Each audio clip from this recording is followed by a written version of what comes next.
Chapter 1. The Descent into Darkness. My mother always warned me against using my phone while charging. I, however, paid no heed. As night deepened and the hands of the clock slowly approached midnight, it was the perfect time for a late-night binge. Scrolling through a certain app, I was bombarded with videos of muscular men washing windows. How dull! With a flick of my finger, I swiped to the next. A man with crimson eyes appeared on the screen, his hands clasped behind his back, his tousled white hair falling over his forehead, and a foolish smile curving slightly at the corners. Without any rules to your flirtation, how do you expect me to respond? My pupils dilated in shock, and I sat up straight from my previously reclined position. Startled from my stupor, I wondered who this man could be. He seemed to notice my disarray and chuckled lightly. I quite like the expression on your face right now. Oh my goodness!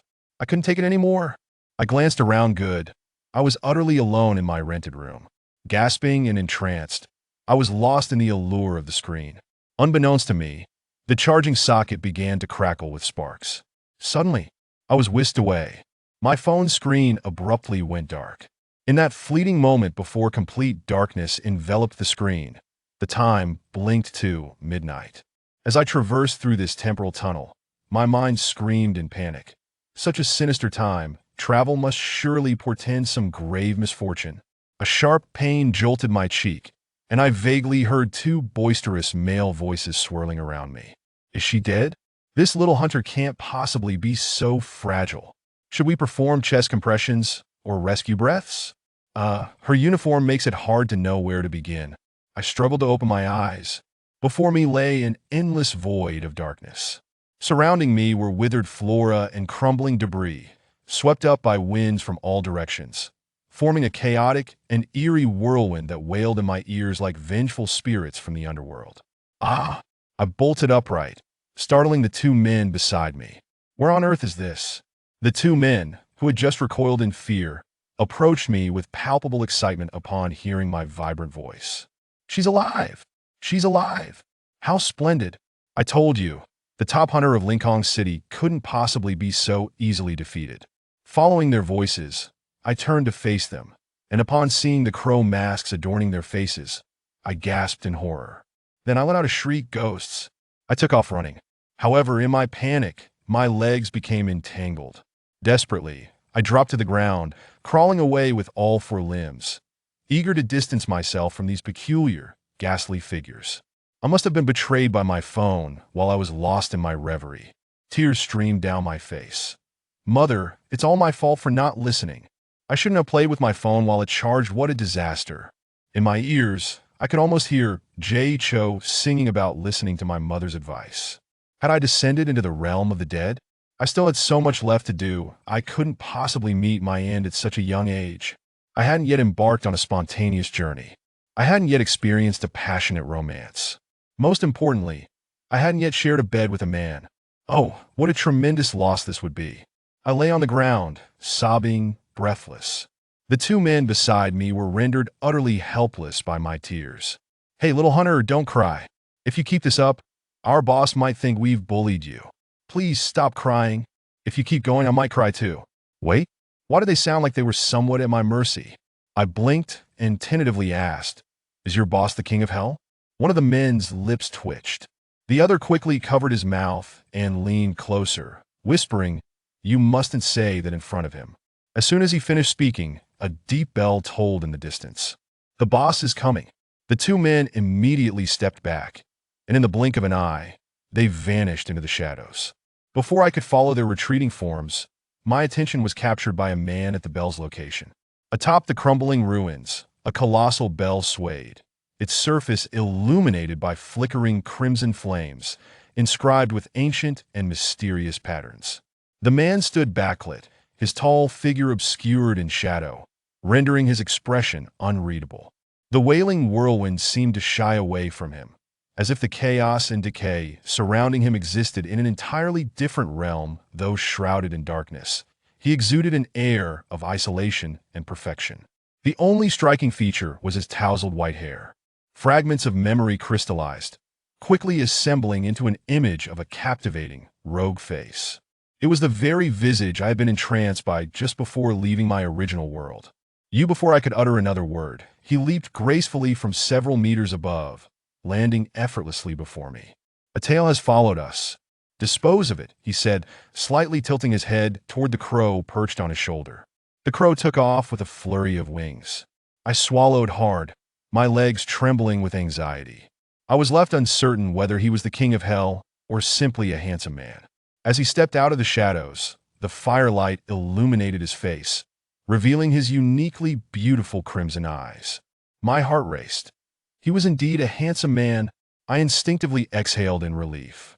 He tilted his head, studying my expression, and my earlier sighs seemed to amuse him, causing the corners of his mouth to curve upward. He stood before me in silence, waiting for me to break the stillness. "Who are you?" I couldn't resist shattering the silence between us. He furrowed his brow, seemingly taken aback by my question. "So, I am so obscure." Chapter 1. The Descent into Darkness. My mother always warned me against using my phone while charging. I, however, paid no heed. As night deepened and the hands of the clock slowly approached midnight, it was the perfect time for a late-night binge. Scrolling through a certain app, I was bombarded with videos of muscular men washing windows. How dull! With a flick of my finger, I swiped to the next. A man with crimson eyes appeared on the screen, his hands clasped behind his back, his tousled white hair falling over his forehead, and a foolish smile curving slightly at the corners. Without any rules to your flirtation, how do you expect me to respond? My pupils dilated in shock, and I sat up straight from my previously reclined position. Startled from my stupor, I wondered who this man could be. He seemed to notice my disarray and chuckled lightly. "I quite like the expression on your face right now." Oh my goodness, I couldn't take it anymore. I glanced around good. I was utterly alone in my rented room. Gasping and entranced, I was lost in the allure of the screen. Unbeknownst to me, the charging socket began to crackle with sparks. Suddenly, I was whisked away. My phone's screen abruptly went dark. In that fleeting moment before complete darkness enveloped the screen, the time blinked to midnight. As I traversed through this temporal tunnel, my mind screamed in panic. Such a sinister time travel must surely portend some grave misfortune. A sharp pain jolted my cheek, and I vaguely heard two boisterous male voices swirling around me. Is she dead? This little hunter can't possibly be so fragile. Should we perform chest compressions or rescue breaths? Her uniform makes it hard to know where to begin. I struggled to open my eyes. Before me lay an endless void of darkness. Surrounding me were withered flora and crumbling debris, swept up by winds from all directions, forming a chaotic and eerie whirlwind that wailed in my ears like vengeful spirits from the underworld. I bolted upright, startling the two men beside me. Where on earth is this? The two men, who had just recoiled in fear, approached me with palpable excitement upon hearing my vibrant voice. "She's alive! She's alive! How splendid! I told you, the top hunter of Lincoln City couldn't possibly be so easily defeated." Following their voices, I turned to face them, and upon seeing the crow masks adorning their faces, I gasped in horror. Then I let out a shriek. Ghosts! I took off running. However, in my panic, my legs became entangled. Desperately, I dropped to the ground, crawling away with all four limbs, eager to distance myself from these peculiar, ghastly figures. I must have been betrayed by my phone while I was lost in my reverie. Tears streamed down my face. "Mother, it's all my fault for not listening. I shouldn't have played with my phone while it charged. What a disaster." In my ears, I could almost hear Jay Cho singing about listening to my mother's advice. Had I descended into the realm of the dead? I still had so much left to do. I couldn't possibly meet my end at such a young age. I hadn't yet embarked on a spontaneous journey. I hadn't yet experienced a passionate romance. Most importantly, I hadn't yet shared a bed with a man. Oh, what a tremendous loss this would be. I lay on the ground, sobbing, breathless. The two men beside me were rendered utterly helpless by my tears. "Hey, little hunter, don't cry. If you keep this up, our boss might think we've bullied you. Please stop crying. If you keep going, I might cry too." Wait, why did they sound like they were somewhat at my mercy? I blinked and tentatively asked, "Is your boss the king of hell?" One of the men's lips twitched. The other quickly covered his mouth and leaned closer, whispering, "You mustn't say that in front of him." As soon as he finished speaking, A deep bell tolled in the distance. The boss is coming. The two men immediately stepped back, and in the blink of an eye, they vanished into the shadows. Before I could follow their retreating forms, my attention was captured by a man at the bell's location. Atop the crumbling ruins, a colossal bell swayed, its surface illuminated by flickering crimson flames, inscribed with ancient and mysterious patterns. The man stood backlit, his tall figure obscured in shadow, rendering his expression unreadable. The wailing whirlwind seemed to shy away from him, as if the chaos and decay surrounding him existed in an entirely different realm, though shrouded in darkness. He exuded an air of isolation and perfection. The only striking feature was his tousled white hair. Fragments of memory crystallized, quickly assembling into an image of a captivating, rogue face. It was the very visage I had been entranced by just before leaving my original world. You. Before I could utter another word, he leaped gracefully from several meters above, landing effortlessly before me. A tail has followed us, dispose of it, he said, slightly tilting his head toward the crow perched on his shoulder. The crow took off with a flurry of wings. I swallowed hard. My legs trembling with anxiety, I was left uncertain whether he was the king of hell or simply a handsome man. As he stepped out of the shadows, the firelight illuminated his face, revealing his uniquely beautiful crimson eyes. My heart raced. He was indeed a handsome man. I instinctively exhaled in relief. He tilted his head, studying my expression, and my earlier sigh seemed to amuse him, causing the corners of his mouth to curve upward. He stood before me in silence, waiting for me to break the stillness. Who are you? I couldn't resist shattering the silence between us. He furrowed his brow, seemingly taken aback by my question. I am so obscure. What an arrogant man. Does the whole world need to know who he is? Just because he's handsome doesn't mean he can use his looks as an introduction. Sorry, but I truly don't know who you are, although I have seen you before. At this point, I instinctively began to search around. Of course, my phone was nowhere to be found. I shouldn't have harbored such unrealistic hopes. Having crossed over, how could I still possess my phone? He raised an eyebrow, looking for your gun or your great sword. I have such things? How exquisite! What kind of world was this? He frowned in confusion and knelt down to examine my forehead and arms closely, his expression suggesting, "What injuries? Why do you seem so forgetful?" Suddenly, as if a thought had struck him, his eyes brightened. "You just said you've seen me before? Did something come to mind?" I remembered my mother's words. "What words?" "Don't use your phone while charging." He looked momentarily stunned, then furrowed his brow tightly. "Tsk." Suddenly, he reached out and lifted me effortlessly into his arms. I gasped, unable to react as I tumbled into his solid embrace. His voice, slightly raspy, came down from above. "They'll take you away from here. The magnetic field in District N109 is disorienting you." The sensation of being cradled in his arms left me utterly speechless, my mind blank, heart pounding like a drum. "Where were we going?" He glanced down at me, a playful smile gracing his lips, his eyes glimmering with mischief. Yet he did not answer my question. I waited for a moment, expecting a response that never came. I decided against asking again, lest I appear foolish. He strode forward with long strides, and I listened to the strong rhythm of his heartbeat while cradled in his embrace. My gaze involuntarily fell upon his chiseled jawline and the prominent Adam's apple.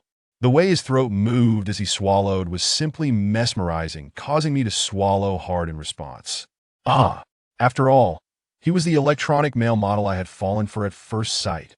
Now he was right before me. How could I possibly maintain my composure? What an arrogant man. Does the whole world need to know who he is? Just because he's handsome doesn't mean he can use his looks as an introduction. Sorry, but I truly don't know who you are, although I have seen you before. At this point, I instinctively began to search around. Of course, my phone was nowhere to be found.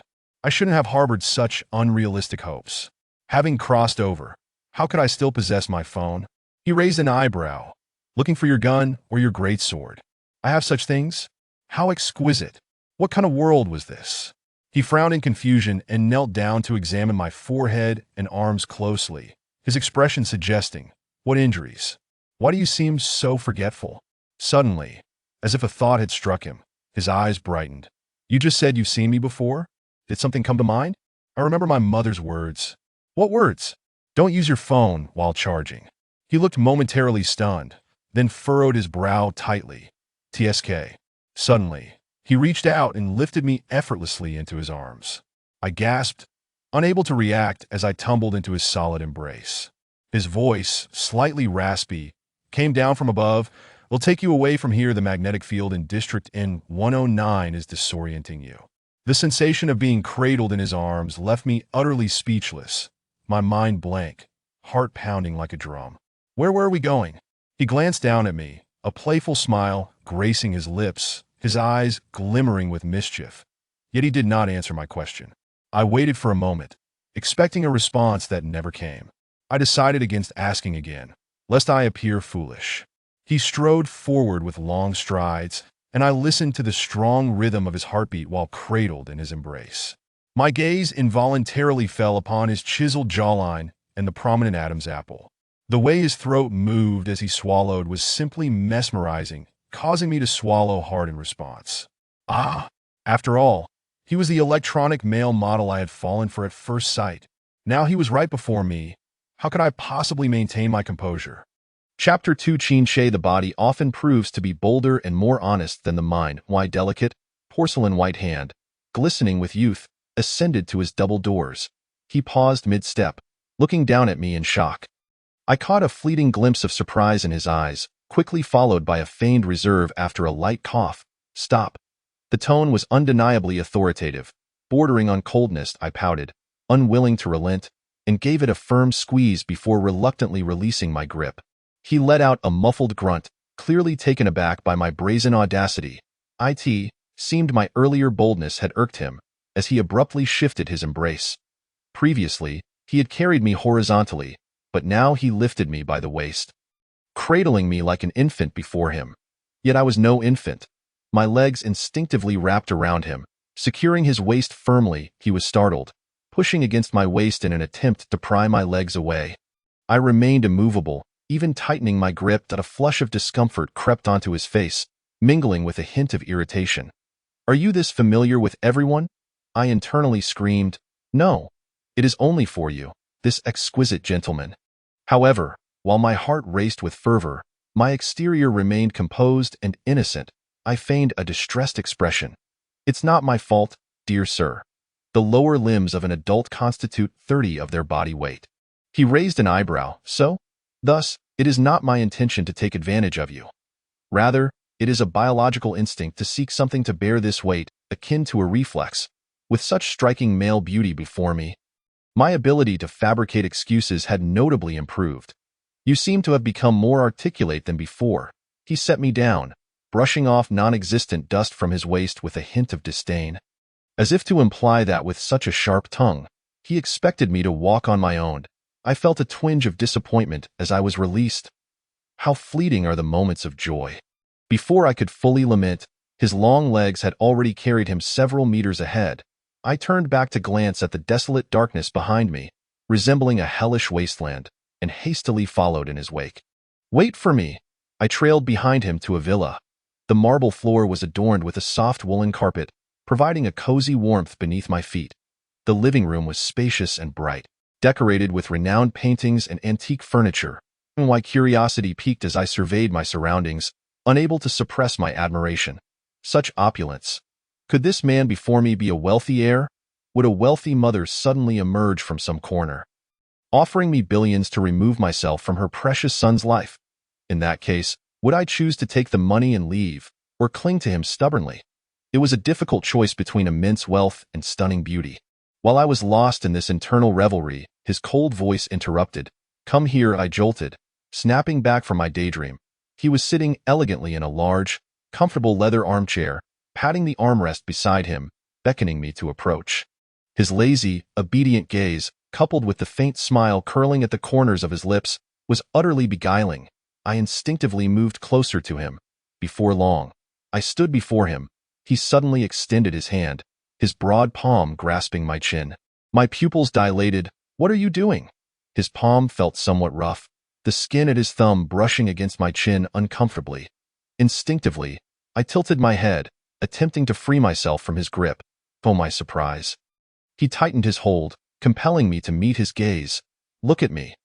His voice was laced with a nasal quality, tinged with a hint of thin anger. My eyes met his crimson ones, which were both enchanting and eerie, reminiscent of the most striking demonists.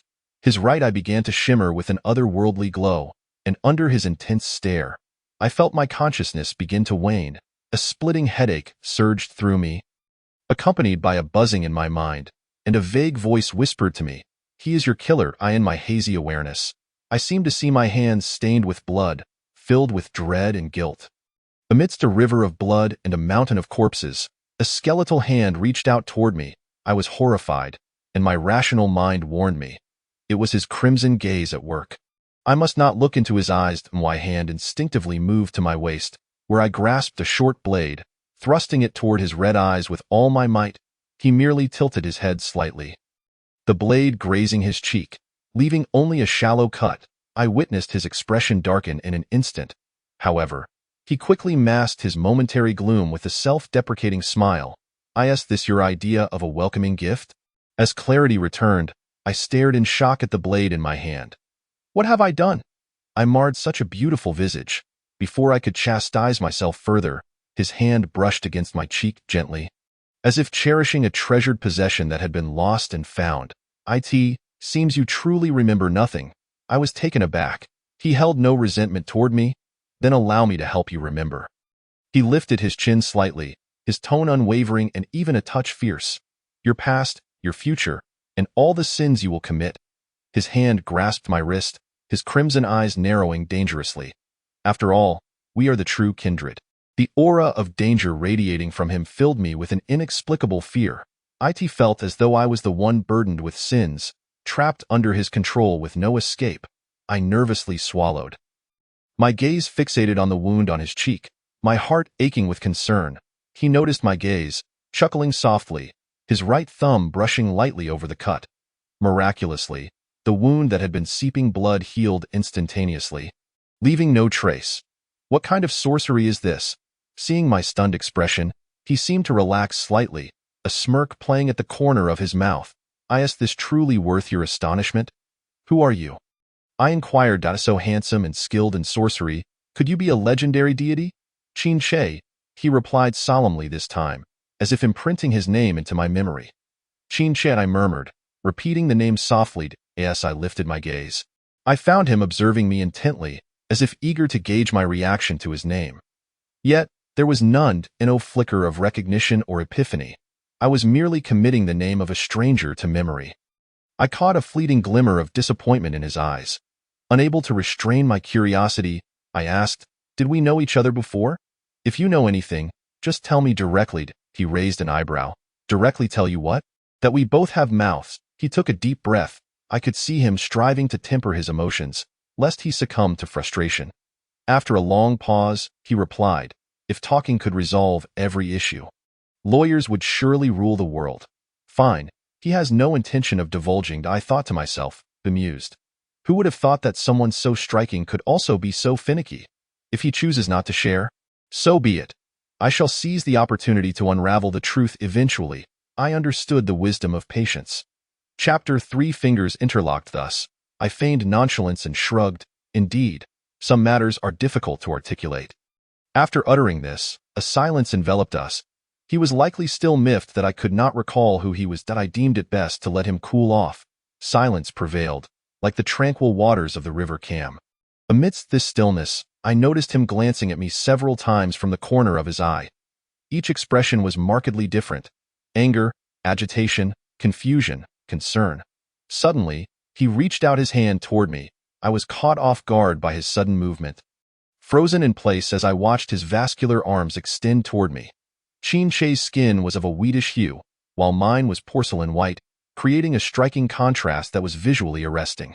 My pupils dilated. Goodness gracious! His rough fingers gently traced along my delicate arm, inching toward my slender fingers. I shivered involuntarily. Qin Che! Though my heart soared with excitement, yearning to throw myself at him, my decorum restrained me. Before I could lift my hand, I felt his grip tighten, controlling my arm. A smirk played on his lips, an ambiguous glimmer dancing in his eyes. Nervous? Nervous? More like exhilarated.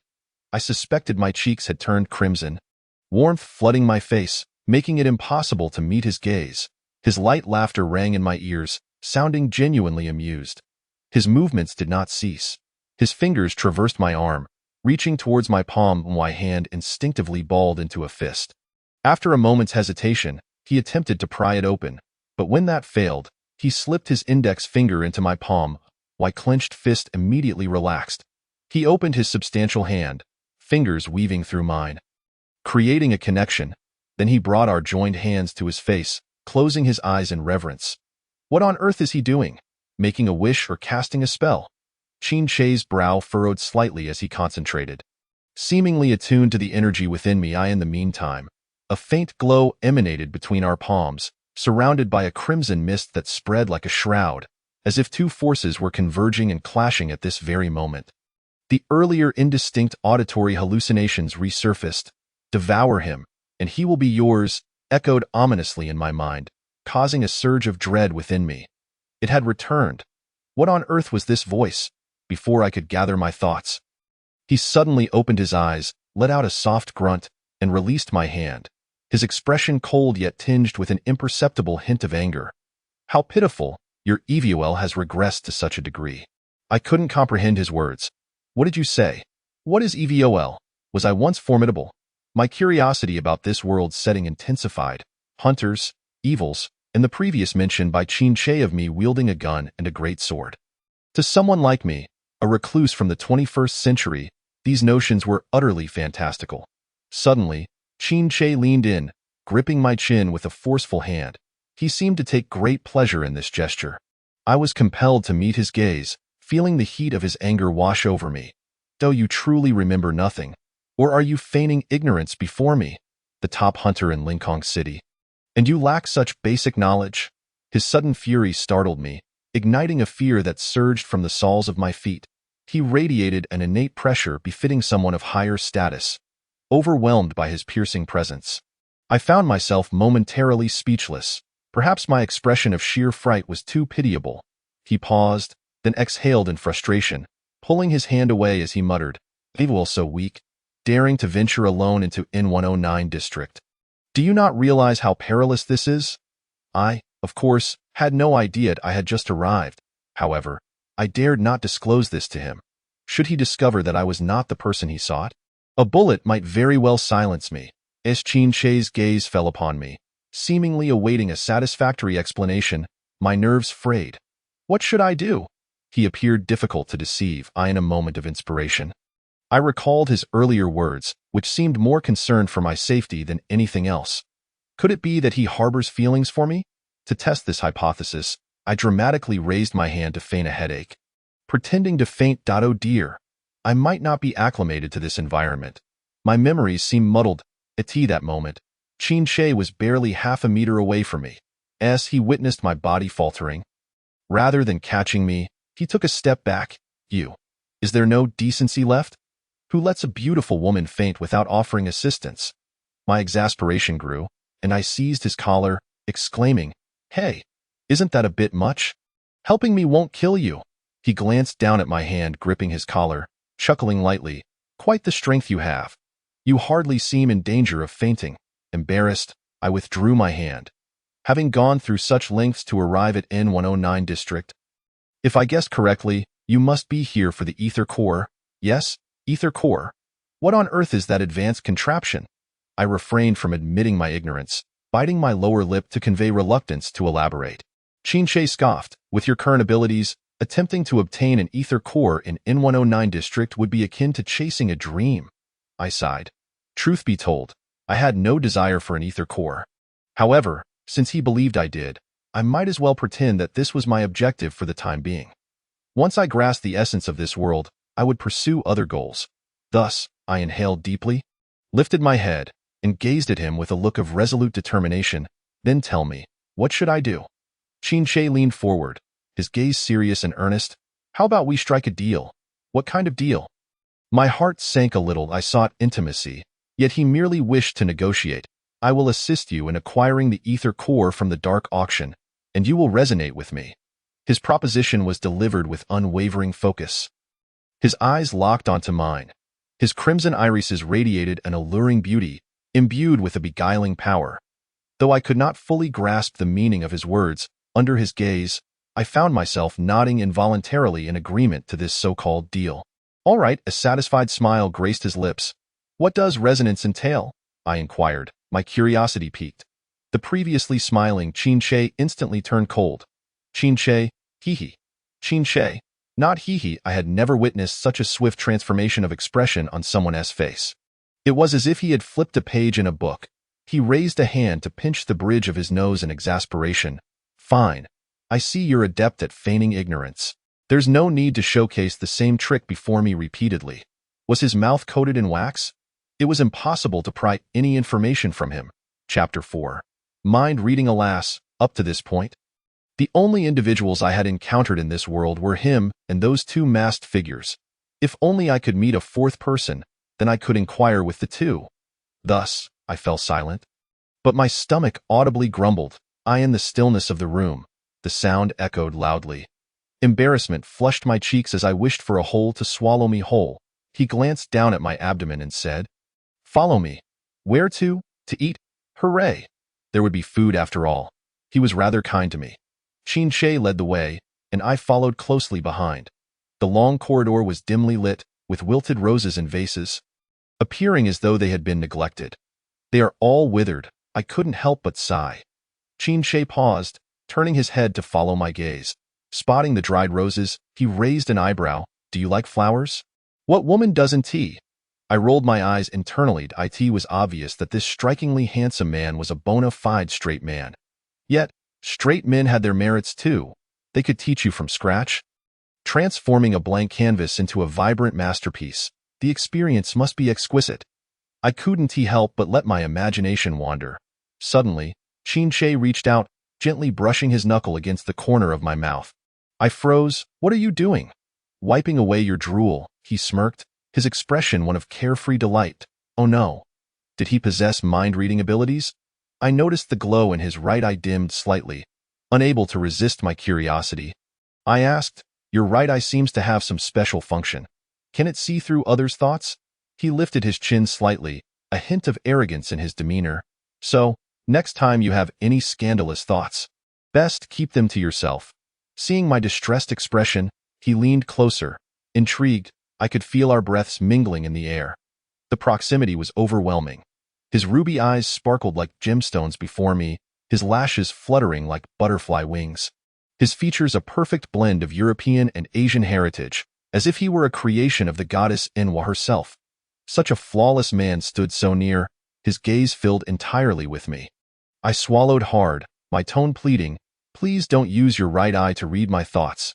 It's only natural to have thoughts in the presence of such an extraordinary man. He chuckled softly. I appreciate your honesty. Straightening up, he added with a tinge of regret, it's a pity you are too weak now. Otherwise what?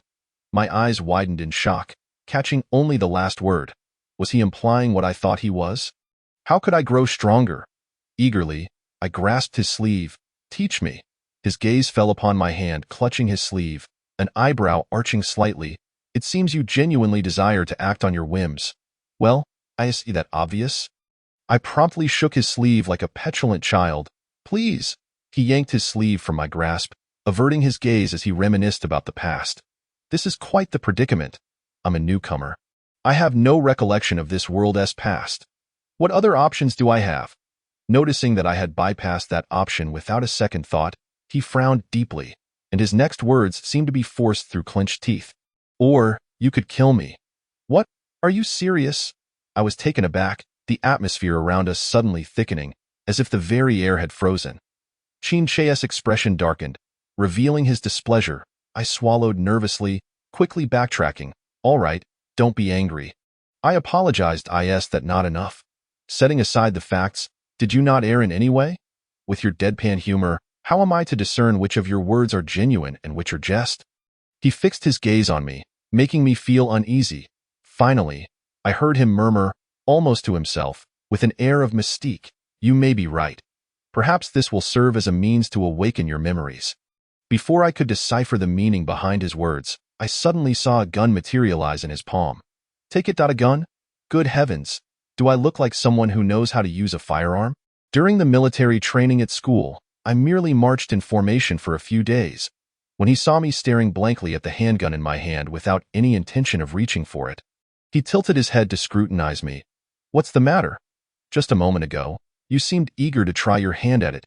If I were to let you shoot me, would you really hesitate? Killing is a crime. Quite inexplicably, I uttered these words. Qin burst into laughter, and it took him a while to compose himself. That is the law in your city, Lincoln, in District N109. You need not bear such a psychological burden. However, you will die. This time, he did not laugh. Instead, he raised an eyebrow and asked, feigning nonchalance, do you care about my life or death? I was torn that if you die, how could I possibly do anything to you? Though I left the latter part unspoken, Qin had already surmised my thoughts. His expression shifted dramatically, hinting at the anger of someone who felt toyed with. He thrust the gun into my hand, then clasped my hand, aiming the barrel at his chest. Looking for an excuse, are we? Let me assist you. With that, his index finger pressed down over mine, pulling the trigger. In that instant, as the trigger clicked, I felt as if his voice echoed from a distant realm. You owe me a farewell more grand than death. Having never held a gun before, I was jolted by the recoil, my arm tingling, the bullet soaring forth, and the deafening sound enveloping me in a buzzing haze, leaving me dizzy. No. Qin, what are you doing? I was startled by him. The bullet pierced through his chest, blood spraying onto his neck and face, creating a horrifying scene. Trembling, I instinctively discarded the gun and pressed my hands against the gaping wound, desperate to stanch the flow of blood that gushed forth. You sought my life, and I have given it to you. What about you? Have you considered how you will repay me? His deep voice was laced with an imposing force that sent shivers down my spine. I shook my head repeatedly. No, I never wished for your life. After all, it was he who had pulled the trigger with my hand. How could I possibly bear to see him die? Who would desire a cold corpse when a vibrant, handsome man is before them?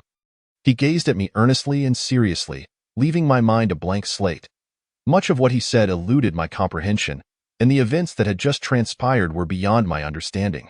Seeing my lack of a satisfactory response, he inhaled deeply, as if bracing against the pain the bullet inflicted upon him. The sight of him furrowing his brow in agony struck me with an urgency to cover his wound more fervently. No, you can't die. Chapter 5. A false alarm among the 3 individuals I know in this world. Should you perish, my world would collapse by a third.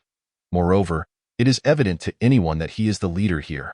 The 2 individuals donning raven masks are merely his subordinates.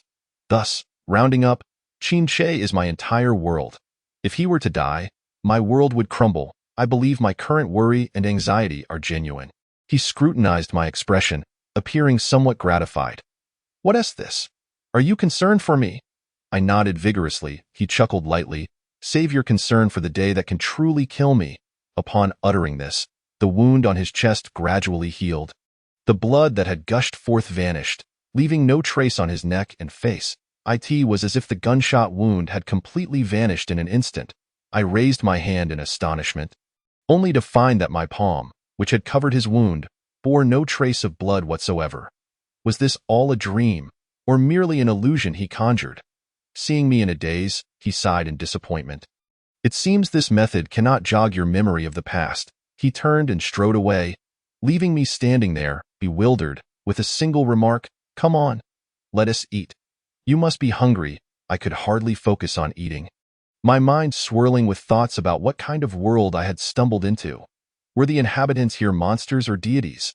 Qin had already reached the end of the corridor, standing before a grand door. He glanced back upon noticing I remained rooted in place, arms crossed in mild exasperation. "Aren't you coming?" Regaining my senses, I hurriedly followed him. Qin opened the door, and we entered. It was a spacious living room, bright and airy, with a long dining table at its center, adorned with a pristine white tablecloth, lavishly set with an array of delectable dishes and fine wines. In the corner, a gramophone played a soothing string melody from a vinyl record. I caught a fleeting glimpse of Qin gaze lingering on my face. Since our first encounter, he often exhibited this behavior, as if he were trying to capture my expressions in various scenes, hoping to see if I might recall anything from the past. Alas, Such gestures were in vain. If I could remember anything from the past, that would be a miracle. Sit down. He always spoke to me in a commanding tone. In fact, he addressed everyone this way. It was likely the customary demeanor of someone in a position of power. Faced with a table laden with sumptuous dishes, my stomach grumbled once more, with such culinary delights before me. It would be impolite to remain overly formal. Therefore, I chose not to dwell on his tone and gladly took a seat beside him. The table was long, and contrary to my expectations, he did not sit at the far end, but instead pulled out a stool and settled beside me. His tall stature made him loom over me significantly. I couldn't help but glance up at him, silently measuring his height. How tall could he possibly be? 190 centimeters, he answered. How infuriating. He caught my little thought again.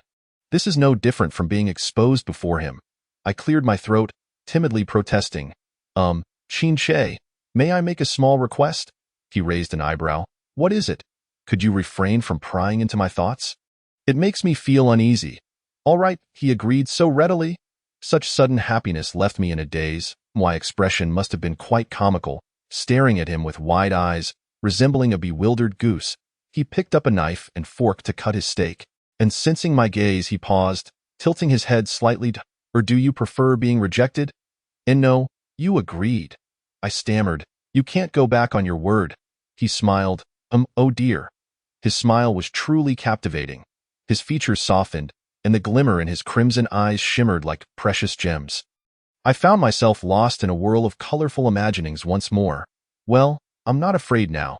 He just promised not to invade my thoughts, even if I were to concoct all sorts of scenarios about him in my mind. He wouldn't know it. I couldn't help but chuckle. He shot me a sidelong glance, exasperatedly reminding me that expression of yours can be deciphered without the help of evil. My grin faltered, and I obediently focused on my meal. He placed a piece of cut steak on my plate, then poured half a glass of red wine from the decanter, sliding it towards me. I was taken aback. But I can't drink. When did you ever not? Does that imply I used to drink? How could I suddenly forget? I offered an awkward smile. I'll teach you. With that, he picked up the wine glass before me, gently taking a small sip. A trace of red wine lingered on his lips as he looked at me lazily. Swallowing the wine in small, deliberate gulps, then licking his lips with a hint of lingering pleasure, I swallowed hard, my throat dry at the sight of his throat moving. He seemed to savor the wine leisurely. Yet his eyes were keenly observing my reaction. When he noticed me swallowing involuntarily, his smile widened in triumph. What do you think? Huh? What do you mean? Is the wine still yours? Have you learned? My inattention only intensified his amusement. No doubt, I answered honestly. I had been too captivated by his throat to pay attention to whatever he had just taught me. Qin appeared in high spirits, leaning closer, lifting my wine glass, gently swirling it. The amber liquid danced within the glass, emanating an enticing aroma. Under the soft, warm glow of the yellow lights, the delicate mist rising from the glass twirled in the air, like sprites leaping through the fog. I had never thought wine could be so beautiful. I gazed dreamily into the glass until Qin brought the rim to my lips. Startled, I instinctively tried to pull back, but he firmly held my shoulder. Don't move. I'll feed you. Just listen to me. His low, soothing voice possessed an enchanting quality. I stared at him wide-eyed. He was feeding me wine. As the liquid entered my mouth, I heard his deep voice softly instructing me in my ear. Hold it. My face instantly flushed, and I lowered my gaze in embarrassment. Yet the corners of my mouth involuntarily lifted in a smile. Do not hastily swallow. Instead, savor its essence with the tip of your tongue and your taste buds. Qin's gaze fell upon my lips. Although his lashes obscured much of his eyes, I could still feel the intensity of his stare. Chapter 6. The Mechanical Crow. The red wine had a slight astringency, flowing between my lips and teeth, exuding a rich fruitiness and woody notes, as if dancing upon my tongue. Gradually, the bitterness dissipated, replaced by a gentle sweetness, reminiscent of a soft breeze gliding through my mouth. The frown that had formed due to its initial sharpness slowly unfurled, as the wine lingered in my mouth. A wondrous sensation spread, immersing me in the passage of time, allowing me to experience the rich fragrance that comes with maturity. Now, it was time to take small sips. He noticed my brow relaxing. Understanding that I had begun to taste the wine's sweetness, I took a delicate sip, and the lingering flavor left me enchanted. How delightful! I couldn't help but exclaim. Chin-che smiled slightly, handing me the wine glass before raising his own to gently clink against mine. Quite impressive. A quick learner indeed. After finishing our meal, he looked at me and asked, "Are you full?" I nodded in affirmation. "I will take you to a place." "Where to?" "A place that will assist us in finalizing our deal." Though I was uncertain of his destination, his words hinted at something less than favorable. Thus, I cautiously inquired, "Could we go another day?" "I'm feeling a bit weary," he raised an eyebrow. Such a feeble excuse was easily seen through by Chin-che. However, noticing my reluctance, he did not press me. Simply nodding in agreement, "Very well, let us grant each other a bit more time. If we can resonate with one another, external assistance will not be necessary." It turned out the place he intended to take me was one that would facilitate our resonance. I needed to quickly discern what resonance entailed and what EVOL meant. Unable to derive answers from him, I was left to ponder the two men in crow masks. Thus, I feigned compliance, nodding earnestly. "I will certainly do so. You must have faith." I indeed had confidence, but alas, someone's abilities were too meager, rendering my confidence futile. He let out a scoff, as though he had heard something absurd. Faced with his mockery, I remained silent. After all, it wasn't that I lacked ability. I simply had none. Chin-che rose, gesturing towards one side of the living room. "Upstairs there are bedrooms. You may choose the one you prefer to sleep in." With that, he turned to leave, casually adding, "I have matters to attend to, so I shall take my leave." Once Chin-che departed, I found myself alone in the vast living room. Oh, not quite. There was still a bird in the corner. It was entirely black, with wings made of metal, and its eyes gleamed like rubies, casting an eerie yet splendid hue in the dim corner. "Your eyes resemble Chin-che's, both crimson. Are you his bird?" I inquired of the metallic crow. Its eyes suddenly shifted, staring at me unblinkingly. "Alive?" I was utterly astonished. Just as I leaned in for a closer look, it spread its wings and swooped towards me. Emitting a cacophonous CW, as I ducked, it flew over my head. I could only imagine how forcefully I would have been struck had I not reacted in time. "Huh, naughty bird." It circled the living room before finally landing beside a door on one side, turning its gaze towards me, as if waiting. That door was the very one Chin-che had pointed to upon his departure. It must lead upstairs. I approached cautiously, and as I reached the door, the crow took flight. Slipping through the crack, I opened the door to find it waiting for me at the corner of the staircase. I understood now.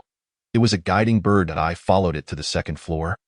Where it halted at the entrance of a room, I walked over to discover the door slightly ajar. Pushing it open, I entered a spacious bedroom. The floor was adorned with soft, delicate wool carpeting, and the immense floor-to-ceiling windows were draped with exquisite curtains. At the center of the room stood a grand, opulent bed, covered with fine silk bedding and plush down pillows, exuding a faint floral fragrance. Turning back, I realized the crow had vanished without my noticing. Relaxation washed over me as I sprawled across the bed. Finally, I could lie down and rest. The events of the past few hours had been overwhelming, far beyond my previous comprehension, and lying comfortably in bed made me acutely aware of how fortunate it was to be able to sleep peacefully. However, sleep would have to wait. I needed to clarify what resonance truly meant and what EVOL entailed. With that thought, I sprang from the bed, making my way to the door and peering cautiously into the corridor. No one was around.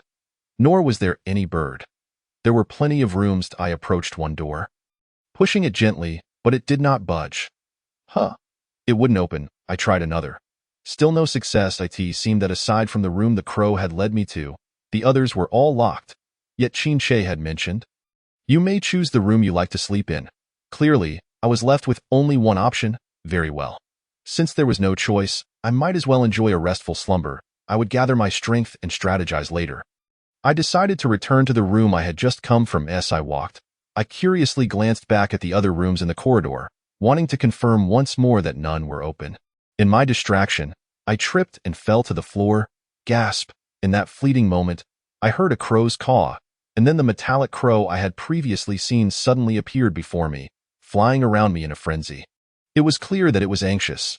The corridor was carpeted with thick cashmere, and though I had fallen, it didn't hurt at all. However, the crow's sudden appearance sparked an idea. It must be monitoring me on Chin-che's behalf.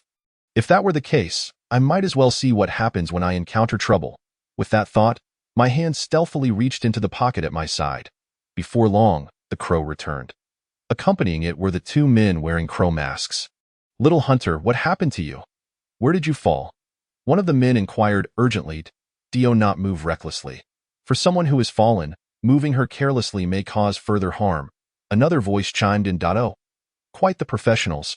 It seems that I rolled my eyes but remained silent, feigning a state of mute shock. One man approached, attempting to assess my injuries. I swiftly drew a laser pointer from my pocket and pressed it against his neck. "Don't move!" The man jumped back, startled. "What are you doing?" "If you wish to avoid a grievous injury, answer my questions honestly." I propped myself up, sidling behind him in a more commanding position. "Don't act recklessly. Where exactly is this place?" "This is the Dark Spot base." "Who is Qin, boss?" "He is the leader of our Dark Spot." The man seemed somewhat taken aback by this question. His reaction mirrored Qin's. As if everyone in the world should inherently know who their boss was. The leader of the Dark Spot. So, Qin truly is a man of high standing. No wonder he exudes such an imposing presence. Chapter 7. Threats from Xueming and Xuang actually wanted to ask what the Dark Spot was all about. However, that question seemed more fundamental than Qin is the leader of the Dark Spot. If I were to ask, they would undoubtedly suspect my origins. Thus, I temporarily suppressed my curiosity and instead inquired, "And who are you? What is the purpose of this bird?" "I am Xueming, and he is Xuang. We are twin brothers. As for this bird, it is named Mephisto, and it is our boss's mechanical crow, used for Xueming." Xuang suddenly interrupted. "You are divulging too much." I couldn't help but frown. "What? I have a weapon pressed against your brother's neck? And you're still playing coy with me?" I tightened my grip, causing Xueming to cry out, "Ah, Miss Hunter, take it easy. Used for what?" I raised my voice, my tone laced with menace. "For reconnaissance and surveillance. It serves as our boss's eyes in Zone N109. Xueming quickly replied, fearing that a delay might cost him dearly. "I see." I nodded in satisfaction. "What does it mean for Qin to speak of resonance?" "Miss Hunter, we don't know much about our boss's affairs either," Xueming said with a pained expression. "Then tell me everything you do know." I pressed the laser pointer deeper into his flesh. Xueming immediately began to spill the beans. Resonance. Resonance is when your EVOL can sense and merge, unleashing greater energy. EVOL? Essentially, it refers to superpowers. Now I understand. I released Xueming, who immediately scrambled away from me. Taking refuge behind Xuang, peering out nervously, I waved the laser pointer in my hand, reassuring him that I was merely joking moments ago. Although both Xueming and Xuang donned raven masks, I could still surmise the expressions hidden behind them. They must be seething with resentment, right? Ha ha! I stifled a yawn. I was so tired and decided to head inside for some rest. With that, I disregarded the expressions of the two behind me and closed the door. The next morning, upon opening my eyes, I found Qin seated at the edge of my bed. Startled, I shot up, instinctively pulling the covers to my chest. "You? When did you come in?" Qin regarded me with a serious expression, even reaching out to gently tuck a stray lock of hair behind my ear. "It has been a while. If you needed something, you could have woken me. You looked so peaceful in your slumber that I couldn't bear to disturb you." His words made me feel a tad embarrassed. "It's all right. You can disturb me." He gestured toward my hand. "Give it a try." "What?" Resonance. It seemed he was quite fixated on this matter. I tucked my hand beneath the covers, hesitating to reveal it. "Now? I just woke up. And I'm still a bit cranky." He slightly lifted his chin, a rebellious expression crossing his face, as he spoke with a hint of coldness. "If you still refuse today, do not blame me for resorting to other means. You seem rather anxious." He turned his head away, his words tinged with frustration. "With your current abilities, how many eyes would be fixated on you as prey in District N109? So, he was trying to help me? But why would he want to assist me?" As I pondered, his large hand reached over, pulling mine from beneath the covers, forcibly clasping it in his. "Don't move." He closed his eyes, attempting to feel the energy between us. However, there was no resonance. He opened his eyes, looking at me in disbelief, then, as if unwilling to accept it, closed his eyes again to feel. Still nothing. Qin, frustrated, released my hand. He stood up, announcing that breakfast was ready, allowing me 10 minutes to eat, and instructed me to find him outside the base afterward. For what? I felt a twinge of fear. You'd best pray that the transaction is successful. Otherwise, this will be your last breakfast. Chapter 8. The Motorcycle Boy. A jolt of alarm coursed through me. If I couldn't resonate with Qin Shi, I would lose my value to him, wouldn't I? To the leader of the Dark Points. A person without value has no reason to remain in this world. I hurriedly got up, washed, and quickly finished breakfast before arriving at the base entrance, where I saw Qin Shi leaning against a motorcycle. Clad in a snug leather jacket, I was momentarily stunned. He looked incredibly handsome. The sleek, all-black motorcycle accentuated his striking silver hair, broad shoulders, and long legs casually resting on the ground, one hand nonchalantly tucked into his pocket, exuding a relaxed yet rebellious charm. Such a sight was simply mesmerizing. I stood on the steps, momentarily forgetting to move. The sky above District N109 always seemed shrouded in darkness, yet he stood beneath the stars and countless city lights. Like a prince of the night lost in the world at that moment, Qin Shi turned his face slightly, revealing a flawless profile, with a high nose and a jawline as sharp as a chiseled sculpture, making him appear like a walking embodiment of allure. Sensing my gaze, he turned to me, his crimson eyes locking onto mine, a playful smirk curling at the corners of his mouth. "What are you standing there for? Come here." Under his watchful gaze, I slowly approached him. He stood tall, at 190 centimeters, compelling me to look up at him. He handed me a helmet. "Put this on." "Where are you taking me? Do you have 9 lives?" Curiosity killed the cat. It was dark, and being taken out alone by a man, I felt I should know what I was about to face. "If you don't clarify, I have no reason to go with you," I protested, though I knew his authoritative tone was typical of someone in power. Still, I found his cold demeanor, devoid of warmth, quite hurtful. Qin Shi stepped closer, easily securing the helmet atop my head. "You enjoy bargaining, don't you?" With that, he turned away, swinging his long legs over the motorcycle. Then, tendrils of dark red energy coiled toward me, compelling my body to lean against the bike until I found myself seated on the rear. Like a puppet under Qin Shi's control, I barely had time to scream before my hands instinctively grasped his waist. "Sit tight." He revved the engine, and the motorcycle shot forward like a wild stallion. Terrified, I clung to him, wondering if there were no speed limits in District N109. He showed no intention of slowing down. I held on for dear life, fearing that one misstep would send me hurtling off the bike. The motorcycle raced through the city streets, the wind howling past, and despite the helmet's visor, I instinctively squinted my eyes, too afraid to look at the rapidly retreating scenery. Soon, the bike came to a halt in front of a large building. Qin Shi dismounted and walked a few steps ahead. Noticing I had not followed, he turned back and approached me again. I was still dazed from the previous rush of speed and adrenaline. "If you don't want to suffer, just cooperate." His voice was as frigid as his expression. I sensed an air of seriousness and agitation emanating from him, as if the matters at hand were of great significance. I felt a mix of displeasure and grievance.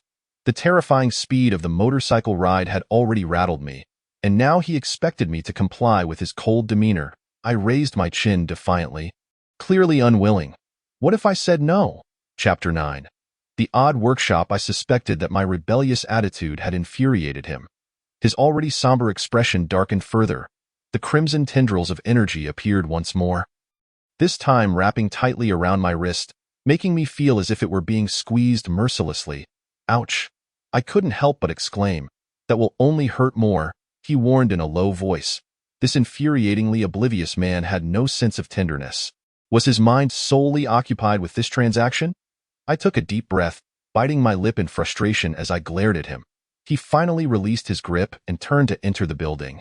I rubbed my already reddened wrist and reluctantly followed him inside. Upon entering, I trailed behind Qin Shi as he went through several rounds of identity verification. Finally, we arrived at a spacious room that resembled a high-tech laboratory. As we stepped in, I noticed the name of the lab, the Odd Workshop. The room was empty, and Qin Shi effortlessly pulled out a chair and sat down. He leaned back, his long legs slightly bent, appearing completely at ease, as if he were home. Hearing some movement, an elderly voice called out from within, "Who is it that needs to bring their own core for an order? We don't accept high-risk cases." Curiosity piqued, I turned my gaze toward the source of the voice and saw an older man emerge from the inner chamber. He wore a dark shirt and a work apron, filled with tools. Electrical pins, testing lights, and a notebook in the pockets, topped off with a safety helmet and protective goggles.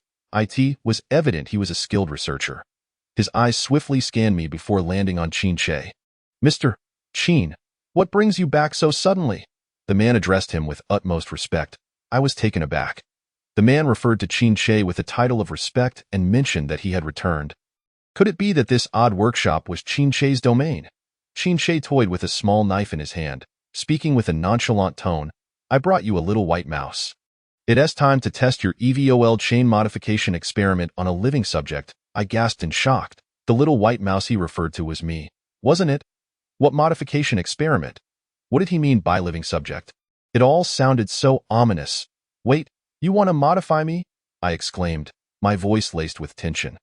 Qin Che's gaze shifted to me, his earlier nonchalance replaced by a deep, inscrutable intensity that made it difficult to discern his thoughts. I felt small under his penetrating stare, instantly subdued. Even without uttering a word, he commanded silence. The man beside him seemed intimidated by Qin Che's presence as well. Attempting to ease the tension, he gestured for me to lie down on a nearby examination chair. "Let me check you first."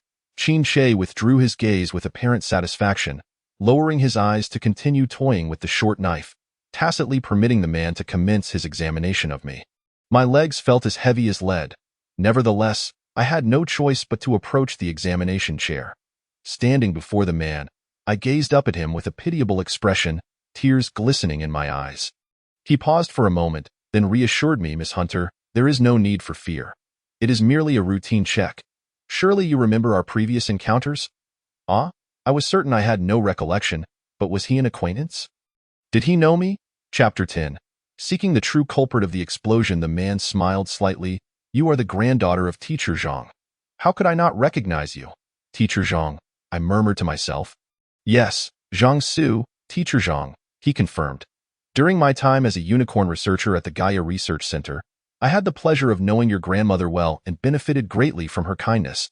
A sigh of relief escaped me. Since he was an old acquaintance, that would simplify matters. I leaned closer, lowering my voice to ask, "Then, how should I address you, sir?" "My name is Chen Fifan." "Thank you, Chen Boss, for your guidance and no need for formalities." His expression turned somewhat melancholic as he operated the examination chair while observing the parameters on the data panel. "We are all deeply saddened by what has happened to your grandmother." I dared not respond, for I was unaware of the circumstances surrounding my grandmother's situation. Curiously, while others who traverse realms often find memories of their former selves flooding in, I was met with a blank slate. This made navigating my new reality exceedingly difficult, compelling me to tread cautiously in speech and action. Noticing my silence, Chen Fifan sighed.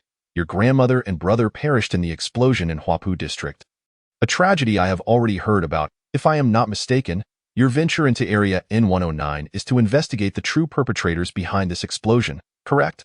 His earnest and sincere demeanor instilled a profound sense of trust in me. Coupled with his connection to my grandmother, I felt an increased sense of confidence in him. Although my initial intent in this world was to pursue the handsome Qin Che, it was evident that I bore a greater mission in the shadows. I nodded in affirmation. Chen Fifan's expression turned worried. He gently shook his head, appearing helpless. I tentatively inquired, "Chen Boss, you aren't truly planning to modify me, are you?" "I am merely an ordinary person," Chen Fifan sighed. "Pleading is of no use. Once Qin Che has made a decision, no one can alter it." A sense of despair washed over me. It seemed I was not to escape unscathed today. Even though Chen Fifan was familiar with me, he could not defy Qin Che's wishes. Seeing my disappointed and frustrated expression, Chen Fifan comforted me. "The current situation in Area N109 is chaotic. As an outsider, you are unaware of the intricate dangers lurking within, and it is all too easy to lose one's life." My eyelids twitched. I had already sensed that Area N109 was starkly different from the reality I had previously known. It was suffused with an aura of darkness and decay. It felt as if countless evils lay hidden within the shadows. Perhaps remaining close to Qin Che would be safer than falling into the hands of others. Yet, the prospect of him modifying me was hardly reassuring.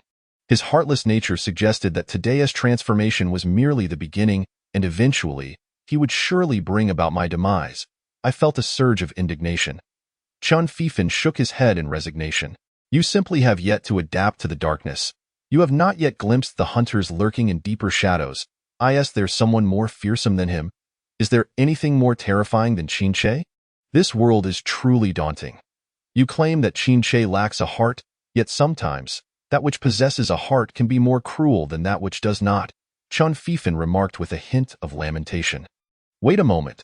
When I said Qin Che lacked a heart, it was merely a casual remark. His assertion that Qin Che truly lacked one seemed to carry weight. What manner of being is Qin Che? Exactly? Chapter 11. Link normal. Just as I was about to inquire further, Qin Che, who had been seated nearby, spoke up suddenly. During my absence, have there been any developments? As he posed this question, he carelessly tossed the short knife he had been toying with and turned his head, eyeing Chen Fifan with a probing gaze. The innate pressure he exuded, even with a mere tilt of his head and a tone devoid of any ripple, enveloped the room with an overwhelming sense of authority. Chen Fifan, who had been focused on assessing my physical condition, had just begun to speak when he heard Qin Che's voice. Your EVOL is resonating. Upon hearing Qin Che, he immediately pivoted and quickly approached him. Respectfully responding, there hasn't been much commotion, just the 2 explosions in the Beikong area and Huapu district. The mention of Huapu district. I felt a jolt in my brow. Chun Fifan had just stated that my grandmother and brother perished in the explosion there, implying that the true mastermind was indeed affiliated with Area N109. Moreover, it appeared that Qin Che was aware of who those individuals were. If my mission entailed investigating the circumstances surrounding my grandmother's and brother's deaths, then Qin Che was a crucial link to uncovering the true culprit. I needed to extract clues from him. Upon hearing Chen Fifan's response, Qin Che let out a derisive laugh. Oh, they produced a heap of subpar products without any skill? They are overestimating their capabilities. Chen Fifan crossed his arms, clearly agreeing with Qin Che while also appearing somewhat indignant. Engaging in such petty dealings has now led to trouble, and they wish to use you as a shield. I strained to listen, hoping to glean their names from their conversation. However, they did not continue the topic. After Chen Fifan spoke, he returned to my side, continuing to analyze the data on the examination chair's panel. She is likely not a suitable recipient. The EVOL link is entirely normal, merely suppressed in strength, Chen Fifan concluded after analyzing the data. Upon finishing, he lightly pressed a button, and the restraints binding my wrists on the examination chair were instantly released. I flexed my wrists, feeling a wave of relief. If I were not a suitable recipient, then surely Qin Che would not wish to proceed with modifying me. Qin Che raised an eyebrow. Has someone implanted a suppressor within her? It does not appear to be a physical interference. Upon hearing this, Qin Che suddenly stood, his tall frame striding purposefully toward me, exuding an intense aura of pressure. His expression darkened, lips pressed tightly together. Evidently, this outcome was not what he desired. He still harbored ulterior motives. Alarmed, I quickly raised my hands in a gesture of protest. This is not my doing. The EVOL link is normal.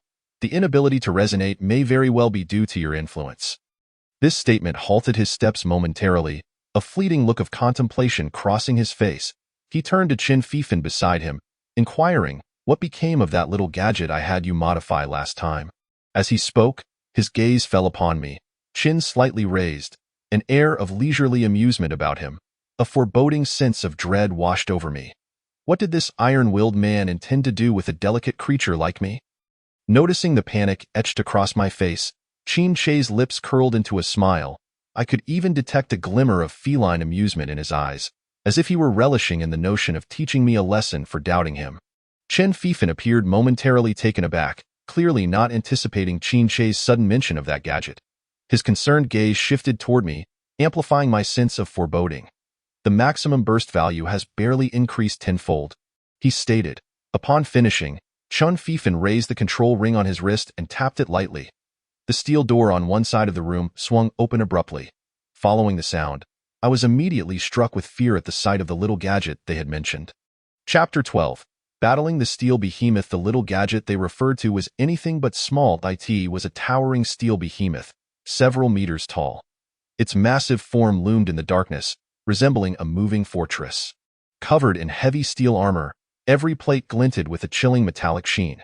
The beast's eyes burned like crimson flames, radiating a terrifying glow that seemed ready to consume everything in its path. Chen Fifan, clearly apprehensive, questioned Qin Che, "Are you truly considering using this?" Qin Che's expression remained impassive. "Isn't she suppressed? She requires some stimulation." Qin Che, You truly lack a heart.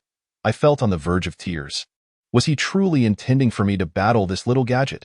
Qin raised his hand, and dark red energy beams surged forth from his palm toward the steel behemoth. Instantly, the creature sprang to life. As if activated and advanced directly toward me, I hastily dodged, narrowly avoiding its ground-shattering punch. This was no jest. The steel behemoth genuinely aimed to crush me. Had I failed to evade that strike, I would have been left embedded in the ground. Unable to extricate myself, "Damn Qin, do you wish to kill me?" In the brief moment of respite, I searched for Qin figure and found him alongside Qin Fifan, both observing me from a corner of the room. Qin stood with arms crossed, an air of leisure about him, yet his expression was grave, brows furrowed in discontent. It was evident that he was not pleased with my earlier performance. What would satisfy him? Was I to send this hulking brute crashing to the floor? Might you be overestimating me? 1,000 alpacas seemed to gallop through my mind, and I cannot help but curse him silently. Yet, before I can ponder further, the steel behemoth lunges toward me once more. This time, its enormous palm unleashes a beam of laser, accompanied by a howling wind, hurtling toward me. Suddenly, a surge of battle spirit courses through me, gathering in my limbs and coalescing in my hands. Just as the laser beam is about to connect, I deftly evade to its side and raise my hand to strike. The wave of energy emanating from my palm sends the steel giant staggering back several paces. I exhale a breath of relief. Thankfully, my body possesses innate attributes, proving itself far from useless. However, before I can fully relax, I hear Qin cold voice emanate from a corner. Increase its critical hit value. What? Is this not its maximum combat power? Qin, if you wish for my demise, you need not go to such lengths. I grit my teeth, wishing I could leap forth and bite him twice. A mere handsome facade, yet his core is so ruthlessly cruel. With no time to dwell on my thoughts, I perceive the steel giant's attack speed accelerating, its evasive maneuvers becoming increasingly agile, making it difficult for my strikes to inflict substantial damage. Increase. Qin voice resonates like a demonic whisper from the depths of hell. Increase. Did I perhaps disturb your ancestral resting place in a past life? Increased, my good sir. Must we resort to blades, firearms, and steel behemoths to resolve our issues? Increased at last. I can bear the escalating confrontation no longer and am struck down by the steel giant's fist, sliding helplessly into a corner. Coughing, it feels as though my body no longer belongs to me. Each joint seemingly filled with lead. Just as I brace myself for the inevitable laser beam to finish me off, the light in the giant's eyes suddenly dims, its fierce onslaught retreating in an instant. It returns to its original position, its power deactivated, reverting to the initial stillness. Finally, it is over. I breathe a sigh of relief. However, Qin strides toward me, insisting on modifying her energy circuitry, enhancing it to its utmost strength. Chapter 13. Disdain for you. His brows knitted tightly, an ominous anger flickering across his face as he advanced, grasping my wrist with an unyielding grip that left no room for dissent. I was utterly terrified. His dissatisfaction with my defeat in battle was palpable, and it seemed he intended to forcibly augment my abilities through coercion. Resistance filled my being as I struggled to free my wrist from his grasp. This was not what we had agreed upon. We were to engage in a transaction. A transaction should entail equal standing for both parties. Yet now, I was undeniably at a disadvantage, a mere pawn at his mercy. Ignoring my protests, he hoisted me from the ground and pinned me against the wall, his brows knitted, his gaze icy and unyielding, his words dripping with a despair-inducing certainty. Relax, you can endure this. He leaned in, nearly brushing his nose against mine, his handsome visage magnified before me, allowing me to glimpse my own reflection in his crimson eyes. His elongated eyes, with their upward tilt at the corners, framed by slightly furrowed brows, rendered his striking gaze almost otherworldly, imbued with an alluring enchantment. I attempted to break free from his oppressive hold, yet he remained as immovable as stone. My wrist was elevated and pinned above my shoulder against the wall. Rendering me powerless, he gently flicked his fingers along my palm, effortlessly dismantling my clenched fist, his fingers sliding into the spaces between mine, intertwining our fingers. Overcome by his forceful display of dominance, I could not help but tremble within. My initial rage and fear dissipated upon seeing his face, leaving me almost entirely disarmed. I shook my head vigorously, casting him a pitiful gaze, hoping to soften his heart with my beauty.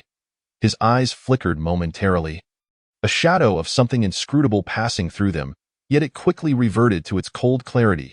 Damn Qin Shi. Does even the allure of beauty fail to sway you? Qin Fifan's voice suddenly echoed from a distance. Mr. Qin, I suspect she is unable to resonate for another reason. Qin Shi released me and turned his body toward Qin Fifan, appearing eager to hear more. It is this. Her EVOL is rather unique, functioning through the magnetic field of the human brain. She cannot resonate with you, possibly due to her brain's magnetic field rejecting yours. Rejecting yours. Those 3 words struck Qin Shi like a blunt force trauma. He inhaled sharply, his lips parting in astonishment and disbelief, even tinged with a hint of grievance. His forlorn gaze turned toward me, silently questioning. How could I possibly disdain him? Our eyes met, and I too was taken aback. Qin Fifan's words had not merely shocked Qin Shi. They had startled me as well. To say I harbored grievances against Qin Shi would be truthful, as his treatment of me thus far has been excessively brutal. Yet to despise him? It had not reached that extent. Merely the sight of his captivating face rendered me incapable of such disdain. I hastily shook my head, insisting, I do not. Qin Shi's brow furrowed. Clearly unconvinced by my words, he held Qin Fifan's professional integrity in high regard, and since Qin Fifan had stated it thus, it must possess merit. Moreover, thus far, I had indeed been unable to resonate with him. Hence, Qin Shi had concluded that I harbored disdain for him. Qin Fifan continued, thus, even if modifications are made, as long as she maintains hostility toward you, resonance will remain unattainable. Qin Shi's face tightened, his chest heaving violently, until he finally exhaled a resigned sigh and shot me a glare filled with frustration. Qin Fifan tentatively advised, Mr. Qin, should the modification fail, she will be rendered utterly incapacitated. We must address the root issue. The root issue being my disdain for him. How might we resolve that? Chapter 14. An ether core within my mind began to process this quandary when Qin Shi's expression shifted, his voice cold and resolute. So, she indeed possesses some issues. With that, he once more forcefully grasped my wrist, his fierce demeanor indicating he intended to compel resonance once again. This insufferable man never reflects on his own shortcomings. Qin Fifan had already stated that I despised him, suggesting there must be something about him that is irksome. It is clearly his own fault, yet he always insists on attributing the problem to me, making it exceedingly difficult not to disdain him. I struggled vehemently. Let go. Qin Fifan quickly interjected. I still have a stabilizer for EVOL in my warehouse. Let me take her to try it. Only then did Qin Shi reluctantly release me. I followed Qin Fifan to a room on the 2nd floor. I was immensely grateful for his timely intervention. Thank you, Mr. Chun. If you had not intervened, who knows what that perverse Qin Shi would have done? Qin Fifan smiled and shook his head. You need not thank me, Huntress. I am merely concerned about my inventions being implicated. Many of the instruments here are the fruits of my labor, and should Mr. Qin become enraged, they would be doomed. What a volatile man! Qin Fifan gestured for me to sit on a chair nearby and spoke gently. Huntress, what you require now is calm. That I nodded, taking a deep breath to quickly regain my composure. He bent down and retrieved a dust-covered electronic device from beneath a cabinet, meticulously cleaning it before instructing me to place my palm upon it. As he operated the stabilizer, he earnestly advised. The N109 district is rife with danger, and with half an ether core within you, being near him is actually the safest option. Ether core? What is that? Qin Fifan paused momentarily, confirming that I was not jesting, and then explained with a hint of resignation. The core is a new type of cosmic energy originating from deep space, mostly found within celestial bodies. After special processing, it is equipped to enhance a hunter's combat prowess. I see. He continued, the half you possess is immensely powerful, making you a coveted target in the N109 district. I involuntarily shivered at so. I am the prey of the entire N109 district? How did you know I have an ether core within me? If it were so easily detectable, wouldn't I be a living target walking down the street? A red light scanned my entire being, and an old display screen popped up with several windows. The data being analyzed, Qin Fifan replied slowly, I can recognize its magnetic field. Monitoring ether cores was part of my previous work. Can others easily detect my ether core as you do? This was my primary concern. Chin Fifan shook his head. It is challenging for most to ascertain it through the magnetic field. However, if someone spreads the word that you possess an ether core, you would undoubtedly become their desired target. I nodded in understanding. With a beep, the screen displayed a series of rhythmic, interwoven curves. All done, your EVOL is functioning properly, and the energy of the ether core within you remains stable. Thank you, Mr. Chin. Chin Fifan nodded, then inquired with concern, what are your plans for the next step? Have you thought it through? Chapter 15. Little Tabby. Given that I possess an ether core within me, it is exceedingly perilous for me to venture out alone. Considering my current capabilities. Although Qin Shi exhibits somewhat eccentric behavior, Chin Fifan has assured me that remaining by his side is the safest option. Thus, my only course of action for the time being is to accompany him. Moreover, Qin Shi wishes to engage in a transaction with me, which would render me valuable in his eyes. However, this transaction is currently hindered by my aversion towards him. The direction of events is gradually becoming clearer. I nodded toward Qin Fifan, reassuring him, rest assured, I know what to do.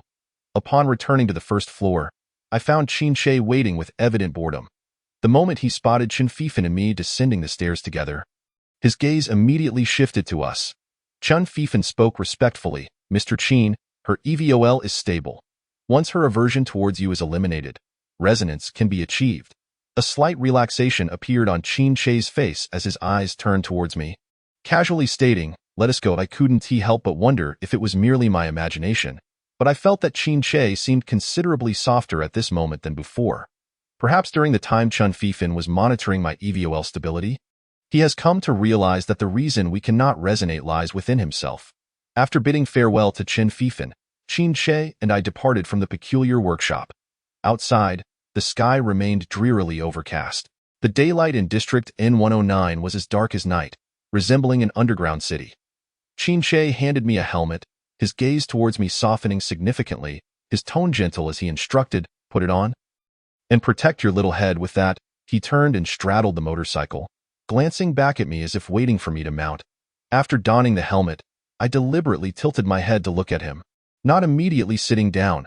This time, he refrained from rudely using his EVOL to pull me onto the bike. Instead, he patiently waited. Observing my hesitation, Qin Shi asked helplessly, do you want me to lift you up? Absolutely not. I promptly replied, swinging my leg over to sit behind him, my hands resting on his slim waist. The sensation of his toned physique was delightful to touch.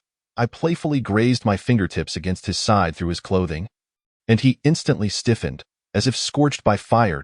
Do you like it? Even if you harbor disdain, surely this waist can earn you a modicum of fondness.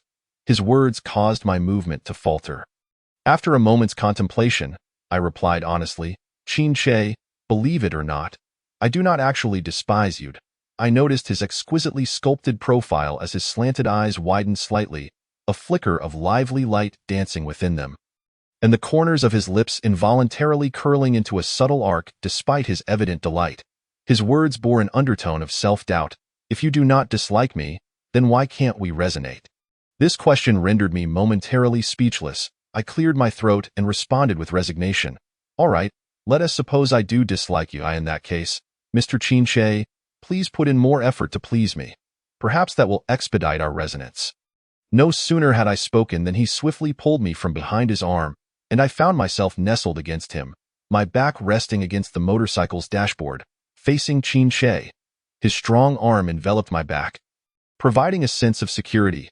The rapid turn of events left me momentarily stunned, and before I could fully process it, his handsome face loomed closer, his crimson eyes locking onto mine, accompanied by a disdainful snort from his nostrils. The proximity between us was overwhelming. I could see the fine hairs on his face and the slight imperfections scattered across his skin. He was undeniably rugged. I couldn't help but wonder how his skin would feel to the touch. Just as my thoughts wandered, his deep voice broke the silence. As you wish, little Tabby. Excuse me? Who is little Tabby? Your curious nature combined with your propensity for irritation makes you the perfect candidate. Little Tabby. Chapter 16. Ravenhead. A smile tugged at the corners of his mouth, this time reaching his eyes, which sparkled with a hint of mischief. The gentle curve of his brows added a touch of unexpected charm. making me want to ruffle his hair. My body often acted bolder than my thoughts. Just as this idea crossed my mind, my hand instinctively reached out towards his hair. He instinctively turned his head aside, resembling a startled tiger, but upon realizing it was my hand, he paused momentarily before obediently leaning into my palm. I took the opportunity to stroke his hair. The soft, fluffy texture was delightful under my touch. His gaze softened significantly, taking on a dreamy quality. Since you have bestowed upon me a nickname, it would be remiss of me not to reciprocate. I grinned mischievously at him. How about Little Crow? His brows furrowed in protest as he swiftly evaded my hand, his expression returning to a more stoic demeanor. How can a man be called a little girl? The crow and raven. You possess a mechanical raven named Mephistopheles. And your two subordinates, Schwemming and Schwering, also wear raven masks as their leader. The title Ravenhead suits you perfectly, doesn't it? Upon hearing my explanation, his expression relaxed, and he raised his chin defiantly. Ravenhead is acceptable, but a man cannot be referred to as little. I assessed him before nodding. All right, Ravenhead it is. Suddenly, I felt weightless as he extended his arm, pulling me onto the front seat of the motorcycle. My petite frame was completely enveloped in his embrace, a perfect fit. Chin-Che's low voice reached my ears, and I could feel his breath against the back of my neck. For the first time in my life, I found myself wanting to tease a cat. Warning. Aversion. I'm not afraid of death, I retorted boldly. His fierce aura diminished in an instant, and after a light cough, he resignedly said, Hold on tight. I am about to start. The roar of the motorcycle engine pierced the air as I leaned out to admire the scenery flanking the road. This time, in contrast to our earlier journey, Chin-Che slowed his pace considerably, allowing me to leisurely enjoy the flowers and trees along the way. With a handsome man beside me and a cool motorcycle, despite the somewhat lackluster scenery, my spirits soared. This was a rare moment of joy since arriving in this world, prompting me to hum a tune. Wild, wild, wild, the fragrance of wildflowers. Every time I wished to pretend to be stubborn, yet upon meeting I surrender. Chin-Che's lips twitched, and he urged, Be quiet. Ravenhead, you're quite fierce, with singing like that. How can one not be fierce? Then you give it a try, I challenged. Chin-Che fell silent for a moment, and just when I thought he had conceded, his deep, magnetic voice resonated behind me. Well, how should I put it? It's hard to express. I listened quietly. Chin-Che, as if seeking validation, asked, So, how was it? I carefully chose my words. Aiming for delicacy, Ravenhead. Has anyone ever told you that you have a smoky voice? The atmosphere suddenly shifted, the pressure around us dropping several degrees. I heard the melancholy in Chin-Che's voice as he replied. Yes, I was once choked by smoke from a fire, which indeed damaged my throat. I had merely made a passing comment, not expecting it to touch upon a painful memory.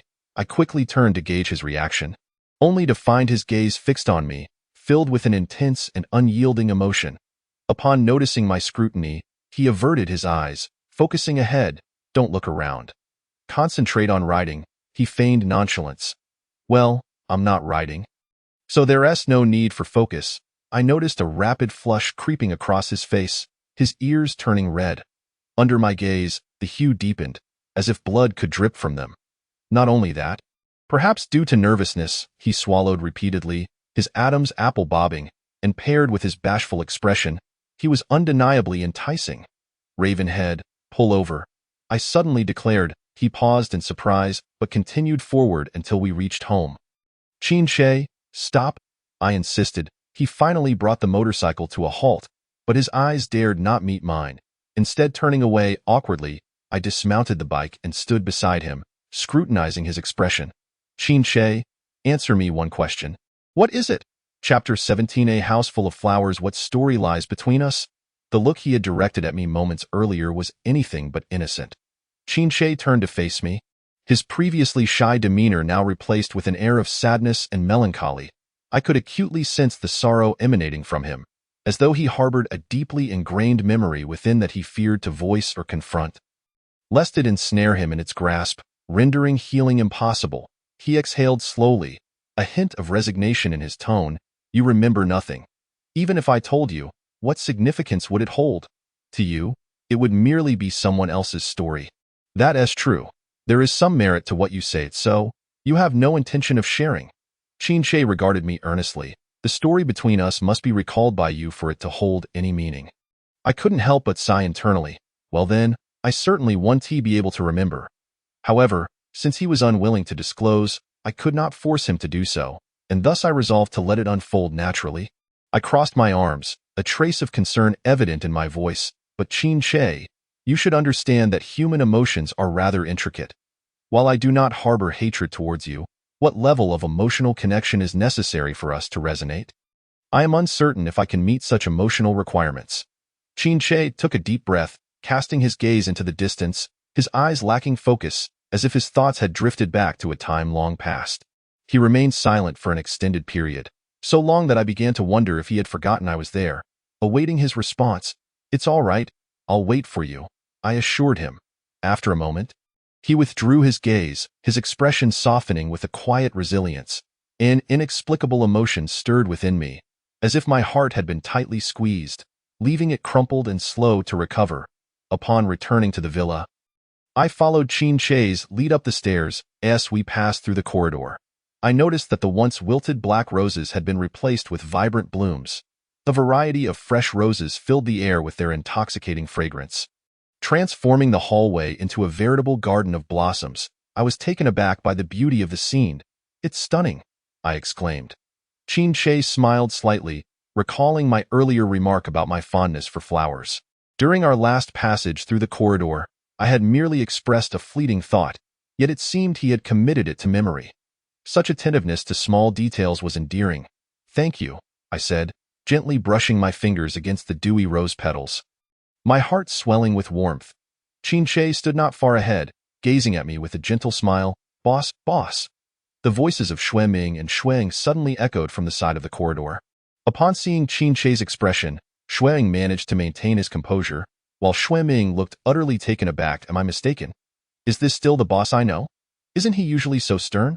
"Xueming, you've overstepped," Xueng quickly admonished him in a hushed tone. Xueming rubbed his nose sheepishly. "My apologies. I was just so surprised." Qin immediately wiped the smile from his face and glanced sideways at the two brothers. "Is there something you need, boss?" "At the Jile Zijing bar, there have been many suspicious individuals appearing lately," Xueng replied. Qin nodded slightly. "Let's discuss it in the next room." I took the hint and said, "You two continue your conversation. I shall retreat to my room for some rest."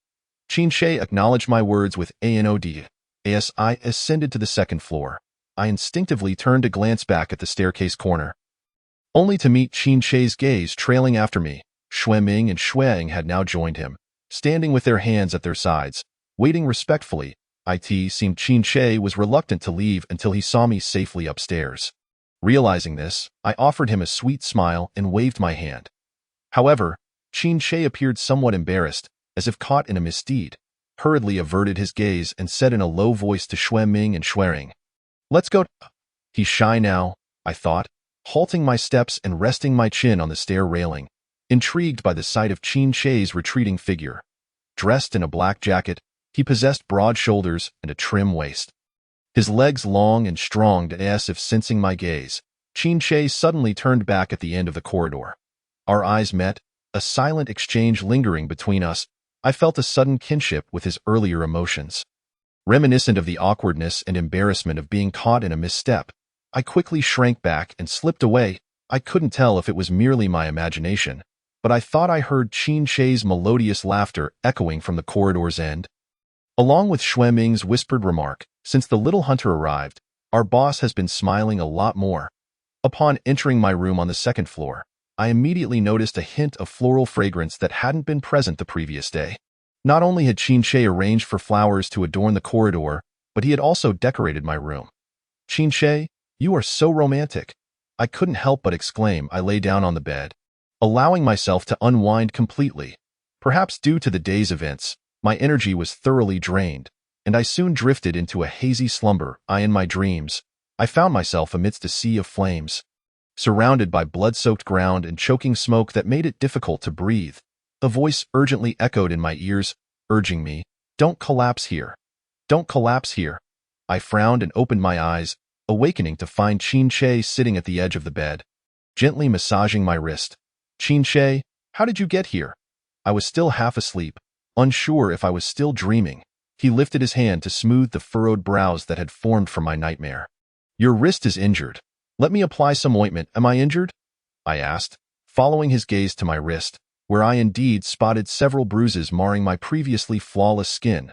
It must have happened during my encounter with the steel beast. I had been so tense throughout that I hadn't noticed. As he spoke, he bent down to focus intently on applying the ointment and massaging my wrist. You likely have bruises elsewhere too. Do you need me to help you with that? He asked without looking at me, his attention solely on my wrist, yet I couldn't help but notice the tips of his ears were flushed crimson. I stifled a laugh, feigning contemplation, perhaps, but before applying ointment, I would like to take a shower first. I could see Qin Shei's ears redden even more. He responded with a subdued, Chapter 18. Shower. Qin Shei's voice was low, almost a whisper, a response barely audible. Had I not been closely observing his expressions, I might have overlooked his earlier reaction. This guy is shy again. It seemed the mere mention of bathing conjured some enticing imagery in his mind. Hee. I did that on purpose. I was so excited that I nearly leapt from the bed, straightening up just in time to avoid bumping into Qin Shei's forehead. He lifted his head, smiling at me with a hint of amusement, playfully scolding me, yet his hand reached out to steady my shoulder, as if afraid I might tumble off the bed. His gaze carried a touch of indulgence, allowing me to act whimsically. Wait for me a moment. I quickly rolled off the bed in a few swift strides. I reached the bathroom door, but just as I was about to enter, I suddenly realized such opportunities were rare and must be seized. I slowed my movements, lazily leaning against the bathroom door, saying, Qin Shei. After I stood up, Qin Shei deliberately turned his back to me, perhaps afraid that looking at me enter the bathroom would betray his heated gaze. Hearing my voice, he turned his head curiously to look at me. At that moment, Qin Shei sat on the edge of the bed, backlit by the sunlight pouring in from the window, casting a warm golden halo around him.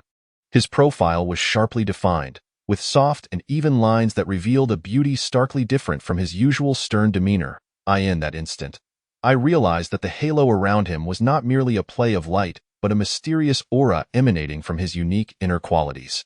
His distinctive presence drew me in, and I suddenly recalled a phrase he had once said.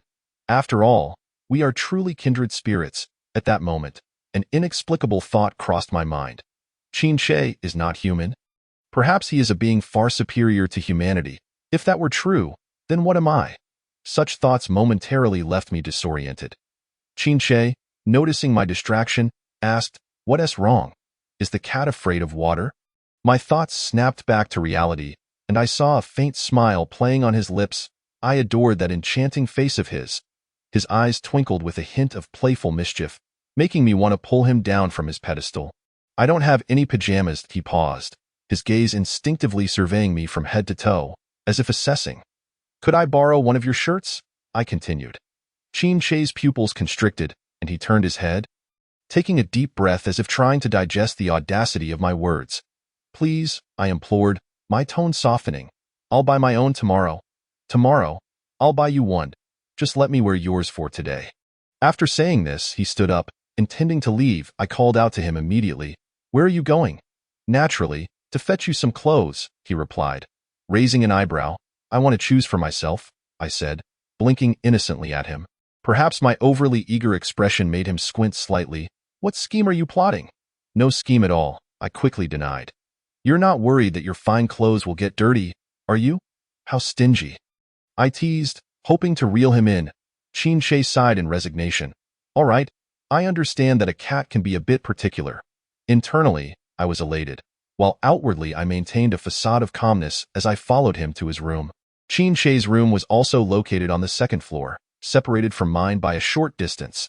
Upon opening the door, I was greeted by a palette of black and gray decor. The spacious room was tastefully furnished in a simple yet elegant manner, exuding a distinctly masculine essence. This was Qin Shei's bedroom, mirroring his character, serious and defiant. Inside the bedroom, a dedicated walk-in closet awaited. Qin Shei led me to the closet, gesturing towards the array of clothing. Pick whatever you like. At a mere glance, I was captivated by his white shirt. When I raised my finger to point at the white shirt hanging in his wardrobe, he followed my gaze and immediately a flush of crimson spread across his face. The white shirt? I nodded, asking if it would be acceptable. His soft, mellifluous voice was so irresistible that even I, a woman, found it hard to resist, as anticipated. He nodded in agreement and turned away, saying, "Feel free to take it."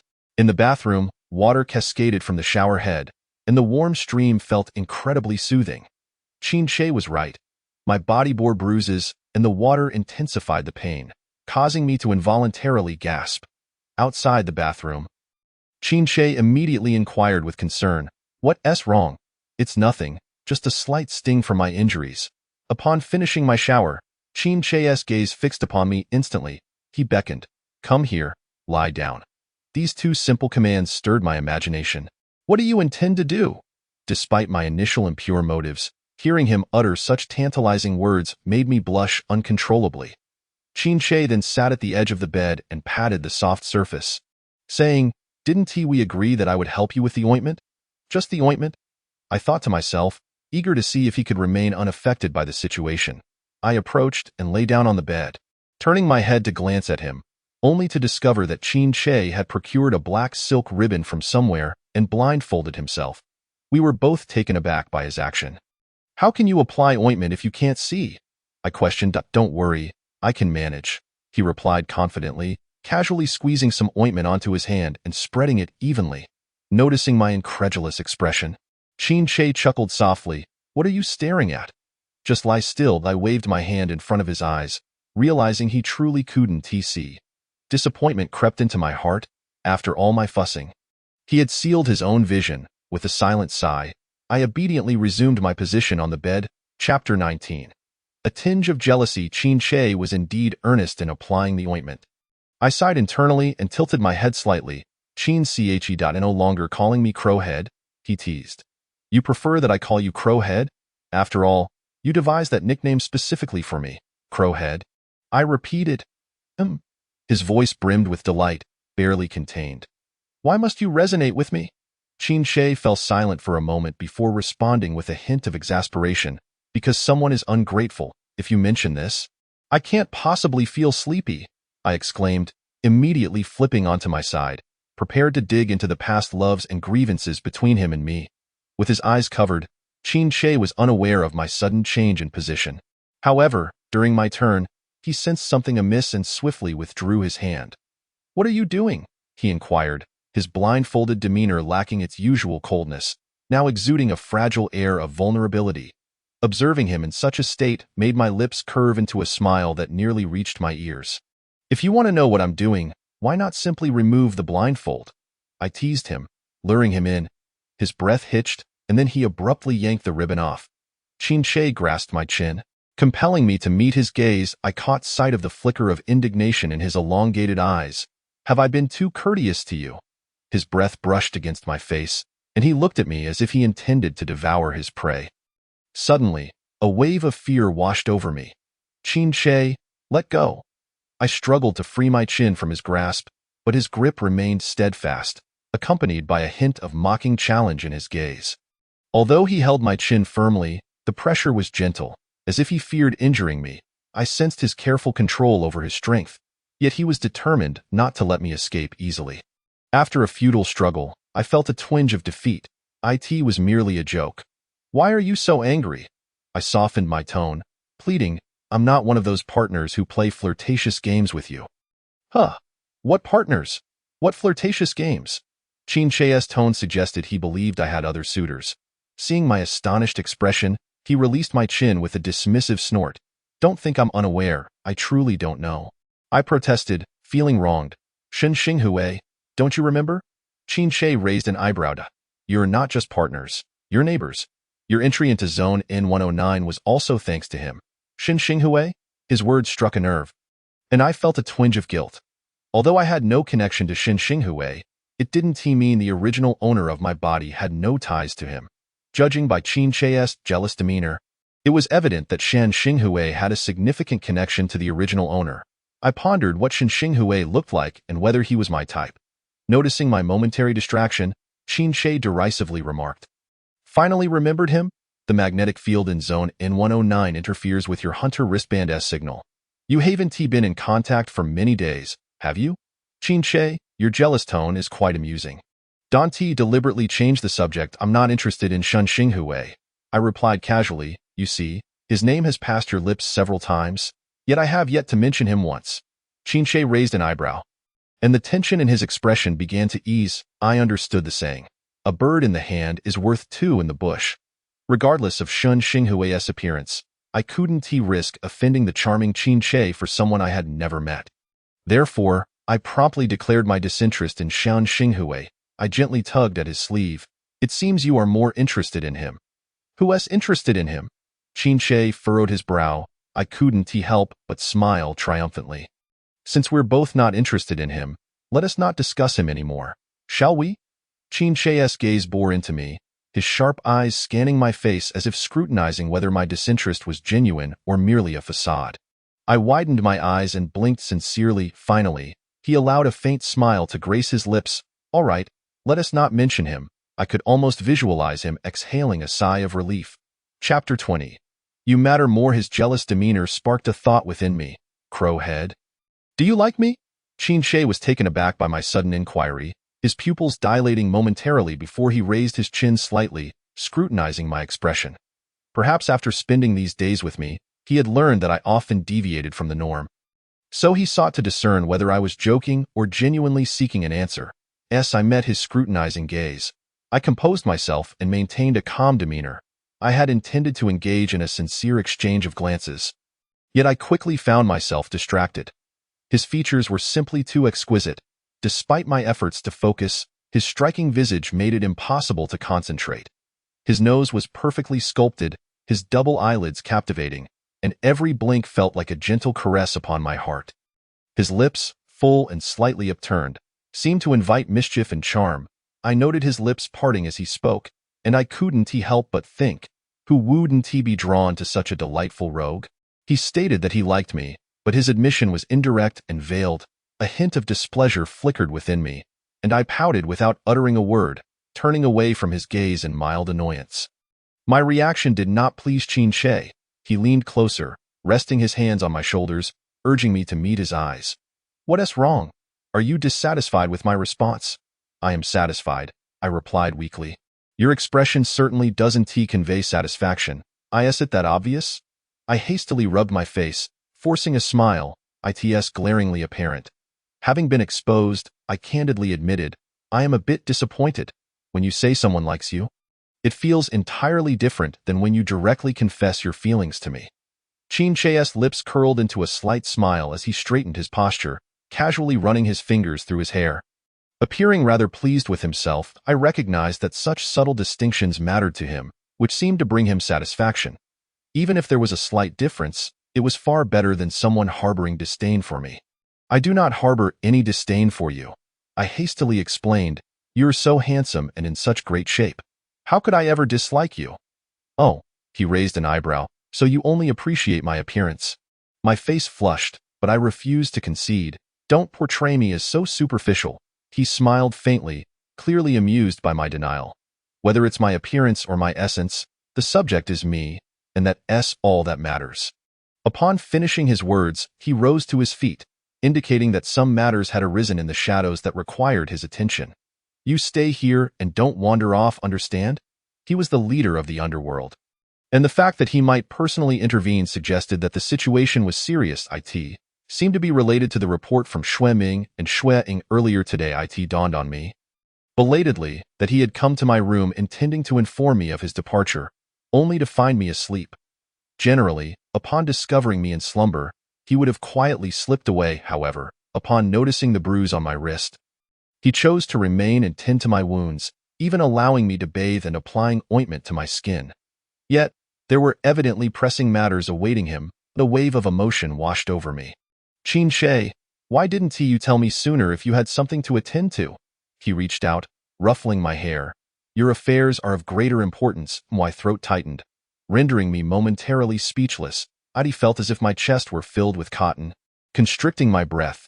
After a long pause, I managed to utter, "Be careful, mm." After Qinche departed, my heart remained restless. Although he had not divulged the specifics of the situation, my instincts warned me that it was far from simple, and his journey would be perilous. I was still clad in his white shirt, which bore his scent. a comforting blend of pine and grass. After a moment's contemplation, I changed out of the shirt and donned my hunteress uniform once more. Chin Che was in danger. I could not allow him to face it alone. Stealthily, I slipped out of the villa, seeking the address of the Elysium bar. The sky had darkened, and the streets lay deserted, making my inquiries exceedingly difficult. "Sister, would you like to buy some flowers?" Just as I was at a loss, a bright voice rang out from the roadside. I turned to find a girl, around 8 or 9 years old, smiling at me. Perhaps due to the perpetual gloom of District N109, her complexion appeared somewhat pale, and she was shorter than children of her age in the world I was accustomed to. She carried a woven bamboo basket filled with fresh flowers. Upon noticing my gaze, she promptly extended a bouquet towards me, her eyes glistening with innocence. I shook my head. "No, thank you." Undeterred by my refusal, the girl continued with enthusiasm. "Then how about a gun, bullets, or cores? I have them all." The variety of items this little girl was selling piqued my interest. "Do you know where the Elysium bar is?" "What do you want to know that for?" A flicker of caution flashed in her eyes. "I'm meeting someone there. He's waiting for me," I fabricated casually. "Easy, follow me with that." The girl turned and trotted down a nearby alley. I hesitated, glancing around. There was no one else nearby. Although the alley appeared dilapidated and remote, it was the only lead I had. Thus, I followed her into the shadows. In the distance, I heard the sound of wings flapping. I looked up at the sky, but aside from the clouds obscuring the moonlight, there was nothing else in a place hidden from my sight. A black crow perched on a dilapidated street lamp, its eyes glimmering red in the darkness. It watched as the two girls, one tall and one short, made their way down another grimy street, tilting its head in contemplation before silently flapping its metallic wings and following them. I trailed behind the little girl. An unsettling chill ran down my spine, as if unseen eyes were watching me. Yet, each time I turned, there was nothing there. Chapter 21. Elysium. Following the little girl through the winding alleyways, I was suddenly met with a striking sight.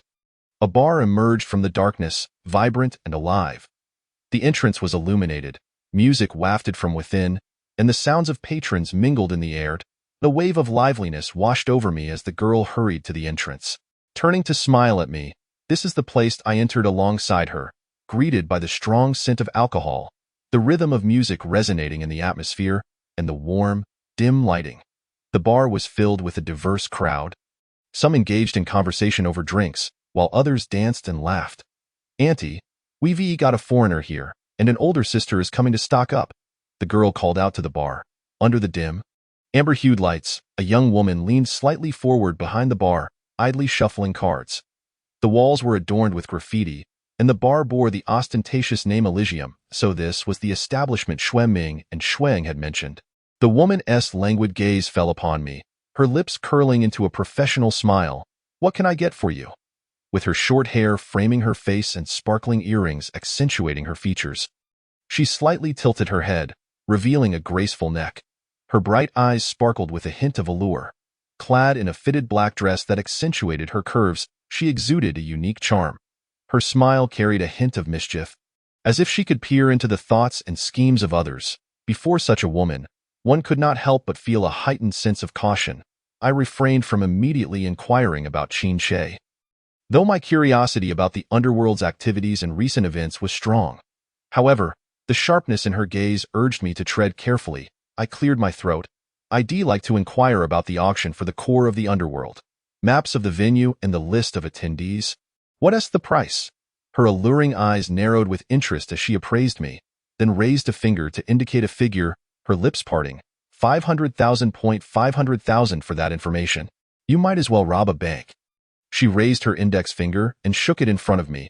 "Each piece of information is worth 500,000. I gasped in disbelief. Was the cost of living in District N109 so absurd? What level of inflation had to occur for such outrageous pricing? Her smile widened at my incredulous expression. "Since you're a new customer and quite charming, I'll give you a 95% discount." "How about that?" 95% discount. That's still an astronomical sum." My lip twitched involuntarily. How generous indeed. Noticing my lack of inclination to negotiate, she shrugged, turning away to open a door beside her. As the door creaked open, a cacophony of voices spilled out. mingling with the sounds of dice, roulette wheels, and card shufflers. The air inside was thick with smoke, alcohol, and the low hum of music. I instinctively leaned closer to catch snippets of conversation. "Hey, are you going to Solon Hotel tomorrow? Did you manage to get an invitation to the auction?" A sultry voice from a woman emerged. A man replied eagerly, "Whether I got it or not doesn't matter. For such a big event, we have to find a way to get a share, right? I heard there's a big treasure inside, and selling it off could yield hundreds of times the profit." He chuckled, as if already envisioning riches. Their chatter about the auction piqued my interest instantly. It must be the auction for the underworld escort. Xue Ming and Xueying had mentioned that many suspicious individuals had recently appeared at the Elysium bar. Likely those hoping to stake their claim at the auction. The woman continued, "Want to get in? You should go ask Qin Shi. I hear if you can offer him what he wants, but Qin Shi would have to be present in the underworld for that to work." "Haven't you heard? It's been ages since he last showed his face. Things have changed in the underworld." Upon hearing Qin Shi's name, I craned my neck to listen more intently. However, the woman let go of the door, and it closed with a creak. "Did you hear that? What you're inquiring about is hot property. Moreover, it concerns significant figures in District N109. I must fetch a good price." Clearly, she intended for me to overhear the discussions within, nudging me towards making an offer. What if I want to inquire about the underworld's news? I finally steered the conversation toward my true interest. She paused for a moment, then leaned closer, whispering in my ear, "Dear lady, don't pry into things that shouldn't be pried into. I still have business to conduct here." It seemed that the underworld was a topic few dared to touch in District N109. The price for auction information was exorbitant, and she was reluctant to disclose any details about the underworld. It appeared I would have to rely on my own efforts to gather information. I gestured toward the door she had just opened. "May I step in and play some cards?" Of course, guests are always welcome. Inside, I exchanged a stack of chips and settled into a secluded corner. Concealed in the shadow of a fiddle leaf fig, I held the chips, pretending to observe the commotion while listening intently to the surrounding chatter. "Hey, do you think Qin Shi has truly gone missing after all this time? Humph, he might even be dead. You have not observed the audacious faction led by the surname Xiang. Their arrogance has reached alarming heights of late. Were it not for Qin Shi's absence in the shadows, would they dare to exhibit such brazen behavior?" The clear, crisp sound of beads rolling in the roulette wheel echoed like a sudden downpour, only to be drowned out moments later by a cacophony of cheers and lamentations. "Sister, allow me to present you with a flower." The girl who had just guided me appeared at my side, extending a fresh bloom towards me. "Thank you," I replied with a smile, accepting the flower and holding it delicately in my hand. "Did you grow up here? Do the people in this place know of Qin Shi?" "Indeed. He is an ageless specter, possessing large, elongated wings, and I have heard whispers of horns as well." The little girl recounted her tale with such seriousness that I could not help but chuckle softly. "Qin Shi? A specter? How could such a handsome man be compared to an unsightly monster?" She continued, "If I were to disregard my aunt's warnings, Qin Shi would surely capture me to feed his man-eating bird." The man-eating bird she referred to must be the mechanical raven that accompanied Qin Shi. Everyone fears him, yet they all seem eager to engage in dealings with him. Remarkably, he approached me with a proposition. Perhaps my EVOL could indeed serve as a worthy counterbalance to his power. Suddenly, the sharp crack of gunfire pierced the air, causing everyone to instinctively look towards the entrance. Chapter 22. A night of terror at the bar in an instant. The door was violently kicked open. The two panels, having been damaged, crashed down, and a pair of leather boots strode over them. "What a lively evening we have here." The voice of the newcomer was shrill, akin to the jarring sound of a knife scraping against glass. The patrons within the room screamed in terror, scrambling to hide while some sat frozen in shock, trembling uncontrollably or need to panic. "We have a significant guest who has gone missing in this establishment, and I kindly ask for your cooperation." The man speaking wore sunglasses, flanked by 7 or 8 armed individuals clad in black. The ominous click of bullets being chambered filled the room, causing some to break down into quiet sobs. My instincts kicked in as I swiftly took the little girl and hid us both in a corner at the first sound of gunfire. The man continued, "Close the doors tight and commence the search. It will also serve to entertain you all." The sounds of gunfire and overturned furniture intertwined with the incomprehensible dialect of District N109. In the concealed storage room, I held the little girl close, peering through a dark window that overlooked the main hall. These individuals were indeed merciless demons, treating the patrons as if they were mere vegetables. Blood swiftly pooling on the floor. Curiously, the girl in my arms seemed unafraid of death, contemplating business in the midst of chaos. So many people. There's surely business to be done. I quickly placed a hand over her mouth. Are you trying to get yourself killed? Stay quiet and hidden. I whispered urgently into her ear. The girl, accustomed to the chaotic environment of District N109 and the Paradise Bar, displayed a maturity beyond her years. Rather than fear, she smiled sweetly at me, her eyes sparkling with excitement as she gazed through the darkened window. Blood trickled across the floor, and even the mice hiding in the floorboards scurried away in fright. The man whistled casually as he approached the bar, pressing the call button and sliding a photograph across to the proprietor. The owner of Paradise Bar was none other than the girl's aunt, the very woman who had demanded $50,000 for a single word just moments ago. The man addressed the owner, "Madam, it would be wise for you to present your guest, if she is poorly treated." "Mr. Xiang will not take kindly to it, Mr. Xiang." I was unfamiliar with this name, and judging by the demeanor of this group, Mr. Xiang was likely no benevolent figure. Furthermore, was not Qinche the leader of the Dark Point? Where had this Mr. Xiang emerged from?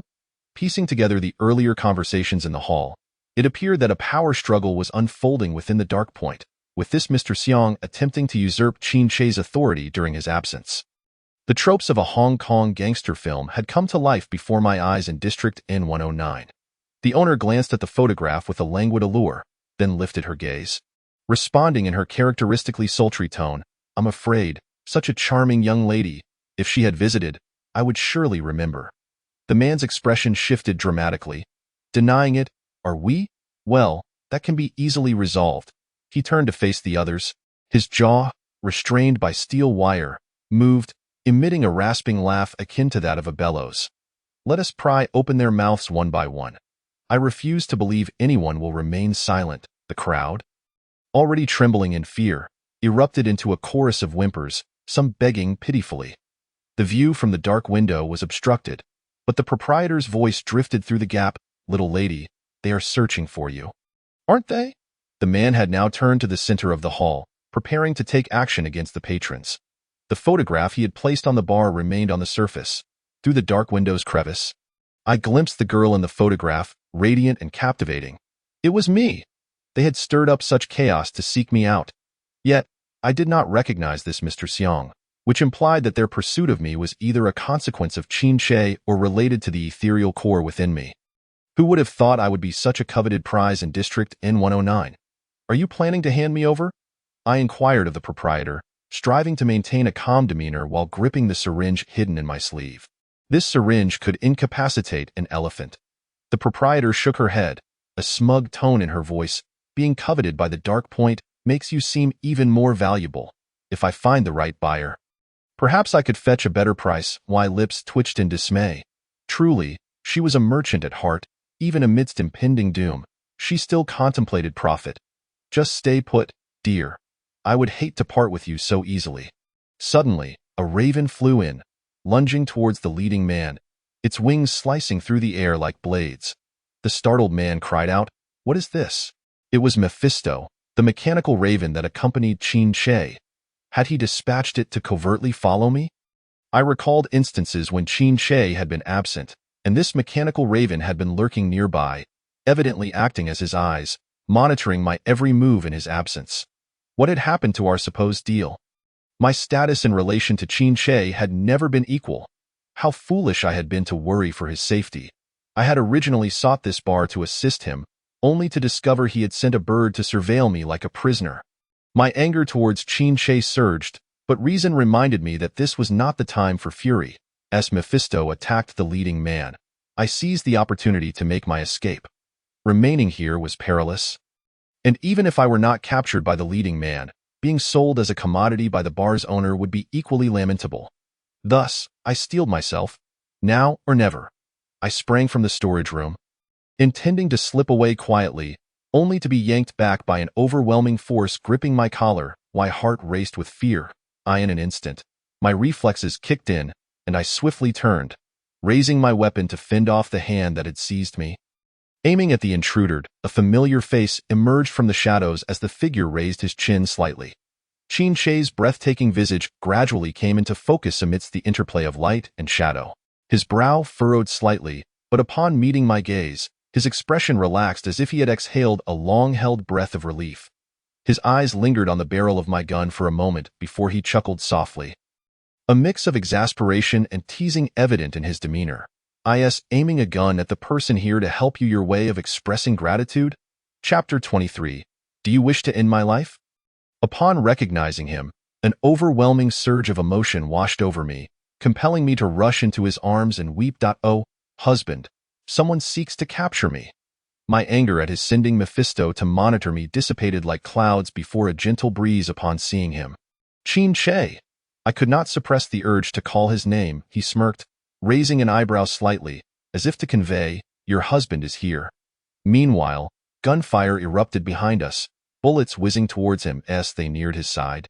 He merely cast a casual glance, and with a slight furrow of his brow, the bullets were instantly reduced to dust. Those who had fired their weapons fell to the ground as if choked. Gasping for breath, Qin Shei's EVOL was astonishingly powerful.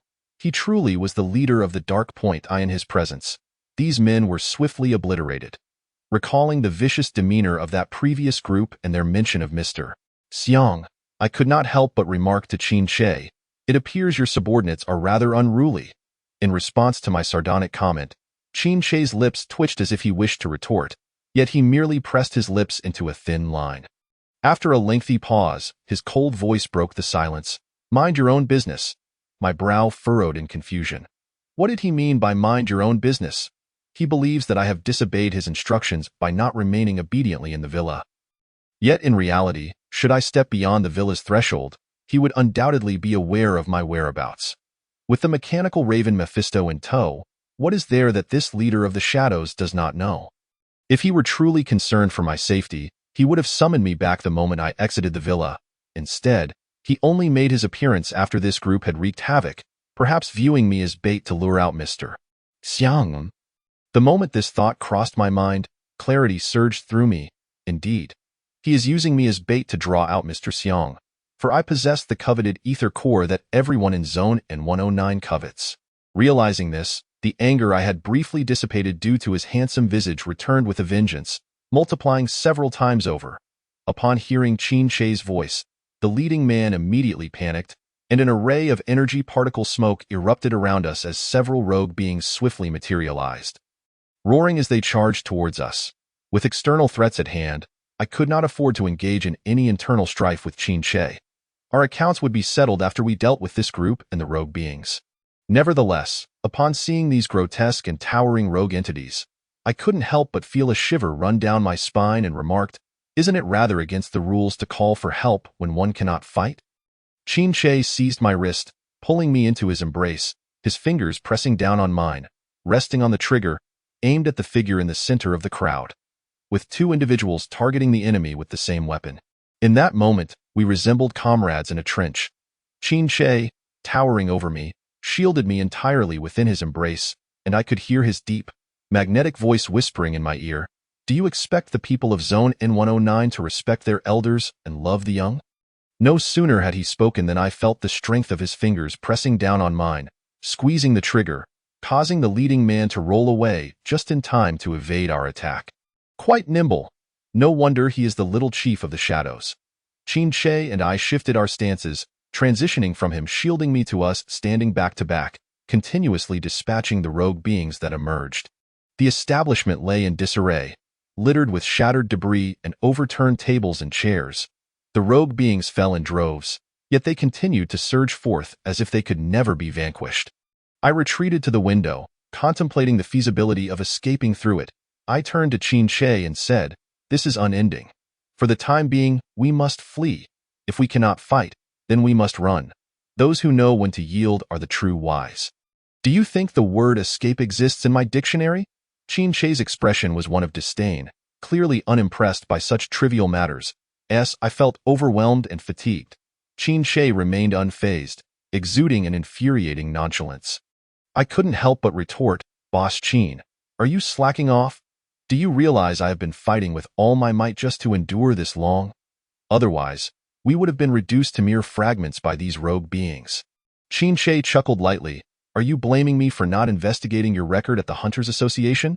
Words fell short, and it was best to focus on the rogue beings before us. Suddenly, Qin Che's voice resonated. Then treat this as your examination room. Prepare yourself. What does that mean? Is he suggesting that our combined efforts against the rogue beings should turn into my solo duel with them? I turned back in surprise, finding a playful smile on Qin Che's lips, his eyes glinting with mischief. Qin Che, what are you plotting? I felt a wave of panic. He raised his gun, aiming at the backup power box on the wall. He intends to cut the power. My face paled. In the bright lights, I struggled against these rogue beings, and if he were to extinguish the lights, I would surely be torn to shreds. No. Please, Qin Che.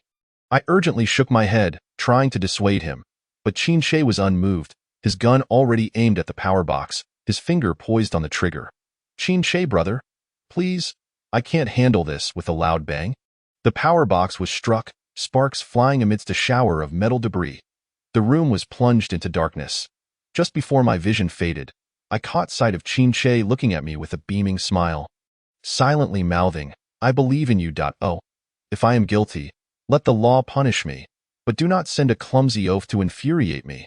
I came to this world to be with the handsome Qin Che, not to brawl with rogue beings. My anger towards Qin Che surged once more. This is a closed-book exam. I in the darkness. Qin Che's voice echoed. You have 1,000 alpacas running through your mind. Qin Che, do not expect me to resonate with you. I despise you.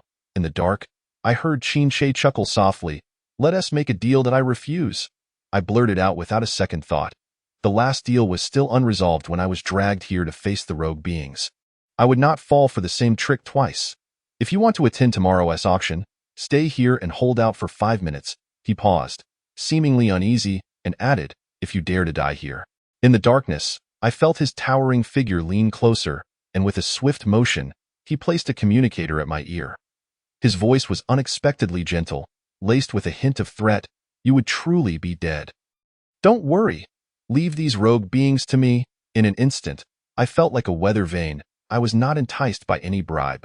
I simply relished the thrill of slaying rogue beings. Silence. I have my own rhythm. Chapter 24. Plotting an escape. Qin Che gave a satisfied hum and vanished into the darkness. Only when he completely disappeared from view did I exhale softly. This Qin Che is someone I cannot afford to follow blindly. I must make plans to escape. The reason I agreed to his so-called second deal was in hopes that he would assist me in entering the auction of the shadows. I would endure the rogue being's onslaught for 5 minutes, while he brought me to the auction tomorrow. Once I obtained the ether core, I would part ways with him. The original owner must have ventured into Zone N109 for the ether core because it is undoubtedly something extraordinary, and beyond Zone N109. I surely have allies waiting to assist me. Did he not mention someone named Shen Xinghue, my hunter partner? From Qin Che's words, it seemed that Shen Xinghue and I shared a good relationship. If I could escape, I would be free from this dark, tormenting existence. As for the allure of sleeping with a handsome man and a life of comfort, I could sacrifice that fleeting desire for a more stable future. After all, there is still Shen Xinghue, right? Though Qin Che, with his stunning beauty, is akin to a vibrant rose with too many thorns, I could settle for Shen Xinghue, akin to cotton. Had I known later that Shen Xinghue would possess such captivating allure, I would have slapped my present self. You are the cotton. Your entire family is cotton.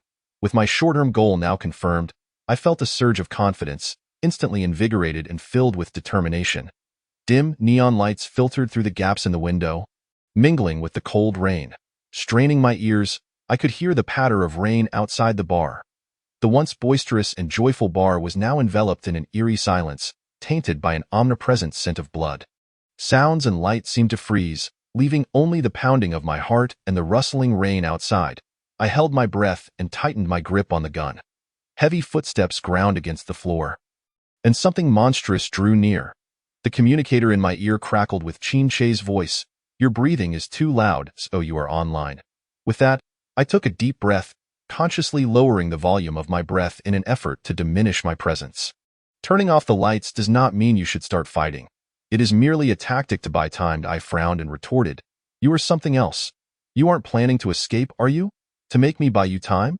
I had intended to use Qin Shi as a stepping stone for the auction, yet he had the audacity to use me as a means of escape first. There was no reply from Qin Shi. Suddenly, a sharp, unpleasant caw pierced the darkness outside. Familiar yet jarring, it was Mephisto, Qin Shi's mechanical raven. The sound of flapping wings and mechanical movements filled the dark. Qin Shi scoffed. Suddenly, his voice came through the communicator. Aim for Mephisto. Who? Should I kill that mechanical raven? The raven is helping you locate. Oh, it is aiding me in locating. I raised my gun, aiming at the raven's red eyes. Sure enough, as the gun discharged, the sounds of the rogue beings dissipating echoed in response. Yet, curiously, the number of rogue beings did not seem to diminish. I couldn't help but inquire to Qin Shi through the communicator. Qin Shi, logically speaking, unless they can self-reproduce like Paramecia, or are as indestructible as you, their numbers should decrease. After a moment of silence, there was no response. Qin Shi. It felt as though the line had been abruptly severed. Leaving no sound, a wave of unease washed over me. Could something have happened to him? Yet at this moment, I find myself unable to concern myself with his safety. Shadows continue to draw nearer in the darkness. In a state of desperation, I raise my weapon and fire at a row of decorative barrels on the ceiling, causing liquor to cascade down upon the encroaching shadows. The flash of the bullets ignites them instantly, and I can almost hear the crackling sound of something being charred in an instant. To my astonishment, those shadows emit no sound whatsoever, nor do they cease their movements for even a moment. In the eerie blue glow of the flames, I discern their true faces, skin corroded and encrusted with crystalline formations, with features faintly resembling human characteristics. This revelation sends a jolt of alarm through me. What is happening? Could it be that these beings, summoned by energy particles, were once ordinary humans? What have they endured to become these mindless, zombie-like drifters that only know how to attack? It feels as if a grand conspiracy lurks behind this. In an instant, the previously staggering monsters suddenly collapse, their forms grotesquely disfigured by the flames. The viscous substance seeping from their wounds resembles a murky oil rather than blood. Suddenly, the lights in the bar brighten. Instinctively, I raise my hand to shield my eyes from the blinding glare, only to see a tall, familiar figure stepping forward to shield me from the harsh light. You have finally appeared. I am somewhat emotional. During the earlier battle in the dark, he had suddenly gone silent, leaving me feeling quite insecure. Let us go. Qin Shi's expression remains calm and unruffled, seemingly unwilling to explain his abrupt disappearance, why frustration simmers beneath the surface. However, knowing that I must rely on him to gain entry to tomorrow's Dark Point auction, I suppress the flickering flame of my irritation for the time being. At that moment, the bar's proprietress suddenly emerges, greeting us with an air of casual familiarity. Thank you for your patronage. Do come again. As she speaks, she affectionately embraces me. I widen my eyes at her. Wait, sister. Are we on familiar terms? Wasn't it you who said you would keep me around to fetch a good price?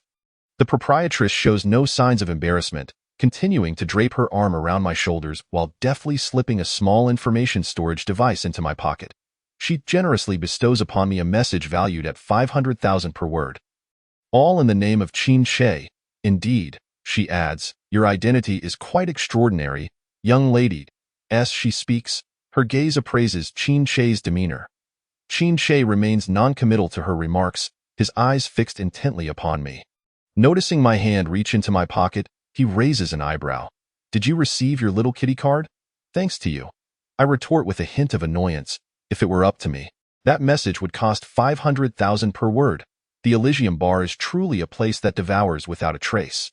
Yet even in this morally ambiguous Dragon Gate Inn, encountering Qin Shi compels one to comply without hesitation.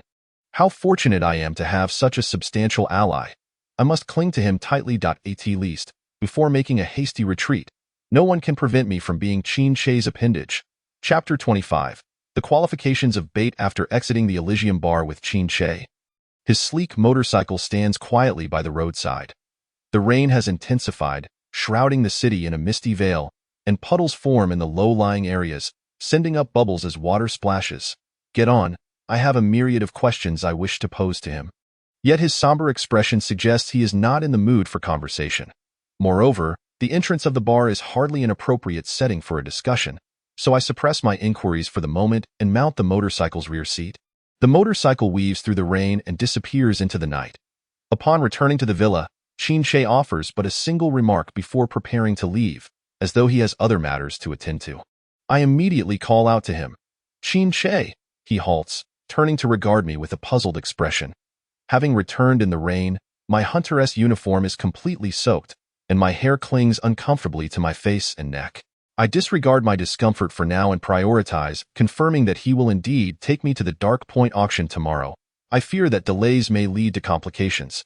Qin's gaze inadvertently lingers on me, his brow furrowing slightly, drenched like a drowned rat. Go take a hot shower. Lest you catch a cold, I decide to momentarily overlook these trivial details. Qin, I held up my end for 5 minutes. You promised you would take me to the Dark Point auction, I assure you. I will fulfill my promise. However what? With your current abilities, it will be quite difficult to extract the ether core from the auction. A smirk plays at the corners of his mouth. Aren't you going to help me? That was part of our last transaction. He leans back casually, crossing his arms. If I recall correctly, the conditions stipulated that you must first resonate with me before I assist you in acquiring the ether core. This is troublesome. My disdain for him prevents me from resonating. Even now, my anger has reached unprecedented levels. Observing my defeated expression, he raises an eyebrow. Shall we give it another try? I hastily wave my hands in denial. No, there's no need. Why not try? Qin's expression darkens. It certainly 1T resonate. I instinctively clasp my hands behind my back, concealing them. My behavior mirrors that of a student attempting to evade the teacher's probing questions. Well aware of the need to avoid academic confidence, Qin must believe that after spending the past few hours displaying remarkable patience, my feelings towards him would have improved. Little does he know, the negative effects have only multiplied. His brow furrows. How do you know it 1T resonate? I simply know. I internally roll my eyes. When you cut the backup power to the bar, leaving me to face those drifters alone, I knew then. Suddenly, Qin steps forward, grasping my hand within his. Let me give it a try. With that, his fingers intertwine with mine, sealing our connection. He then closes his eyes to feel the moment, and a soft glow emanates from our joined hands. Shortly thereafter, he opens his eyes, frowning at me. Indeed, it fails. You knew all along. This means you truly despise me now. I bite my lip, unwilling to speak. Qin leans closer, cupping my chin and fixing his gaze upon me. I notice a faint crimson glow in his right eye. Qin, you are not keeping your word, I exclaim, quickly reaching for his right eye, fearing he intends to use his EVUL to pry into my thoughts again. He deflects my hand, gripping my chin firmly instead. The roughness of his grip leaves a slight ache. His piercing gaze scans my face, barely concealing his anger. You dare to detest me in the past. When he accused me of loathing him, I would immediately retort. This time, I remain silent, biting my lip. Observing my reaction, Qin's expression softens slightly, and he grits his teeth. Why? Why? Don't you have any self-awareness? I retort, anger bubbling within me. Is it just because I disabled the bar's backup power? That's just one aspect. The most significant is that you used me as bait. I glare at him, a flicker of sadness in my eyes. I was worried about you, and when I learned about the Elysium bar, I intended to help you. Qin releases his grip on my chin, his expression easing somewhat. Yet, I was merely a pawn for you to draw out the target. Qin straightens up, tilting his chin with a nonchalant tone. Indeed, that was my intention. You admit that rather brazenly. You should consider yourself fortunate to possess the value of being bait. Otherwise, how could you engage in a transaction with me? I have never encountered such shamelessness. He clearly committed an unscrupulous act, yet twists it to imply that it enhances my worth. This infuriates me. I suspect my indignation amuses him, for Qin suddenly chuckles lightly. You still can't resonate with me. Have you thought of a way to acquire the ether core? Not yet. Without Qin's assistance, given my current capabilities, even if I were to enter the Dark Point auction, I could not obtain it. Please help me, I concede. Qin raises an eyebrow. What reason do I have to assist you? I can serve as bait once more. I take a deep breath, rationally analyzing, if I'm not mistaken.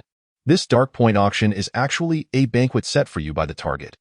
Qin's lips curl into a slight smile, his eyes narrowing with satisfaction. as if he were a proud teacher observing a student's presentation.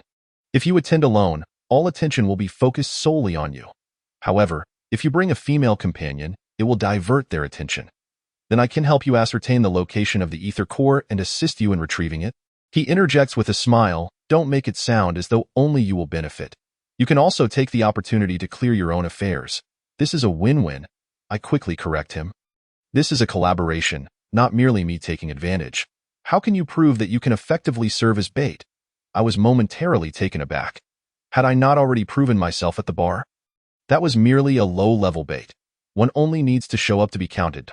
Tomorrow's auction bait, after all, will feature you as my companion, not so. What are your requirements for being your partner? An unsettling premonition washed over me.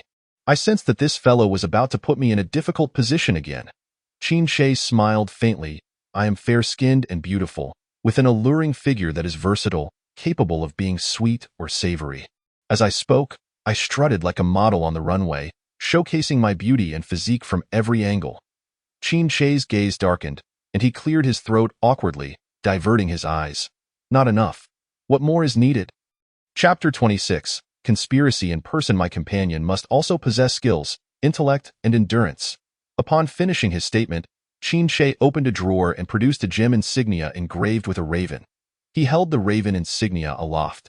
If you can procure it from me within 24 hours, I shall acquiesce to your conditions. I furrowed my brow, contemplating the insignia. What? It seems there's a catch. Let me have a closer look. I swiftly reached out, hoping to seize the raven insignia before Qin could react. However, he retracted his hand, causing the insignia to vanish from sight. A slight smirk played on his lips, as if he had anticipated my little trick. He chuckled softly, acknowledging my cleverness. Though it was limited, I inwardly cursed Qin for his cunning. Seemingly in high spirits, he advised, do not rush. There is still some time before the auction begins. I suggest you change out of those damp clothes. If someone catches a cold, they might miss the auction. His reminder jolted me, and I realized I was still quite wet. I waved goodbye and headed towards my room. By the time I emerged, freshly bathed and dressed, Qin had vanished without a trace. Recalling the items given to me by the bar's proprietress, I quickly retrieved my storage terminal and connected the transmission device to extract the information. Once the data transfer was complete, the holographic map of Solon Hotel and a partial guest list for the underworld auction appeared before me. While it was not exhaustive, it was sufficient for our needs. With this information, locating the ether core at the auction would be considerably easier for both Qin and me. I wondered what Qin was doing at this moment. Before heading to the auction, I needed to discuss various details with him, in addition to obtaining the raven insignia. I wandered through the villa in search of Qin, familiarizing myself with its layout. I suddenly heard voices coming from the pavilion in the front yard. Following the sound, I found Xueming and Shuang seated at a metal, intricately designed table, enjoying their beer. There were 4 chairs around the table. Xueming and Shuang occupied 2 of them, while a mechanical raven perched on the back of another. 1 chair remained unoccupied. Just hold on. This isn't your first injury. Once the boss is done, he will surely repair you, Xueming consoled Mephisto. Squawk, calm down. It wasn't intentional, Shuang chimed in, echoing his sentiments. Squawk, squawk. I approached casually, curious about their lively conversation. What are you discussing? It sounds quite animated. Squawk, squawk, squawk. Upon seeing me, Mephisto erupted in excitement, flapping its wings as if it were about to charge at me. I noticed one of its wings drooping, the metallic feathers disheveled. You're injured? I asked, taken aback. Squawk, squawk, squawk. I furrowed my brow, glancing between Xueming and Shuang. Did it seem to be scolding me? Xueming stifled laughter. It's quite the foul-mouthed creature. I haven't wronged you, have I? I queried, gazing at the mechanical raven with confusion. It dawned on me that I had indeed injured it during our encounter at the Pleasure Zone bar. It had been hit by my bullet while trying to locate me in the darkness. Squawk, squawk, squawk, squawk. It appeared that I was correct. I quickly apologized. I'm sorry, it was unintentional. Are you seriously hurt? Do you need to go to the hospital? To my surprise, I detected an expression of exasperation on the mechanical raven's face. Xueming was shaking with laughter. Ha, little hunter, what were you thinking? Ha, take it to the hospital. Shuang couldn't help but join in the mirth. No need to worry. The boss will fix it up. Mephisto seemed to calm considerably. Evidently, my contrition had alleviated much of its ire. I raised my hand to my temple, slightly bowing in a gesture of apology. I am sorry, Mephisto. It won't happen again. Squawk, squawk. It grew excited once more. All right, no next time, but I hastily corrected myself. Squawked that I took a seat in the remaining chair, glancing at the beers in Shui Ming and Shui Ying's hands. Is there any left? I'd like to have a drink. The events of the past few hours had been rather disheartening, and I found my spirits dampened. Seeing the two brothers enjoying their drinks made me crave a little liquid courage to ease my troubles. There's more. Shui Ming immediately handed me a can of beer. I took a hearty swig, then sighed deeply to From the moment I reached for the beer, Shui Ming and Shui Ying's eyes were glued to me, their curiosity unmistakable. Upon hearing my sigh, Shui Ming could no longer contain himself. What's wrong? What's the matter? I cast him a puzzled glance. What do you mean? You and the boss. Ever since you returned? He has been a ghost. Now you're drowning your sorrows in drink. Something must be afoot. Then, according to your esteemed opinion, what do you think is going on? I feigned ignorance, if I'm not mistaken. It must be that our blunt boss simply lacks the finesse to charm a lady and has inadvertently upset you. Am I right? Wow, Shui Ming. I regarded him with newfound respect. He was quite the clever one. He, Shui Ming wore a look of mock humility. Shui Ying chimed in, Little Hunter, don't be angry with our boss. His way of expressing himself may be clumsy, but he genuinely cares for you. Squawk, the mechanical raven seemed to concur. I scoffed silently. How could he possibly harbor feelings for me? His heart was solely devoted to his transactions. Hiss! I heard a simultaneous gasp from Shui Ming and Shui Ying. They then resumed their conspiring without a care. This won't do. We must assist him. After all, it took us ages to find the one person he desired. How can he falter now that she is within reach?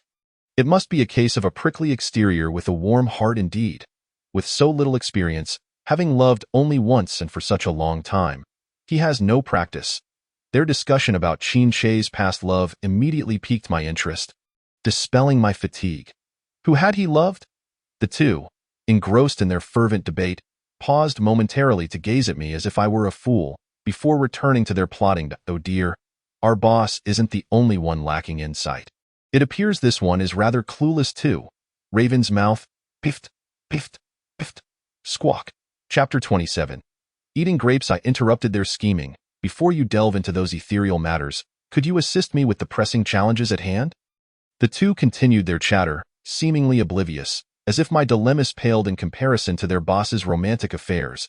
If I couldn't procure the Raven insignia, I might very well find myself expelled by Qin Shi. They halted their discussion, exchanging glances. The leading lady is about to be cast out. That indeed seems more urgent and significant. With that, they nodded in agreement, finally turning their attention to me. What difficulties are you facing? I relayed the predicament of needing to obtain the Raven insignia from Qin Shi within 24 hours. City folk truly know how to play the game. Our boss isn't entirely devoid of romantic skills. I found myself at a loss for words regarding these two easily distracted individuals, but they were my only recourse. After all, 3 heads are better than 1. Tackling someone as formidable as Qin Shi alone within such a short time frame was genuinely daunting. Moreover, these two were Qin Shi's subordinates, thus possessing greater insight into his character. With their assistance, the likelihood of successfully acquiring the Raven insignia from Qin Shi would increase significantly. Balancing a plate of washed grapes, I stood at the door of the study, mustering my courage. You can do this. You've got this. Taking a deep breath, I knocked on the study door. Come in. Upon seeing me holding grapes at the door, Qin Shi raised an eyebrow, his handsome eyes reflecting a glimmer of understanding. I asked, there's something you need. His deep voice resonated like a fine vintage. It's quite late, and I noticed you were still busy. So I brought you some fruit. I lowered my gaze, hoping he would not perceive the guilt reflected in my eyes. He turned aside, allowing me to enter. I stepped into the study, placing the fruit platter upon the desk, and lifted my gaze to survey Qin Shi's study. The room was exceptionally spacious, with exquisite golden-threaded Nanmu bookshelves neatly aligned against the walls, adorned with a diverse array of tomes. In the center of the room stood a massive desk, at the heart of which lay a simulation sandbox representing the N109 district. On one wall, an assortment of firearms of varying lengths and styles was displayed. Your study resembles a clandestine sanctuary.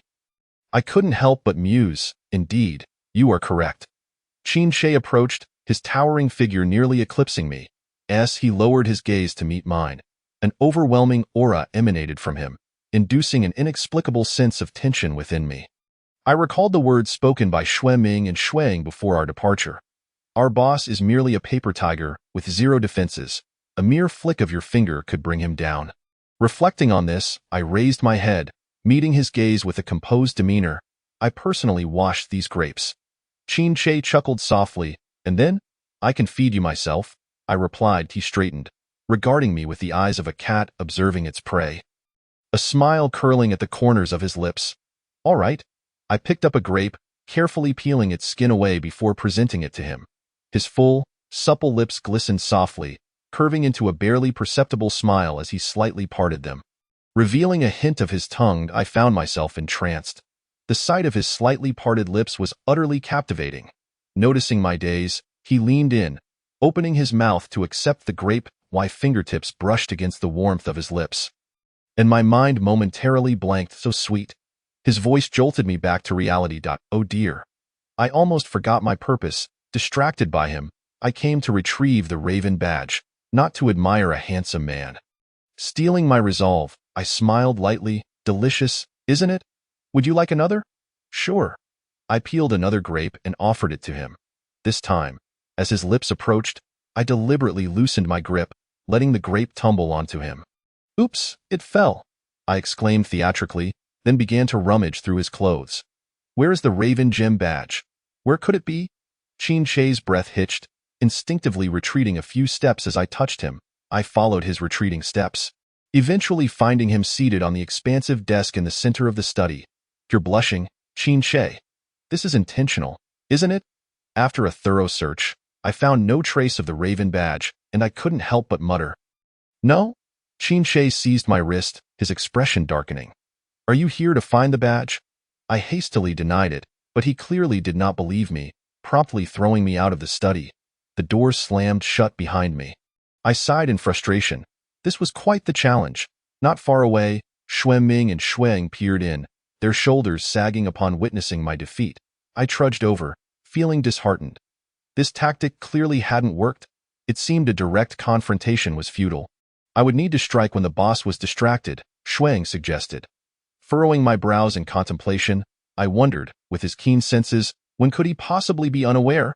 Then it struck me. Xue Ming suddenly snapped his fingers.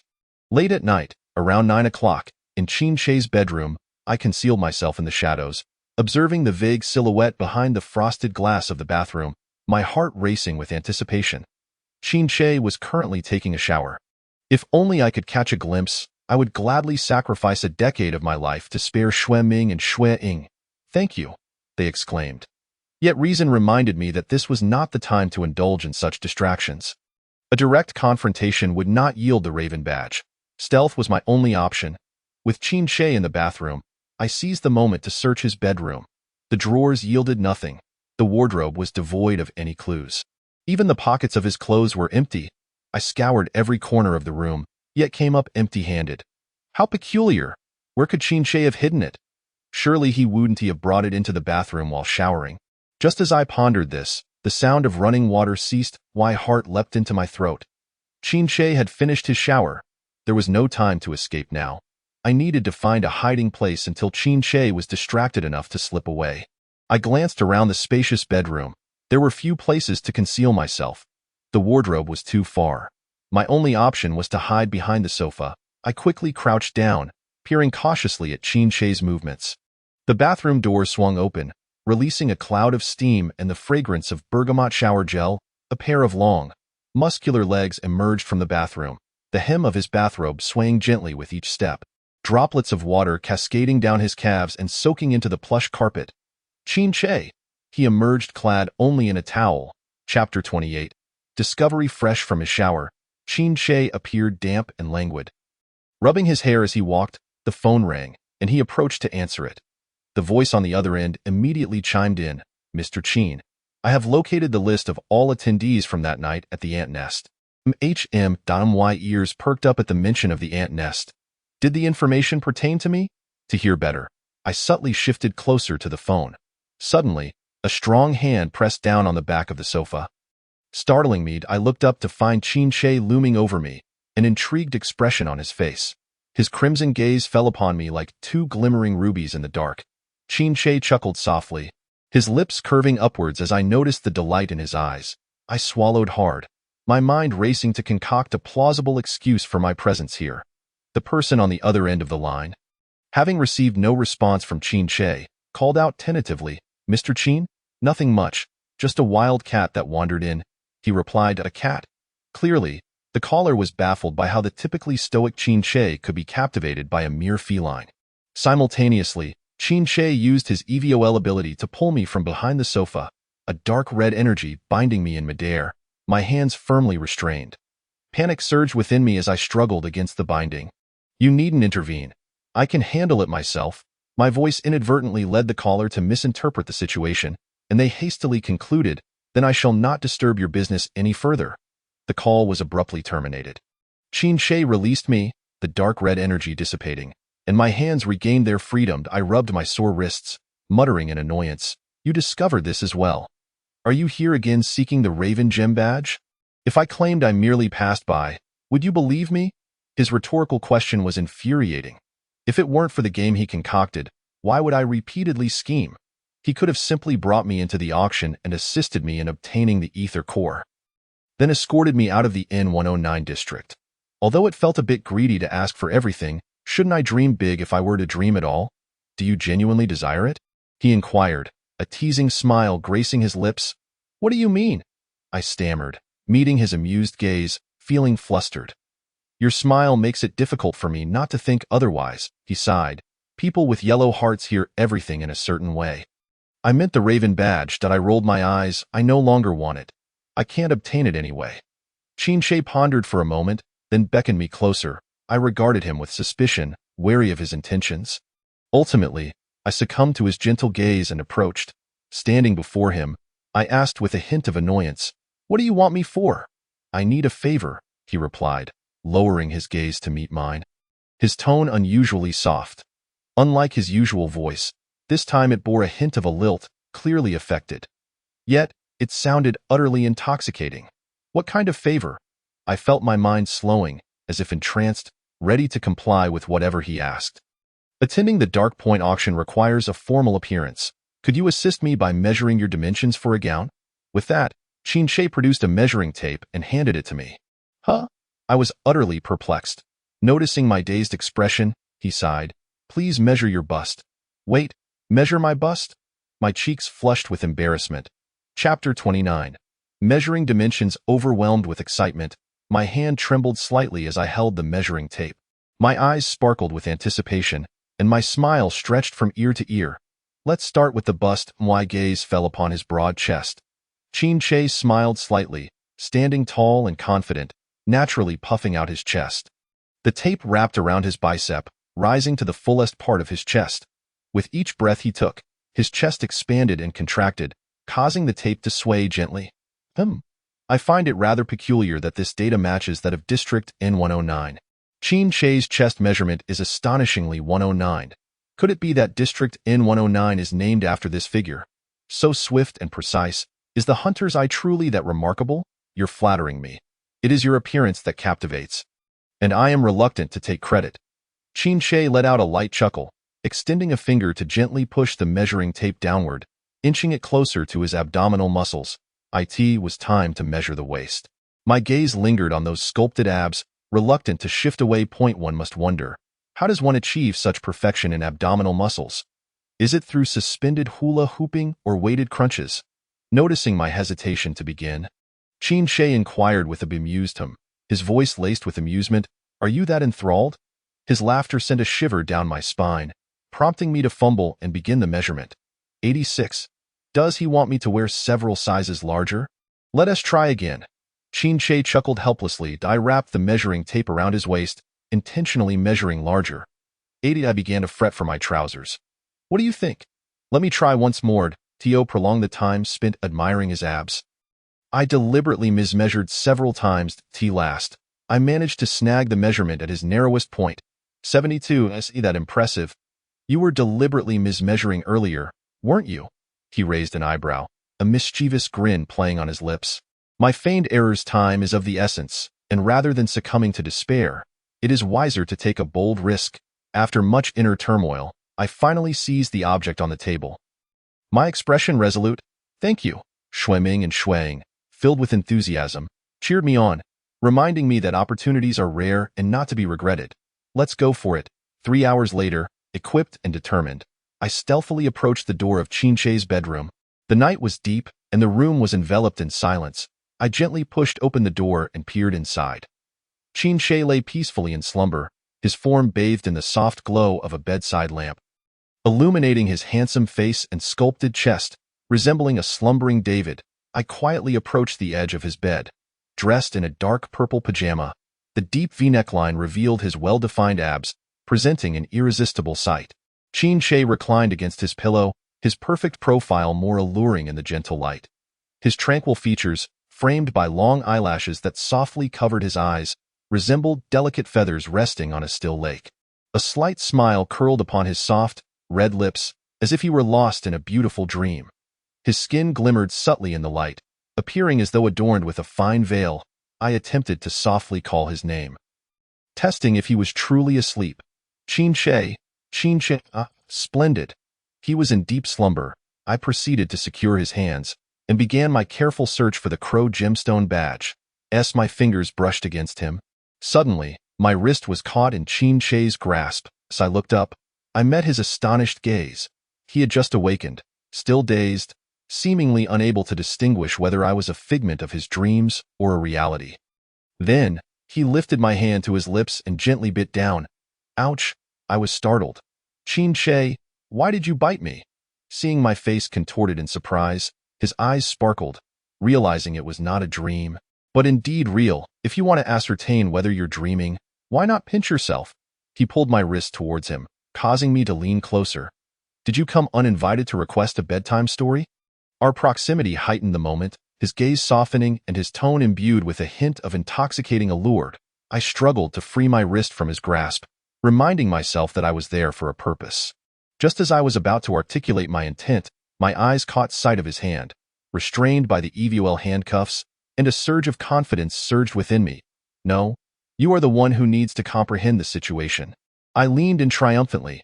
Qin-Shei's lashes fluttered as he glanced quickly at my chest, his face betraying a hint of blush. His bashful demeanor emboldened me further. I pressed my hands against either side of his head, pinning him against the bedpost. Qin-Shei raised his gaze to meet mine, his crimson eyes reflecting only my image. I pointed to the handcuffs binding him, explaining, "These handcuffs can restrain EVOL for an hour, no matter how powerful you are. You are now utterly helpless, are you not? Ha ha ha. Sweetheart, allow me to cherish you." Qin-Shei arched an eyebrow, intrigued. "Oh, so now I have become your prey. What are your intentions?" Sensing a shift in the atmosphere, I decided to act swiftly. Cutting to the chase. "Where's the brooch?" "The crow gemstone badge brooch. Hand it over." Qin-Shei chuckled lightly, raising the hand that had not been cuffed, gesturing for me to find it myself. His expression was both confident and teasing, a hint of mischief glimmering in his eyes. However, this was not the time to dwell on such details. I immediately set to searching him, as it was indeed his own challenge. I recalled Shui-Ming and Shuang mentioning that Qin-Shei had previously become upset not due to my lack of affection, but rather because I was fixated on an inconsequential crow badge. In an attempt to validate their claims, I decided to broach the subject with Qin-Shei. Thus, while my hands continued their exploration, I murmured seemingly to myself, "From the beginning, you locked me here, compelling me to resonate with you, claiming we are kindred spirits." I shifted to search another side. This is hardly the treatment one would expect from a stranger. But, raising my gaze to meet Qin-Shei's steady, penetrating stare, I continued, "Could it be that you harbor feelings for me? Is this your way of seeking my attention?" I had previously inquired about his feelings, but his response had been evasive. Last time, he had remarked, "Who wouldn't like a mischievous and adorable tabby?" His lack of a direct admission had left me unconvinced. Would he respond more straightforwardly this time? My heart raced, and the calm composure I had moments ago began to waver. A soft chuckle escaped his lips. "Have you read too many fairy tales? It felt as if a wave had washed over me, erasing the heart drawn in the sand. My heart sank, akin to the retreating tide. Chapter 32. Securing the brooch, I feared that the light in my eyes had dimmed in an instant. Qin Che's teasing demeanor shifted to one of tension. "Is this answer of great importance to you?" I lowered my gaze. "Not at all." Simultaneously, I retrieved the crow gemstone badge brooch from beneath his collar. I toyed with it in my hands, feigning nonchalance. "It is of no significance. After all, I have already won this game." Clearly, Qin Che's focus was not on the brooch. Even my acquisition of it elicited no emotional response from him. As his eyes remained fixed on me, as if fearful of missing any flicker of emotion on my face. Meeting his intense gaze, I jested, "You wouldn't be considering a change of heart, would you?" He smirked slightly, replying earnestly, "I will not renege on my promises." With that, he straightened his posture, leaning closer. "However, the thrill of the game lies in the challenge. Your confidence renders it rather dull." Concurrently, Qin Che utilized EVOL to unlock the handcuffs. "You!" I exclaimed in astonishment. "Wait, those cuffs are supposed to restrain EVOL for an hour. How can they have no effect on you?" This revelation meant that when I had been flaunting my bravado earlier, he had merely been toying with me as a cat would with a mouse. Frustration bubbled within me. Yet, there was no time for reflection. Instinct urged me to flee immediately as I attempted to escape. He swiftly seized me. Tossing me back, I raised my hands in defense, but he captured my wrist, pinning it above my head. Whether due to our struggle or the close proximity, his breath quickened, yet his agility was remarkable. Suddenly, he exclaimed, picking up the tranquilizer gun beside us for inspection. Panic surged through me. "Give it back." He raised an eyebrow. "Are you still planning to use that against me?" He scoffed, clearly finding the notion childish and absurd. "You have grown overly complacent." I struggled against him, but he held me firmly against the bed. "The reason I kept you around is that you still hold value, and I take pleasure in watching my prey writhe in desperation." With that, his large hand enveloped mine, encompassing the brooch. Alarm coursed through me. Was he attempting to reclaim the crow badge? I struggled with all my might, but he remained unperturbed. His gaze swept over my face, a wicked smile curving his lips, especially as he believed he still had a chance of escape. "Qin Che, you twisted, psychopathic fiend!" I shouted in frustration. "Let go." "I've already obtained it." In our tussle, our intertwined hands inadvertently pressed against the tranquilizer gun, which discharged unexpectedly, a resounding bang echoing as a burst of confetti erupted into the air, forming a pink, heart-shaped cloud. The large love emblazoned within the cloud left me momentarily speechless. What is this? This is not a tranquilizer gun. It is merely a festive cannon. Xueming and Xueying, you two are in for it. Qin Che froze, a faint blush creeping upon his cheeks as he recognized the words of affection within the cloud. His lips curling into a subtle smile. Yet, he continued to feign indifference. "Your taste is truly pedestrian." Humph. Clearly, he was secretly pleased, yet unwilling to admit it. I would not yield, retorting, "I won't allow you to disparage yourself. For my taste is you." Qin Che paused, yet rather than becoming angry, his earlier aggressive demeanor softened unexpectedly. He retrieved the crow badge from my grasp and delicately fastened it to my chest. As his hand brushed against me, I instinctively flinched. "Oh, not move." He meticulously adjusted it. I was taken aback. Had I passed some sort of test? Sitting upright, Qin Che averted his gaze shyly, awkwardly commenting, "The auction is about to commence." However, one must wonder what might transpire there. Was he trying to issue me a warning? I immediately and eagerly grasped his arm, insisting that no matter what happens, he must stand by my side. Qin Che gazed at me with a hint of indulgence, a smile playing at the corners of his lips, and our deal was sealed. After speaking, his attention shifted to the brooch, and he reminded me, "Do not lose this brooch. It is your only pass in zone in 109." I in the dim light, the raven brooch upon my chest reflected a crimson hue akin to fine wine. After much effort, I finally obtained the brooch from Qin Che, who upheld his promise to assist me in acquiring the ether core. Exiting his room, my heart raced with excitement. So much had transpired this evening.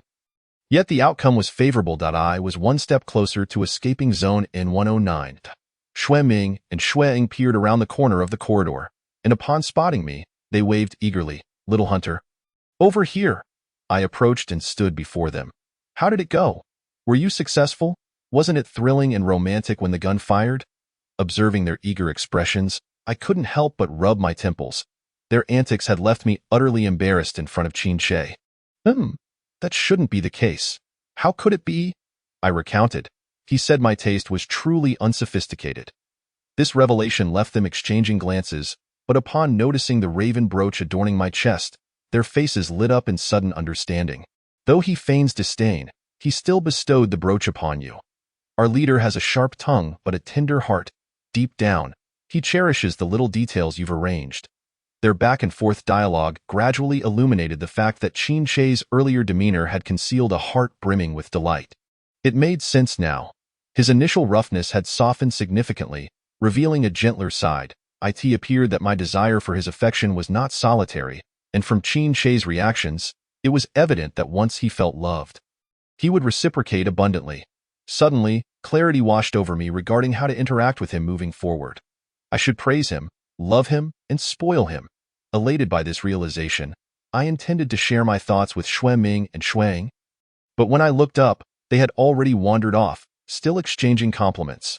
The idea of handcuffs and love cannons is truly brilliant.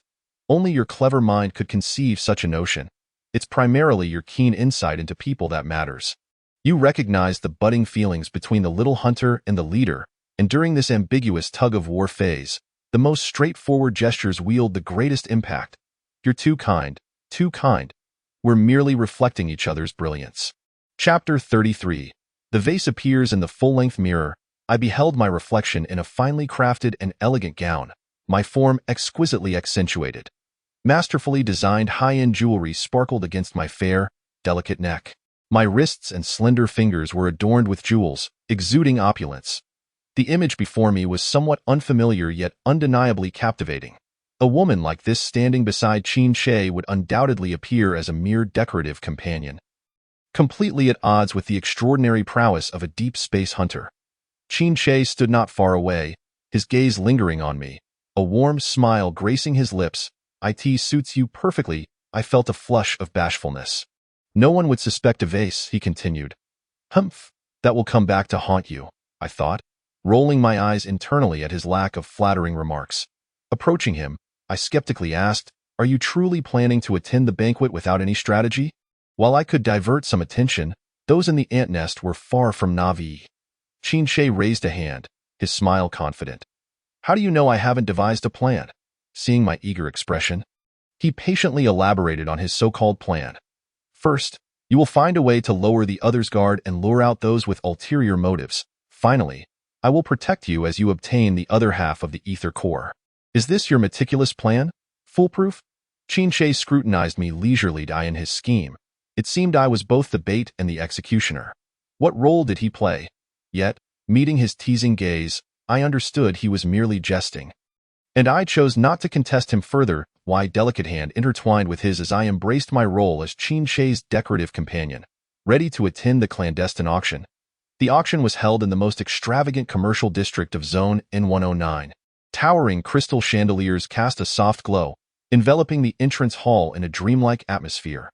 The marble floor was adorned with exquisite carpets. Each step felt as if I were walking on clouds. Golden vases brimming with vibrant flowers stood at the entrance, exuding delightful fragrances. Renowned oil paintings decorated the walls, showcasing the organizers' meticulous attention to detail for this auction. Qin, in a perfectly tailored luxurious suit, appeared even more statuesque, every detail exuding charm and sophistication. His broad shoulders, impeccable waist-to-hip ratio, and long, straight legs subtly hinted at an effortless allure. He seemed to have stepped right out of the cover of a fashion magazine. Radiating an unparalleled aura, I linked my arm with his while entering. We instantly attracted the gaze of many onlookers. I whispered, "Qin, are you certain they will take the bait?" "That depends on your performance," he replied, igniting a competitive spark within me. Instantly, my previously aloof demeanor transformed into a radiant smile, and the way I held his arm shifted from restrained to intimately close. "How does this look?" Qin's face flushed slightly, and he cleared his throat awkwardly. "At this rate, you'll have captivated our own first." Just as we spoke, a server approached to greet Qin. "Mr. Qin, We've been expecting you. I promptly composed myself, leaning closer to Qin Shi with a sweet yet innocent smile. Upon catching the server's gaze, I sincerely blinked my large, innocent eyes at him. Beautiful yet naive, a vase in every sense. Qin Shi turned to me, retrieving a communicator from his pocket and fastening it to my ear. You have quite a knack for playing the bait, don't you? As he leaned in to assist me with the communicator. I found myself enveloped in his warm embrace.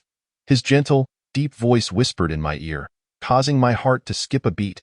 After securing it, he gazed at me earnestly, as if countless words were swirling in his eyes, filled with emotions, affection, indulgence, concern, trust. Ultimately, he distilled these feelings into a simple, unremarkable phrase. I'll be back shortly. Enjoy yourself. With that, he handed me a black gold card and turned to leave. For reasons unknown, after Qin Shi departed, I felt as if our hearts were more closely entwined than ever.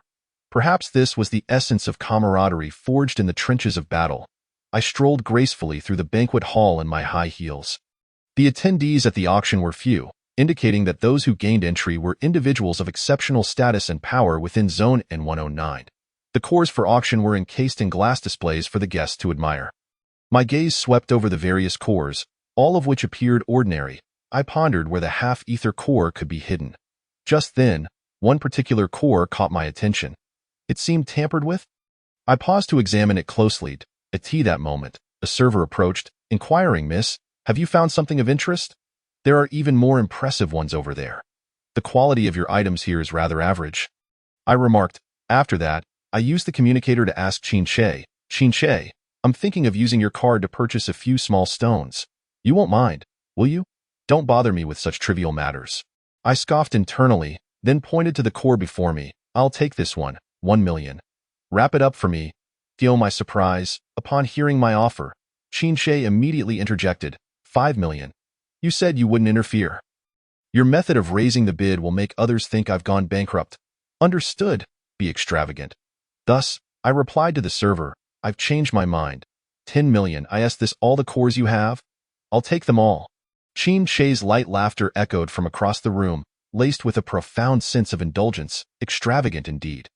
Soft golden light flowed over the dark, smooth walls, reflecting the elegant decor within the hall. On a sofa, Qin Shi gently swirled his whiskey glass, the ice clinking against the liquid with a soft tinkle. "Mr. Qin." Suddenly, a man's voice resonated from a short distance away. Noticing Qin Shi's gaze directed towards him, the man approached with a smile, humbly nodding in acknowledgement. He was Xiang Ming, the instigator behind the ruckus at the Paradise Bar, and the true mastermind of the explosion in Huapu district. Qin Shi lifted his eyelids slightly, the corners of his lips curving into a smirk that was neither a smile nor a frown. In the next moment, a dark red energy beam tightened around Xiang Ming's collar, wielding an irresistible force that violently slammed him to the ground. Ugh! Everything transpired too swiftly. Xiang Ming could only let out a muffled cry of agony. Chapter 34. The price of betrayal. Xiang Ming's throat was constricted, his strength rapidly dissipating. Instinctively, he clawed at the dark red energy beam around his neck, only to draw forth several streaks of crimson blood. All his clandestine schemes against Qin Shi crumbled under the weight of Qin Shi's overwhelming power. Qin Shi leisurely swirled his whiskey glass, stating, "My time is limited. There's no need for these pretentious formalities." He had no patience for pleasantries with Xiang Ming. Despite the immense pain coursing through his body, Xiang Ming still attempted to argue. "I did not betray you." Qin Shi scoffed derisively. "With your solitary courage, that is indeed unlikely. However, those who claim they can replace me must have offered you terms that were hard to refuse." At that moment, the decisive Qin Shi emanated a chilling aura, and every word he uttered, though calm and measured, bore a terrifying weight that struck fear into the very marrow of one's bones. Casting a glance at the seemingly clear liquid in his glass, he casually placed it back on the table. He approached the man cowering on the ground, his right eye glowing with a ghostly red light. Utilizing EVOL, Qin Shi delved into Xiang Ming's thoughts and desires. Xiang Ming struggled desperately, unwilling to allow Qin Shi a glimpse into his mind. Yet, his efforts were in vain. The individuals who manipulated Xiang Ming from the shadows had not only promised him the opportunity to usurp Qin Shi but had also offered wealth, beauty, and collaboration with the influential conglomerate Ever from District N109. Peering into Xiang Ming's innermost cravings, Qin Che chuckled coldly. So that is the case. Their methods of bribery remain as stale as ever. It seemed Xiang Ming was not the first to betray Qin Che. This man, standing atop the pinnacle of power, often faced the treachery of those around him. A profound solitude indeed. The dark red energy beam constricted further, and the immense pain finally stripped away Xiang Ming's hypocritical facade, revealing a grotesque visage. Qin Che, don't think that with them backing you, you can be arrogant for long. Qin Che wore an enigmatic smile as he looked down upon him. Since you have chosen betrayal, I must, regrettably, demand my dues ahead of time. The dark red energy beam enveloped Xiang Ming with increased intensity, its density compounding until he was entirely ensconced, as the energy dissipated. Xiang Ming was reduced to nothingness, vanishing without a trace. Simultaneously, I was at the auction hall's banquet, engaging with the cores I had acquired. The atmosphere was rife with clinking glasses, and both overt and covert gazes flitted across my figure. I feigned indifference while toying with the few cores I had purchased, casually turning around as several eyes immediately averted. Seizing the opportunity, I whispered into my earpiece, "Qin Che, how is it on your end?" At that moment, a young man clad in a suit approached, initiating conversation. "Miss, that brooch you wear is exquisite. Would you entertain my offer?" The man smiled, positioning himself before me, slightly raising his hand, revealing a flicker of blue electricity from his cuff. His intentions were far from benign. I promptly adjusted my demeanor, subtly stepping back to create distance, wary of being seized as leverage against Qin Che. Raising my chin with an air of aloofness, as though I were a canary raised by a clandestine leader, I declared, "I'm not interested. Please step aside." My rejection left the man unfazed, even advancing a step closer. To him, I was merely a defenseless woman beside Qin Che, possessing only a pretty face and no real threat. "What do you think of 10 Towers? The mid-party banquet is about to commence. May I have the honor of inviting you to dance?"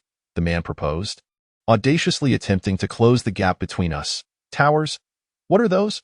I pondered, just as I heard Qin Che's voice resonate behind me.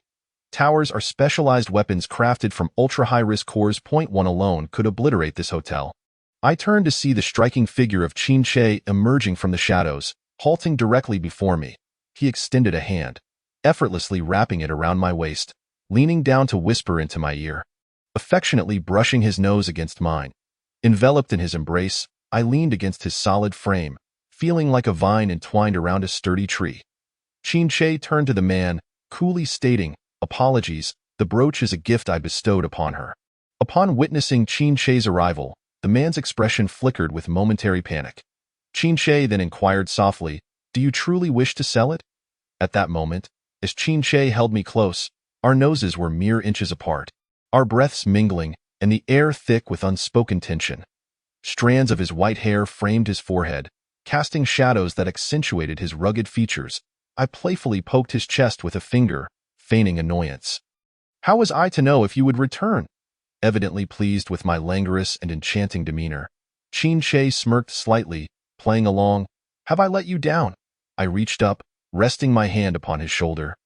Deliberately stroking with a delicate touch, "This gentleman wishes to lavishly request a dance. What about you? Surely you have some token to present." Our gazes locked, and the electricity between us sparked. The man, witnessing our flirtation, awkwardly retreated. Once he was gone, I exhaled in relief, realizing my performance had deceived him. Just as I intended to extricate myself from Qin Che's embrace, he pulled me closer, earnestly addressing my previous question. The location of the ether cord, I gently pushed against his muscular chest. "All right, no need for theatrics. He's gone." Yet, his grip showed no sign of loosening. Rather, he tightened his hold, preventing me from escaping his embrace. I looked up at him, and Qin Che's captivating red eyes sparkled with a rare brightness as he observed me. Upon meeting my gaze, he raised an eyebrow, a pleased smile gracing his lips. A moment of confusion washed over me before realization struck. He wasn't merely indulging my act. He had genuinely discovered the location of the ether core. My heart raced with excitement, and I eagerly asked, "You know where it is?" "You'll find out after this dance." Qin Che's expression was jubilant, tinged with an unusual lightheartedness. He released me, his arm forming an elegant arc as he slightly bowed, extending his palm in an inviting gesture. He resembled a prince of the banquet, inviting his beloved princess to share a dance. My cheeks flushed slightly as my gaze fell upon his outstretched hand. All eyes were upon us. I reached out, placing my hand in his, while my other hand found its way to his broad shoulder. Qin led me into the rhythm of the dance, the soothing music enveloping us as we gracefully glided towards the center of the dance floor. Chapter 35. Clearing the house. Are you certain I will heed your words? I gazed up at Qin. His chiseled jawline was mere inches from my own as he leaned down to meet my eyes. Our lips almost brushing against one another, I could feel the warmth of his breath. A faint blush crept across my cheeks, prompting me to shyly avert my gaze. Qin offered a subtle smile, a hint of self-satisfaction lacing his tone. Then why do you not refuse? This topic is ill-fated, I retorted, swiftly changing the subject. Have you truly found the location of the ether core? You may choose not to believe it. This topic was also ill-fated. I realized it was not the right moment for conversation. Complying, I fell silent. In the opulent banquet hall, the music flowed melodiously, and the lighting danced enchantingly. Qin's hand rested on my slender waist as we moved gracefully across the dance floor. His demeanor was elegant and relaxed as he guided my steps in perfect time with the music. The eyes of the onlookers, both bright and shadowy, swept over us, and I sensed ominous figures lurking. Converging towards us from all directions, I caught sight of a flickering red in the shadows. A hand gripping Qin's shoulder abruptly tugged him 2 steps away in the opposite direction. Tension coursed through me as I warned Qin. Logically, they would refrain from revealing such crucial information unless there's a trap. Qin regarded me with an appreciative glance. You are correct. Are you not planning to walk into a trap? Are you? At that moment, we were 2 peas in a pod. If he fell into a snare, I would not escape either. Qin tightened his embrace, leaning closer to whisper in my ear, stay composed. Do not scare away the fish that have taken the bait. It appears he has long been prepared, with everything firmly within his grasp. I silently exhaled a sigh of relief. Thankfully, I had not walked into a trap. Just then, the music reached its most exhilarating crescendo, the orchestral sounds layering upon one another like surging waves. Yet, with each pounding beat of the drums, the lights gradually dimmed, shadows encroaching from all directions. Be careful, I warned Qin. No need to worry. At that moment, his calm voice and steady heartbeat instilled a profound sense of security. Suddenly, a deafening explosion drowned out the music and the rising chorus of screams, transforming the magnificent hall into a desolate ruin. Amidst the surging shockwave, Qin tightened his grip around my waist, a faint, cold laugh escaping his lips. I saw him casually crush something and toss it into the rubble. Was that a detonator? Had he already acquired it? Those who surged from all directions, intending to assault Qin, had thought capturing him would be as simple as catching fish in a barrel. Little did they know that from the moment Qin had killed Xiang Ming, the game had changed. Qin had become the master of this game, while they were merely the ants destined to be crushed within it. Qin smirked lightly. If the rats in the gutter don't make a move soon, I might just lose my patience. Suddenly, I sensed a fluctuation of foreign energy around us and quickly warned him. The energy is expanding rapidly. There's more than I was utterly astonished. As soon as the words left my lips, a radiant energy chain manifested between our wrists. What on earth is this? I was dumbfounded by the scene before me. Qin did not respond. He appeared to be in a rather foul mood. That moment, I felt akin to a grasshopper tethered to him by a string. His discontent naturally made me reticent, lest he, in a fit of anger, sever our connection. Fortunately, our expedition to the ant nest had yielded fruitful results. He had cleared the entrance, and I had acquired the ether core. This satisfactory outcome was largely attributable to Qin, so I could afford to tolerate his slight irritability. I would wait until his mood improved before posing my questions. Upon returning to the villa, the night had already deepened. Qin and I leaned against the sofa, seeking respite. Noticing that his mood had lightened somewhat, I mustered the courage to inquire, Qin, how do you intend to handle this? We can't remain connected like this indefinitely, can we? We're on the verge of becoming conjoined twins. Being linked together poses numerous inconveniences. While eating and drinking are manageable, using the restroom and sleeping become significant issues. Qin Shi calmly uttered 2 words. Sever it. I was somewhat perplexed. Surely, this was some form of energy link? Would physical attacks even be effective? I meant your hand. Sever my hand? Qin Shi, you truly have no heart. Was that deep affection you displayed on the rooftop against the dragon-shaped drifter merely an act? Was it all just a ruse to elicit resonance between us? Upon this thought, I could no longer maintain my composure. I sprang from the sofa and, in a swift motion, pinned Qin Shi against the backrest. Qin Shi leaned back slightly, casting a composed glance my way in response to my sudden outburst. Qin Shi, you've merely been using me all along, haven't you? I roared, my tone laced with indignation. It was evident that during our motorcycle rides, he would gaze at me with profound affection from behind. It was unmistakable that when I had measured his dimensions, he had been shy and hesitant, caught between resistance and desire. And when I had shielded him from the dragon-shaped drifter's attack, his pain had been palpable. I could feel his fondness for me. Yet why was his indifference so stark? Qin Shi raised an eyebrow, my agitation seemingly lifting his spirits. Perhaps you should settle down in District N109. I have ample time to accompany you as we gradually unravel this issue. He only spoke of the energy link, deliberately avoiding the matter of feelings, which ignited a fire of frustration within me. And no need for that. Let us pursue a more efficient approach. Chapter 37. The first kiss. My restless heart prompted Qin Shi to raise an eyebrow. Then let us destroy the ether core you possess. What? Destroy the ether core? After all our efforts to obtain it, you casually suggest its destruction. Qin Shi, are you a devil? I instinctively shielded my left atrium. Are you implying that this link is related to the ether core? If so, wouldn't destroying yours yield the same result? Why target me specifically? Qin Shi smiled faintly, as though he had successfully orchestrated a scheme.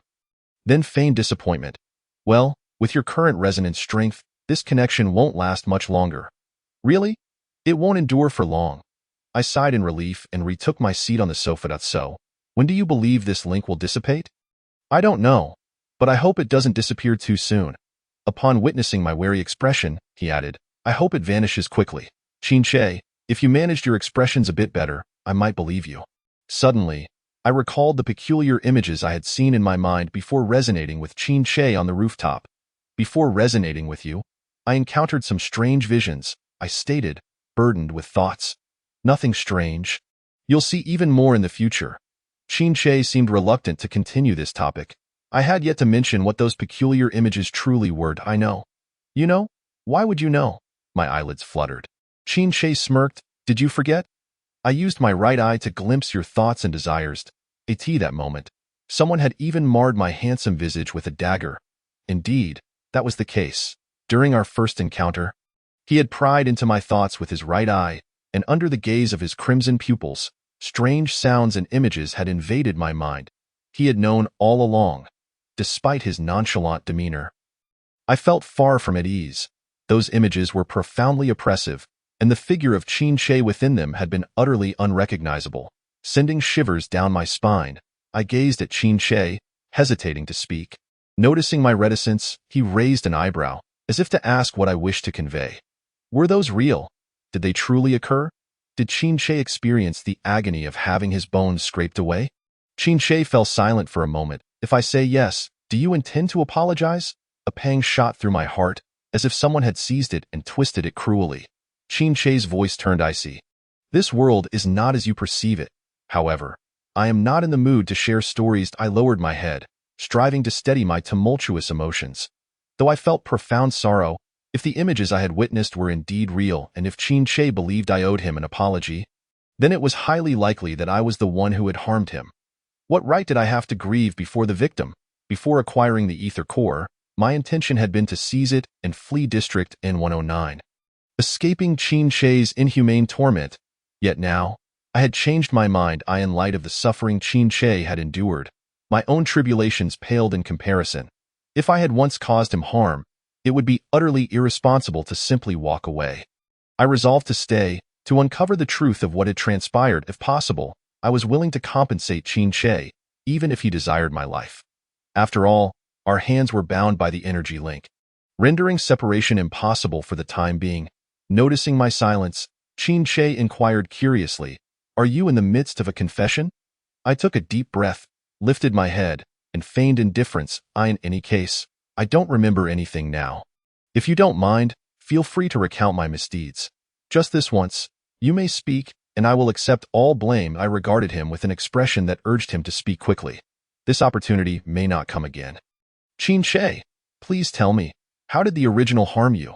Though it has nothing to do with me, I can help you despise myself. Qin She scrutinized my expression, then let out a dismissive huff. Boring that I was sorely disappointed. He refused to divulge anything. Come on, Qin She, if there are grievances, you should share them. Joy shared doubles, while sorrow shared is halved. I can help alleviate your burden. Qin She fixed his unwavering gaze upon me. What pains me is that you've forgotten me. You can assist me. Can you remember? Farewell, that I truly cannot manage. As I attempted to flee, the force at my wrist tugged me back, sending me tumbling back onto the sofa. Trying to abandon me again. Qin She's voice held a hint of anguish. I could sense that pain stemmed from the past, from the hurt I had inflicted upon him. Qin She, I assure you, that was not my intention. The most heartless are the cats that deny their nature. He lifted my chin with his hand and leaned down to kiss me. My eyes widened in shock, and my mind went blank. When he finally released my lips, his crimson gaze darkened as he looked at me, his tone tinged with reproach. Why did you not respond? It dawned on me. I was on the verge of tears. I don't know how. When did you lose that ability? I've never known how. He leaned down again, this time with greater fervor, as if to punish my earlier indifference. I felt as though I was suffocating, my face burning like a balloon about to burst. At last, he let me go. I gasped for air, like a fish stranded on the shore. Finally, Qin She understood. I was not resisting him. I simply did not know how. Have you forgotten that skill as well? His tone carried a hint of amusement. Dio, you want me to enlighten you? No, I protested, covering my mouth in defiance. He gently pried my hand away and lowered his head. This time, Qin She was exceedingly gentle. Call me teacher. Chapter 38.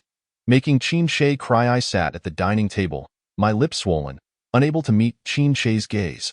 When he placed food on my plate for the third time, I shook my head. Qin She, exasperated, pleaded, I apologize. I was wronged. I won't be so greedy next time. As he spoke, he gently touched my lips, his tone filled with remorse.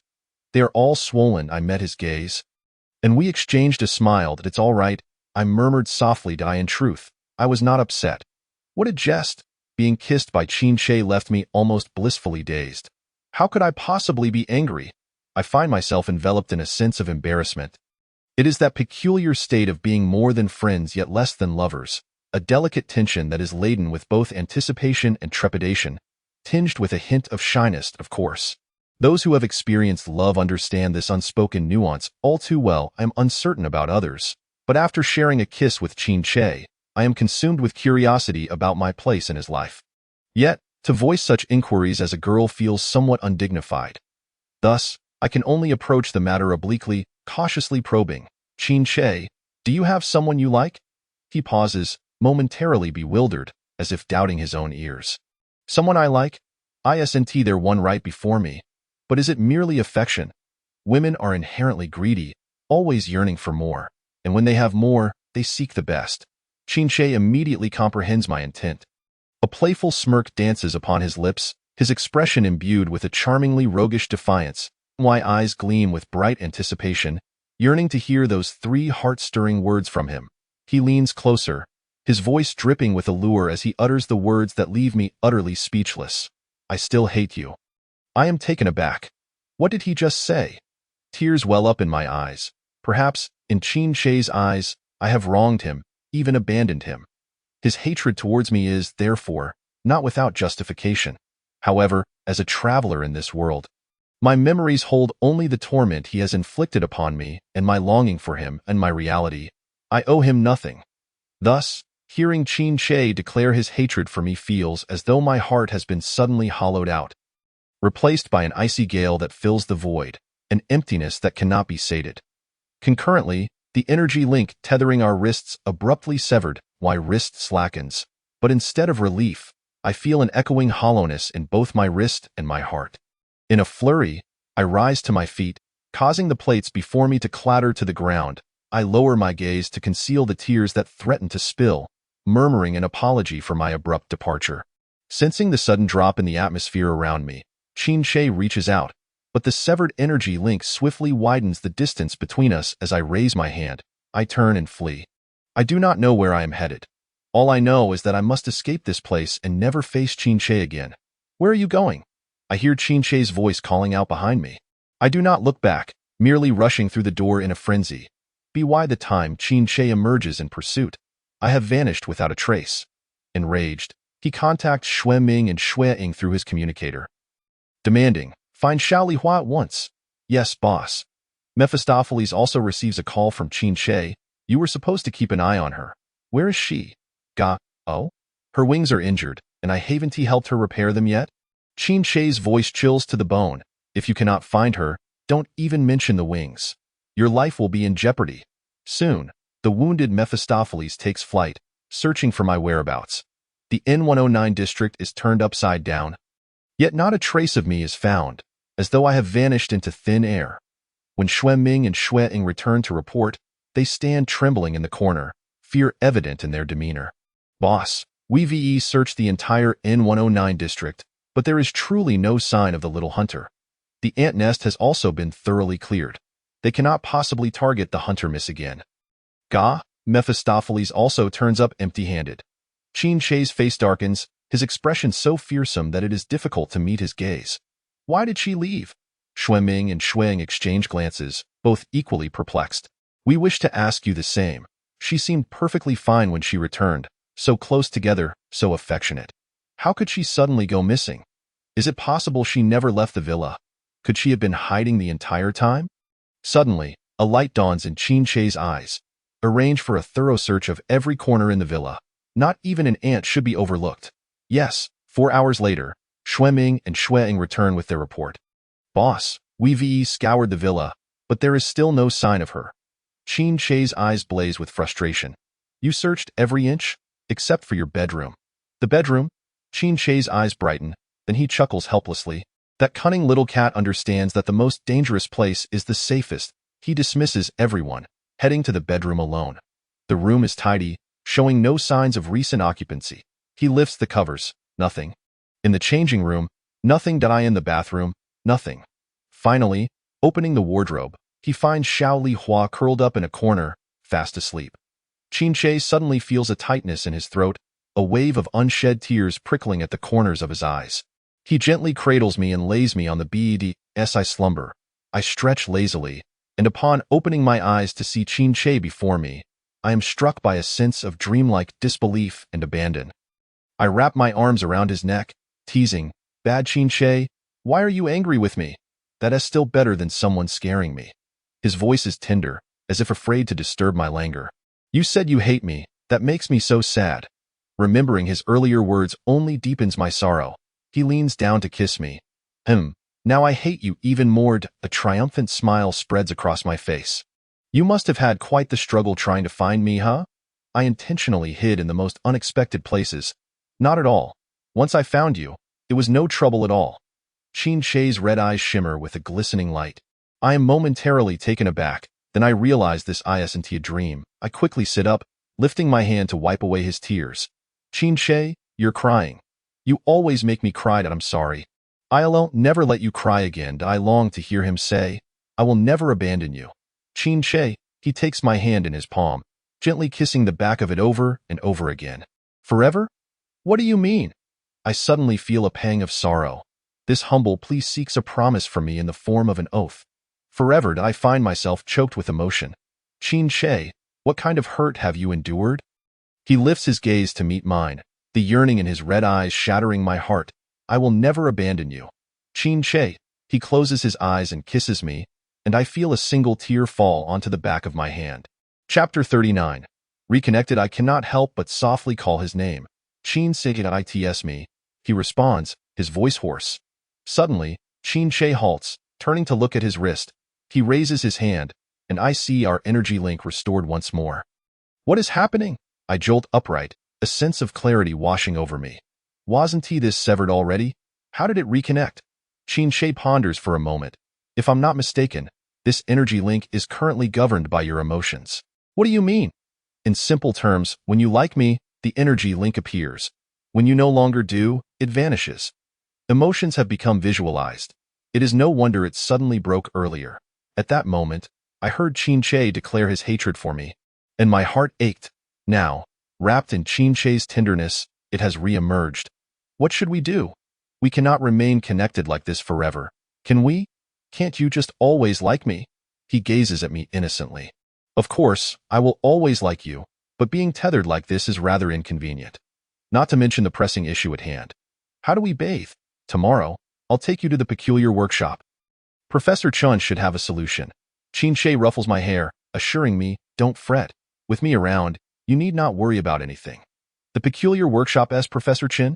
He is referring to Chun Fei Fan, who previously helped me examine the EVOL link and deduced that my inability to resonate with Qin Che stemmed from my inner resistance to him. I nod eagerly. All right. The night deepens, silence enveloping us, and I steal a glance at Qin Che, feeling a bit bashful. What are you thinking? He smiles at me. Now that we are connected, how do we sleep? And bathing is also a dilemma as I speak. My cheeks flush. Qin Che chuckles lightly. Just sleep. In this state, we can only rest fully clothed. With that, he draws me close, and we lie together on his expansive bed. Little glutton, I don't want your feelings for me to be merely superficial. I wish to resonate with your soul, I retort with slight indignation. How can you be so sure my feelings for you are only superficial? The fact that our energy link can still break suggests that your heart remains uncertain. His words leave me speechless. I take a moment to collect myself. Truthfully, I am more drawn to Qin Che's physical presence at this moment and have yet to touch upon his soul. I do not even understand why he harbors hatred towards me. The wave of shame washes over me. He seeks my heart, but I am merely drawn to his body. What is the difference between me and a heartless flirt? I retract my hand from his, settling down to sleep. I hear Qin Che's deep voice whispering in my ear, Are you sleepy? There's nothing else we can do. If we're not sleeping, shall we just stare at each other? Would you like me to sing you a lullaby? My eyes widen in surprise. At my age, can I still listen to lullabies? This is far too juvenile for children. For an adult like myself, it is just right. Why not? In my embrace, you are but a baby. Qin Che chuckled softly. His indulgent tone ensnared me in an instant. I am lost. I nodded vigorously like a clumsy puppet. Qin Che extended his hand, gently patting my shoulder while softly humming. Baby, sleep now, quickly sleep. The outside is dark. Time to rest, time to rest. His voice was tender, brushing my heart like a feather, while previously bright and excited eyes, now sparkling, slowly succumbed to drowsiness. I yawned, nodding, so soothing.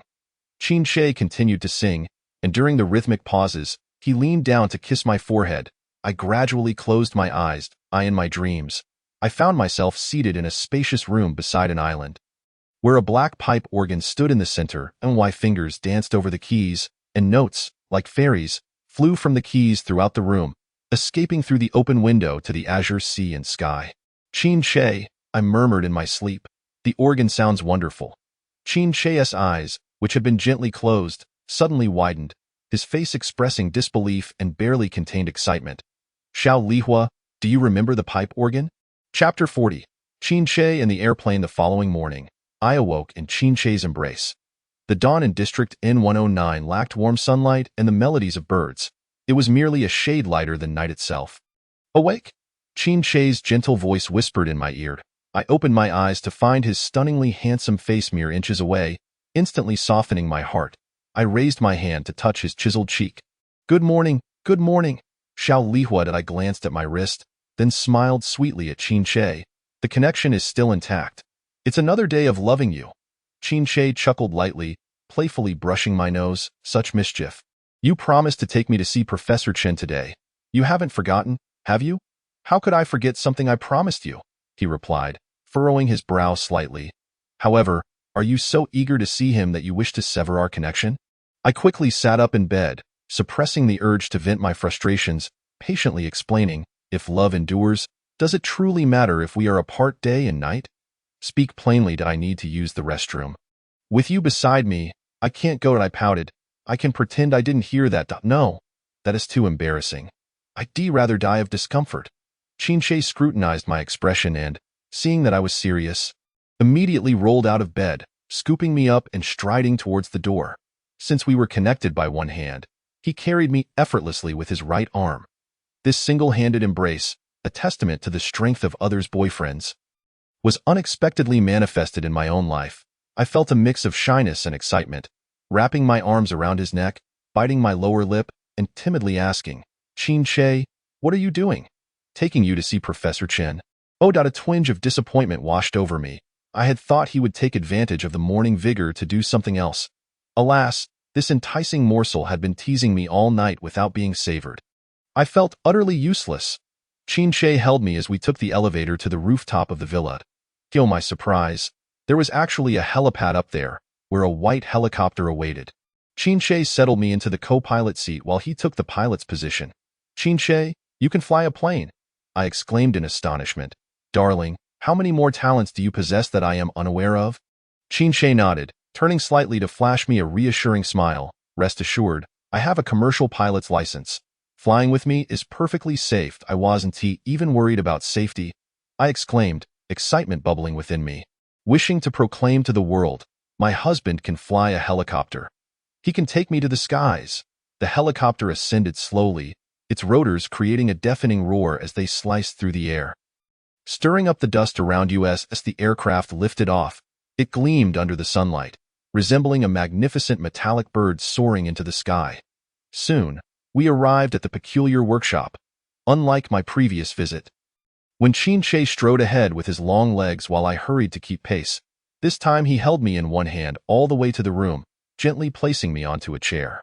I felt a bit embarrassed. I can walk on my own, no need to feel shy. No one dares to comment. Chinche smiled slightly. Anticipating Chinche's arrival, Chun Fifin was already waiting. Upon seeing me in Chinche's arms, he merely nodded in acknowledgement. "Miss Hunter, we meet again." Chinche raised his hand, showing Chun Fifin the energy link. "Is there a way to sever this link?" Chun Fifin approached for a closer look, then nodded. "This is simple. I can disconnect it using my newly developed shielding bracelet." Chinche shot me a knowing glance, though he spoke to Chun Fifin. "Then please put it on her. Someone might be reaching their limit soon." He likely intended to say "can't hold it any longer, right?" My face flushed, and I averted my gaze, pretending not to hear. "All right, I'll fetch it now." Soon, Chun Fifin returned with the shielding bracelet and placed it on my wrist. The energy link was immediately severed. "Thank you. I'll be right back." Upon my return, Chinche was comfortably seated, conversing with Chun Fifin. I only caught snippets of their discussion. The gravitational anchor's enhanced core will be addressed at next month's Evergroup Summit. Resonance must be stabilized to ensure success. Noticing my return, Chinche lifted his hand to halt Chun Fifin's words. I approached, curious. "What were you discussing? Why did you stop when I came back?" "It feels secretive." Chinche did not answer my question but gestured towards the nearby examination chair, indicating for me to lie down. "You should lie down and check your EVOL link. Haven't we checked it before?" "The link is fine. Previously, you only had half an ether core within you. Now, you possess a complete one. We need to check if there's a way to enhance your strength quickly." After speaking, Chinche glanced at me, his eyes seemingly conveying, "You are too weak right now." Chinche appears to always wish for me to grow stronger. I complied and lay down. Chun Fifin approached, operating the panel on the examination chair. "Relax, it's just a routine check. Professor Chen, I can now resonate with Chinche. I recall Chinche saying that your resonance could only occur by chance and wasn't stable. The uncontrolled energy link indicated this problem." "Uncontrolled energy link?" "Yes, it connects without your control, restricting your movements. That's what losing control means. That's how it is." I curiously asked, "How can we prevent it from losing control?" "You need a strong EVOL controllability. In simple terms, you must become stronger, making the core's power work for you. Although you currently have a complete ether core within you, its energy is chaotic. If you don't enhance your control over it promptly, it may backfire on you." "What? It can do that?" Chun Fifin nodded, noticing my apprehension, quickly reassuring me, "But you needn't worry too much. Let me check and see if there's a way to help you strengthen quickly." The progress bar on the detection panel moved swiftly, and soon, a beep indicated that the examination was complete. Chun Fifin frowned upon reviewing the analysis results. "The half-ether core obtained at the auction has been weakened." "I don't understand. What does that mean?" "Simply put, you received a cup, but it only contains half a cup of water. Chapter 41. Shooting, and where did the other half go? I asked with curiosity. Chen Fifan tapped on the detection panel, releasing my wrists from their restraints. He gestured for me to rise, indicating the examination was complete. If I'm not mistaken, the other half of the water has been placed in various gravitational anchors by the Evergroup to attract and strengthen the wandering bodies. Evergroup? What do they do? The largest financial conglomerate in District N109, their business scope is vast and diverse. Chen Fifan seemed reluctant to elaborate further on Ever, merely hinting at it before shifting topics. Qin Shi approached. Is everything checked? Chen Fifan nodded. The EVOL link is normal. However, the ether core's energy within her is currently chaotic. If her control over it is not promptly enhanced, she risks being backfired upon. Chen Fifan reiterated his earlier concerns to Qin Shi. While I hadn't thought much of the backfire issue, Qin Shi immediately grew anxious. No, I won't allow this to happen again. Yes. Chen Fifan immediately lowered his head, falling silent. What does that mean? Have I experienced backfire before? Qin Shi looked at me with a serious expression, and as he continued to gaze, I was taken aback to see his eyes reddening. He stepped forward and wrapped me in his embrace, gently rubbing his chin against the top of my head. I felt a mix of tension and confusion, startled by his reaction. Qin Shi, what on earth is going on? Your behavior frightens me. He tightened his hold, his voice sounding as if he was silently vowing, this time, I will not allow you to forget me again. So, did he mean that there would be repercussions leading to amnesia? I wanted to ask him more, but he interrupted. From now on, you must follow my arrangements. Qin Shi released me, placing his hands on my shoulders and looking at me earnestly. I intend to make you stronger in the shortest time possible. Stronger? No wonder Qin Shi had been so insistent on my improvement. I embraced him in return. All right, I will heed your advice. Qin Shi piloted the helicopter away from the peculiar workshop. However, instead of retracing our steps, he headed in the direction away from the villa. Where are we going? I inquired. You will know when we arrive. As I gazed out the window of the helicopter, I watched the city's skyscrapers gradually recede, revealing vast forests and lakes below. The sky was shrouded in a gray haze, and the forests and lakes appeared as if they were filtered through a vintage lens, resembling an old photograph. Yet, in the unique light of District N109, there was an undeniable beauty. The helicopter landed at a shooting range. Qin Shi was the first to jump out, then extended his hand toward me from the ground. I intended to take his hand and descend the helicopter slowly, but to my surprise, he lifted me into his arms. I fell into his strong embrace, instinctively wrapping my arms around his neck. Put me down. I can walk on my own. As I spoke, I shyly buried my face in his chest. Normally, I wouldn't feel so bashful, but upon seeing 2 rows of attendants standing neatly at the entrance of the shooting range, I suddenly became flustered. Qin Shi looked down at me, a smile playing at the corners of his mouth. You need to get used to my embrace. I was accustomed to his embrace, but not to being watched by so many people. Upon hearing my thoughts, Qin Shi raised an eyebrow and, with an authoritative tone, addressed the attendants at the entrance. Did you hear that? Yes, they replied, immediately turning their backs to us. That's not what I meant. I protested. Qin Shi carried me into the weapon room of the shooting range before finally setting me down. The room was filled with an array of firearms, diverse in type and size, clearly more extensive than those in Qin Shi's study. Did you bring me here to practice shooting? I asked, curiously examining the weapons. My marksmanship is among the best in the Hunter Association. Do you really think I have room for improvement? Whether or not you do, we will find out, Qin Shi replied, already putting on protective goggles and selecting a suitable firearm. What do you mean? Do you genuinely think I still need practice? I retorted, a hint of indignation in my voice. Let us see whose aim is superior, I suggested, grabbing a gun and heading to the shooting point. Is there a prize for the winner? I added, lifting the gun. Closing one eye to aim, Qin Shi approached, pressing down on the barrel of my gun with one hand. What's the matter? I asked, surprised. Aren't we supposed to compete? Why are you interrupting me? He smiled slightly, holstering his gun and retrieving a bulletproof vest to stand before me. Raise your arms. He intended to help me put on the vest. I can manage it myself. That moment, my competitive spirit was still focused on the shooting challenge. Qin Shi evaded my hands, insisting on assisting me. Let me do it. I noticed a glimmer in his eyes and a barely perceptible smile on his lips. Suddenly, I comprehended his intentions. so I carefully placed my gun down and slowly lifted my hands. Qin helped me with one side of the vest before moving behind me to adjust it gently. I felt his warm breath on the back of my neck, and his hands seemed to stray from their original purpose. One hand rested on my shoulder, while the other slowly moved down my back, eventually lingering on my waist. Qin, I felt my cheeks heat up. He leaned closer, whispering in my ear, his nose teasingly brushing against it. What do you want to say? My face flushed deeper, and I completely lost my train of thought. Not hearing my response, he chuckled softly. Were you curious about the prize? Yes, the winner can kiss the other. Ah? Although my mind was a bit muddled, I still sensed something amiss. Regardless of who won, wouldn't the outcome be the same? Qin shook his head. Not quite that if I win, it would be like this. He leaned down, placing a kiss on my neck. I instinctively let out a moan. Nearly losing my balance, he steadied me. And you? How would you kiss? I don't know. Though I claimed ignorance, my mind raced with countless ways to kiss him. Qin's laughter carried a hint of seduction. See? It's different. Isn't it? His words piqued my interest. If I won, I would shower Qin with affection. Lost in my thoughts, I failed to notice when Qin had fastened his bulletproof vest, then picked up his gun to head to the shooting point. With a loud bang, he hit the bullseye. Chapter 42. Shooting Competition. Qin turned his head, a smug expression on his face as he nodded towards the target. Your turn. With such a perfect shot, even if I hit the target, I could only barely tie with him.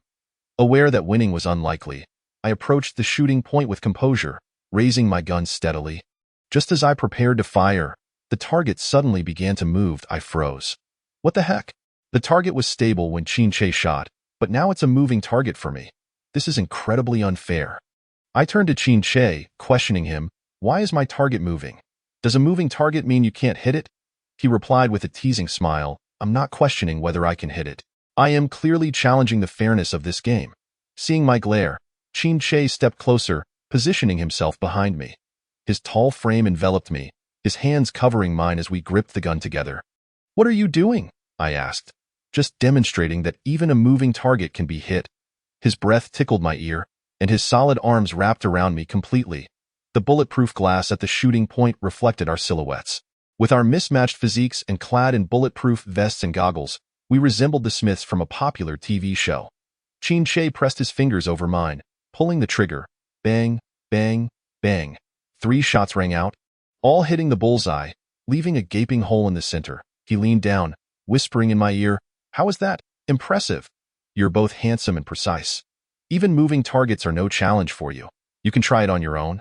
Qin released my hands and stepped aside. The lingering warmth of his embrace and my racing heart made it difficult to focus as he stood nearby, watching me. Unable to resist, I sneaked a glance at him, discovering that he was smiling at me.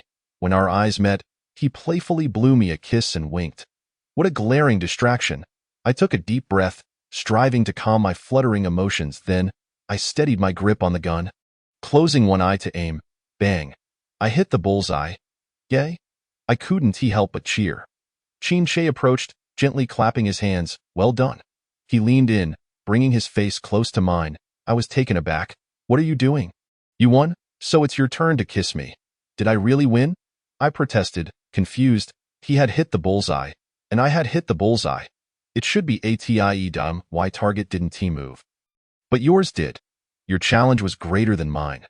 While we both hit the bullseye, it's clear that you outperformed me, Qin explained, tapping his fingers on his face to signal me to kiss him. My gaze fell upon his near-perfect features, and I couldn't help but swallow hard. He leaned in slowly, strands of white hair falling across his forehead, each one exuding a rebellious aura. His ruby-red eyes sparkled, vibrant yet enigmatic. His high nose resembled a mountain peak, sculpting the resolute contours of his face. His lips were alluring, slightly curved with a hint of a smile that seemed to charm the heart. At that moment, his deep and fervent gaze captivated me, drawing me into a whirlpool from which I could not escape. Noticing my lack of action, Qin raised an eyebrow, his expression tinged with mild annoyance. Why aren't you kissing me? You're clearly inviting me to, I retorted, feeling a bit defiant. Wasn't it obvious he was lowering the stakes? Did I not have any pride? Though defeating him proves to be a formidable challenge. I cannot help but feel that such leniency renders my victory insubstantial. Qin was momentarily taken aback, then raised an eyebrow, standing tall. Ordinarily, it is others who beseech me for clemency. Is this the first time I have encountered someone so oblivious to the situation? Amused, he shook his head in resignation, finding the sight of the little cat brandishing its claws quite entertaining. With that, Qin turned and selected a long firearm from the rack, tossing it to me. Let us engage in a contest that demands our utmost efforts. He steadied the weapon, extending his arm, his gaze intensely fixed on the target. At that moment, the target began to shift, not only swaying but also multiplying in number, significantly increasing the difficulty. Bang, bang, bang. Qin fired in rapid succession, the bullets flying forth like arrows released from a bow, each shot striking true to the mark, yet his expression remained composed, as if this were merely a routine practice. I, too, refused to be outdone, expertly adjusting my stance as I squinted slightly, aiming for the center. Bang, bang, bang. The bullets whistled through the air, hitting the bullseye with precision. Your aim is as impressive as ever. Qin could not help but exclaim in admiration. Likewise, the leader of the secret organization indeed never misses. This is not mere flattery. It is a mutual appreciation between sharpshooters. We exchanged shots, neither conceding an inch. The scores fluctuated on the target paper. Our points closely matched, the outcome hanging in the balance. After emptying several magazines, Qin suddenly leaned closer, raising a hand to swiftly remove the curtain covering my shooting trajectory. In an instant, the curtain fell, obscuring the bulletproof glass before me. Qin, what are you doing? He leaned in, pinning me against the wall, seizing the gun from my grasp and tossing it aside along with his own. Why are you doing this? I was perplexed. We were engaged in a fair competition. Did he suddenly wish to cheat? Was he unable to accept defeat? He lowered his head, his crimson eyes gazing intently at me, genuinely questioning whether this was merely a contest of marksmanship. There was a hint of grievance in his expression, as if he were vexed that his unerring prowess had failed to captivate me. Was it not so? With me pressed against the wall, I tilted my head to meet his gaze, noticing him swallow hard, his Adam's apple bobbing enticingly. Let us try something different. Qin, what do you mean? Is this not a blatant temptation? Who was it that told me last night not to regard him merely as an object of desire? It is precisely the meaning you are thinking of. Qin grinned mischievously at me. He is doing this on purpose. The joy comes so unexpectedly that I scarcely believe it. Didn't you say you hoped for a union of spirit and flesh? Professor Chen remarked that to grow stronger, one must walk on two legs. It requires enhancing your abilities while simultaneously deepening our bond. Only then can we resonate with one another swiftly. For the sake of resonance. Are you willing to barter your own body? I teased him. Even if I were to sell my body, I would need to find someone capable of paying the price. He playfully tapped my nose with his finger. Chapter 43. An evening of tenderness. Qin's words ignited a surge of excitement within me. I cupped his face, noticing a faint blush gracing his cheeks. This fellow must have been plotting this ever since we were at the strange workshop. Hadn't he? Here? I felt both anticipation and shyness. As he spoke, he freed one hand to tuck a damp strand of hair behind my ear, reminding me that one cannot rush a delicate endeavor. I was taken aback. What does this mean? Not now, not here. Could his earlier words merely be a prelude, implying I would have to wait a year or so to have my wishes fulfilled? Unwilling to relent, I quickly lowered my head to kiss him. There was no time to waste. One must create opportunities. Qin was taken aback by my boldness, momentarily stunned, before passionately reciprocating. After a significant pause, he withdrew, his crimson eyes clouded with a vague sense of restraint. Little glutton, it seems you are quite eager for a taste of that confished, I pouted. I see it said that a girl pursuing a boy is like a veil separating them. Yet, why does this veil feel more like barbed wire, impossible to break through? He chuckled softly, shifting his embrace to cradle me horizontally, declaring that he would take me home to tear down this barrier. Upon returning to the villa, the place was eerily emptied. I wondered if Qin had prearranged this. Even Mephisto was absent. He carried me into his bedroom, gently laying me on the bed. Rest for a moment. I will take a shower. He gently squeezed my chin, leaning in to plant a light kiss on my lips. The sound of running water filled the bathroom as I sat on the edge of the bed, my gaze occasionally drifting toward the bathroom. Listening to the gentle flow of water, my heart began to race uncontrollably. I inhaled deeply, attempting to calm myself, yet the tension and anticipation clung to me like a shadow. Soon, the sound of water ceased. I nervously glanced towards the bathroom door, only to see Che emerge, wrapped in a white towel. His hair remained damp, clinging to his forehead, while droplets glistened on his chest and abdomen. "I am done," he approached, placing his hands on either side of me, lowering his head to nuzzle my nose, saying, "It's your turn. I'm waiting for you." Che, I suddenly felt a twinge of concern. "Aren't you afraid that I am merely craving your body?" He sighed softly, his fingers brushing my cheek. "I've come to understand that perhaps this is the key to unlocking your memories." "Huh. Che, do you truly want to hear what you're saying? Are you suggesting that a big yellow crow can serve as a key?" Seeing my bewildered expression, he lifted his chin with a sense of pride, declaring that the memories I retain in this regard should be utterly unique. So confident. "Are we? Wait a moment. Does he mean to imply that we have shared a past?" My face flushed crimson. "I am going to take a shower." I hastily pushed him away. Che stood up, releasing me, and added, "I've prepared a nightgown for you." I immediately averted my eyes, retreating into the bathroom.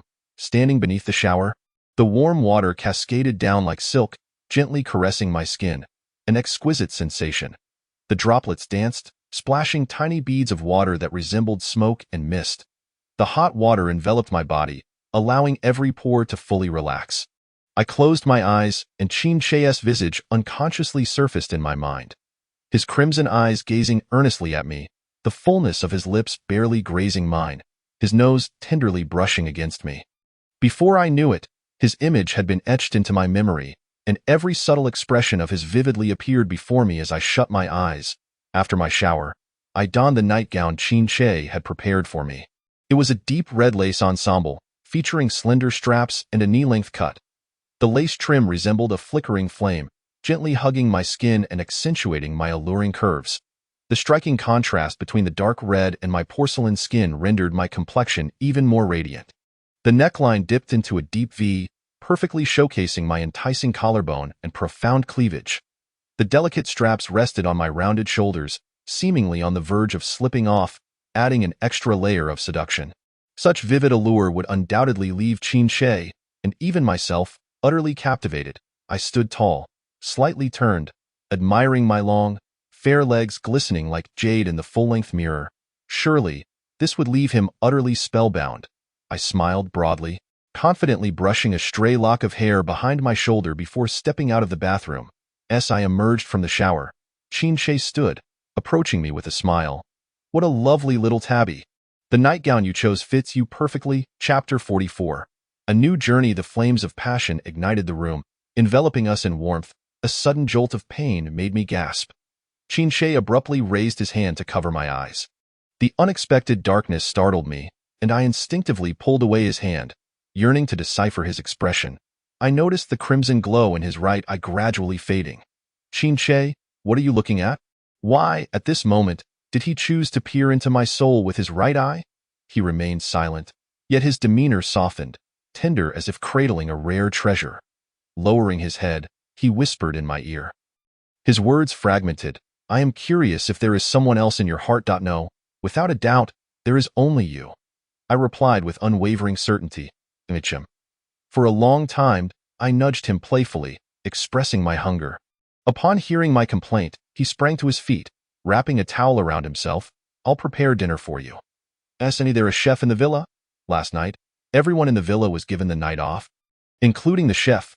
"Why?" Che turned back, a knowing smile gracing his lips. "I was afraid you might disturb others." How embarrassing.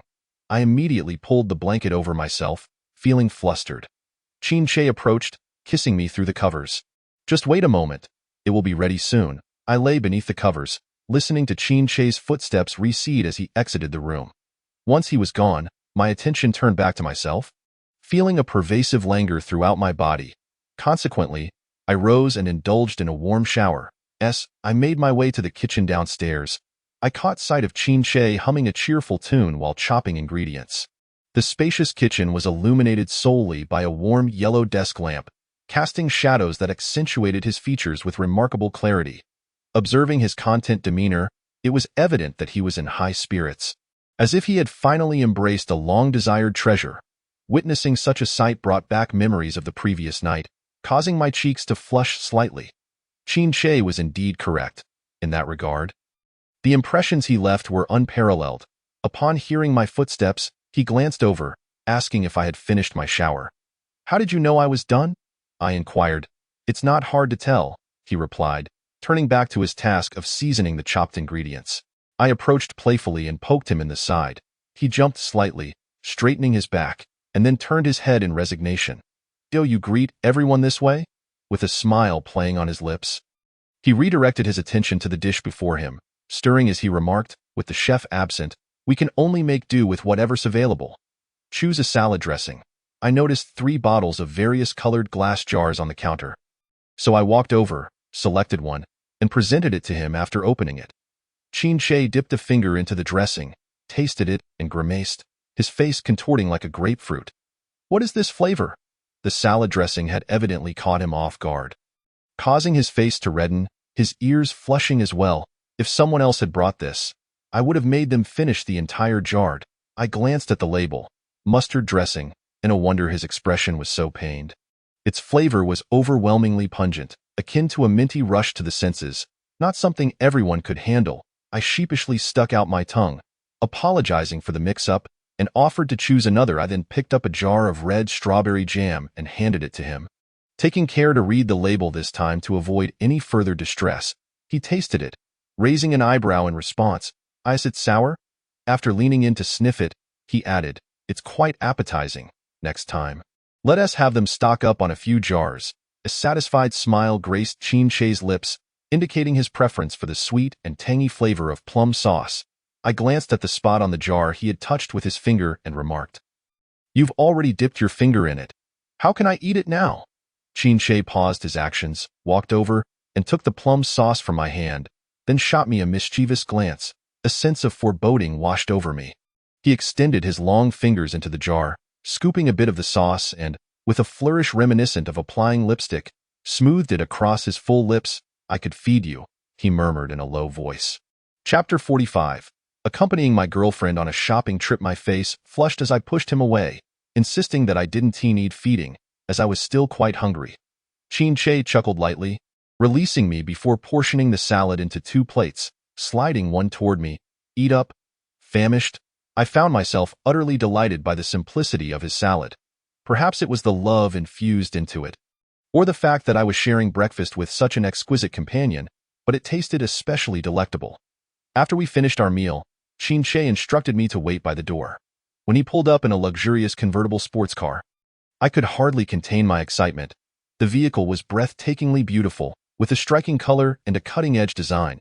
Its emblem uniquely crafted in the shape of a raven, a clear indication that it was custom-made for him. I had assumed Che was more of a motorcycle enthusiast and wouldn't drive a sports car. He had already changed out of his bathrobe, now donning a deep red V-neck shirt adorned with delicate embellishments. The sleeves rolled up to reveal his well-defined forearms. He paired it with classic black trousers, subtly patterned, exuding a refined yet understated elegance. This ensemble, combined with his broad shoulders and narrow waist, lent him an air of restrained sophistication that was undeniably alluring. I recalled how every time we met, he dressed impeccably, as if he had meticulously styled his hair for our encounters. It was clear he wanted to present himself in the best possible light for me. My heart fluttered at the realization of his thoughtful intentions.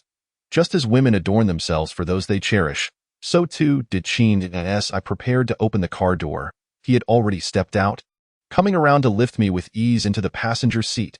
While fastening my seatbelt, his hand brushed against me deliberately, and upon noticing my flushed cheeks, he smirked in satisfaction. "I'll take you to try on some clothes," he announced. "Yay! What girl doesn't enjoy a shopping spree?" The convertible halted in the bustling N109 commercial district. As soon as the car stopped, several discreet subordinates approached. Some opened the door, others shielded my head, and one even held an umbrella, creating quite the spectacle, akin to a grand arrival. I felt a bit overwhelmed and quickly declined their assistance, insisting, I can get out on my own. Qin came over, taking my hand, and the surrounding aides promptly stepped back. Curiosity piqued, I glanced around. Despite the opulence of the commercial district, the streets were eerily empty, and the mall before us appeared nearly deserted. It seemed this establishment was struggling to attract customers. Qin smiled slightly, declaring, I've cleared the place out. Today, you're my sole guest. How extravagant! Not only had he cleared the mall, but he had also emptied the streets upon entering the mall. I was once again taken aback by the scene before me. Every store attendant stood respectfully at the entrance, heads bowed in deference to Qin and me, some trembling slightly in fear. I couldn't help but wonder, did you threaten them? If mentioning my name qualifies as a threat. He replied, raising an eyebrow, then the entire N109 district is under my intimidation daily, so they were terrified simply because they knew Qin was coming. We paused at the entrance of a women's clothing store, where a nervous female attendant ushered us inside. I turned to Qin, who smiled down at me. Upon catching my gaze, he shrugged nonchalantly, stating, if she's scared, that's not my concern. I'm merely accompanying my girlfriend shopping. This instigator displayed not a hint of remorse. I shook my head in exasperation before stepping into the store. The attendant promptly presented several outfits suitable for me, exclaiming, Madam, these would look wonderful on you. Would you like to try them on, madam? The term sent a jolt through me, and my face turned as red as a boiled shrimp. Qin seemed quite pleased with the title. Before I could respond, he interjected, take your time trying them on. I'll wait outside. I tried on numerous outfits, each one more stunning than the last. I was thoroughly satisfied. It was evident that the attendants were doing their utmost to ensure my approval. Likely out of fear of offending the formidable Qin, he lounged on a sofa in the store, leisurely observing me as I changed. Each time I emerged in a new outfit, his eyes lit up. Occasionally, when I tried on something particularly revealing, a hint of color would rise to his cheeks. I sought his opinion. What do you think? Do I look good? Qin rose and approached, selecting a few items from those I had tried on. These few can go. Wrap up the rest. I had never witnessed anyone reject clothing in such a manner. For a moment, I was struck by how handsome he looked. The packaged clothes were carried respectfully by his aides, while Qin merely held me by the waist. After our shopping excursion, Qin led me to a luxury car dealership. I felt a pang of anxiety. Qin, why have you brought me here? To buy you a vehicle? A vehicle? A luxury car for daily use. This is my first time hearing such a thing. I quickly shook my head. No, it's too extravagant. His lavish demeanor put considerable pressure on me. Qin paused, leaning closer to softly inquire, why do you refuse my offer? I simply don't wish to be wasteful. Why woman should never be modest. Otherwise, people might think I'm bankrupt, as he spoke. He tilted his head slightly, a playful smile gracing his lips. Please do me a favor and spend without hesitation. All right. Thus, each color scheme was accompanied by a vehicle, and not only that, they were modified to my liking. Adorned with pink Hello Kitty decorations and embellished with bling-bling wheels. After wandering for quite some time, I began to feel a bit fatigued. Qin's indulgent gaze remained fixated on me, and upon noticing a hint of weariness in my expression, he promptly suggested, if you're tired from shopping, let us dine first. The items you've selected will be delivered to your home. Indeed, having Qin as an exceptional companion while shopping was an unparalleled experience. Not only did he possess exquisite taste and offer astute advice, but he also had the remarkable ability to create demand where none existed, fulfilling the desires of a little woman. Most importantly, he paid without a second thought, providing me with a profound sense of material security. Such a husband, the more I looked at him, the more I adored him. Seated in a five-star restaurant, I felt as if I had struck gold. Constantly gazing at Qin with a smile, suddenly, he leaned closer and whispered in my ear, endure a little longer. First fill your stomach, then nourish your body. Qin, what nonsensical thoughts are swirling in your mind? Chapter 46. When it's empty, it must be filled. I wished for nothing more than to find a hole to hide in. But at that moment, the star chef emerged from the kitchen to personally inquire about our preferences. For ordinary guests, a mere waiter suffices, but with Qin's arrival, the chef himself took on the role of a server. Mr. Qin, shall we serve the signature dishes of our establishment today? The chef, clad in his uniform, bowed slightly with utmost respect. Present the menu to her. I shall follow her preferences. Qin leaned back comfortably in his chair, appearing as relaxed as if he were at home. The chef immediately handed me the menu with great reverence. Upon opening it, I was taken aback by the exorbitant prices listed. The scent of money, astoundingly steep. Nevertheless, the dishes were indeed of a variety I had never encountered before. Australian lobster, black truffle mott, top-grade Wagyu beef, and 1982 Lafite. I quickly closed the menu and tossed this scalding hot potato to Chin Che, urging, "You order. I am fine with anything." Chin Che scrutinized my expression before naturally taking the menu and casually selecting a few items. Among them, he specifically instructed the chef to cater to my tastes. From his communication with the chef, I discerned that some dishes were chosen especially for me, while others were particularly for him. My nourishment, his replenishment. It felt as though we were preparing for something significant. Embarrassed, I shielded my face with the menu. Why quail-like demeanor amused Chin Che, who chuckled softly and leaned in to ask, "Is there anything you wish to order?" No, you order as you please," I replied. "I thought you were particularly interested in something since you picked up the menu." I wasn't studying it. I was merely using it to cover my embarrassment. Teased by him, I awkwardly pushed the menu aside and reached for the water glass on the table to mask my awkwardness. "You're drinking from my water glass," Chin Che reminded, stifling a laugh. I nearly sprayed water out of my mouth, choking incessantly. Chin Che leaned over to gently pat my back, helping me regain composure. He waved his hand, signaling the chef to return to his duties. I glared at him, my cheeks flushed. "It seems you are eager to announce it to the world." "Indeed." Chin Che showed no sign of shame. "I would gladly proclaim to the world that you are mine." The dishes arrived swiftly, served by the chef and his team with meticulous attention, dividing plates, uncorking bottles, and pouring wine without intruding upon our enjoyment. As Chin Che dined, he attentively considered my feelings, his eyes and brow perpetually adorned with a smile. As if deriving immense pleasure from watching me eat, I felt a bit bashful and protested. "You're making me shy with your gaze. It is your charm that captivates me. Yet now you turn the tables on me," he replied, shaking his head in resignation as he refocused on his meal. Upon returning home after dinner, night had fallen, and the villa was still empty. Strangely, after the experience from the previous night, knowing that no one else was home ignited a sense of restlessness within me. "I will head to my room to rest," I declared, leaving a comment as I dashed away while Chin Che was busy pouring himself a glass of water. I sprinted upstairs with the speed of a 100-meter dash, entered my room, closed the door, and locked myself inside. I wasn't sure if it was merely my imagination, but as I hurriedly escaped, I seemed to catch a glimpse of Chin Che smiling faintly, exuding an air of confidence as if everything was under his control. He showed neither surprise nor anger. Instead, he leisurely settled onto the living room sofa, sipping water. In my room, I leaned against the door, adjusting my breathing, and couldn't help but ponder. What exactly is Chin Che scheming? With his personality, it's unlikely that he would remain unfazed knowing I was avoiding him. Could it be that after last night, he felt somewhat drained? Emptying several years' worth of savings in one go could indeed leave one feeling spent, and no wonder he chose nourishing dishes at the restaurant today. This must be a signal to pause hostilities and recuperate.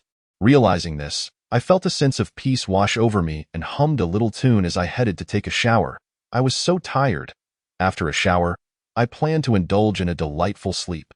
Turning on the shower, warm water cascaded down my skin, and I felt utterly relaxed, unable to resist bursting into song.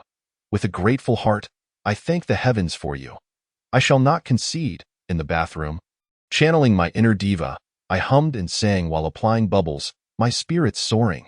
The joy of shower karaoke is something one can only truly appreciate when singing out loud. After finishing my shower, I emerged, towel drying my hair as I walked, only to freeze in place. Chin Che, he was lying on my bed, having bathed. He wore a deep V nightgown, looking as if he was waiting for me to serve him a meal. I instinctively turned to glance at my door. I distinctly remembered locking it. How could I forget? For someone with EVOL, this was hardly a barrier. Chin Che looked up at me, then patted the edge of the bed. Beckoning me to come closer, I swallowed hard. "Chin Che, how did you end up here? Do I need a reason to be here?" My mind raced, contemplating how to express my desire to rest without sounding too blunt. Seeing me frozen and conflicted, Chin Che smiled slightly. "What is wrong? You were quite lively just a moment ago in the bathroom." You heard that? I laughed awkwardly. Oh no. My off-key singing had been overheard. I heard someone declare they would not concede, he said with a smirk, clearly enjoying himself. I quickly waved my hands in denial. That's not true. I concede. I surrender. Noticing I was still hesitant to approach, Qin decided to take matters into his own hands, getting off the bed and stepping closer to me. If you're too full to digest, just let me know. What does it mean to hide from me? Do you think I'm a self-serving scoundrel? His tone carried a hint of irritation as he leaned closer. With each step he took towards me, I retreated, and soon I found myself cornered, his presence looming over me. Qin, you misunderstand. I merely wished to rest alone for a while. I emphasized the words alone. If I weren't asleep by myself, there was no way I could rest properly. Just the sight of his perfect face and alluring physique would keep me wide awake. He chuckled softly, lowering his gaze to mine. I avoided his intense stare, but heard him firmly state, "No." Chapter 47. The forgotten wound. His refusal was unequivocal. I stubbornly lifted my chin, meeting his gaze. Why not? Isn't that rather domineering? Qin remained silent, raising his hand and letting his fingers glide slowly from my arm to my wrist. Before I could comprehend what was happening, his finger moved. And with a click, the shielding bracelet that had been snugly on my wrist was released. Qin lifted his hand, deftly taking the bracelet into his possession. And my eyes widened in disbelief. He just opened it like that? With the bracelet undone, the energy link binding us together was reignited. You? Qin, what are you doing? We finally disconnected, and now you just reattached it with a flick of your finger, I exclaimed, stomping my foot in frustration. Calmly, Qin straightened his posture and yawned, appearing quite drowsy. I'm so tired. I think I'll head back to sleep. With that, he turned to leave. Our hands remained linked, and as he turned, I naturally followed him toward the doorway. Wait, Qin, give me back the shielding bracelet. How can I sleep like this? I protested. Reaching for the bracelet he held, he raised it higher, and I leapt to snatch it. Qin raised it even further. Watching me bounce in front of him with an amused smile, a towering 190 centimeters, he deliberately held the bracelet out of my reach, and my attempts were futile. After leaping for what felt like an eternity with no success, I grew exasperated and began to poke his side. Hurry and give it to me, please. He raised his hand, and a dark red energy beam enveloped the shielding bracelet, directing it towards his room. Meanwhile, Qin effortlessly lifted me with one arm. I protested. Put me down. Let it be, he said nonchalantly. After all, it's not just me who feels uncomfortable. Oh? You don't want to go to my room? I don't? All right then, let us go to yours. With that, Qin gently placed me on the bed. When I awoke the next morning, the energy link on my wrist had been severed, and Qin was nowhere to be found. I raised my hand to inspect the shielding bracelet, which was still securely fastened to my wrist. It seemed that before I regained consciousness, Qin had returned it to me. But where had he gone? After freshening up, I descended the stairs and found the chef back at work in the hall, preparing a delicious breakfast. Upon seeing me, he respectfully said, "Madam, breakfast is ready." I still struggled to accept the title of madam and could only respond vaguely. After finishing my breakfast, I intended to search for Qin when I noticed Xueming and Shuang peeking around the doorway. I approached them, and they straightened up immediately, addressing me seriously. Sister-in-law, sister-in-law? I prefer when you call me Little Hunter, I replied, somewhat speechless. We can't dare to call you that. Times have changed, Xueming said. Indeed, those who know the times are wise. You can now whisper sweet nothings in the boss's ear. How could we be so presumptuous? Curiously, I asked the lively duo, what brings you here? Where is Qin gone? The Ever Group is hosting a business summit next month, and the boss plans to eliminate all their gravitational anchors at that time. If that happens, the energy from the ether core will all return to your body, and you will become stronger. You'll be able to resonate freely with our boss. Xueming and Shuiying's words surprised me. Destroying gravitational anchors was no simple task. There had been one on the ant nest rooftop that could attract wandering bodies nearby and enhance their abilities. Now, Qin plan was to obliterate all these gravitational anchors. The difficulty was evident. I anxiously asked, how many gravitational anchors are there? How can we eliminate them all? That is something you'll have to ask the boss. We're here waiting for you mainly to convey one thing. What is it? If you gain all the ether energy and become stronger, will you abandon our boss? How could I possibly abandon him? I found Shui-Ming's remark puzzling. But you used to Shui and quickly covered Shui-Ming's mouth to prevent him from saying more. All right, Shui-Ming, too much talk leads to missteps. You've already said enough, I was just reminding her not to repeat past mistakes. Shuang dragged Shui-Ming away, but his words echoed in my mind like a bombshell. What had caused me to abandon such a wonderful Qin Shi in the past? As I sank into contemplation, a crow's caw broke the silence. Caw! I turned to see Mephisto perched on a nearby railing. Looking at me with a pitiful expression, I curiously approached. Mephisto, what brings you here? Are you, like Shui-Ming and Shui-Ing, here to remind me not to abandon Qin Shi? Caw caw, Mephisto flapped its wings. Only then did I notice its metal wings still drooping, as if it were still injured. What? Since being inadvertently struck at the Elysium bar, it had not received any treatment, and it had even endured an episode of my disappearance in that condition. Thankfully, it was a mechanical crow. If it were a real bird, such a prolonged injury would have led to infection requiring amputation long ago. Why hasn't Qin Shi treated your injured wings? Caw! Mephisto seemed agitated, its expression suggesting, how can you ask me that? Who monopolizes him 24/7? Chapter 48.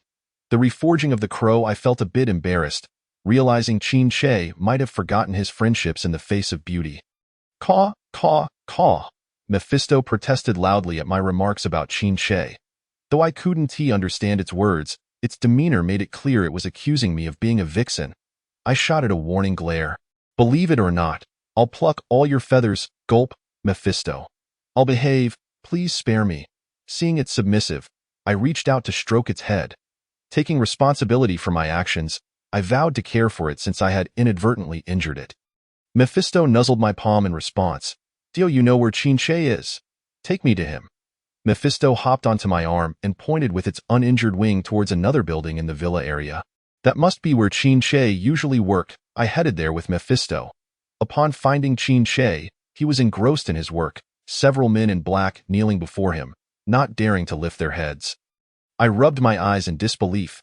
Indeed, they were kneeling. Wow, Qin Shi. Is this how the little lackeys of District N109 usually interact with you?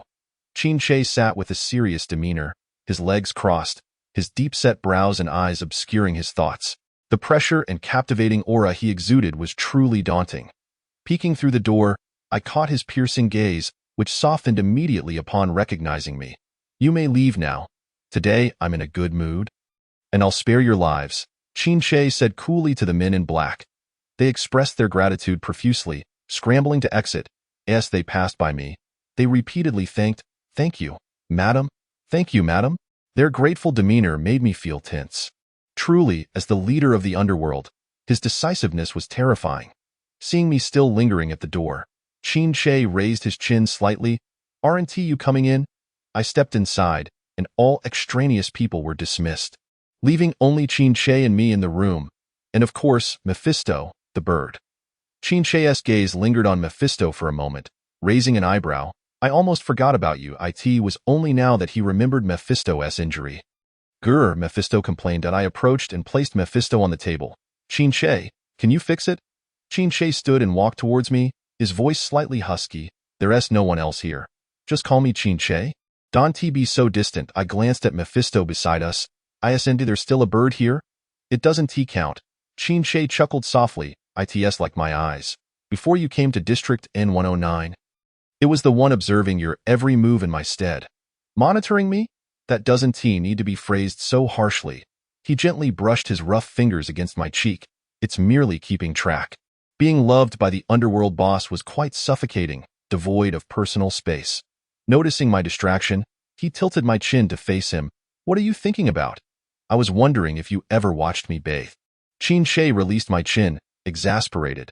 I'm not like someone who only desires the physical. He leaned closer, whispering in a suggestive tone.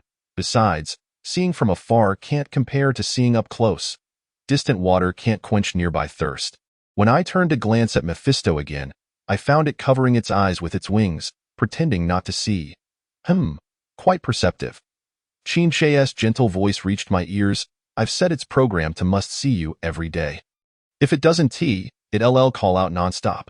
Clearly, Mephisto had been quite the nuisance when it hadn't seen me. It also upgraded its propulsion system, allowing it to make 1,000 round trips from here to your home daily. What? I looked at Mephisto with newfound sympathy. Though it was a mechanical bird, that kind of treatment felt somewhat cruel. Finally, Qin concluded, it's very practical. You can send it on errands anytime. Can I use it too?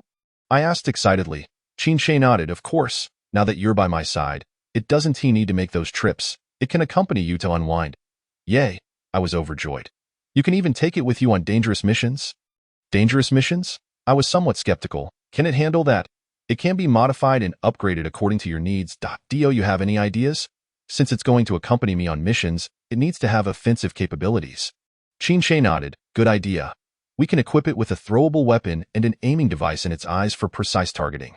Besides being capable, it should also look good, since it's partnered with me. I have standards for aesthetics. I cast a critical glance at the pitch-black Mephisto, feeling a twinge of disdain. Mephisto protested with an indignant squawk. However, his objections fell on deaf ears. Qin smiled indulgently, asking, how do you wish to transform its appearance? Wings adorned with vibrant gemstones, amber-colored eyes, a dainty bow tie around its neck, and claws made of crystal-clear diamonds. I began to envision my ideal avian companion. The previously skeptical Mephisto, upon hearing my ideas, couldn't help but widen its eyes in anticipation, stretching its neck eagerly. Yes, Mephisto exclaimed, that's the essence of me. It should also possess the ability to lurk in the shadows, ensuring that it remains undetected during surveillance missions to guarantee safety. I continued. Exactly, Mephisto added excitedly. Qin shot it a sidelong glance, causing Mephisto to retract its neck, though a hint of indignation lingered in its expression. Just look at the hardships I've endured with you, Mephisto lamented. When Qin turned his gaze back to me, it transformed into boundless affection. Inlaying gemstones on each metallic wing is no challenge. What colors do you desire?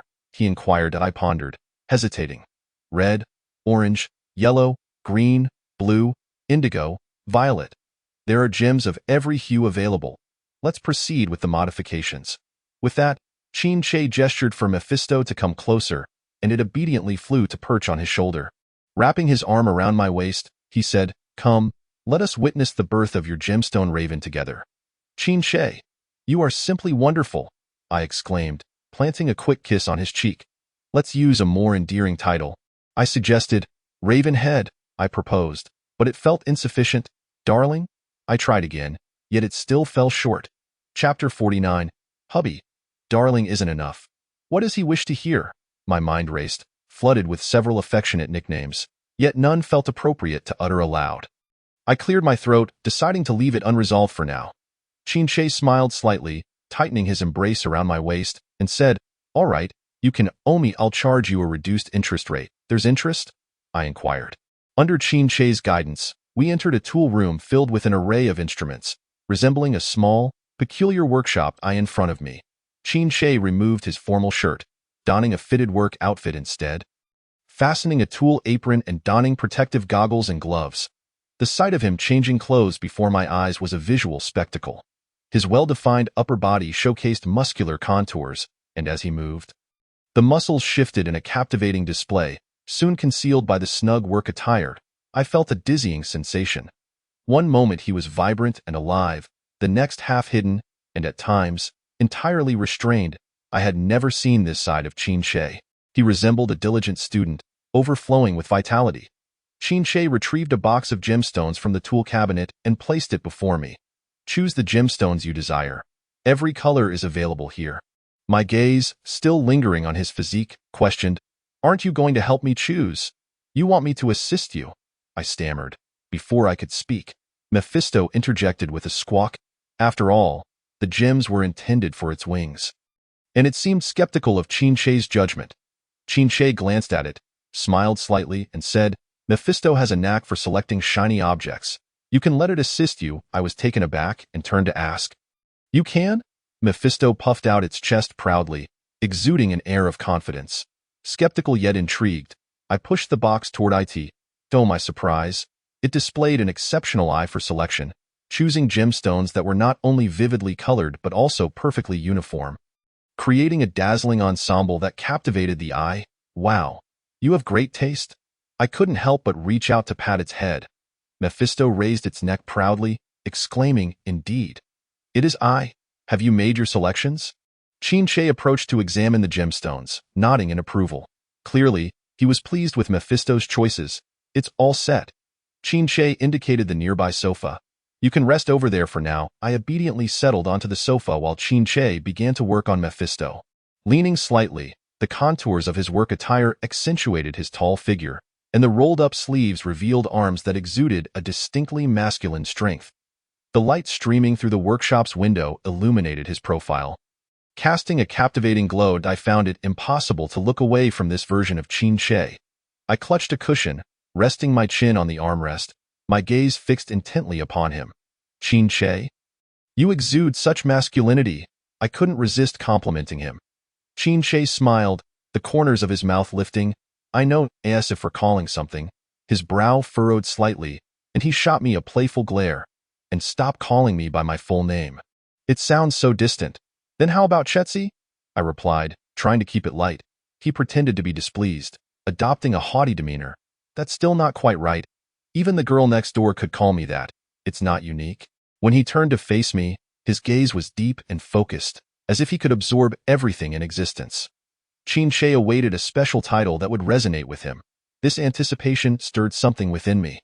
I stood from the sofa and approached him. At this moment, Mephisto had been dismantled into mechanical parts, leaving only the two of us in the room.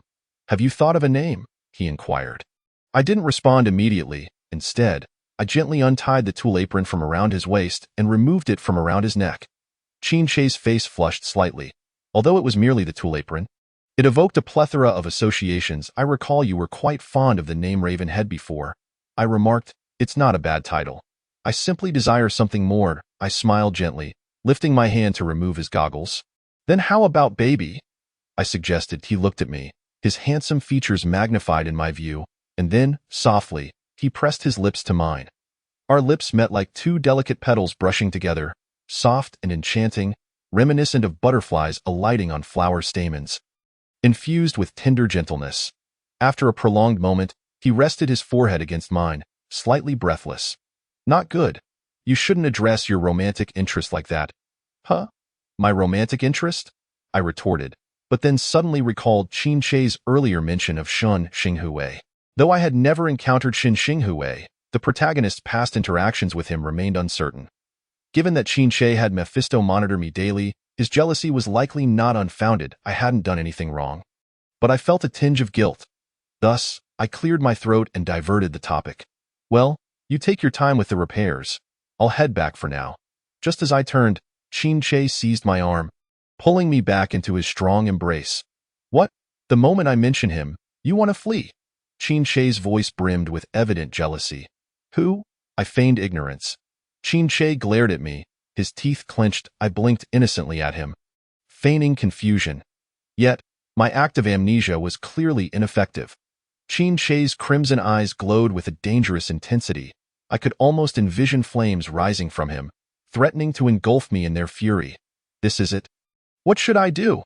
He seemed genuinely upset, and my mind raced, seeking a way to extinguish this sudden tempest of anger. Just as Qin's fury reached a boiling point, a sudden spark of inspiration struck me. "Hubby!" The sweet, lilting tone rolled off my tongue, sending shivers down my spine. "Huh?" Qin paused, and then, as if his anger dissipated, a satisfied smile spread across his face as he murmured an approving sound. Lowering his head to capture my lips once more, "Hee, that was a flawless victory." Chapter 50. The beautiful and obedient bird seemed that the power of the word hubby was overwhelming, as his kisses fell upon me in quick succession. When I awoke, I found myself back in the bedroom, my arms wrapped around Qin's waist, my head resting on his arm. "Awake?" he asked, pressing a gentle kiss to my forehead. "Are you hungry?" I shook my head. "Not hungry, but I am quite tired." Qin's recent affections had left me feeling a bit overwhelmed. "Have you had enough rest?" he inquired, his large hand enveloping mine, kissing each of my delicate fingers one by one. I nodded, stretching lazily. "Your gemstone raven has been transformed. Would you like to see it?" Upon hearing that the raven was ready, I instantly perked up, scrambling to sit up. "I want to see it. Where is it?" Qin offered a faint smile as he gracefully rolled out of bed and retrieved a neatly wrapped gift box from the table. The velvet gift box bore the inscription for my beloved little Tabby. A colorful satin ribbon was tied into an adorable bow atop it. I promptly accepted it from his hands, swiftly untying the ribbon and lifting the lid. Inside the vibrant red box lay a bed of roses.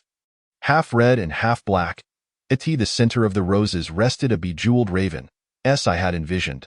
Its wings glistened with a spectrum of colors, its eyes shone amber, and around its neck was a delicate bow tie, while its claws sparkled like diamonds. How exquisite! I marveled as I cradled the gem-encrusted raven in my hands. The moment my fingers touched it, its eyes flickered, as if it had come to life. Responding to my admiration, it chirped, "Hello there, Miss Hunter." "Huh, you can speak human language?" I exclaimed in astonishment. Qin smiled and explained that he had upgraded its AI language system, allowing for normal conversation. "Then why didn't you upgrade its language system earlier?" I inquired, curiosity piqued. "I dislike chatty birds," he replied. Qin led me to the villa's lawn, showcasing the transformed Mephistopheles. The raven, now equipped with a shooting system, boasted formidable attack power.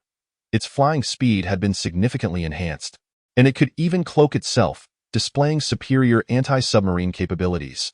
The colorful gems adorning its body were not only for aesthetics but could also be detached and used as miniature explosives. Just as I was marveling at its prowess as a battlefield companion, Mephistopheles suddenly switched to miniature mode, shrinking to the size of a palm. "Adorable, after shrinking, you can keep it in your pocket," Qin explained. Mephistopheles nodded and added, "Miss Hunter, I can sing too." "What song?" I asked. Intrigued, it adjusted its little bow tie and cleared its throat. "Sleep, baby, quickly sleep. The outside world has turned dark." My eyes widened in disbelief. It was unmistakably Qin voice. "How can it be your singing voice?" I queried. Qin approached, wrapping his arms around my waist and softly whispering in my ear, "I specially recorded a lullaby for you. Whenever you wish to hear it, just ask Mephistopheles to sing for you." "And what about you?" I instinctively asked. His kiss landed on my neck, his words vague. "I have other matters to attend to." Mephistopheles chimed in, "So, I am part of your play." Feeling slightly embarrassed, I nudged Qin. Admitting, "I'm a bit hungry," he paused his kissing, gazing at me gently. "What would you like to eat?" "Anything is fine. You decide," I replied. Qin glanced at the time and suggested, "Shall we go night fishing on the sea?" "On the sea? Night fishing? Just hearing about it is exhilarating." I nodded enthusiastically. "First, change into something comfortable. I'll wait for you at the villa entrance." "All right." I changed into a casual t-shirt, deliberately donning safe shorts to avoid any further surprises from him. Arriving at the villa entrance, I found Qin leaning against his black motorcycle. Unlike his previous biker attire, he now sported a sporty tank top and shorts, complete with a headband. My eyes sparkled with admiration, filled with heart-shaped glimmers. How can my husband be this handsome?" His athletic ensemble perfectly showcased his well-defined muscles. He was the epitome of masculinity. Just a glance made my legs feel weak, and I regretted wearing such impractical shorts instead of a dress. A dress would have been perfect. "Why did you change?" Upon seeing me emerge, Qin stood upright and asked, "Can we go?" I felt conflicted. Would it be too obvious to return just to change into a dress? After pondering, I reluctantly nodded. "Let us go." I settled onto the back of Qin motorcycle, while Mephistopheles flapped its wings to follow. Qin turned back to it, saying, "You stay behind?" "Yes, sir." I was puzzled. Wasn't it a gift for me? Why not let it accompany us? With it around, you won't feel at ease. My cheeks flushed instantly. "Qin, what do you mean by that? What do you want me to let go of on the vast ocean?" Chapter 51. The yacht. After fastening my helmet, Qin revved the motorcycle, and we weaved through the city streets. As the city lights began to twinkle, a gentle night breeze lifted the corners of Qin's shirt. I wrapped my arms around his sturdy waist, unable to resist leaning against his back. Feeling my movement, Qin slowed down the speed. The scenery along the road gradually shifted from towering buildings to lush greenery by the seaside. The air seemed to grow fresher, infused with the scent of earth and grass. "Are we almost there?" I asked, glancing around eagerly. As night deepened, the salty sea breeze carried a unique sweetness. The waves relentlessly crashed against the shore, producing a deep, rhythmic roar in the distance. Flickering fishing lights danced upon the water, resembling fallen stars. The moonlight shimmered on the sea, creating a glistening surface, as if countless silver fish were joyfully leaping. We're merely at the coastal area. I'll take you to the open sea. Qin Che's voice floated back, mingling with the sea breeze, somewhat indistinct. After riding for a while longer, the motorcycle halted at a dock. Why now? The night had thickened, and the dock was illuminated as brightly as day. Not far away, a massive cruise ship rested calmly, resembling a grand castle afloat. Its vast form exuded an air of mystery under the lights, its metallic exterior glinting with a cold sheen. Qin Che parked the motorcycle, took my hand, and led me toward the cruise ship. "Are we boarding this vessel?" I asked, somewhat uncertainly. Qin Che raised his hand to tuck a strand of hair, blown by the sea breeze, behind my ear and nodded. "We'll board the cruise ship first. Once we reach the open sea, we'll switch to the night fishing boat." However, I hesitated. Initially, I thought he would take me on a small fishing boat to experience a casual night fishing by the port. I never expected he intended to take me on a cruise ship to the open sea. Had I known, I would have insisted on wearing a beautiful gown to outshine everyone on the cruise. But now, I had only donned a white t-shirt and black shorts. Wouldn't he that make me overshadowed? The innate desire for beauty and competition in women held me in place, indecisive. Noticing my reluctance to move forward, Qin Che curiously inquired, "What's wrong? There must be many sexy ladies on the cruise, right? In this outfit, I'd look like a Cinderella compared to their glamorous dresses." I lifted my gaze to the dazzling, lively cruise ship, feeling a twinge of jealousy. Qin Che chuckled softly and playfully flicked my nose. "Silly girl, in such a world of fame and fortune, the more casual you dress, the more you stand out." I blinked in confusion, gazing at him. He continued, "The true big shots might even show up in flip-flops." His words amused me, and I glanced down at his sporty shoes, jesting. "So, does that mean you are not considered a big shot on this cruise?" Qin Che playfully tapped my forehead with his finger. "If it weren't for accompanying someone on a night fishing venture, I wouldn't even bother coming to such a place." I stuck out my tongue, feeling buoyed, and skipped along behind Qin Che as we boarded the cruise ship. On the deck of the cruise ship, the lights dazzled and sparkled, creating a kaleidoscope of colors.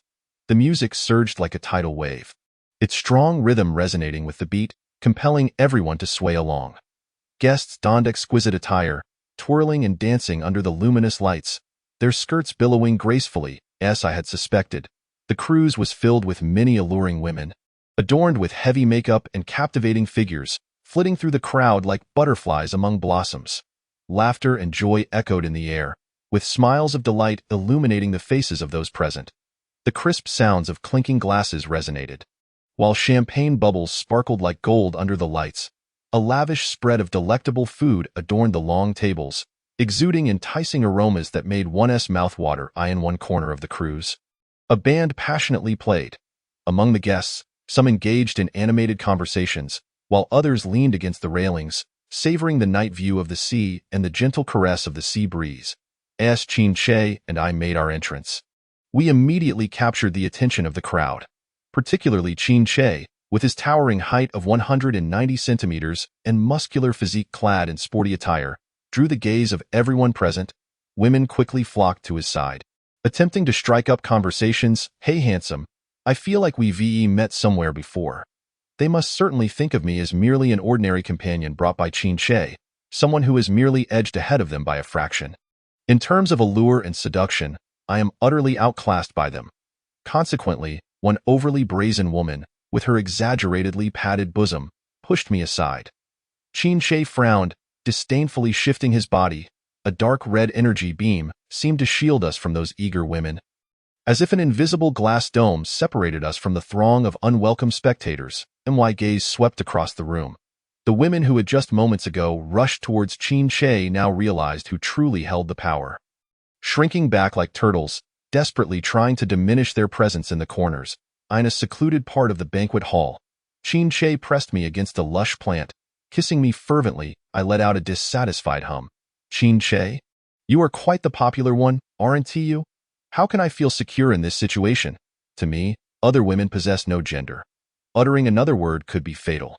After saying this, he lifted his head to meet my gaze. his eyes shrouded in a mysterious darkness, and remarked, "As for you, keep your distance from your hunter partner. It would ease my mind, oh dear. Qin Che, you certainly have a knack for turning the tables. But who is this Shun Xinghui that commands such concern from the leader of the Dark Points?" I had initially perceived Shen Xinghui as an inconspicuous wildflower, but now it seemed she must be at least a wild lily. With this thought, my mind raced. Darling, when can I return to my hunter association? For what purpose? Are you eager to see him? Qin Che immediately caught the underlying tone of my words, swiftly grasping the crux of the matter. His elongated eyes narrowed dangerously, a clear warning. I instinctively retracted my neck. How could that be? I merely worry that they might be concerned for my safety. After all, I have been out for quite some time.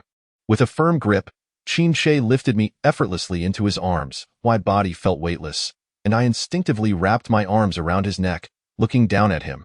You are mine. Why should they worry for your safety? Qin Che tilted his head back, his striking features and deep-set eyes, along with his uniquely captivating crimson gaze, appeared even more enchanting in the banquet-esque interplay of light and shadow. I couldn't help but sigh inwardly. What a perfect man!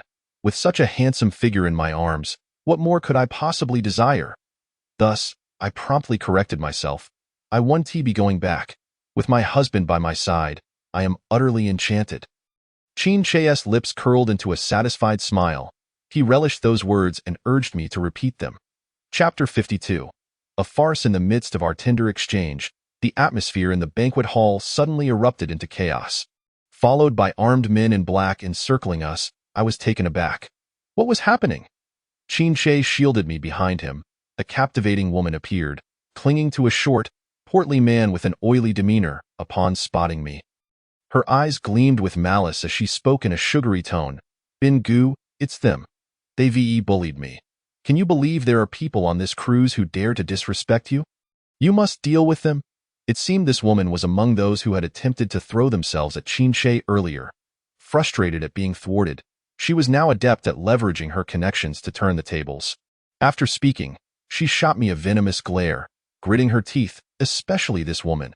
She should be tossed into the sea to feed the fish. Oh, so clearing me out gives you a chance. Do you wish to eliminate me? I scoffed. Let us see if you possess the capability. Silence, the short, portly man barked. The woman gleefully echoed. Did you hear? Bin Gu told you to shut up. I said to be quiet. The man's expression darkened as he glared at her. Bin Gu?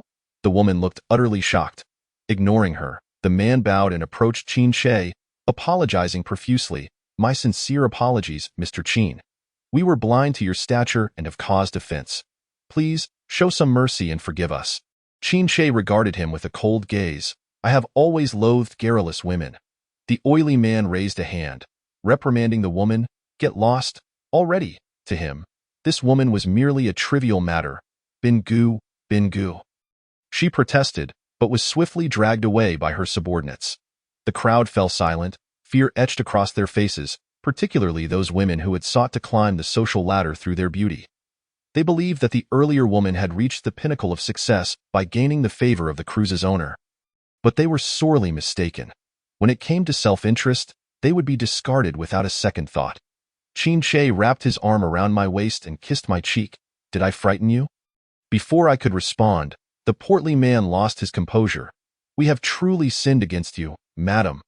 We deserve the utmost punishment. He then turned to the armed men, barking orders. Put those guns away. You've scared the lady.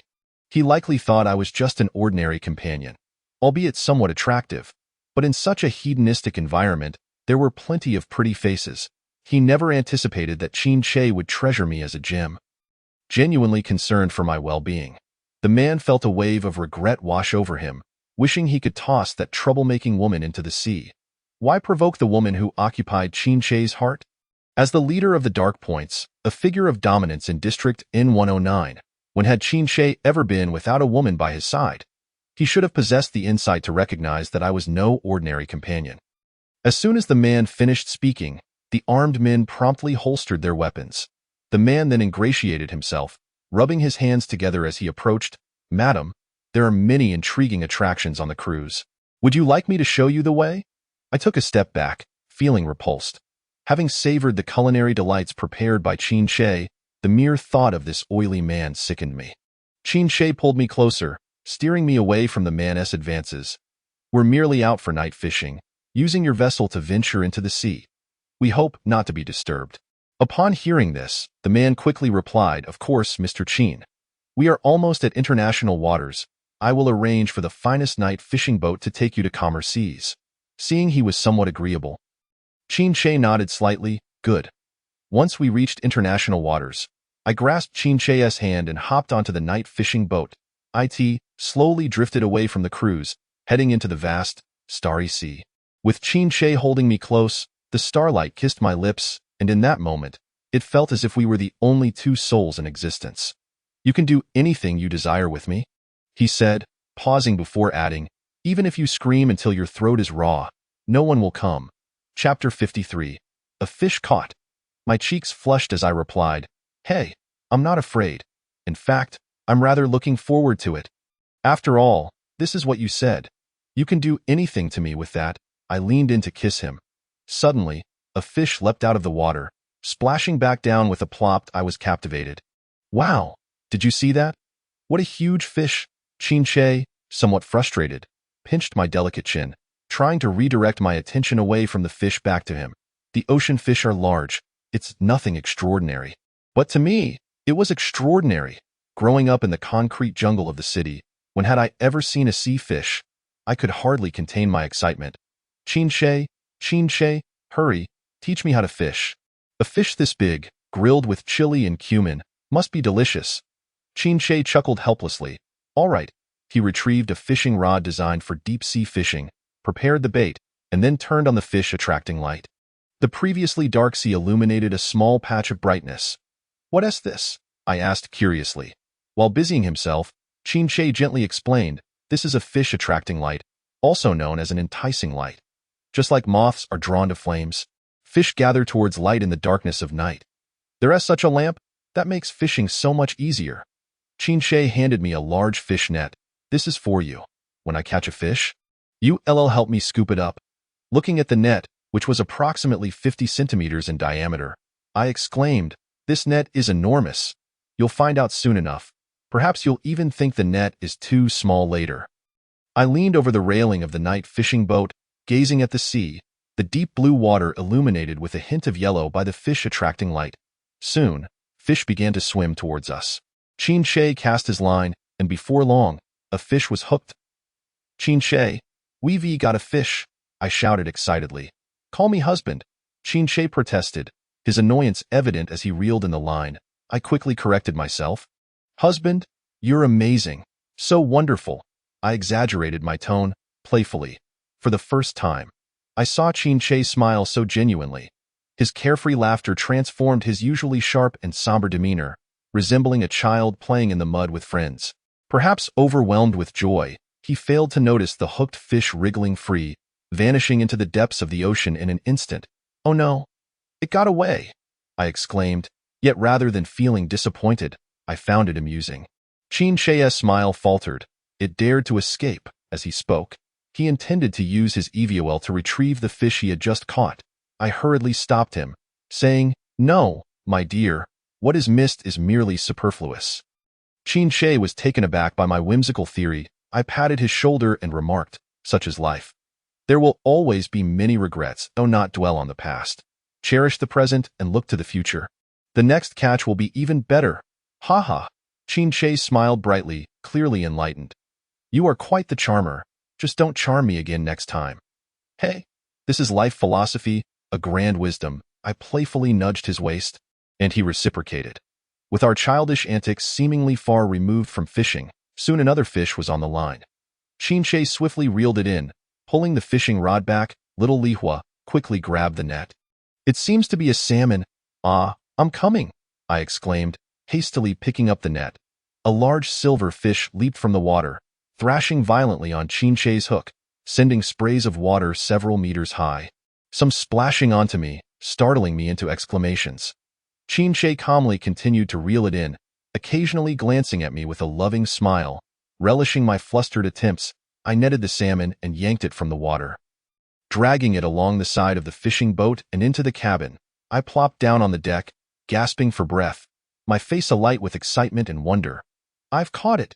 Chinshe approached, donned gloves, and carefully extracted the salmon from the net.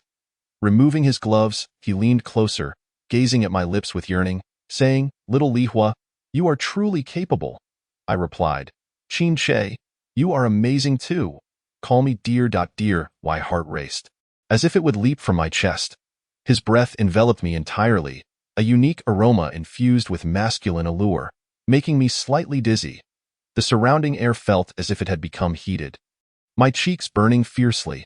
The deck echoed with the sound of the struggling salmon. I peeked out from Chinshe's embrace, contemplating the fish. "Dear, what do you think this salmon tastes like? I'm craving it." Chinshe paused his deep kiss, playfully tapping my forehead. "With such temptation before me, how can I resist your hunger?" His expression was a blend of affection and resignation, tinged with a hint of envy towards the allure of food. I wrapped my arms around his waist, playfully swaying. "Ah, the pleasures of life. Only when one is well fed can they indulge in desires. There is no need for you to feel inferior when it comes to food." Chinshe chuckled lightly, rising to his feet. "All right, little Lihua is hungry. I'll prepare salmon sashimi for you." "Yay." He turned back, looking at me with a serious gaze. "As per our usual, I will first satisfy your hunger." The latter part of his sentence went unspoken, but I understood instantly. "And then attend to your other needs." My face flushed crimson. Chapter 54. The shimmering starry sea on the fishing boat. There was a simple kitchen. Chinshe stood at the sink, cleaning the salmon and preparing special utensils. The fish glimmered under the flowing water, reminiscent of moonlight from the deep sea. His fingers deftly maneuvered over the salmon, meticulously ensuring it was free of impurities. I sat in a nearby wicker rocking chair, gently swaying with the waves, unable to tear my gaze away from him. Wearing an apron, Chinshe was preparing a meal for me. His slightly bowed head, framed by the kitchen's warm light, made his handsome features shimmer like stars in the night sky, dreamy and enchanting. "Dear, you look so captivating while cooking." I couldn't help but praise him. Chinshe smiled modestly, tilting his head with a hint of pride. "Did you just notice today?" "Oh, your charmingly proud demeanor is utterly delightful." I continued unabashedly. "Dear, you are incredibly handsome." The corners of Chinshe's mouth twitched, struggling to maintain his composure. "Am I handsome?" "I suppose I am." Unable to contain myself, I leaped from the chair and embraced his waist from behind. "Are you hungry?" he asked. I shook my head. "I just want to hold you." With such a handsome husband before me, I can't help but want to get closer, he chuckled. "It will be ready soon." Once Chinshe had artfully plated the salmon, it resembled an exquisite work of art, radiating an irresistible allure. Each delicate slice of salmon was arranged like blooming rose petals, harmoniously stacked together. The interplay of orange-red and creamy white hues evoked the vibrant beauty of a sunset. Beside the fish, Chinshe had artistically adorned the plate with green leaves, enhancing the salmon's vividness. After preparing the sauce, he dipped a slice of salmon and offered it to my mouth. "Try it. This first piece is for little Lihua. Is it delicious? Just give it to me." My words were laced with reluctance, yet my mouth opened eagerly in anticipation. "Are you questioning my culinary skills?" A drop of sauce trickled down my chin, and Chinshe quickly grabbed a napkin to wipe it away. "Little cat, look at you. You're making a mess." The salmon melted in my mouth, soft and silky, gliding over my tongue like the finest silk, requiring no chewing as it dissolved. Its unique flavor enveloped my palate, a rich and deep essence from the ocean that seemed to evoke the gentle caress of waves and the sway of seaweed.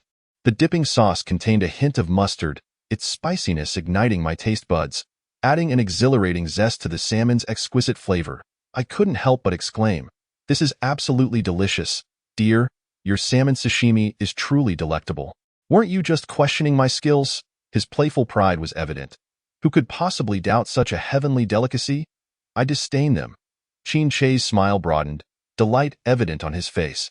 As the meal concluded, night had deepened. The stars twinkled like jewels scattered across the night sky, casting a cool and mesmerizing glow. I continued to recline in the rocking chair, feeling utterly content. The sea breeze caressed my skin, and the sound of waves whispered ancient tales, instilling a profound sense of peace.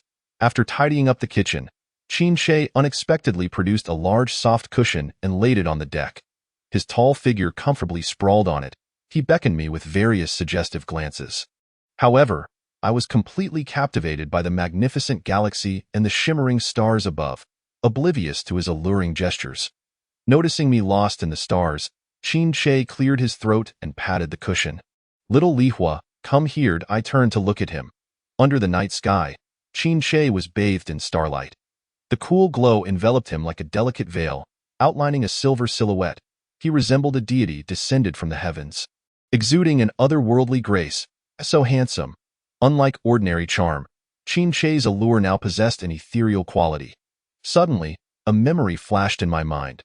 The words of a little girl from the Paradise Bar. She had said, "He is an immortal creature with large wings and, I've heard, horns." An idea struck me, and I thought of an ancient and mystical creature, a dragon. Observing me gazing at him in a daze, Qin Shi effortlessly lifted me and placed me on the cushion. The cushion was thick and comfortable to lie on. He lay beside me, wrapping his arm around my waist, his voice low and lazy. "What are you thinking about so intently? Dear, are you a dragon?" He looked at me in confusion. "Why do you ask?" "Earlier, at the Paradise Bar, the little girl guiding me mentioned that you were immortal. Have wings and horns, which sounds a lot like a dragon." Qin Shi chuckled softly. "You believe in the words of a child. Then why can you heal so quickly from injuries? Is this a way to prove your husband is a dragon? Because dragons are powerful? Huh?" I was taken aback. Do they possess horns? My knowledge had just expanded in a curious direction. The starry sky sparkled, the playful stars twinkling before retreating behind clouds, as if shy to witness the intimacy on the deck. "Can you not handle this?" Qin Shi's long fingers brushed through my slightly damp hair. With such stamina, how could I dare covet the true form of a dragon? Chapter 55. Tornado as drowsiness washed over me. I couldn't help but yawn. "Dear, I'm a bit tired and would like you to lull me to sleep. Would you like to hear a lullaby?" Qin Shi gently patted my shoulder and cleared his throat, preparing to sing. Remembering his previous mention of his voice being damaged by smoke from a fire, I felt a pang of sympathy for him, not wanting him to strain his voice, so I shook my head. "I want to hear a bedtime story." Qin Shi was momentarily taken aback, his expression suddenly becoming somewhat dazed. "Well, since you are curious about dragons, allow me to share a tale of one." I leaned my head closer to the double door, resting it against Qin Shi's chest to listen to the steady rhythm of his heartbeat. In a deep, resonant voice, Qin Shi began. "Long, long ago, there existed a dragon, dwelling in the heart of the desert, safeguarding the treasures hidden beneath the golden sands, and its It was the Dragon Lord, capable of summoning winds and rains, conjuring lightning and thunder. Thus, even in the arid desert, under its benevolent watch, an oasis flourished. This oasis was a secluded paradise, untouched by the chaos of the world, until one fateful day, it encountered a girl. This girl possessed the purest soul in existence.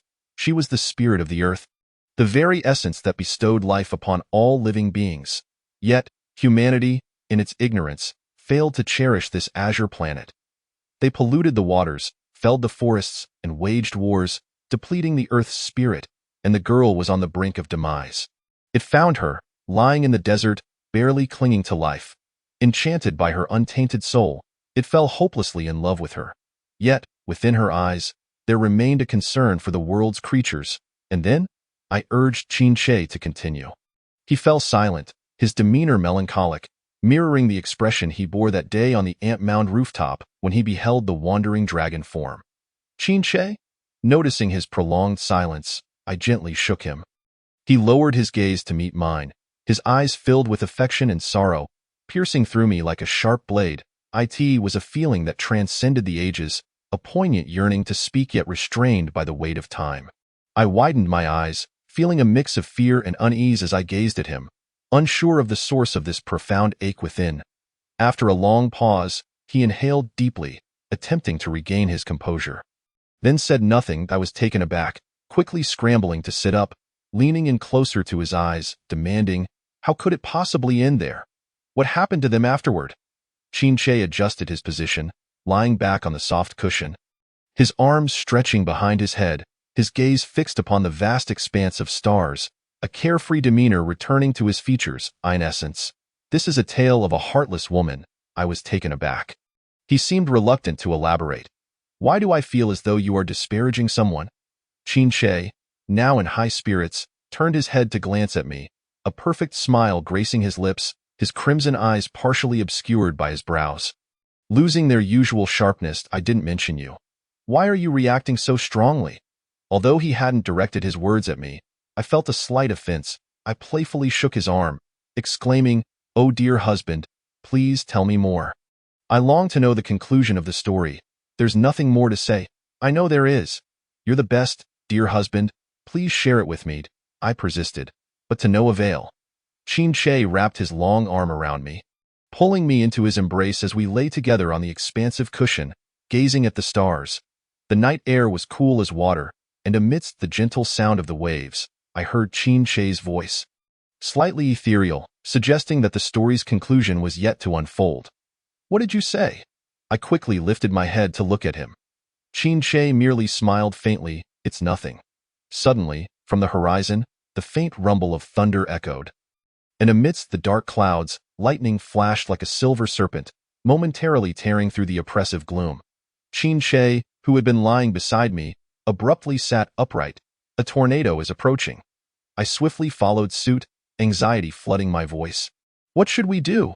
As I spoke, the thunder grew louder, and the lightning intensified, illuminating the sea as if it were daylight. Between the thunder and the ominous clouds, a massive column of wind surged toward us. It's a tornado. I was paralyzed with fear. You must not come closer. I instinctively leaned closer to Qin Che. He immediately wrapped his arms around me, soothingly kissing my forehead. Don't be afraid. I am here, and I will protect you. With that, he led me to the cockpit, steering the fishing boat away from the impending tornado. The night enveloped us like a vast black satin, heavy upon the surface of the sea. The fishing boat sliced through the darkness like a sharp blade. Racing ahead, the roar of the engine shattered the night's tranquility, the bow of the boat rising high before crashing back down, sending sprays of white foam shimmering coldly under the faint starlight. Each descent caused the vessel to shudder, my heart nearly leaping from my chest. Peering through the glass window, I saw the tornado rapidly gaining ground, as if it possessed eyes, directly pursuing our craft. Qin Che, it's closing in. His hair danced wildly in the sea breeze, his expression stern, eyes unwaveringly fixed ahead. Upon hearing my voice, he turned his head, raising an eyebrow. If you're afraid, close your eyes. I, indeed, felt fear, yet I couldn't bring myself to shut my eyes. The boat's stern trailed a long white wake, resembling a sinuous white serpent gliding across the sea, endlessly extending until it was consumed by the darkness. The waves roared tumultuously. The tornado's winds were now dangerously close. The sound of its monstrous waves and the howling of its eye echoing ominously. Suddenly, a sound struck the glass. Thud, thud, thud. I focused my gaze and was astonished to find Mephistopheles. I hurriedly opened the window to let it in. Mephistopheles, what brings you here? Hello, huntress. It flapped its wings in greeting. At a time like this. You're still being polite. Don't be formal. Quickly tell me, are you here to rescue us? I interrupted eagerly. Indeed, huntress, do not worry, we are here to save you. You are? But I only see you. Shueming and Shueing are also here. Just as the words left its beak, the sound of helicopter blades thundering overhead filled the air. Qin Che deftly took control of the boat and turned to me, saying, "Follow me. We will board the helicopter together." I quickly moved closer. Qin Che held me close, and with a leap, he ascended from the boat to the helicopter. Shueming and Shuang waved at me. Sister-in-law, hello? I was still shaken. Hello? There's no need to be afraid. The boss will lead us away from here. With that, Shueming relinquished the pilot's seat to Qin Che. I nodded, though my heart remained anxious. The view of the tornado from the helicopter was far more terrifying than from the boat. The massive vortex of the tornado spiraled upwards, reaching from the depths of the ocean to the heavens. Resembling a colossal black dragon rising from the abyss, exuding an aura of utter destruction. From a distance, it loomed over the sea, its base connected to the water, like a gigantic, dark cone, with the surrounding waters churning violently. Qin Che took his seat in the cockpit. Noticing my pale face, he reached out and grasped my hand. I felt icy cold. Do not fear. We have faced far more perilous situations before. I will ensure your safety. His gaze held a reassuring strength, gradually calming the tumult within my heart. I nodded at him. All right. However, I couldn't help but wonder if by we, he referred to his hidden allies or to the two of us together. As the tornado approached, our earlier fishing boat was swept up and hurled into the sky, only to be cast into the vast ocean. In an instant, it was reduced to splinters. Had we not left the boat in time, we would surely have perished in the depths of the sea. The sheer destructive power sent chills down my spine. Qin, should we evade it? We are in its path. We must pass directly through it to escape. Qin replied, his hands firmly gripping the helicopter's controls. The eye of the tornado appeared as a demon's gaping maw. The helicopter edged closer to the eye, the surrounding winds clawing at the aircraft like invisible hands, desperately trying to tear it apart. Qin held the controls with unwavering determination. Brace yourself, he suddenly warned. As the helicopter plunged into the eye of the storm, the surrounding winds transformed into a cacophony of ghostly wails.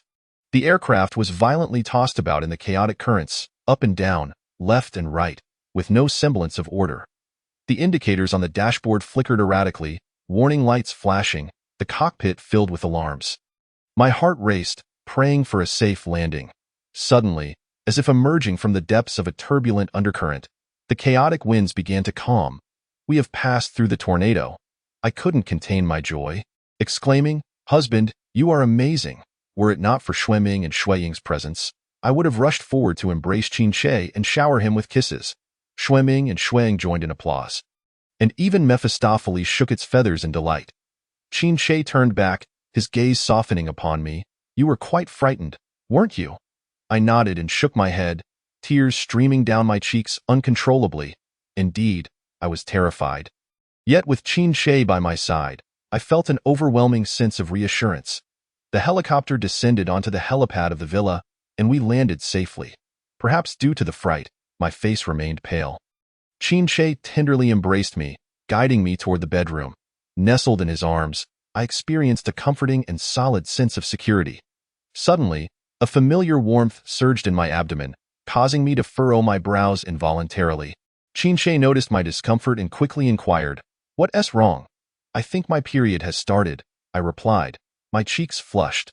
The tornado scared my aunt into arriving early? Qin paused, surprised by the news. It seemed he remembered my cycle as well.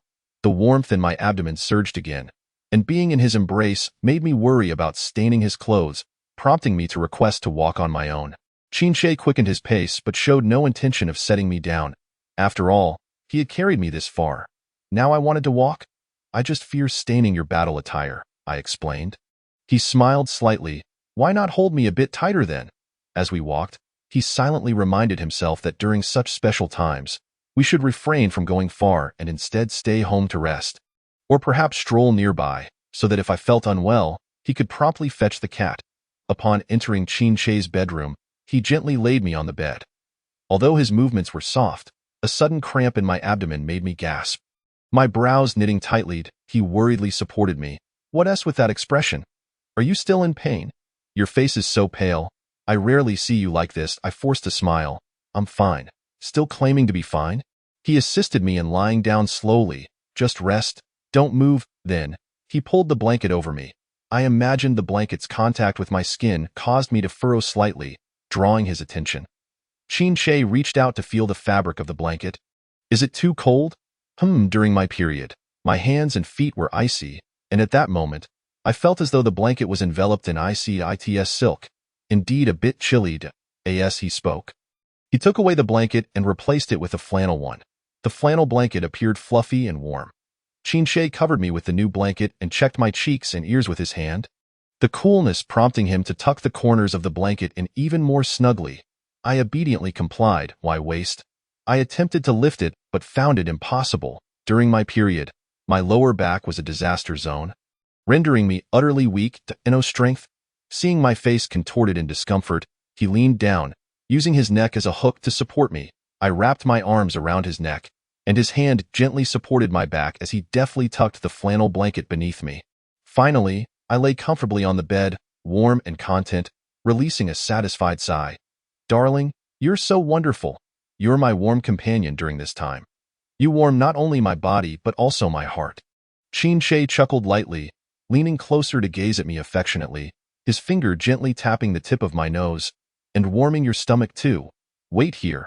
I'll fetch you a cup of brown sugar water. Chapter 57. Exclusive care. Brown sugar water. Even before drinking it, I already feel sweet inside. I felt my chest brimming with sweetness, unable to resist curling up in the blanket, twisting myself into a pretzel. When Qin returned with the brown sugar water, he couldn't help but smile at my joyful state. What has got you so happy? Just a moment ago, you were frowning. Saying this, he handed me the cup. Here that I poked my head out from the blanket, blushing shyly as I gazed at him. Yet I showed no intention of reaching out for it. Noticing my hesitation, Qin tilted his head curiously, then chuckled in understanding. Do you want me to feed you? I bit my lower lip, bashfully nodding. Darling, I'm thirsty. Water. Please feed me. Qin shook his head in mock exasperation, his eyes filled with fondness. He approached, helping me sit up against his sturdy frame, then brought the cup to my lips. I took a sip. Ouch, it's hot. Qin was startled, quickly retracting the cup and blowing gently on it. After cooling it down, he offered it to me again. It's ready now. I took another sip, only to complain. It's too sweet again. He took the cup skeptically. The sugar was adjusted according to my instructions. He then took a gentle sip himself, raising an eyebrow and turning to me with a knowing expression. Are you teasing me on purpose? Caught in the act, I quickly pulled the blanket over my face. Laughing uncontrollably, firmly denying it. I didn't tee you? Then what does hiding your face mean? He leaned closer, playfully poking my nose. If you don't hide that cattail properly, it's going to show. His gaze lingered on the blanket, and concerned that I might suffocate while covering my face, he tugged it down a bit to reveal my small face. You just want to see me flustered because of you? Exactly. I want to see every aspect of you. I could cherish them for 1,000 years. This straightforward confession brought a radiant smile to Qin face, his expression brightening instantly. He lifted the cup again. Taking another sip, it is a bit too sweet. Under the influence of the sweet words, he seemed to lose his principles completely. Would you like another sip? He offered the cup to me once more. I shook my head, my expression revealing a hint of reluctance to speak. What is wrong? Noticing my hesitation, he leaned closer, touching my cheeks and ears. They felt warmer than before. Darling, my Haven tea got any pads yet? Could you help me buy a pack of sanitary napkins? I felt this request was somewhat excessive, and immediately covered my face with the blanket, leaving only my eyes peeking out, looking at him eagerly. All right. He smiled slightly, ruffling my hair. I'll go get some litter for the little tabby. With that, he stood up and exited the room. My husband is too wonderful. He showed no embarrassment, not even furrowing his brow. Not long after Qin left, Mephistopheles fluttered to the window. Hello, Huntress. The polite little bird had returned. I was taken aback. How did you end up here? I've come to report on the boss's whereabouts. I am your bird now, am I not? I felt a mix of surprise and delight, and as I observed Mephistopheles' expression shift from anticipation to disappointment, I quickly affirmed, the little bird's disappointed demeanor instantly brightened. Huntress, let me tell you, the boss ran into a big problem while buying pads. What big problem? I became anxious immediately. He couldn't distinguish between day use, night use, cotton soft, mesh, panty liners, liquid pads, and overnight pants. Husband, I'm sorry. Just as I was speaking, I heard familiar footsteps in the hallway. Mephistopheles immediately flapped its wings and exclaimed, Huntress, I must go now. Don't mention I was here.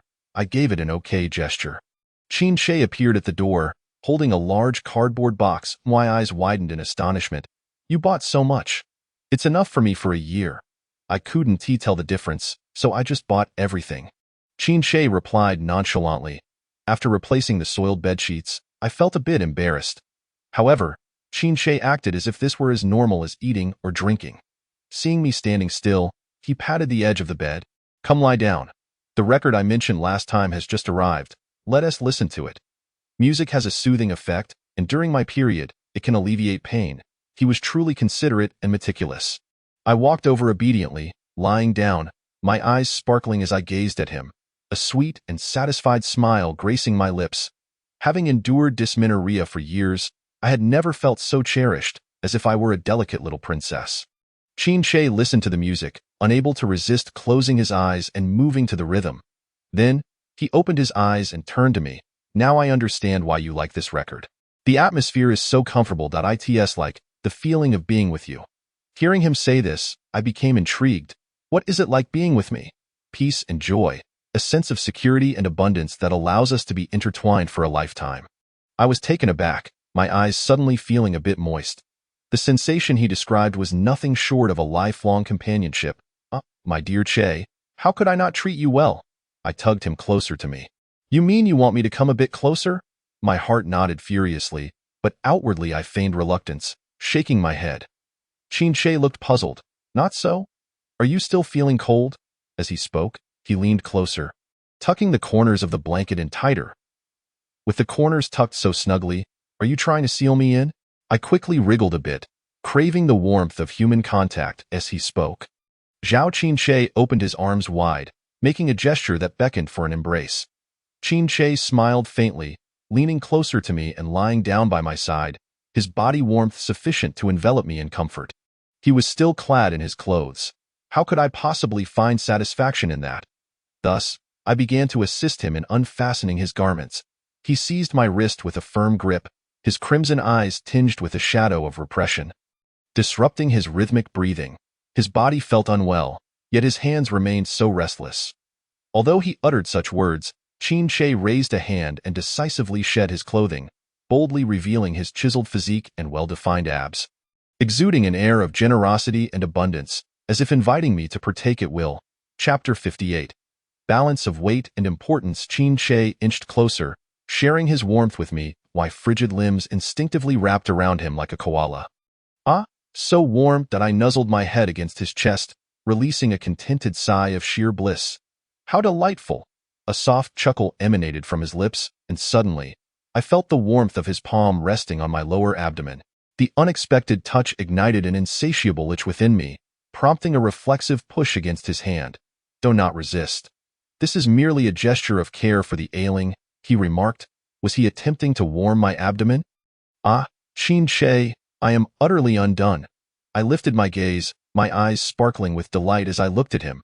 He glanced back, his expression curious, remarking, What are you staring at? My hand rests here solely to assist you. I feigned skepticism, questioning, Can you even massage? His hand, which had already begun to move gently, hesitated momentarily, a hint of self-doubt in his voice as he replied, Is my technique inadequate? The ruthless leader of the Dark Point had likely never massaged a woman before. Making such uncertainty entirely reasonable, he chuckled softly. Then you shall teach me, I instructed, and he learned. Though clumsy, he prioritized my comfort above all else. How he cherished placing my feelings and interests first, as I rolled my eyes in a playful manner. He poked my nose with his finger, teasingly asking what I was contemplating. I did not, I protested. Qin Che shifted slightly, comfortably reclining next to me. I shall massage you throughout the night. But remember to repay me afterward. Repay you? How? I inquired, hearing his voice laced with amusement. Repay? That is merely the answer residing in your heart. Sleep now, he cooed softly, gently patting my shoulder. After enduring the whirlwind of emotions and the fatigue of my monthly cycle, my eyelids grew heavy and I yawned. Darling, I am weary. Yes, sleep, I shall keep you company, he replied. His goodnight kiss was tender and warm, instilling a sense of security within me. The night was tranquil. Outside, the stars twinkled, while the room was bathed in a soft, warm glow that I breathed evenly, succumbing to slumber. I in a corner of the villa. A faint sound so subtle, it was almost imperceptible caused Qin Che's expression to shift dramatically. He glanced at my sleeping form, gently withdrawing his arm from beneath my head, donning his clothes, and quietly exiting the room. The following day, when I awoke, the sun was high in the sky. Qin Che was nowhere to be found. However, Mia Fizi stood vigil by the window. Upon seeing me awake, it tilted its head and exclaimed, Good morning, Hunter Miss. Where is Qin Che? I asked. I do not know. It replied. My eyes widened. Aren't you my bird? Aren't you supposed to monitor Qin Che and report his whereabouts back to me? Who told you such a thing? Hunter Miss. I sprang from the bed, rushing to the window, and grasped Miyafizi, shaking it vigorously. What do you mean? You dare to defy your new master and skimp on your duties. Don't you? Oh dear, Miyafizi protested, its eyes spinning from the shaking. No, no. Hunter miss, my role is merely to accompany you. I am not tasked with monitoring the boss. Then what am I to do if I wish to know Qinche's whereabouts? I demanded. Perhaps the boss could provide you with a mobile phone? It suggested. Huh. Do you have mobile phones in your world? I exclaimed, intrigued. Miyafizi's eyes widened. Wait, what do you mean by your world? Ahem. Your mind must have been rattled. You misheard, I stammered. Chapter 59. Over-treatment. As we conversed, familiar footsteps echoed down the corridor. I hastily placed Miyafizi back on the windowsill, hurriedly adjusting its disheveled bow tie and smoothing its ruffled feathers. Miyafizi remarked, You look like a thief caught in the act. I raised a finger to my lips, signaling it to keep our previous conversation a secret. Understood, Miyafizi replied, puffing out its tiny chest with righteous indignation. Just then, Qinche appeared at the doorway. Upon spotting Miyafizi, he uttered 2 words, Get out. Miyafizi was left stunned, feeling wronged, and ultimately departed with a sense of loss. I rushed to Qinche. Darling, where have you been? The moment my hand brushed against his arm, he winced. Hiss. I gazed down to find a tear in his sleeve, revealing a bloody wound beneath. You are injured, I exclaimed in shock. What happened? I was attacked by a rogue entity, he replied. Observing my concern, his expression brightened, dispelling the pain from moments earlier. I quickly rolled up his sleeve to examine the wound closely. My heart filled with confusion. This injury did not appear to be from a rogue's claws. Rogue attacks typically leave scratch marks, whereas this resembled a sword wound. Moreover, the wound seemed superficial, merely breaking the skin, suggesting that Qinche may have deliberately allowed this injury to manifest. Wait, he possesses the ability to heal himself. Does he not? Such a minor injury should not linger. A phrase that aptly describes Qinche's current state came to mind. If you are injured, hurry to the hospital, delay, and it will heal on its own. I gazed up at him, only to find him avoiding my gaze, as if harboring a hint of guilt. I quickly realized his thoughts. He had likely engaged in a battle with some foolhardy intruder from the dark point, returning in search of comfort and solace. The severity of the injury was inconsequential. Being wounded made him the delicate, aggrieved darling. Speaking of which, the individuals I encountered in Zone N109 were armed with guns and explosives. Who was this swordsman? Setting aside these details for now, my immediate priority was to soothe the man before me. I feigned exaggerated concern. Oh dear, such a serious injury. Do you need me to accompany you to the hospital? Qinche's expression softened, a smile of both hidden delight and grievance playing at his lips. No need. Is there a first aid kit at home? I can tend to your wound, I offered. He nodded obediently. Yes, I retrieved the first aid kit and instructed him to lie down on the bed. Initially, rolling up his sleeve would suffice, but I insisted he remove his shirt entirely to avoid contact with the injury. This is to prevent any interference with the wound, I explained with utmost seriousness. Qinche blushed and complied, my gaze swept over his well-defined physique, a smile threatening to break free. Oh my, how could I ever tire of admiring my husband's form? With such a sculpted waist, he was a paragon of strength, and my thoughts began to wander. But I steadied myself, striving to maintain an expression of concern. I will disinfect the wound now. Bear with me. It might sting a bit. Qinche obediently extended his arm, murmuring an acknowledgement. I retrieved some iodine and gently applied it to his wound with a cotton swab. His gaze remained fixed on my face, his eyes warm and gentle as I treated him. Once done, I peeled a bandage from its wrapper and affixed it to his injury. The wound is now treated. Quite simple, really. It may even be deemed excessive, I remarked, observing his expectant eyes. With a serious expression, I continued, for the next few days, avoid water, refrain from spicy foods, rest well, limit physical exertion, and engage in light exercise. You will recover swiftly, so do not worry. How could I joke about limiting his activity when it might affect my own meals? I almost undermined my own standing. Qinche nodded. He seemed intent on committing every moment of this process to memory, savoring the experience. Shall I get you some water? I asked, helping him settle back on the bed. Yes, he replied. his eyes curving into a gentle smile. I poured a glass of water and handed it to him. He raised his chin, teasingly saying, "I cannot hold the cup. My arm is injured, Dutto. You adorable little rascal. Is this a game of flirtation?" I leaned closer, bringing the rim of the cup to his lips. "Let me feed you." He took a small sip, swallowing it gracefully, his Adam's apple bobbing enticingly. "Too hot," he exclaimed, gazing at me with a smile. My heart skipped. The scene and the words felt so familiar. Ah, how the wheel of fate turns. Who has ever escaped its grasp? This fellow was merely returning the favor in kind. "Hot, is it?" I reclaimed the cup, blowing gently on the rim before offering it to him once more. "It should be fine now.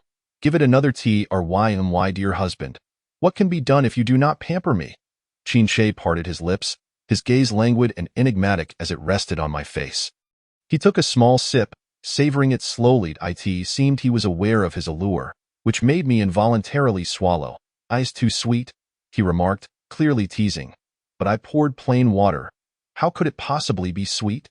A person with a sweet heart finds sweetness in everything. Knowing he was being playful, I smiled faintly, reclaimed my glass, took a sip, and then gently lifted his chin with my index finger. Chinshe tilted his neck slightly. His face suddenly flushed, his eyes sparkling with a chaotic brilliance reminiscent of a tempestuous storm. My gaze lingered on his full, red lips. Unconsciously, Chinshe swallowed hard. My lips met his, parting slightly as water flowed in. Akin to the mingling of our desires at that very moment, he suddenly wrapped his arms around my waist, pulling me closer and deepening the kiss. He felt like a summer breeze sweeping across endless grasslands. Where tall grasses swayed in the wind, wildflowers bloomed vibrantly, and butterflies danced joyfully. It was reminiscent of autumn leaves cascading into a crystal-clear pond, where withered leaves were gently pecked by fish, creating shallow ripples upon the surface. Chinshe paused, breathless, burying his face in my neck, inhaling deeply, his voice imbued with an unprecedented sense of helplessness and satisfaction. "Little Tabby, what should I do without you? Without me, a mere flick of your finger would mend your wounds." As this instinctive thought surfaced, I couldn't help but let out a soft laugh. Chinshe protested, "You're still laughing." I quickly cleared my throat, adjusting my demeanor. All right, I want to laugh. Rest assured, I will always be by your side." "Really? Really?" That he lifted a finger to lightly touch my cheek, a trace of distant worry in his expression. "If, in the future, you grow weary of the darkness, will you leave this place?" "Weary of the darkness?" I murmured, echoing his words. N109 district lacks sunlight. I truly find it hard to adapt. Having grown up under the sun, accustomed to dawn and dusk, the perpetual gloom here can feel stifling. I found myself momentarily speechless. Lost in thought, I was unwilling to deceive Chinshe this moment. I certainly wished to stay, for here resided his magnificent physique and unparalleled beauty. Yet, could this physical desire withstand the test of time? Noticing my silence, Chinshe chuckled self-deprecatingly. "What am I hoping for?" His tone of disappointment pricked my heart, prompting me to respond immediately. "I am willing. I am willing." Unfortunately, this belated affirmation held no significance. Chinshe straightened, concealing the tenderness and anticipation from earlier, becoming somewhat cold and desolate. He turned his gaze toward the window, where the sun and flora were absent. Only a somber sky remained. "If you wish to return to Longkong City, you may leave in 109 district at any time. I do not restrict your freedom." His words carried a hint of detachment, yet I could still discern the loneliness and suppressed longing beneath. Longkong City? It felt even more foreign compared to N109 district. Regardless of what the future holds for now, I simply wish to remain in N109 district, by Chinshe's side. Thus, I grasped his sleeve, playfully pouting, "Husband, I want to be with you. Please don't send me away." His expression softened slightly as he turned to examine my countenance closely. "You don't want to leave?" I nodded vigorously. However, he still appeared unconvinced, turning his face away, his head slightly raised, his focus lost in the void. In places where sunlight does not reach, shadows inevitably linger. Coincidentally, I am someone who enjoys dwelling in the dark. If you are interested in my world, you must take that step beyond the threshold of shadows. I had never seen Chinshe so melancholic before.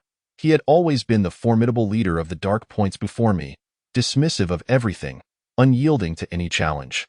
Yet, at this moment, he seemed plagued by insecurities, wallowing in self-pity.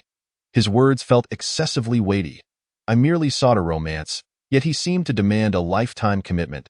I couldn't help but swallow nervously. Not hearing my response, Qin turned his head back, his gaze resting on me once again. You must make a choice. Do I even have a choice? I felt bewildered. Given my current circumstances, I feared I had none. Qin smiled faintly. Of course I give you a choice. I never believed you would make a decision that would astonish me. What did he mean? Even if he were to offer me a choice, was it all within his expectations? I furrowed my brow, pondering a crucial question. Why had he suddenly changed? Everything had been fine last night, and he had seemed normal just moments ago while I treated his wound. Why this sudden bout of melancholy? As if facing a life-and-death farewell? Could it be related to his injury? Yes, it must be connected to that minor wound. I had suspected as much. He could easily heal himself, yet he presented it to me as if seeking to gauge my concern for him. Thus, I lifted my head and earnestly asked, Qin, before you returned, did you meet anyone? Qin's pupils widened in shock, clearly unprepared for my sudden shift in topic. Strangely enough, he even blushed, a sign of guilt, as if caught in a lie. His gaze shifted evasively. I didn't meet anyone, he firmly denied. I absolutely did not believe him. Did someone say something to provoke you? Is that why you came to me for reassurance? Suddenly, Qin sprang to his feet. No. Definitely, I declared, convinced I had struck a nerve, eliciting an exaggerated reaction. I cleared my throat, feigning distress, though uncertain of what he had said. I felt he was correct. What? Qin suddenly lost his composure. You truly are heartless. I shrugged. Your return to seek my confirmation indicates you are uncertain. If you were utterly confident, you wouldn't be swayed by a few words. Qin paused, his expression softening, and after a moment, he chuckled lightly, appearing considerably less tense. He leaned in, lifting my chin. You are quite astute, I told you. This is all part of my life philosophy, great wisdom. Seeing his mood lighten, I too felt elated. Unable to resist lifting my chin in playful triumph, he smiled faintly, contemplating before confessing. I encountered Shin Xinghue. Shin Xinghue? That name sounds familiar. Oh, isn't that the ambiguous figure Qin referred to, or rather, his hunting partner? He had indeed found his way to the dark points. He must be quite the capable partner, he stated. I merely forcibly restrained you. Had you been given a choice, you would not have remained in the dark points. After speaking, Qin's gaze bore into me, heavy with seriousness and anxiety, reminiscent of a youth fearing rejection after confessing his feelings. I pondered for a moment, extending my index finger, confidently deducing, this is a tactic to provoke me. Qin sighed. Of course I know that what I care about. I know you care for me, but seeing you so anxious makes me want to tease you. What if you let me return to Longkong City? And then I rush back to find you, making him submit? Qin furrowed his brow, scrutinizing me thoughtfully. It was evident he was deeply conflicted. He was uncertain of how much truth lay within my words. If he let me go, would I genuinely return to find him? His expression grew increasingly serious, his brow furrowed. I could even see the tension in his jaw as he clenched his teeth. Finally, he stated, dream on. He was clearly uneasy, or rather, he lacked confidence, unable to believe that the little tabby he let go would return home. I felt a surge of delight within. It seemed my husband possessed a strong sense of possessiveness. Not letting me go. Not letting. Then could you buy me a phone? If I am by your side, who do you need to contact on your phone? He suddenly grew alert. But you aren't with me 24 hours a day. Qin's expression relaxed slightly. So, it's merely to stay in touch. What else? All right, after breakfast, I'll take you to get one. Suddenly, Qin's demeanor brightened, a smile gracing his face. Wonderful. I can finally use my phone. As a phone enthusiast, not being able to binge-watch dramas or play games felt akin to regressing to an ancient era of primitive survival. As soon as the words left my lips, my peripheral vision caught sight of a procession of over 10 black luxury vehicles entering the villa through the floor-to-ceiling windows of the living room. Qin handed me a cup of brown sugar water, urging me to drink a bit before we commenced the selection meeting. Selection meeting? What an extravagant affair. Noticing my astonishment, Qin raised an eyebrow and explained, I have arranged for the president of the Electronic Commerce Association to bring in renowned mobile phone manufacturers from District N109 to hold a dedicated sales presentation for you. Ah, Qin, I merely wish to purchase a mobile phone, not to acquire a mobile phone factory. For them, it is a sales presentation. For you, it is a selection meeting. I remained in a state of shock, still trying to process the information. Observing my bewildered expression, Qin couldn't help but smile slightly and leaned in to whisper, Why aren't you drinking? Shall I feed you like someone just did? No, that's unnecessary. I quickly accepted the cup. Earlier, we had been in the bedroom, a private space, but now we were in the living room with others present. After finishing the brown sugar water, Qin led me to another building within the villa complex. Upon reaching the second floor, the mobile phone manufacturers awaited us. As Qin and I arrived, they immediately bowed respectfully. Mr. Qin, madam. Qin wrapped his arm around my waist, and we entered a spacious conference room. The vast room featured a dome constructed from large pieces of translucent glass, forming an enormous arch that resembled a transparent sky enveloping the space. A wall of LED screens stood at the front, ready for the manufacturers to present their PowerPoint demonstrations. The interplay of natural light from the translucent glass and the artificial light from the LED screens created unique visual effects throughout the various segments of the presentation. Qin and I settled in the prime seats at the center of the audience. Once we were seated, the president of the Electronic Commerce Association signaled to the sales representatives of the manufacturers, who began to introduce their products one by one. I turned my head, and Qin immediately mirrored my action, leaning in to catch my words. Honestly, this is all rather excessive. I only need to select a mobile phone. This grandeur is necessary for you to receive nothing but the best. Should you have any specific requirements, do not hesitate to voice them. They will design a customized model just for you. Requirements? I tilted my head in thought. Qin raised a hand, and one of his subordinates promptly approached. After a brief exchange, a digital notepad was brought to him. Qin handed it to me, suggesting I write down my preferences. I took it, pondered for a moment, and wrote, Can make calls, can play games, can watch shows, pink. When Qin took it back, there was a fleeting moment of surprise. He turned to confirm I was not joking before swiftly crossing out all but one. Pink. What? Why did you strike everything out? Those were my requirements. Qin smirked. Which of these features cannot be found in any mobile phone?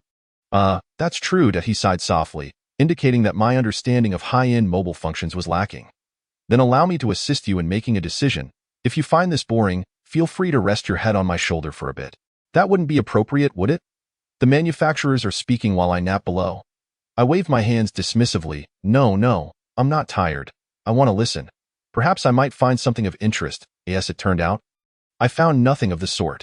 Specifications regarding processor models, memory sizes, resolutions, and frame rates inundated the screen, leaving me bewildered. Noticing my occasional squirming in my seat, shifting positions, and stifling yawns, Qin extended his arm, pulling me into his embrace, encouraging me to rest my eyes against his shoulder. Should you grow weary, feel free to sleep. You need not feel constrained beside me. His soothing words brought me comfort, and I soon drifted off to sleep. When I awoke, the selection meeting had concluded, and the manufacturers had departed, leaving behind a row of various shades of pink mobile phones: Xiangfei, Peach Blossom, Cherry Blossom, Fluorescent, and Lotus Pink. I sprang up, instantly alert. Wow! So many pink options. Each model was stunning and irresistible. Eagerly began to select a phone. Qin approached. Each model is top tier. Since I wasn't sure which shade you preferred, I had them all saved for you. I gleefully leaped into his arms and planted a fervent kiss on his cheek. Husband, you are simply wonderful. Qin's lips curled into a smile, and he cleared his throat. The mobile service provider is waiting for you. Once you've selected your phone, you can transfer your number. Great. After deliberation, I finally settled on the Xiangfei color. After transferring my number and powering it on, messages flooded in like a tidal wave.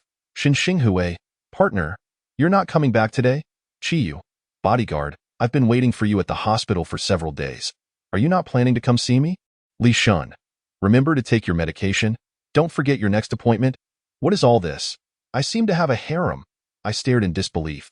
Qin was conversing with the president of the Electronic Commerce Association, standing tall and dignified, resembling a celestial being. Clad in formal attire, He exuded an air of restrained allure, his well-tailored suit cleverly concealing his perfect physique while simultaneously radiating a captivating charm. Noticing my gaze, he turned towards me and offered a subtle smile. His expression brimming with joy was rare to see Qin display such warmth towards others. The association president beamed, thinking it was due to his successful handling of matters that had earned the approval of the enigmatic leader. I managed a flustered smile in his direction before hastily lowering my head to delete those messages, simultaneously clearing my chat history. Chapter 62. A Symphony of Life. When Qin approached me, I was still in a daze, my thoughts scattered. He tilted his head in curiosity, his striking red eyes narrowing slightly as he reached out to touch my forehead. "What's wrong? You look unwell." I quickly shook my head. "No, I'm fine. Your complexion is pale, yet you insist you are well." Qin's expression grew serious as he moved closer. "If something troubles you, do not hesitate to confide in me. I can help you resolve it." "No, you mustn't. If you intervene, it will only complicate matters further." I inhaled deeply, striving to calm my racing heart. "Husband." "Yes?" Qin stood straight, arms crossed, raising an eyebrow. "Speak. Whom do you wish me to confront?" "These three individuals are likely formidable opponents. Not to mention, Shen Xinghui could easily rattle me with just a few words.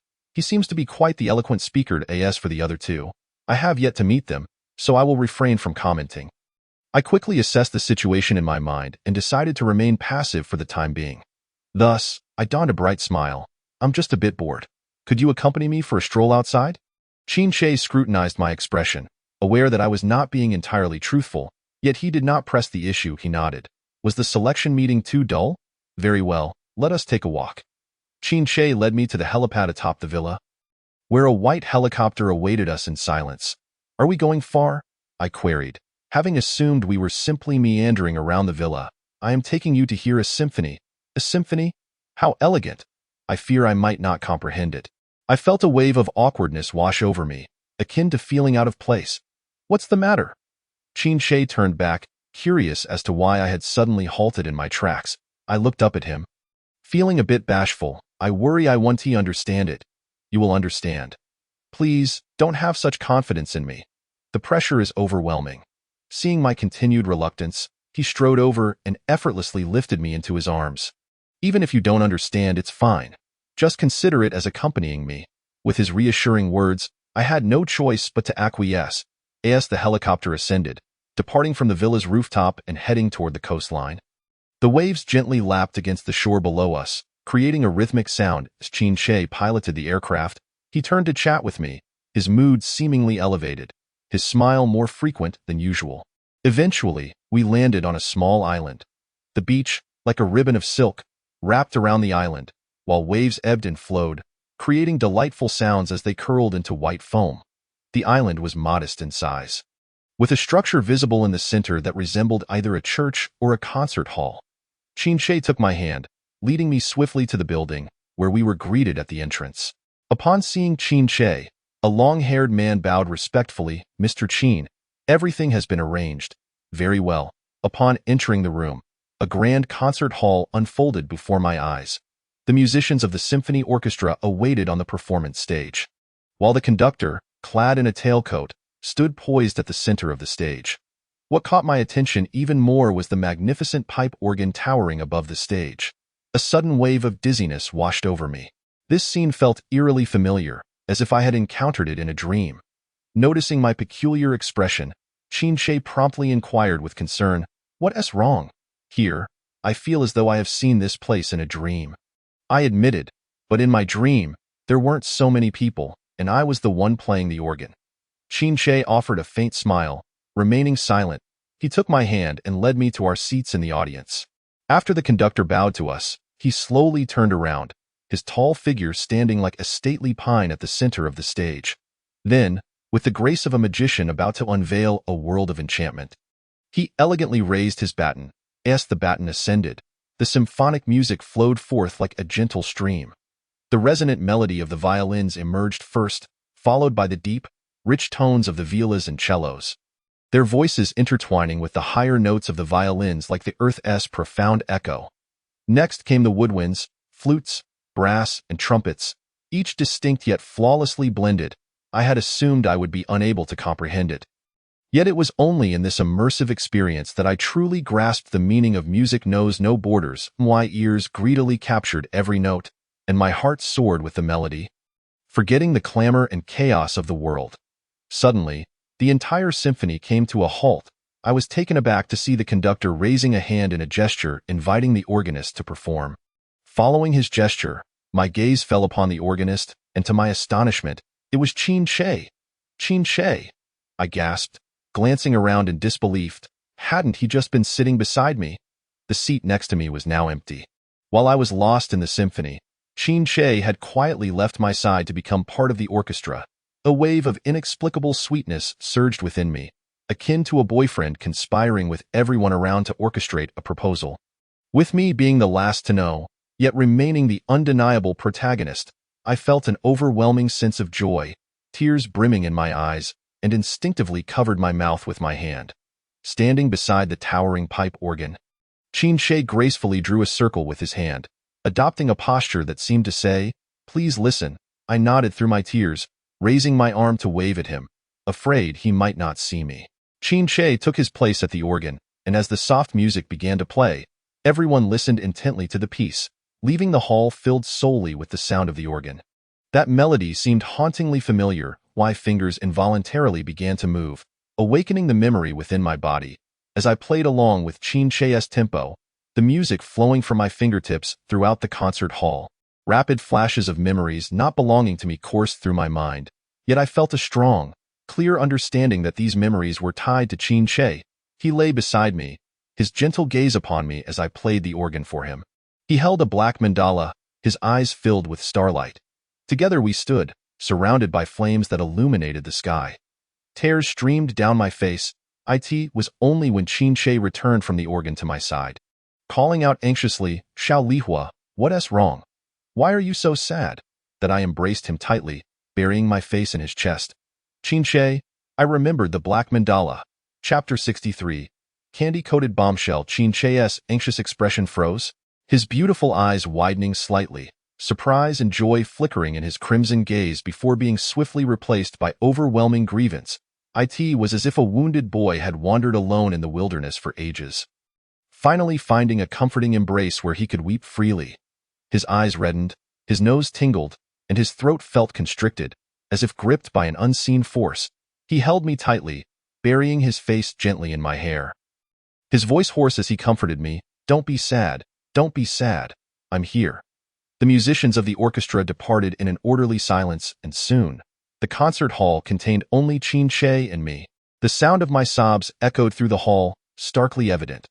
Each time I cried out, the sound reverberated back, returning to my ears thrice, as if several people were weeping alongside me. As I continued to cry, a sense of embarrassment washed over me, prompting me to lift my head from his embrace and wipe my tears. This place was not suited for tears. Qin Shi chuckled at my reaction. "Do you really need to choose a place to cry?" The previously somber atmosphere was abruptly shattered by my laughter. Qin Shi raised a hand to gently wipe away my tears, suggesting, "Let us take a walk by the sea." All right. As we exited the concert hall, we soon found ourselves at the seaside. The island was small, and one could reach anywhere with just a few steps. By now, the sky had darkened, the ocean transformed into a deep indigo, and the sea breeze had grown refreshing. Walking along the soft sandy beach, Qin Shi's gaze remained fixed on me. Noticing my spirits had lifted a bit, he cautiously asked, "Did you remember the black mandala?" I paused, turning to look at him earnestly. Yes, not only the black mandala, but also the pipe organ, and our battles fought side by side. So much. Qin Shi appeared pleasantly surprised. Yet, I only recalled a few scenes, and I can't remember the context. I lamented. Isolated fragments of memories, for me, did not constitute effective recollections. His previously soaring hope dimmed somewhat. "Qin Shi, can you tell me? What stories do we share? Why do you suddenly address me as Qin Shi?" He tilted his head slightly, his expression darkening. His fixation on this point was indeed curious, one I had not even noticed myself. Realizing he was fixating on this, I introspected and explained, "Perhaps it's because I suddenly feel a disconnect. We're not as close as I thought, and there are so many things I don't know." Qin Shi sighed, gazing out at the boundless sea, his voice tinged with a hint of loneliness. Cats truly have no conscience. They lash out when they're unhappy. Wait, I'm trying to have a serious conversation, and you're being sentimental? After speaking, Che turned and walked ahead. He was upset. All because I switched from calling him hubby to Che. I quickly pursued him, calling out, hubby, hubby, wait for me. Che, who had been striding forward, suddenly halted, and I couldn't stop in time, colliding with his solid back. Ouch! Che turned around, a bemused smile on his face. Hubby, do you have any other husbands? No, I replied, covering my sore nose, shaking my head fervently. Damn, my heart belongs only to you. You are my one and only husband for eternity. You are handsome, well-built, gentle, and wealthy. Truly the man of my dreams. Che turned slightly, a hint of bashfulness creeping onto his face, and so considerate and caring. Being cherished by you is the most blissful thing in the world. I activated my candy-coated bombshell mode. The corners of Che's mouth began to rise, yet he struggled to suppress a smile, maintaining a facade of anger. Really? I've praised you for so long, and you're still not swayed. Your combat power is extraordinary. Little Che is simply irresistible. Ahem. All right, I forgive you. Che's smile nearly reached the heavens. I immediately leaped into his embrace. From now on, please don't be angry with me, okay? I felt so miserable just now. Okay, but who was the one who didn't want to call me hubby? And said we weren't as close as we imagined? I nestled my head against his chest. I'm sorry. I didn't consider your feelings. Just a gentle I'm sorry seemed to soften Che entirely. He enveloped me tenderly, his chin resting lightly atop my head. After a while, he said, it's all right. No matter how you treat me, I will always follow you. Che, how could I bear to hurt you? We embraced for a long time before he gently released me. The sea breeze wafted in, cool and pleasant. I opened my arms to welcome the refreshing wind and, in a sudden burst of inspiration, turned to Che standing nearby and exclaimed, let us camp here tonight. Che hesitated for just a moment before smiling and agreeing, sure. He arranged for a tent to be set up, and soon a spacious double tent was erected by the sea. I crawled inside to test it out, excitedly calling out to him, wow, it's like a secret base. Che waved away everyone and followed me inside. Standing at 190 cm, his tall figure made the already spacious tent feel quite cramped. After some adjustment, he finally found a comfortable position to lie down. Thankfully, the sand was soft. Otherwise, lying there all night wouldn't be pleasant. I nestled beside him and said, hubby, why was it me playing the organ for you in the memories I recalled? You already knew how to play. The piece I performed today was composed by you. Huh? I am utterly astonished. Was that black mandala the flower you gifted me? Ah, at that moment, you seemed quite fond of it. Even now, you still cherish it. I immediately inquired, have we ever fought side by side? Regarding this matter, it would be better for you to recall everything on your own. Che appeared reluctant to continue this topic. As night deepened, the sound of the waves resonated with unusual clarity. Suddenly, amidst the crashing waves, a faint melody seemed to emerge. I was taken aback, leaning in to listen intently. Did you hear that? Ah, who is singing? A mermaid. I widened my eyes in disbelief. What on earth? Che smiled slightly, explaining that the mermaids sing to lure humans and their kind. My cheeks flushed. So, your earlier hesitation was due to the knowledge that during this season, one might encounter such occurrences while camping by the sea. Correct? Indeed, that he admitted with remarkable candor. I couldn't help but punch him lightly. Then why didn't you warn me? If there truly are mermaids nearby, how embarrassing would that be? I thought you were aware. Chapter 64. Beach camping. How was I to know? You did it on purpose. I huffed angrily, twisting his sturdy waist teasingly. You did this intentionally. Che smiled faintly, taking my hand and pulling me down beside him. Camping by the sea occasionally is quite an enjoyable experience. Even if it weren't this season, the seaside offers a myriad of splendid views. His words prompted me to nod gently. Very well, regardless of whether it was intentional. Camping by the sea is indeed delightful. Feeling somewhat bored, I lay inside the tent, poking my head outside. The waves were gentle and soothing, lapping against the shore. A full moon hung in the sky, casting its brilliance upon the surface of the sea, the moonlight infinite, shimmering on the water. The mermaid's song grew increasingly distinct, as if drifting from the distant horizon towards the island. I felt a twinge of anxiety. Qin, do you think they might attack us?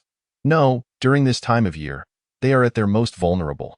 Even a 3-year-old could easily slay them. His words suddenly made my heart ache.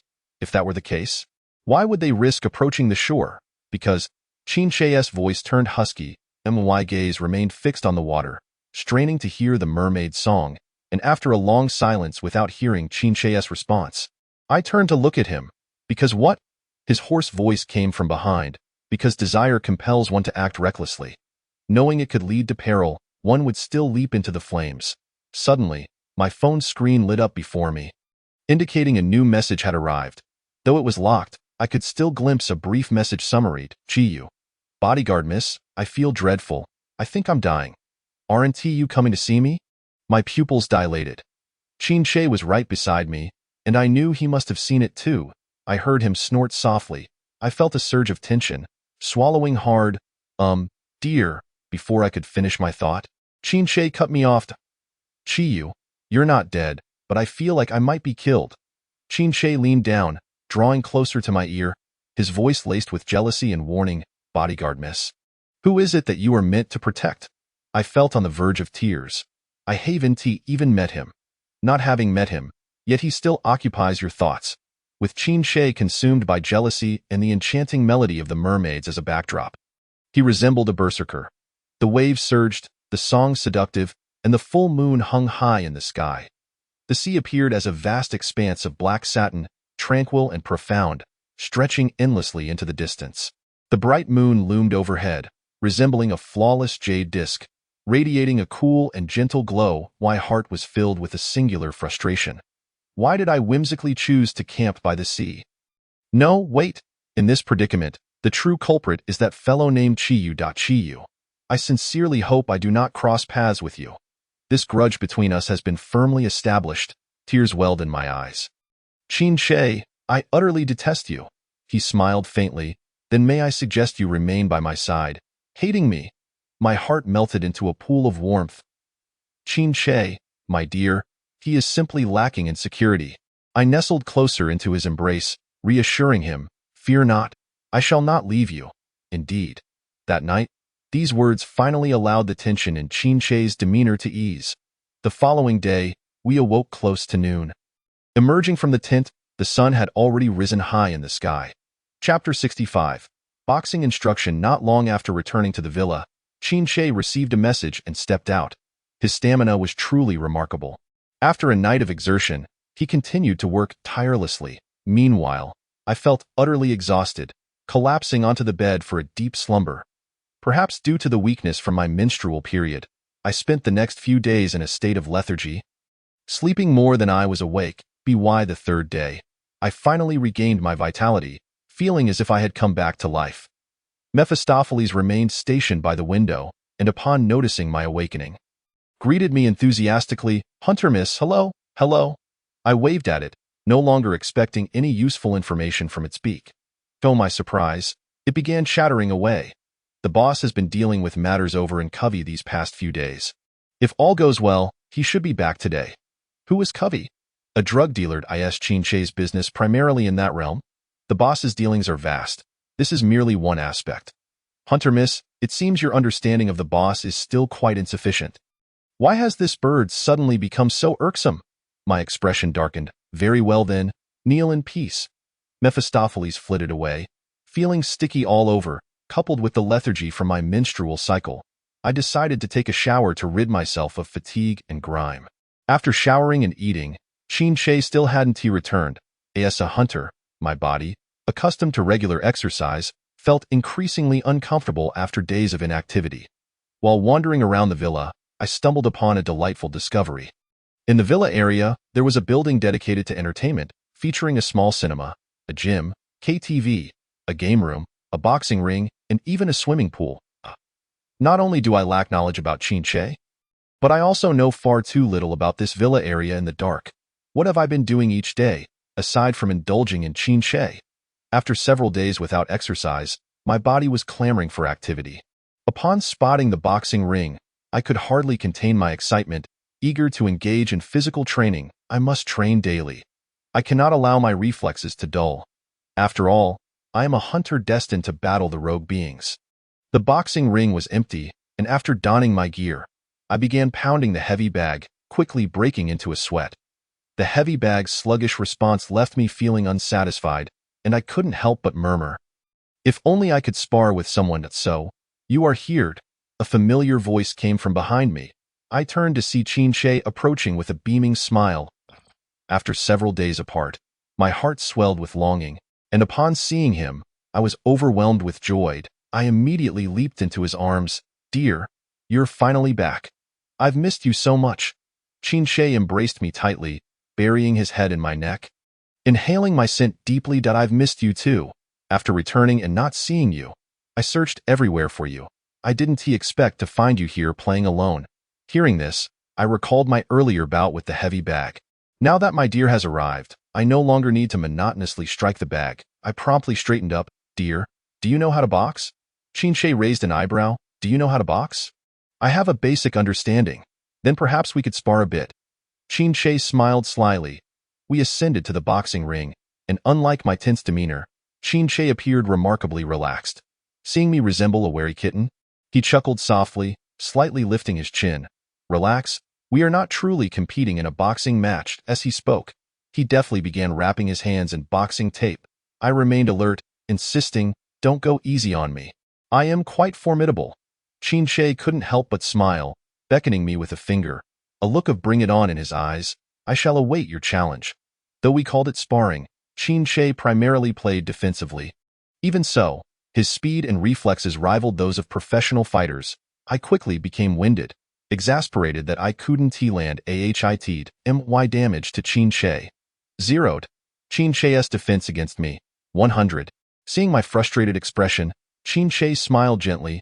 "Regular boxing practice can enhance one's reaction speed, perfectly suiting a hunter like you who battles rogue beings daily. Why are you able to move so swiftly?" Qin straightened his expression, entering teaching mode. "Your center of gravity is too far forward." I immediately adjusted my stance, shifting my weight back. "Also, your elbows are not tucked in enough. This will affect the efficacy of your punches." "Elbows? Like this?" I lowered my head to try it out. "Is it like this?" Noticing my confusion, Qin approached me. Facing the mirror, I lifted my head, my gaze landing upon the wall beside the boxing ring. A grand mirror reflecting the entirety of the space. This moment, Qin stood behind me, and through the mirror, I could observe the striking difference in our physiques. He pointed to the area around my waist, reminding me to maintain my center of gravity. Instantly, I tightened my core. Yet, it seemed insufficient. Qin gently pressed down on my shoulder, urging my weight backward. Then, he grasped both my hands, simultaneously instructing and demonstrating. As he showed me how to throw a punch while guiding my shoulders forward with the force, my face flushed slightly. However, he continued his earnest teaching, instructing me that when my elbow exceeded a 90-degree angle, I should rotate my arms inward naturally, allowing my fists to strike with a natural rotation. He held my hands firmly, moving in slow motion as he demonstrated the punch, the contact of our skin and the strength in his hands making my back and arms tense involuntarily. Enveloped in his aura, my mind began to muddle. Weight shifted backward. Something felt amiss. Unable to resist, I instinctively shrank forward.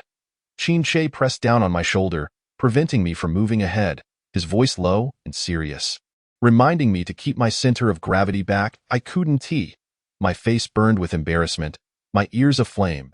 As he continued his instruction, Qin observed my changing expressions through the mirror, raising an eyebrow in surprise. He chuckled lightly, releasing my hands and standing tall, advising me to refrain from overexerting myself during this period of vulnerability. I replied, my face still flushed, that I was indeed fine. The teasing look in Qin's eyes momentarily faded, replaced with a shadow of seriousness. "So, is it here?" Chapter 66. Boxing practice. I quickly shook my head, insisting that I was here to practice boxing and that he should not distract me. The previously shadowed glint in Qin's eyes gradually cleared with a sigh of disappointment. "Shall we continue?" I nodded. He returned to his position behind me, pressing my shoulders back once more. Admonishing me not to let my thoughts wander, my cheeks tinged with red, I reassured him, "Do not worry, I am quite serious." Qin Shi smiled slightly, noticing my lowered head, and reminded me to raise it. Are you planning to go easy on a child? I must admit, Qin Shi, in his serious teaching mode, had quite the sharp tongue. As he spoke, he cupped my chin. Lifting my head, in the mirror, I saw him. His brows and eyes soft, a gentle smile gracing his lips. It seemed he also relished this exclusive teaching moment with his little wife. Qin Shi's voice whispered in my ear, utilizing his enchanting, mesmerizing tone, urging me to look up at the mirror. Though we had achieved a truce, why did I feel his charm intensifying? Even when assisting me with my boxing movements, he deliberately increased our physical contact. Unable to contain myself, I reminded him to behave seriously. He raised an eyebrow, claiming to be as serious as himself. Hey, he wouldn't he admit it. Fine. I would first ignore his allure and focus on my practice. After a while of training, I finally grasped the essential techniques, making significant progress in both speed and power in my punches. Qin Shi, pleased with my advancement, stepped forward, commending me on my mastery of the movements. Now, I shall spar with you. With that, he positioned himself opposite me, stating that an opponent who only attacks often reveals their flaws in the moment of offense. He approached and performed a fist bump with me, teaching me to seize opportunities. Then, he assumed a boxing stance. This time, it was Qin Shi's turn to throw punches, while I needed to identify his weaknesses during his attacks to counter effectively. I took a deep breath and nodded. Seeing that I was prepared, Qin Shi unleashed his punches. I observed for an opening and retaliated with a punch. Before I could make contact with his arm, he raised his own to block my attack, teasingly remarking whether I truly saw the opening or was merely swinging my fists out of instinct. Implicitly, he suggested that my previous attempts were nothing but wild flailing. I felt a surge of defiance, urging him to come again.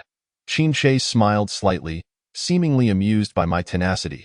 He threw a rapid series of punches, and before I could react, I could only raise my fists defensively to shield my face. Just as his punches were about to reach my face, he halted, eyebrows furrowed. The person who only defends cannot win. Truly a strict teacher. Humph. I refused to believe I couldn't land a hit on him. Come again. Qin Shi threw another punch, and this time, I spotted an opening, delivering a solid strike to his forearm. He successfully blocked my attack, raising an eyebrow, clearly impressed by my previous punch, commenting on my surprising combat instinct and decent reaction speed. Naturally, after all, I practiced daily with the strays. Qin Shi raised his forearm, inviting me to strike harder. He then assumed a defensive stance. I threw a punch with all my might. Qin Shi raised his arm to deflect it lightly, questioning whether I was teaching him a kitten-esque punch. Humph. I had merely been unprepared earlier. Allow me to strike again. I punched with renewed vigor, this time with greater force. Qin Shi effortlessly blocked it, raising an eyebrow, guessing that I had more strength than that. Oh dear. The young man was surprisingly resilient. My fiery temper flared up, and I unleashed all my strength, landing a solid blow on his forearm. Qin Shi immediately defended himself, and after blocking my attack, he wore a satisfied smile, reminding me to remember to exert my full strength next time. Qin Shi genuinely wished for me to grow stronger, showing no leniency during his instruction. After an intense session of teaching, I was drenched in sweat. Yet, Qin Shi remained composed, advising me that combat requires no special tricks. Having keen eyes and decisive hands is enough to bring down many. The rest depends on how much I can practice. He leisurely began to tidy his boxing wraps, appearing as though he had finished for the day, his guard significantly lowered. A thought crossed my mind, and seizing the opportunity, I executed a swift trip, pinning his hand behind his back. Ha! A surprise attack. Qin Shi hadn't anticipated my sudden move. By the time he reacted, I had him subdued, half kneeling on the ground. He chuckled softly, tilting his head slightly, raising an eyebrow, remarking on my swift application of learned skills. Just as I was feeling triumphant, I heard Qin Shi say, "Not bad," but before I could comprehend what he meant by but, he deftly reversed our positions, pinning me against the ropes surrounding the boxing ring. Wait a moment, I felt flustered. This was no way to hold him. He was far too formidable. Qin Shi's face loomed close, his captivating red eyes sparkling like rubies. His smile warm, clearly pleased with my rapid progress as his student. However, to prevent me from being similarly countered in the future, he sternly reminded me that the closer one approaches victory, the more vigilant one must remain. Qin Shi released me, helping me back up from the ropes, gently embracing me.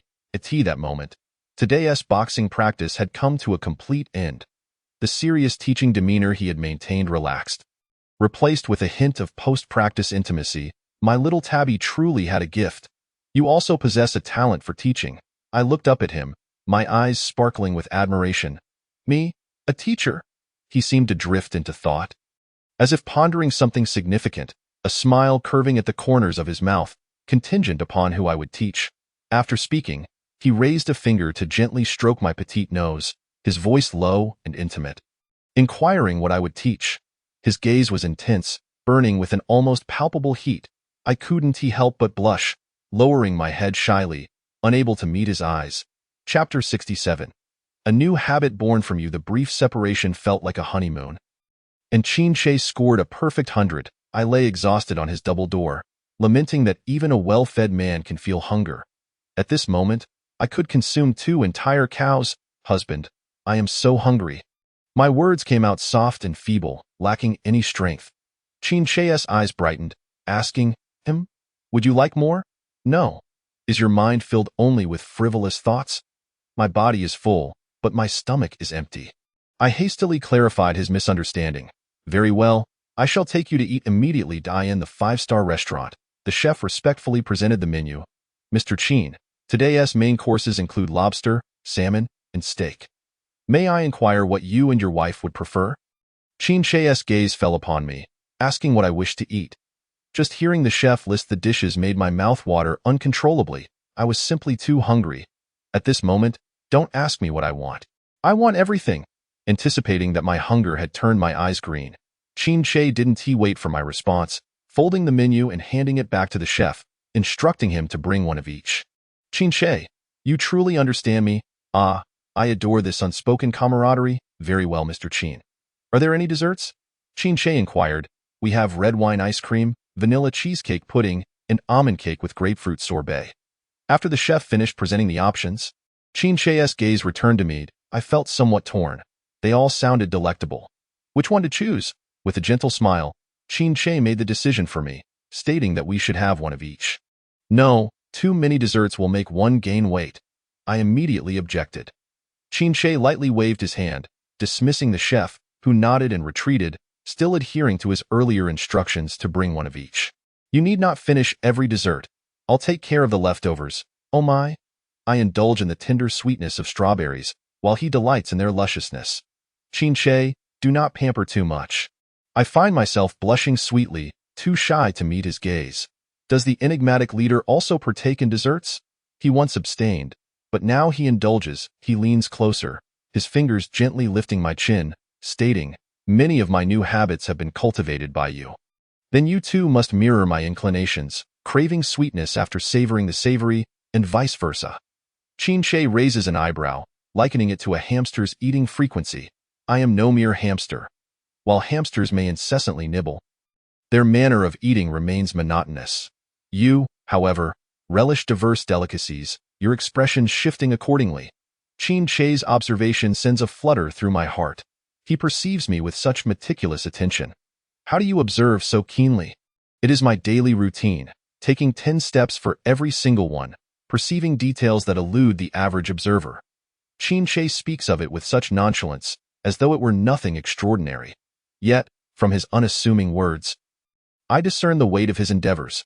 The enigmatic leader of District N109. How many have vied for the bounty upon his head? Just then, Xue Ming's call interrupts my thoughts. Boss, Kuwei is on the line, inquiring when you might be available for a card game. Qin Shi's earlier ease gradually transforms into a serious coldness. His urgency is palpable. I sit up straighter. A card game? May I join? You can imagine this is not a typical game of cards. Correct? It certainly is not the ordinary kind of game. Previously, Mephisto mentioned that Qin Shi has been entangled with matters concerning Kuwei, the dealer of Junhua, indicating that their card game is likely intertwined with business dealings. I nod in understanding. I shall not be a hindrance. The corners of Qin Shi's mouth curve slightly, a flicker of inscrutable meaning in his eyes. It feels as though the long-lost sensation of battling side by side has returned, leaving him in a momentary daze. Qin Shi informs Xue Ming on the other end of the line. Reserve another seat for him. Understood, boss. Qin Shi guides me to a grand edifice in the bustling district of Lingkong City. The elevator whisks us to an opulent hall. This marks my inaugural visit to Lingkong City. As night descends, the city sparkles with lights, bustling with the flow of vehicles and vibrant life. Though the evening dims, resembling District N109, the air is infused with a warm aroma, as if kissed by the sun throughout the day. The verdant greenery releases a fresh scent of grass, and the rustling trees create a melodious sound as they sway in the breeze. An indescribable emotion surges within me, akin to a long parched desert suddenly quenched by a flowing spring, producing a soothing sound of earth absorbing moisture. In a fleeting moment of trepidation, it feels as if a wanderer, long estranged from home, has suddenly realized where they truly belong. Qin Shi notices my emotional shift, turning to grasp my hand, asking, "What troubles you?" He assumes I am overwhelmed by the undercurrents in the hall. The spacious venue features a solitary card table at its center, where 5 individuals are already engaged in play. Yet, I immediately recognize one distinguished elder among them, who plays a pivotal role in this game. I quickly compose myself, offering Qin Shi a reassuring smile. "It's nothing." I suppress my unease and steel myself for the situation at hand. The distinguished elder's gaze falls upon me, somewhat surprised. "I and Mr. Qin accustomed to attending alone? Why bring someone along this time?" Qin Shi responds with a subtle smile. "Exceptions do exist. It appears this elder is indeed Kuwei." All eyes at the table shift to me, and I feign calmness, politely meeting the emotionless, astute gazes one by one. One must not lose face. At this juncture, a hint of insecurity could reveal vulnerabilities. Qin Shi pulls out a chair for me. Settling to my right, the game commences. The participants outwardly display camaraderie, yet beneath their smiles lies treachery, each probing the other. Soon, I grasp the reality. As I suspected, what is termed a card game is, in fact, a business negotiation for Qin Shi with those seated at the table. Time passes swiftly, leading us to the final round. Wei speaks. "Mr. Qin, it's time for the last round of betting. Surely, you are ready to make a decision?" My gaze instinctively shifts to Qin Shi. He deftly flips a chip between his fingers. I now understand that whenever he toys with small objects, he is rapidly calculating in his mind. I recall the first time I saw him fiddling with something. It was during our visit to the odd workshop when Chen Fifan was checking my evollink.at. That moment, Qin Shi was toying with a short knife. I can only surmise he was contemplating how to swiftly enhance my abilities. Chapter 68. A game of uncertainty. Suddenly, Qin Shi chuckles lightly. "What if I wish to raise the stakes?" His implication is clear. He finds Kuwei's earlier proposition unsatisfactory and desires to up the ante for a potential collaboration. Kuwei's expression darkens, his voice dropping, laced with a harsh warning. "Mr. Qin, in gambling, one must know when to fold." Kuwei believes he has extended a generous offer and cautions Qin Shi against greed. Qin Shi raises his chin slightly, dismissing Kuwei's warning. "I have always favored a high-stakes approach." Upon finishing his sentence, Qin Shi casts his chips into the pot and pushes all his chips forward. A slight smirk graces his lips. He appears relaxed and nonchalant. All in, he has committed everything.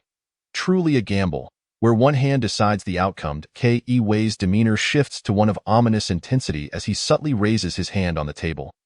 And I sense the almost inaudible sound of a bullet being chambered. They harbor murderous intent. My senses heighten, and I swiftly survey the room, memorizing the positions and layout of the opposing players. Simultaneously, I glance at Qin Shi. He looks at me with a bemused expression, seemingly assessing my reaction. I imperceptibly nod, signaling that I am unfazed. A glimmer of amusement dances in Qin Shi's eyes. Kuwei's gaze rests on me. "This young lady? It is still possible to fold. Though I am unaware of the clandestine business they reference, I cannot afford to lose momentum." I feign composure and smile lightly. "You aren't privy to my hand. Perhaps it's best not to concern yourself with me." Implicitly, I assert that Kuwei was prepared to sever ties with Qin Shi. With a mere glance from Kuwei, his bodyguard positioned himself behind me. Intent on taking me by surprise, however, I had already detected their subtle maneuvering the moment Kuwei's gaze shifted.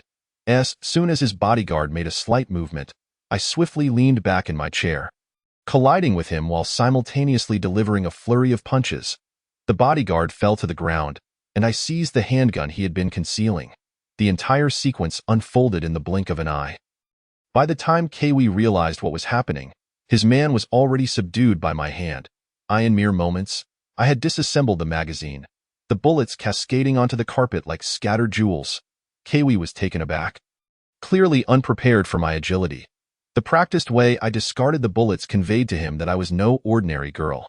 Chin Che's eyes swept across my face, the corners of his mouth curling into a faint smile. Evidently pleased with my earlier display, his expression seemed to convey, "Well done. The boxing lessons were not in vain." Rising from his seat, Chin Che approached me, and together we smiled at the astonished Kiwi. I allowed a slight smirk to grace my lips. "Mr. Kiwi, it has been quite enjoyable playing with you today." A flicker of trepidation crossed Kiwi's eyes as he adopted a more congenial demeanor, stating that in the game of cards, winning or losing was merely a trivial matter, and that we need not take it to heart. He had finally grasped who truly held the upper hand. It was not he, but Chin Che standing before him. With his words, the palpable tension in the hall dissipated like mist at dawn. I exchanged a glance with Chin Che, noticing the satisfied curve of his lips. His gentle gaze settled on me as he remarked that while playing cards was trivial, I felt that this encounter had been worthwhile. Kiwi appeared puzzled by this statement, yet I understood what Chin Che meant. The success of any business deal was inconsequential. What truly mattered was witnessing my rapid growth under his tutelage, making this meeting undeniably significant. A smile crept onto my face, a subtle blush rising to my cheeks. Together, Chin Che and I turned to leave, with Kiwi resignedly watching us depart, powerless against us. As we exited the building, the sky had begun to brighten, the glass facade reflecting the rising sun. The dawn broke, painting the sky in hues of pink and gold. This familiar morning scenery compelled me to inhale deeply, the tension within me unwinding. However, upon glancing back, I noticed Chin Che donning sunglasses. I found this curious. Although the morning sun was present, it was not blinding like the midday glare. "Darling, why are you wearing sunglasses? Are you afraid of being recognized?" "My right eye cannot bear the brightness of the sun. It feels quite piercing." Chapter 69. The tough guy's tenderness. What? Why is that? I was taken aback by Chin Che's revelation. His right eye had the ability to peer into the hearts of others, discerning their thoughts and desires, yet I had not anticipated that he would endure such pain himself. My own right eye had been implanted with an ethereal core, making it uncomfortable under sunlight. Furthermore, my self-healing abilities were hindered in such conditions, forcing me to adapt to living in the shadows. There was a hint of sadness in Chin Che's demeanor as he spoke. After a pause, he turned to me, stating that not everyone was born with the privilege to bask in the sunlight as ordinary individuals. His words tightened my throat, leaving me at a loss for a response. Perhaps he realized that our inability to live freely in the light was a significant barrier between us. Although this obstacle had yet to manifest any negative effects, it remained a thorn in his heart. A constant worry that I might one day grow weary of the darkness and leave him. My heart ached for him. I approached and wrapped my arms around his waist, suggesting we hasten our return to District N109. "It may not be so easy to leave," Chin Che replied with a slight smile. "Leaving the building did not guarantee safety." What?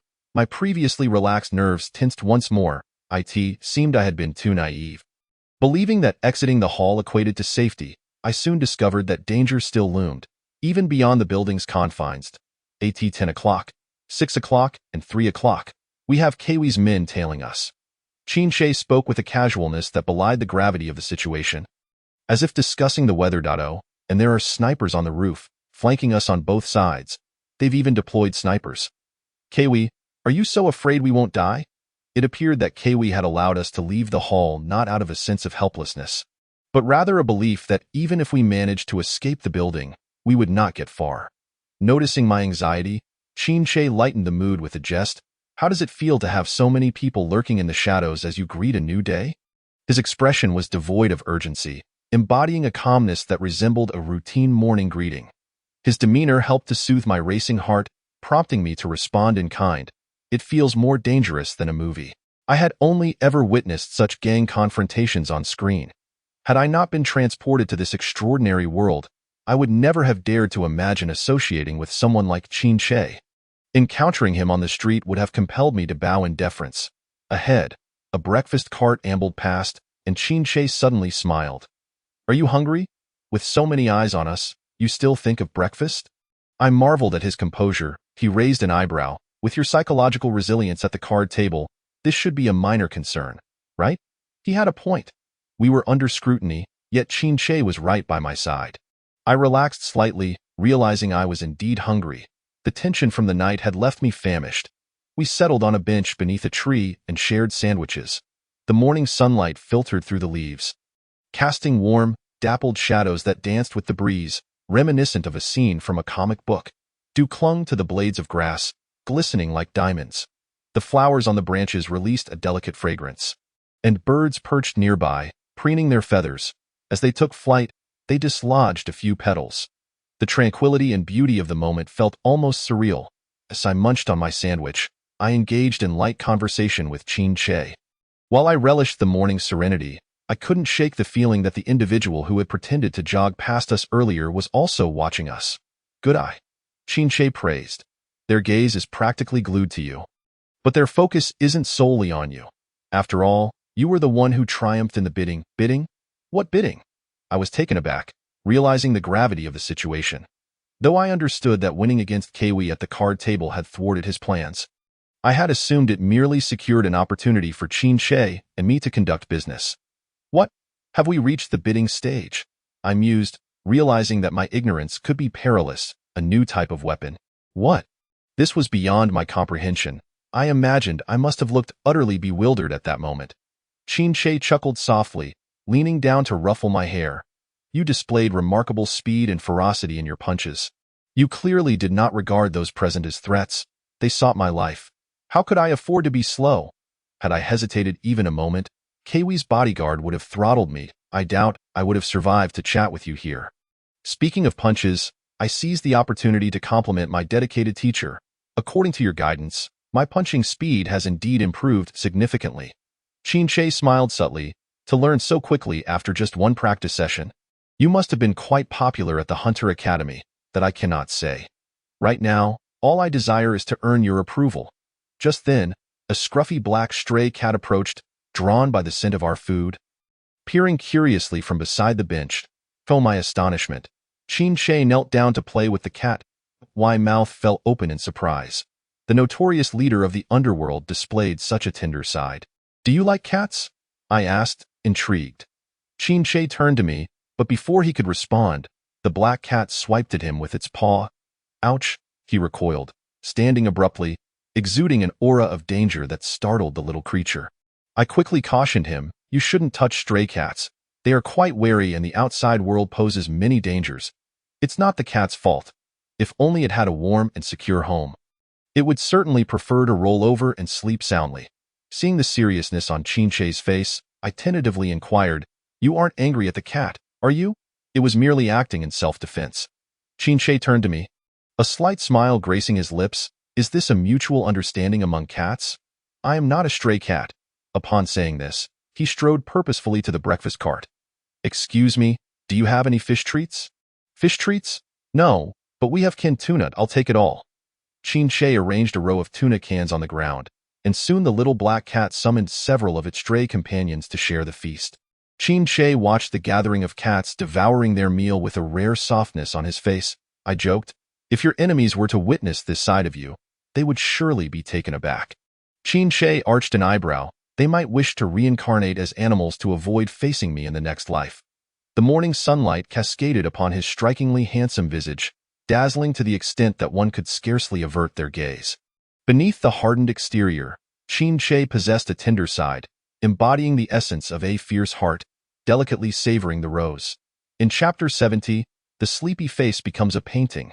Qin suddenly turned his attention to a distant, indistinct figure, his expression returning to its usual, mildly sardonic demeanor.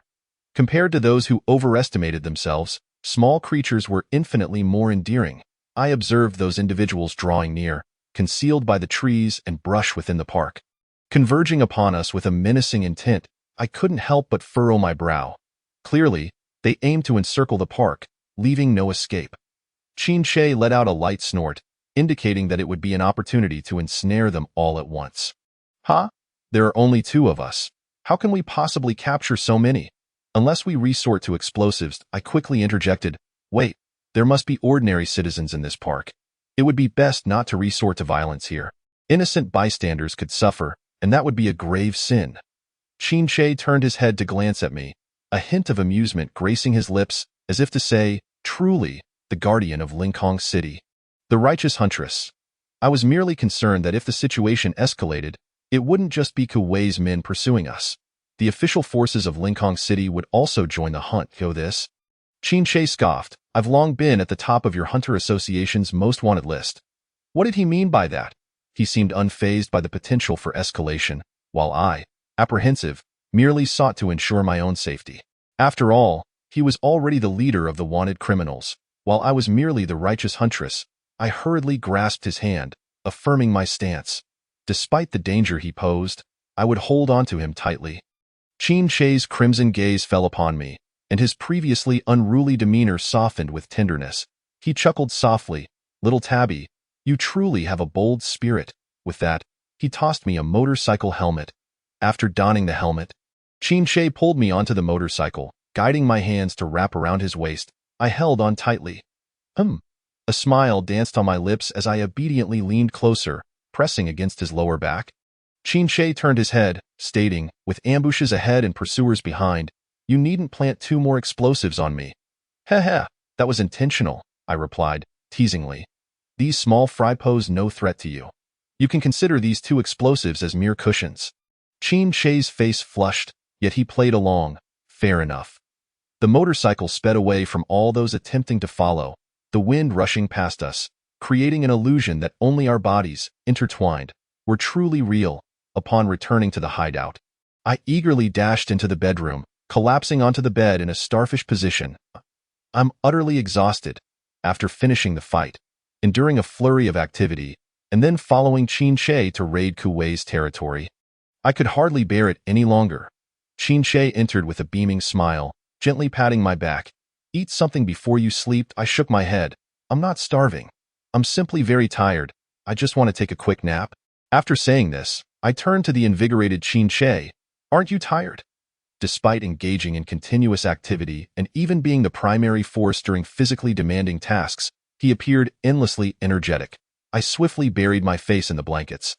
No, I need to sleep well. Darling, take it easy. I value my life." Qin burst into hearty laughter, his mood radiant. "All right, sleep then. Would you like to shower before you do? I lack the energy for that."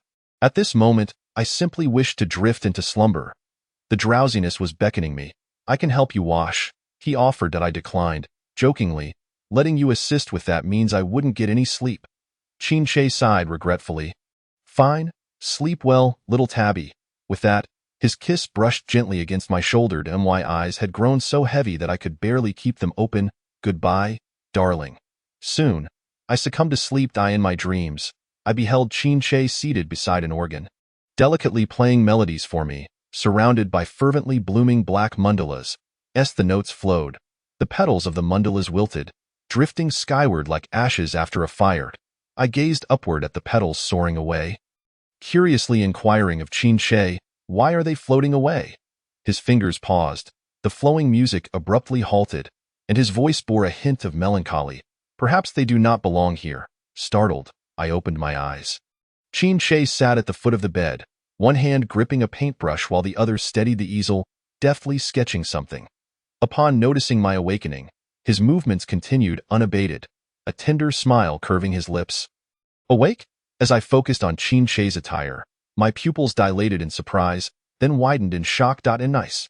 Qin had presumably just bathed, his toned physique and 8-pack abs fully exposed, save for a single white towel draped around his waist. My cheeks flushed as I averted my gaze. "What are you doing?" "I'm capturing your sleeping face," he replied, glancing up at me. "Almost finished." "You can draw?" I exclaimed in astonishment. The leader of the hideout possessed such an artistic side? "Of course."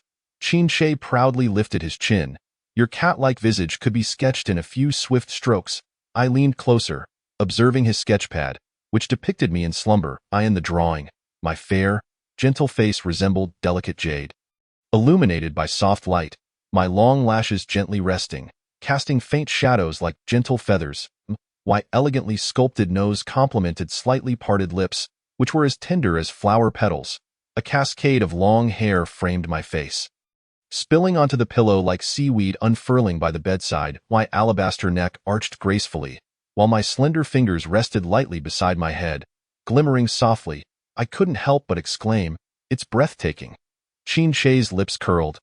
"Your beauty is only a fraction of what I have yet to capture." I felt a twinge of shyness. Beauty is in the eye of the beholder, as I glanced at his enticing form. My curiosity piqued. "I want to draw you too, Dato?" Qin raised an eyebrow, intrigued. He then set aside my portrait and replaced it with a blank sheet on the easel, handing me the brush. He asked, "Would you like to pose for me?" He adjusted his towel, rolling it up slightly. I quickly interjected, "No need. I'm only drawing a simple sketch. A model isn't necessary."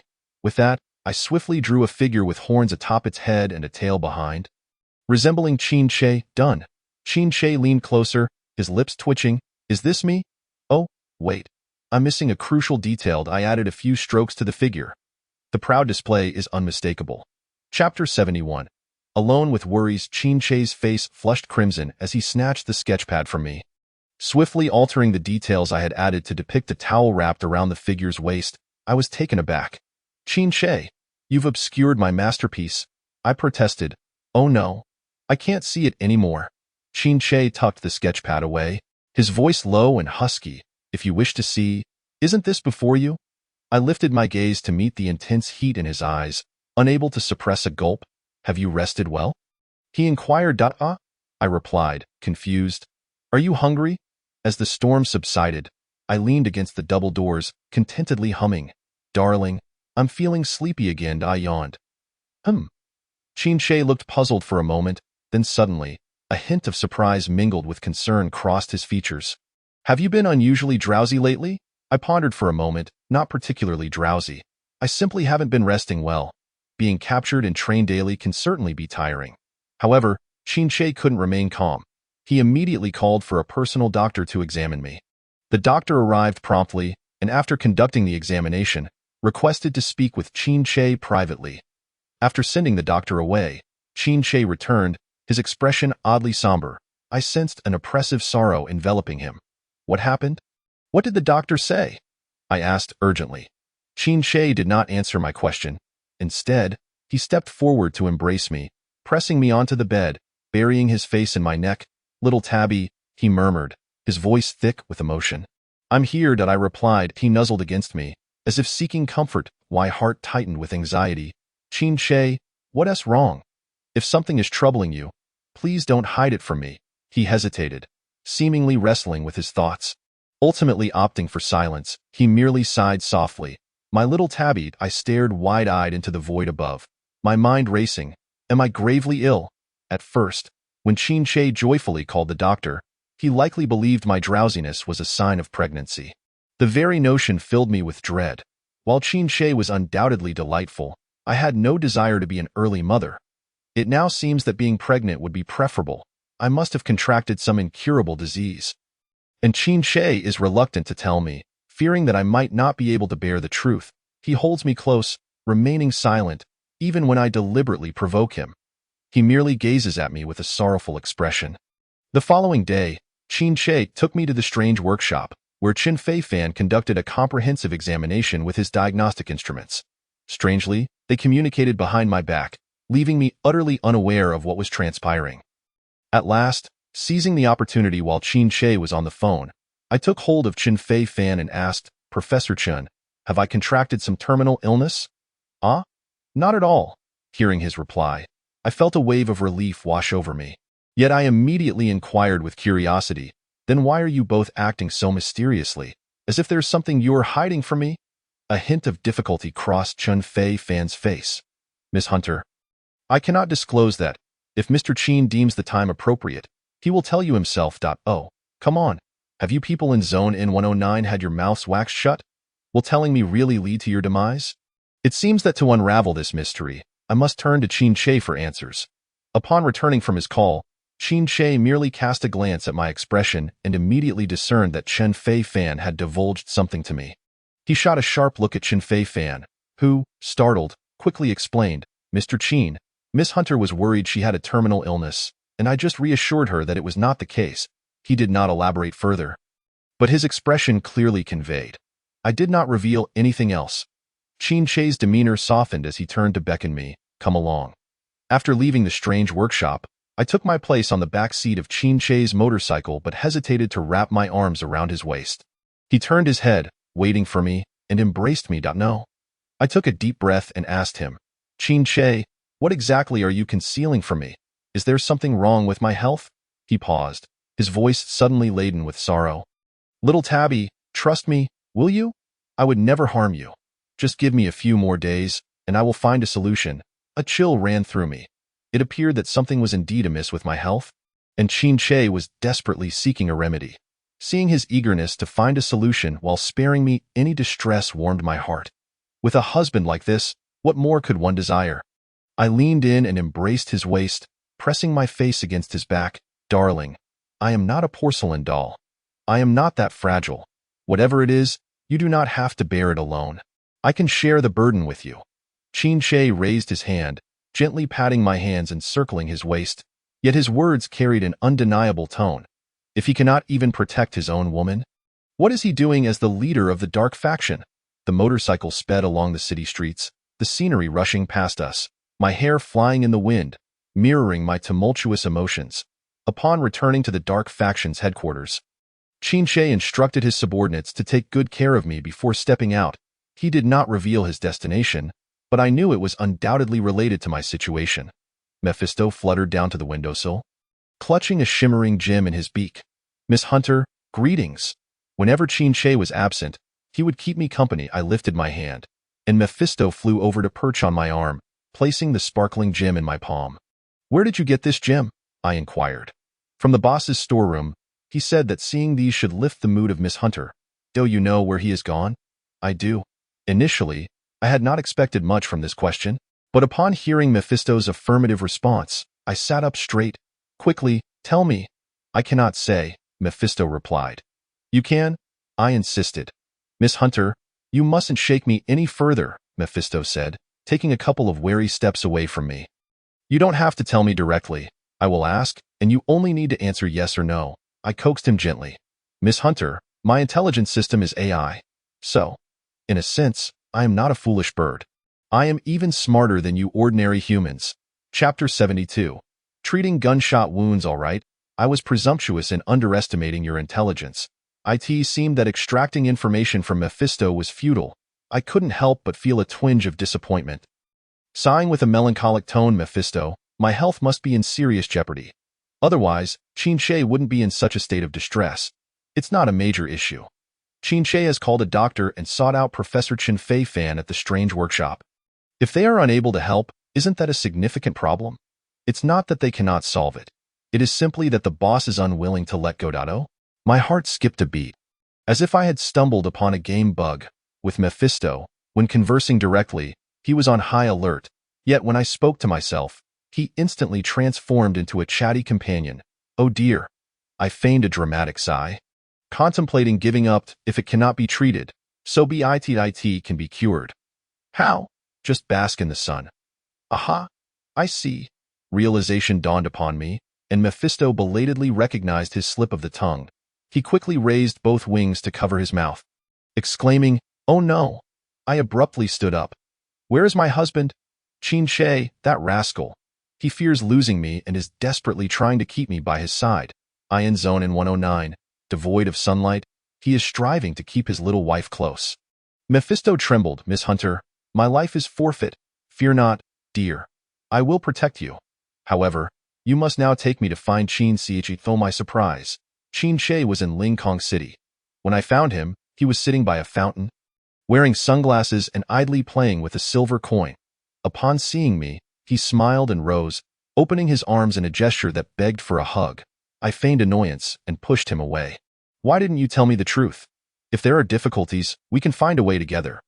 Are you hiding it from me because you think I would hold you back, or because you believe I would leave you for my own safety?" He frowned slightly. "Little Tabby, You are quite fierce." His face bore a relaxed smile, teasing me for being fierce, yet showing no signs of anger, his tone deliberately rising at the end, exuding an almost enchanting charm.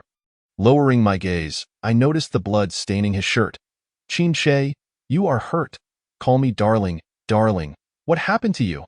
Attacked by a rogue entity. Upon closer inspection, my expression darkened. He was deceiving me. This was clearly a gunshot wound, not an injury from a rogue entity. Qin smiled slightly, wearing a look of resignation as if saying, "You truly cannot be deceived." He raised his finger and tapped my lips. "Sure, if we don't leave soon. We won't be able to. It seemed that lingering here was unwise.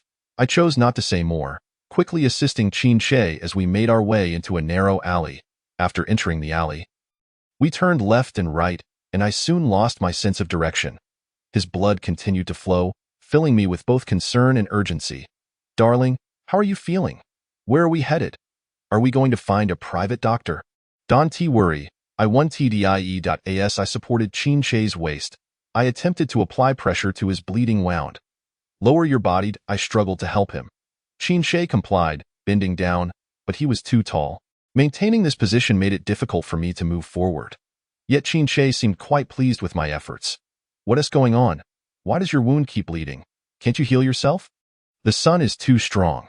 In sunlight, my healing abilities are diminished." I recalled him mentioning this before. I had thought the sun would only slightly weaken his healing, but I had not realized it nearly nullified it. After turning a few more corners, we entered a small inn. The front desk was manned by a boy who appeared to be around 12 or 13, engrossed in a math book spread out on the table, with several sheets of rough paper and an assignment notebook tucked inside. Yet he was completely absorbed in playing a game on his phone, the sounds of gunfire echoing from the device. Qin tapped the front desk. "I need room 503. I was unsure of the significance of this number, but the boy looked us up and down before retrieving a room card from the bottom drawer.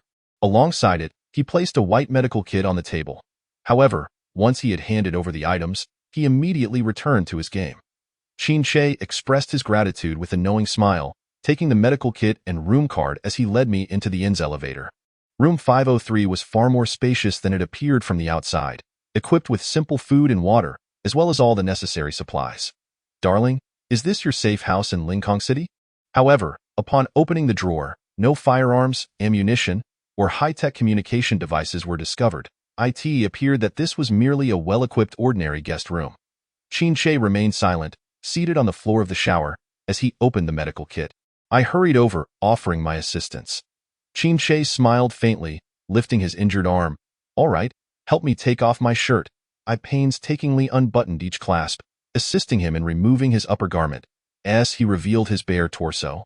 Crimson blood trickled down his sturdy arm, forming a delicate stream, my pupils constricted. Although this was not the time for distracting thoughts, the sight of my battle-scarred husband was undeniably alluring. My wide-eyed gaze elicited a resigned chuckle from Qin, who took the tweezers from the medical kit. He reminded me in a deep voice, "Turn around." "Huh? Can't I look?" He gestured to his bloody wound, stating that such a sight was best avoided, as he did not wish for Xiao Lihua to have nightmares that night. "Ah, husband, you are so considerate. Even while injured, you're worried I might be frightened."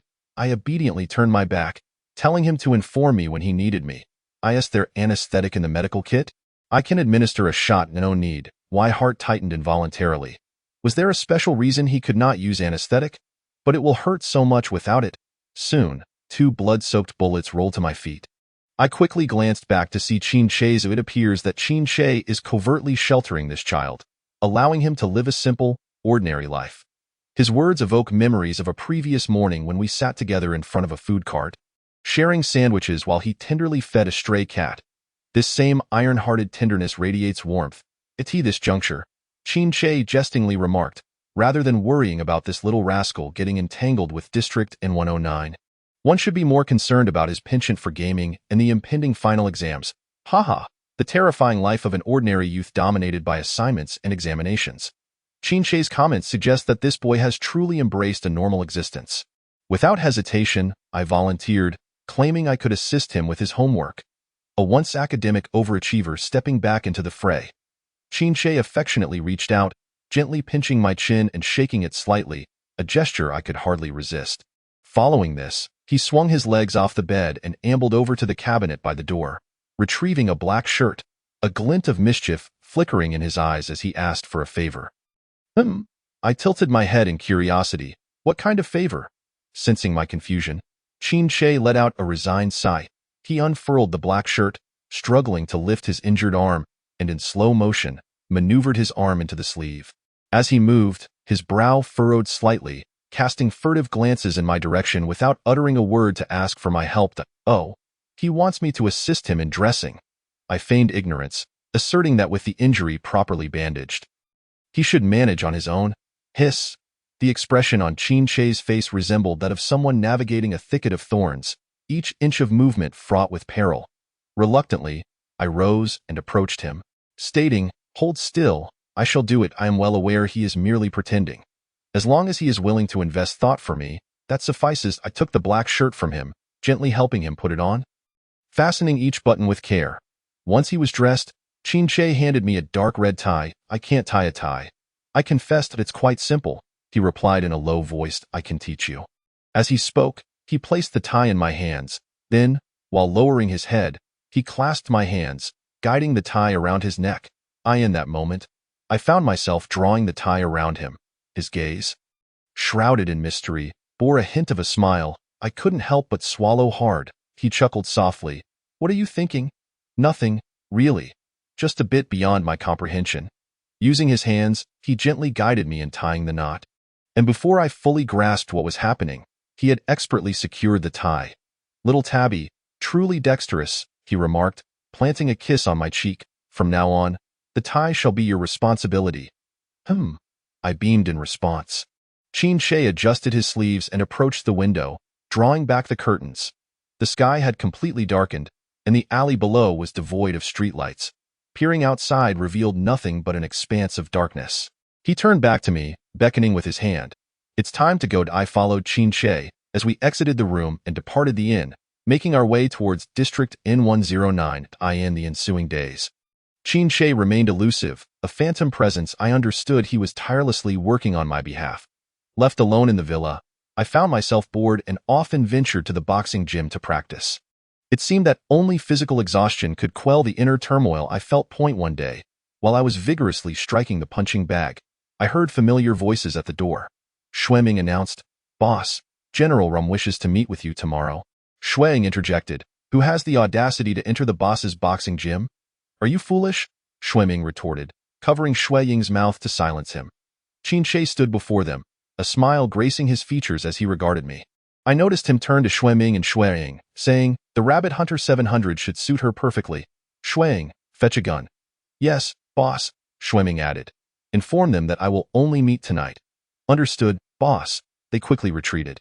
I joyfully rushed over to embrace Qin asking, "Where are we going?" "Take me with you. To a small country in the south." "You should stay here. Be obedient." "No. I'm about to go moldy here." Qin affectionately ruffled my hair. Smiling indulgently, "Are you really going?" Very well. The Rabbit Hunter 700 should indeed be fitting for you." Qin led me aboard his private plane, which soared for several hours before finally landing in a tropical paradise. That evening, he took me to the outskirts of the city, carrying a suitcase as we entered a building that appeared to still be under construction. The elevator ascended to the top floor, revealing a well-furnished bar where a middle-aged man donned in formal attire sat alone at a table, sipping a drink. This man was General Ram, the individual with whom Qin was to conduct a transaction. Upon our arrival, Ram cut straight to the chase, asking, "Mr. Qin, have you brought the goods?"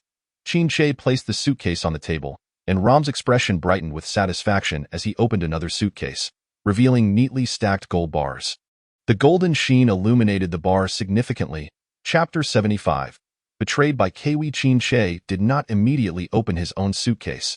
Instead, he leisurely picked up a gold bar, toying with it in his hand. This was a small habit of his. When his mind raced with calculations, he often liked to fidget with small items. It seemed the general preferred such traditional methods of transaction. A smirk played at the corners of Qin mouth, clearly indicating that despite the array of glittering gold bars before him, he did not trust Ram's intentions in this deal. The manner in which Ram had chosen to conduct the transaction was anything but convenient. The presence of the gold bars was one thing. The ability to take them away was another entirely. Rom grinned, attempting to justify his clumsy tactics. I believe seeing is believing. This box of gold is quite heavy. Qin replied nonchalantly. Rom's gaze shifted to me, assessing me with barely concealed disdain. I didn't expect Mr. Qin to only bring one person, and no matter. I have plenty of people who can escort you both away. Upon hearing this, I instinctively surveyed the bar, my eyes darting around. The dim lighting and soft music made it seem like an ordinary establishment, yet the hidden malice lurking in the shadows was palpable. I discreetly placed my hand on the gun at my waist. Qin cast a calm glance in my direction before tossing the gold bar back into the suitcase. Aren't you going to check the goods first? He suggested. Rom chuckled, gesturing to a bottle of wine on the table. No hurry. This is a special wine I selected for Mr. Qin. You both can have a taste.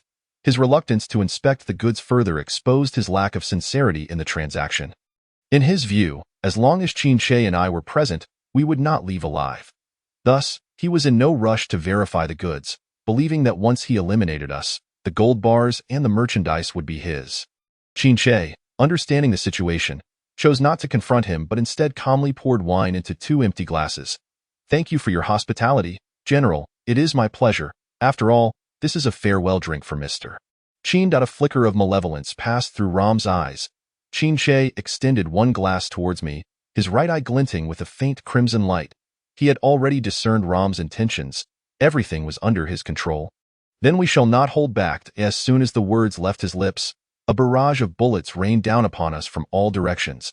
I exchanged a glance with Qin, and he swiftly kicked over the table. We utilized it as a makeshift shield, with Qin enveloping me in his embrace. Are you all right? His concerned voice reached my ears. Fear not. The Rabbit Hunter 700 is indeed quite adept, I retaliated. Gunfire ringing out as several shadows collapsed to the ground. Observing my composure under fire, a faint smile tugged at the corners of Qin's mouth. Out of the corner of my eye, I caught sight of more shadows flickering outside the window and warned, there are at least dozens more outside. Qin remained calm, shaking his head slightly. Not just that. What? Over 100, in that case. With just the 2 of us, even a sharpshooter would find it difficult to escape unscathed. I quickly turned to him and asked, do you have a backup plan? With you here, I only need one plan? He replied, a teasing glimmer in his eyes. Instantly, I recalled our first encounter at the ant's nest, where I had been the bait, the one to commit murder, and the one doing all the heavy lifting. Was this to be the same routine again? There was no time to ponder further. Qin and I coordinated our efforts, carving a path through the hail of bullets. Enemies fell before us. But Rom, shielded by his men, retreated towards the door. A familiar figure appeared beside Rom, revealing itself to be Kiwi, who had been present at the card game in Ling Kong City. In the midst of the fierce battle, Kiwi remained unfazed, his confidence unwavering as he called out to Qin. Mr. Qin, I didn't expect to see you again so soon. With Kiwi's appearance, I understood. This time, Qin had been outmaneuvered. The card game in Ling Kong City. Kiwi had been one of the bidders for the new weapon. However, I triumphed over him, intercepting his bid, and according to the rules of the underworld, he is now out of the game. Naturally, I could not be the genuine buyer who intercepted the bid. The true target of Qin's transaction was our OM. To my astonishment, Kiwi managed to reach Rom with such remarkable prowess. The 2 must have forged a collaboration, seamlessly orchestrating events to have Rom pose as a buyer. Luring Qin out, while Kiwi executed their plan from within, ultimately eliminating Qin. Thus, the new weapon would fall into their hands, to be divided amongst themselves. In Kiwi's eyes, this was a flawless scheme, which is why he now appeared so smug. However, they underestimated Qin far too much. With a cold smile, Qin remarked on Mr. Kiwi's insatiable gambling addiction. Even with the game lost, he remained unyielding. Kiwi, full of self-satisfaction, lamented that Mr. Qin had missed the prime opportunity to play his cards. When I expressed my desire to collaborate, you brought a young girl to disrupt the proceedings. It was utterly juvenile. Now, I suppose you finally grasped the gravity of your regrets. Previously indifferent towards me, you now find yourself in a position beyond your reach. Kiwi continued, there is no longer a place for you at this table. You are about to meet your demise, and the goods in your possession will fall into my and Rom's hands. The last one to exit will be you. The sound of hurried footsteps echoed outside. As more heavily armed soldiers surged forth, Qin Che's voice resonated beside me. To the rooftop, together, we rushed to the terrace, pursued by a throng of adversaries. The silvery moonlight illuminated the barren rooftop, surrounded solely by the vastness of the night. I froze, believing there would be an escape waiting for us on the terrace. At this moment, Xue Ming and Xue Ying were supposed to be deploying a helicopter here, ready for our swift exit. Qin Che smiled faintly, dismissing such notions as superfluous. His casual remark instantly calmed my racing heart. My husband must have a plan. Enemies flooded through the rooftop entrance, gunfire shattering the night's tranquility, igniting the darkness with bursts of flame. Qin Che held me at the edge of the terrace, his gaze fixed on Kei, who was shielded by his subordinates, his face alight with the ecstasy of impending victory. Surrender now, and you may retain your whole corpse. How could he claim to spare us? It was merely a fade to control Qin Si. I instinctively hurried to wipe the corners of my mouth, only to hear Qin Che's triumphant chuckle. I had been outsmarted. He placed the chicken strips drenched in sauce onto my plate, urging me not to rush, but to first satisfy my hunger. As he spoke, his deep-set eyes raised slightly, casting a knowing glance my way. My cheeks flushed even deeper. Straightening my posture, I began to focus on my meal. Upon hearing his words, I genuinely felt a pang of hunger. The delicacies here were imbued with exotic charm, predominantly featuring coconut milk and curry, offering a uniquely delightful experience with their sweet and sour flavors. Qin Che, likely accustomed to such foreign cuisine, seemed unfazed by its novelty. His attention remained steadfastly on me, occasionally inquiring whether the flavors suited my palate. I nodded in affirmation, declaring it delicious. Qin Che let out a light chuckle. Was he genuinely pleased with the meal, or merely fortifying his own defenses? Hey, Qin Che, is this how you express courtesy? I feigned calmness, responding that it was a bit of both. Humph. I am not embarrassed. The embarrassment belongs to others. Qin Che leaned closer, gently brushing the back of his finger against my cheek, his tone laced with affection. Little tabby cat, you are truly adorable. After our meal, I eagerly glanced around, asking, darling, where is our room? Take me there quickly. I can hardly wait. Qin Che took my hand, leading me instead toward the entrance of the villa, saying, first, let us help you digest. Huh? Digest? I was taken aback. If we're to digest, then why eat at all? Qin Che smiled slightly, little glutton. You can't soak in the hot springs immediately after a meal. Why not? An empty stomach can lead to fainting, while a full one can cause bloating. My response was tinged with disappointment, prompting Qin Che to chuckle. Come on, digestion can be quite enjoyable. Holding my hand, he guided me to the villa's front yard, where a shallow stream lay, adorned with small pebbles and fine white sand brought from the beach. The water in the stream was warm, wafting steam into the air. Qin Che explained that this stream was specifically diverted from a spring at the mountainous peak, winding for several kilometers. Stepping into it, the pebbles and fine sand felt like a delightful foot massage, quite soothing. This suitable after a full meal. The water only reaches your ankles. It won't hinder digestion. After speaking, Qin Che snapped his fingers, and a waiting attendant promptly approached with a wooden tub, hot water, and slippers. After washing our feet, Qin Che led me into the stream. The sensation of bare feet on the pebbles was wondrous. A slight itch accompanied by a hint of pain, yet the soft white sand alleviated the discomfort, enveloping my feet as if I were walking on clouds. As I entered the stream, I couldn't help but exclaim in delight. Qin Che laughed heartily. Don't resist, relax, and embrace the experience. His words had a calming effect, and I soon found myself at ease, savoring the sensations beneath my feet. My muscles seemed to shed their burdens, and the once tense soles gradually softened, reminiscent of willow branches gently swaying in the spring breeze. Qin Che held my hand as we walked side by side along the stream towards the mountain. The warmth underfoot, combined with the tranquil surroundings, created a serene atmosphere, with the trees enveloping us in their embrace. Despite the deepening night, the sounds of insects and birds filled the air. I marveled at the vibrant nocturnal life of the forest, akin to an orchestra of animals. While humans perceive a harmonious resonance, the reality in the animal kingdom is one of brutal predation and survival of the fittest. The calls of the creatures were either summoning companions to join an attack or luring prey into their traps. Qin Che paused, listening intently, a hint of melancholy in his expression. I gazed at his perfect profile under the starlit sky, momentarily speechless. Darling, you are rather unromantic. Oh? He turned his head, raising an eyebrow. Then teach me. Chapter 76. Nosebleed. I glanced around and pointed to a large stone beside the stream, suggesting we sit there first.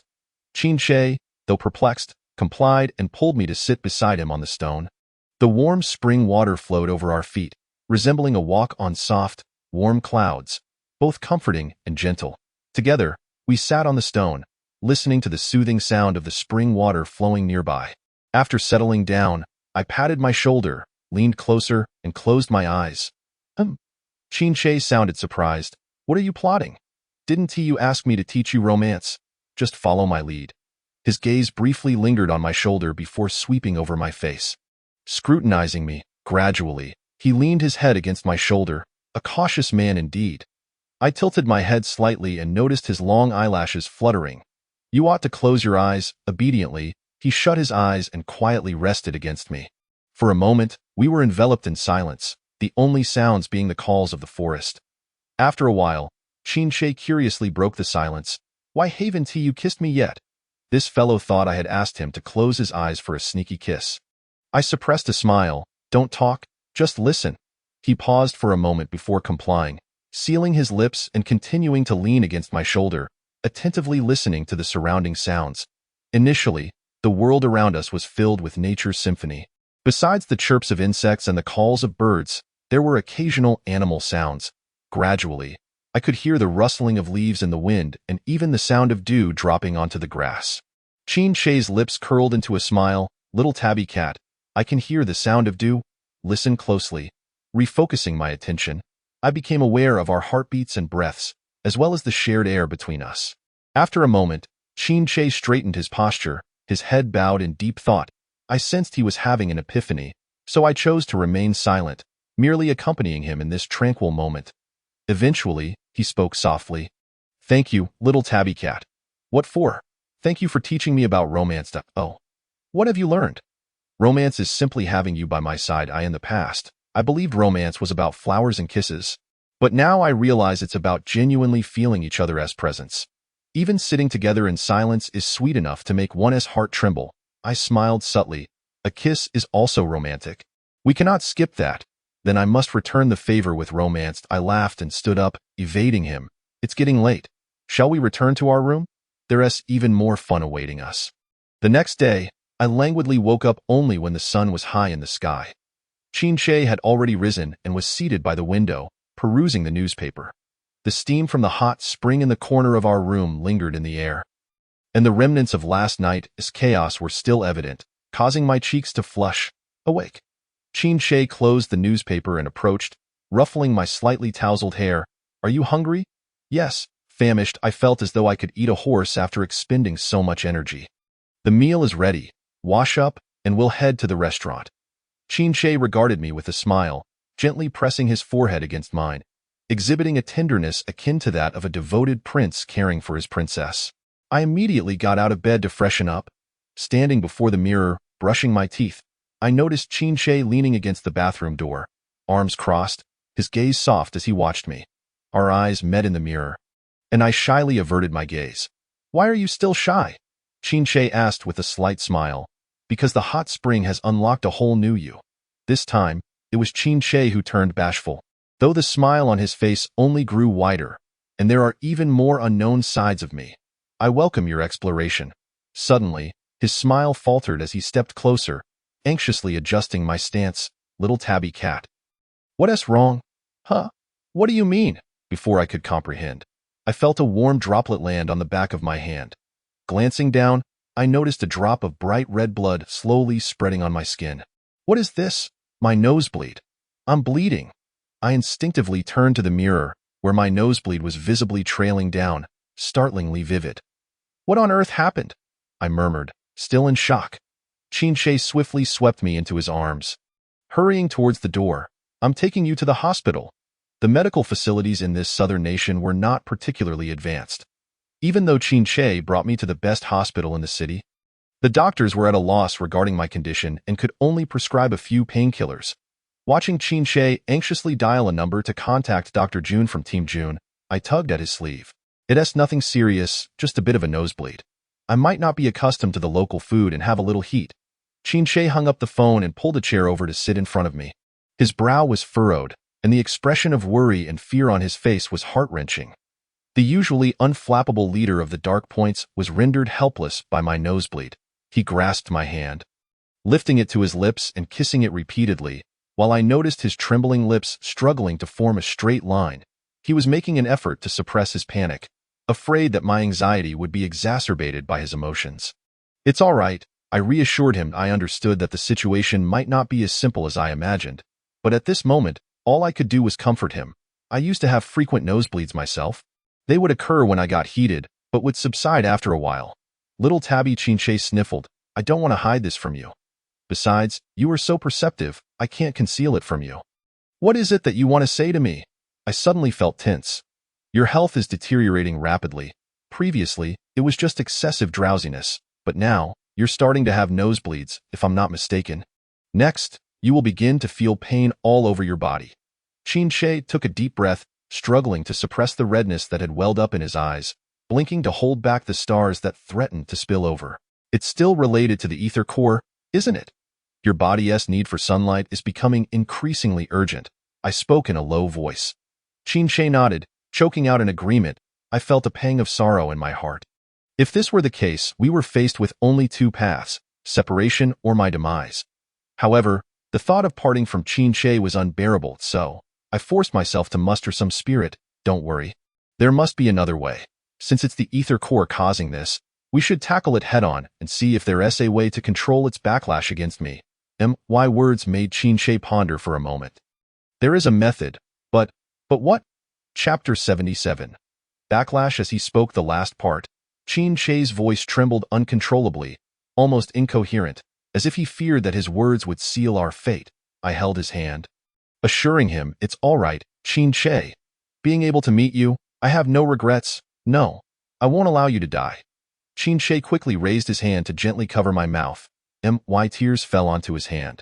Inside, I screamed desperately. I don't want to die. I just want to monopolize such a wonderful husband for eternity, not wanting to be apart for even a moment. With deep concern, Qin lifted his hand to wipe away my tears. Little Tabby, don't cry. Even if ever explodes, I will find a way to save you. Explode ever? Is the way to save me within ever? How can I be saved? Do you remember when I took you to the odd workshop? And Professor Qin mentioned? The ether core energy within you is very unstable because the half-ether core we acquired from the ant nest has been weakened. I nodded, recalling that Professor Qin had said the weakened energy should have been infused into the gravitational anchors scattered throughout the Evergroup. Right, as long as we destroy these gravitational anchors and collect the core fragments within them, you can absorb the energy into your body, thus obtaining the full ether core energy. If I obtain all the ether core energy, I won't suffer from the backlash anymore? I asked curiously. Qin's expression momentarily grew distant, as if his thoughts were pulled back to a long time ago. I waved my hand in front of his eyes. What's wrong? It's nothing, he replied, a hint of unnoticeable sadness flickering across his face at that time. You will be exceptionally powerful. Really? My eyes sparkled. How powerful will I be? Qin smiled slightly. I don't know. Perhaps powerful enough to save the entire universe. Knowing he was joking, I replied playfully, if I can really save the universe, then I'll rescue you from the darkness first, so we can live joyfully in the sunlight together. I saw Qin's expression stiffen, a flash of indescribable emotion crossing his eyes. Then, he sniffed, turning his gaze elsewhere. Let us not discuss such distant matters for now. The immediate priority is to stop your nosebleed. Then, we must return to the N109 district as soon as possible. I lifted my hand to touch my nose, only to discover it was bleeding again. The backlash of the ether core is quite formidable. I murmured out, of course, this is a powerful energy that everyone covets. The fact that your body can bear it is already quite an achievement. If it were anyone else, their body would explode as soon as the ether core energy entered. Explode? I turned pale with fear. The scene Qin described sent chills down my spine. So, the ether core is such a terrifying existence. How did I come to possess this half-ether core in my body? Is there something special about my body that allows me to bear the ether core? A flood of questions surged through my mind. Before I could voice my confusion, Qin suddenly received a phone call. "Hello? Dr. Lee, have you arrived?" "That's wonderful." After hanging up, Qin leaned down, gently caressing my cheek. "Don't be afraid. Dr. Jun is here. His medical skills are among the best in the realm. With you here, I'm not afraid." I lifted my gaze to him. Qin's expression softened instantly, wanting to lean down to kiss me, but the door of the ward was knocked upon. Turning to look, a middle-aged man in a physician's robe stood at the doorway. Seeing our intimate demeanor, he seemed slightly embarrassed, caught between entering and retreating. "Dr. Lee, hello. It's such a pleasure to see you." Qin extended his hand. "Dear." Li raised his hand in a stopping motion. "I'm sorry." "Mr. Qin, doctors don't casually shake hands with others. Moreover, meeting a doctor isn't necessarily a joyful occasion." Qin was momentarily taken aback before retracting his hand, acknowledging, "Dr. Lee has a point. This is my girlfriend. I just spoke about her condition over the phone, so I'll rely on your expertise." It was my first time hearing Qin introduce me as his girlfriend in front of others, and it made me feel a bit bashful. Seeing Li scrutinizing me, I quickly nodded. "Hello, Dr. Lee, hello. Let me examine you first." Li took out his stethoscope, medical flashlight, and donned his head mirror to begin my examination. While cooperating with the examination, my gaze involuntarily drifted to Qin, who stood nearby to this moment. His expression was serious. His already upright posture became even more rigid due to the tension. His hand clenched into a fist. His eyes anxiously fixed on Li's face. When Li slightly frowned, Qin's heart seemed to leap, his fist tightening unconsciously. In that moment, Qin resembled a husband anxiously waiting outside the delivery room. Tense and anxious, yet unwilling to let that emotion overwhelm him. His nerves taut as he awaited the doctor's verdict. A wave of indescribable tenderness surged through my heart. I felt as though I had become his wife. Facing the trials of the afterlife, and while I was apprehensive, knowing he was there waiting for me made it all seem less frightening. Just as I was lost in thought, I suddenly heard Dr. Lee's my thoughts were immediately pulled back. Qin asked anxiously, "Dr. Lee, what's wrong?" Dr. Lee removed the stethoscope. "Mr. Qin, your wife's condition is not something that can be resolved within the realm of medicine. I believe you are well aware of this." "I understand. What I can do is temporarily stop her nosebleed. However, to address the root issue, we must control the chaotic energy backlash within her. Just stopping the nosebleed would be a great help." "Thank you, Dr. Lee. I'm sorry for troubling you to make a special trip." Qin sighed in relief. The purpose of inviting Li was to stop the nosebleed, and hearing that he could do so naturally eased Qin's tension. He seldom showed such courtesy to others, perhaps due to my presence, which made this usually proud man willing to humble himself. Li prescribed both internal and external medications for me. After seeing Dr. Lee off, Qin carefully applied the medicine to me, continually reminding me to take it on time. Li instructed that you need plenty of rest and to maintain a cheerful disposition. As he peeled an apple for me, he kept glancing at me, who was still engrossed in my phone. I raised my head from my phone. "When are we going back to the N109 district? Do I need to stay in the hospital for a whole week? I feel like I'm growing mushrooms here." Chapter 78. Awakening Senses. "After you finish this apple, we'll leave." Qin raised the peeled apple in his hand. Upon hearing this, I immediately put down my phone and reached for the apple. "Hurry and give it to me. I want to finish it in 2 bites and leave this dreadful place immediately." "Hospital. I wish to leave this place immediately." The acrid scent of disinfectant permeates the air, interspersed with the anguished cries of patients echoing down the corridors and the sporadic wails of distraught family members. All of this suffocates me. Ordinarily, a nosebleed would not necessitate hospitalization, yet Qin insists on my staying for a few more days. Fearing that I might encounter unforeseen complications on my way back to District N109, he believes that utilizing the medication prescribed by Li will further stabilize my condition. With a swift motion, Qin evades my attempt to push him away and wraps his long arm around my waist. Impatient and greedy, I disregard the risk of choking. After taking Dr. Lee's medication, my nosebleed ceased, and my health improved day by day. Throughout my stay in the hospital, I have not experienced another nosebleed. Consequently, Qin's worries have lessened considerably. "Give it to me. I cannot bear to remain in this place for another moment." All right, I shall heed your wishes. However, You mustn't devour the apple hastily. Choking could mean another extended stay in the hospital, he teased, lightly brushing my nose. The mere thought of another hospital stay quieted my protests. Chin-Che smiled as he deftly cut the apple into small pieces. Securing each with a toothpick before offering them to my lips, I reached out to take one, but he withheld it, insisting, "Allow me to feed you, I have hands," I retorted. "Save yours for your cat-scratching board." "What cat-scratching board?" I exclaimed, my eyes widening. Chin-Che chuckled softly, taking my hand and placing it against his abdomen. Though it was covered by fabric, I could distinctly feel the firmness of his 8-pack. "Is this a cat-scratching board?" My face flushed, and I quickly withdrew my hand. "Be serious. We are in a hospital." After a moment of contemplation, Chin-Che nodded in agreement, recognizing the inappropriateness of our setting. "What do you mean?" "In your own hospital, one can behave as they wish." Not daring to ponder further, I opened my mouth, eager for the apple. He gently placed a piece in my mouth. The sweet, fragrant taste enveloped me, evoking a profound sense of happiness. With Chin-Che gazing at me tenderly, I felt as though I were submerged in a vat of honey, dizzy from the sweetness. After finishing the apple, Chin-Che escorted me from the hospital. A prearranged car awaited us at the entrance, transporting us to a civilian airport on the outskirts of the city, where Xueming and Xueying were already waiting. Chin-Che's helicopter was also on standby. Upon our arrival, Xueming and Xueying immediately approached us. "Boss, sister-in-law, have there been any developments during my absence?" Chin-Che, holding my hand, inquired as we walked toward the helicopter. "Since Xiangming's demise, we have thoroughly cleared the ant nest. Ever has been searching for new candidates to oppose us." Chin-Che paused. "Have they found anyone?" "They have made contact with a royal family from an island nation. The candidate is the crown prince. It seems his path to the throne is fraught with difficulties, and collaborating with ever serves both parties' interests." Chin-Che let out a soft snort. "A crown prince from an island nation?" Intriguing, I felt a surge of anxiety. Opposing a royal family could place you in grave danger, wouldn't it? Xueming and Xueying lowered their heads, falling into silence. It was evident they shared my concerns.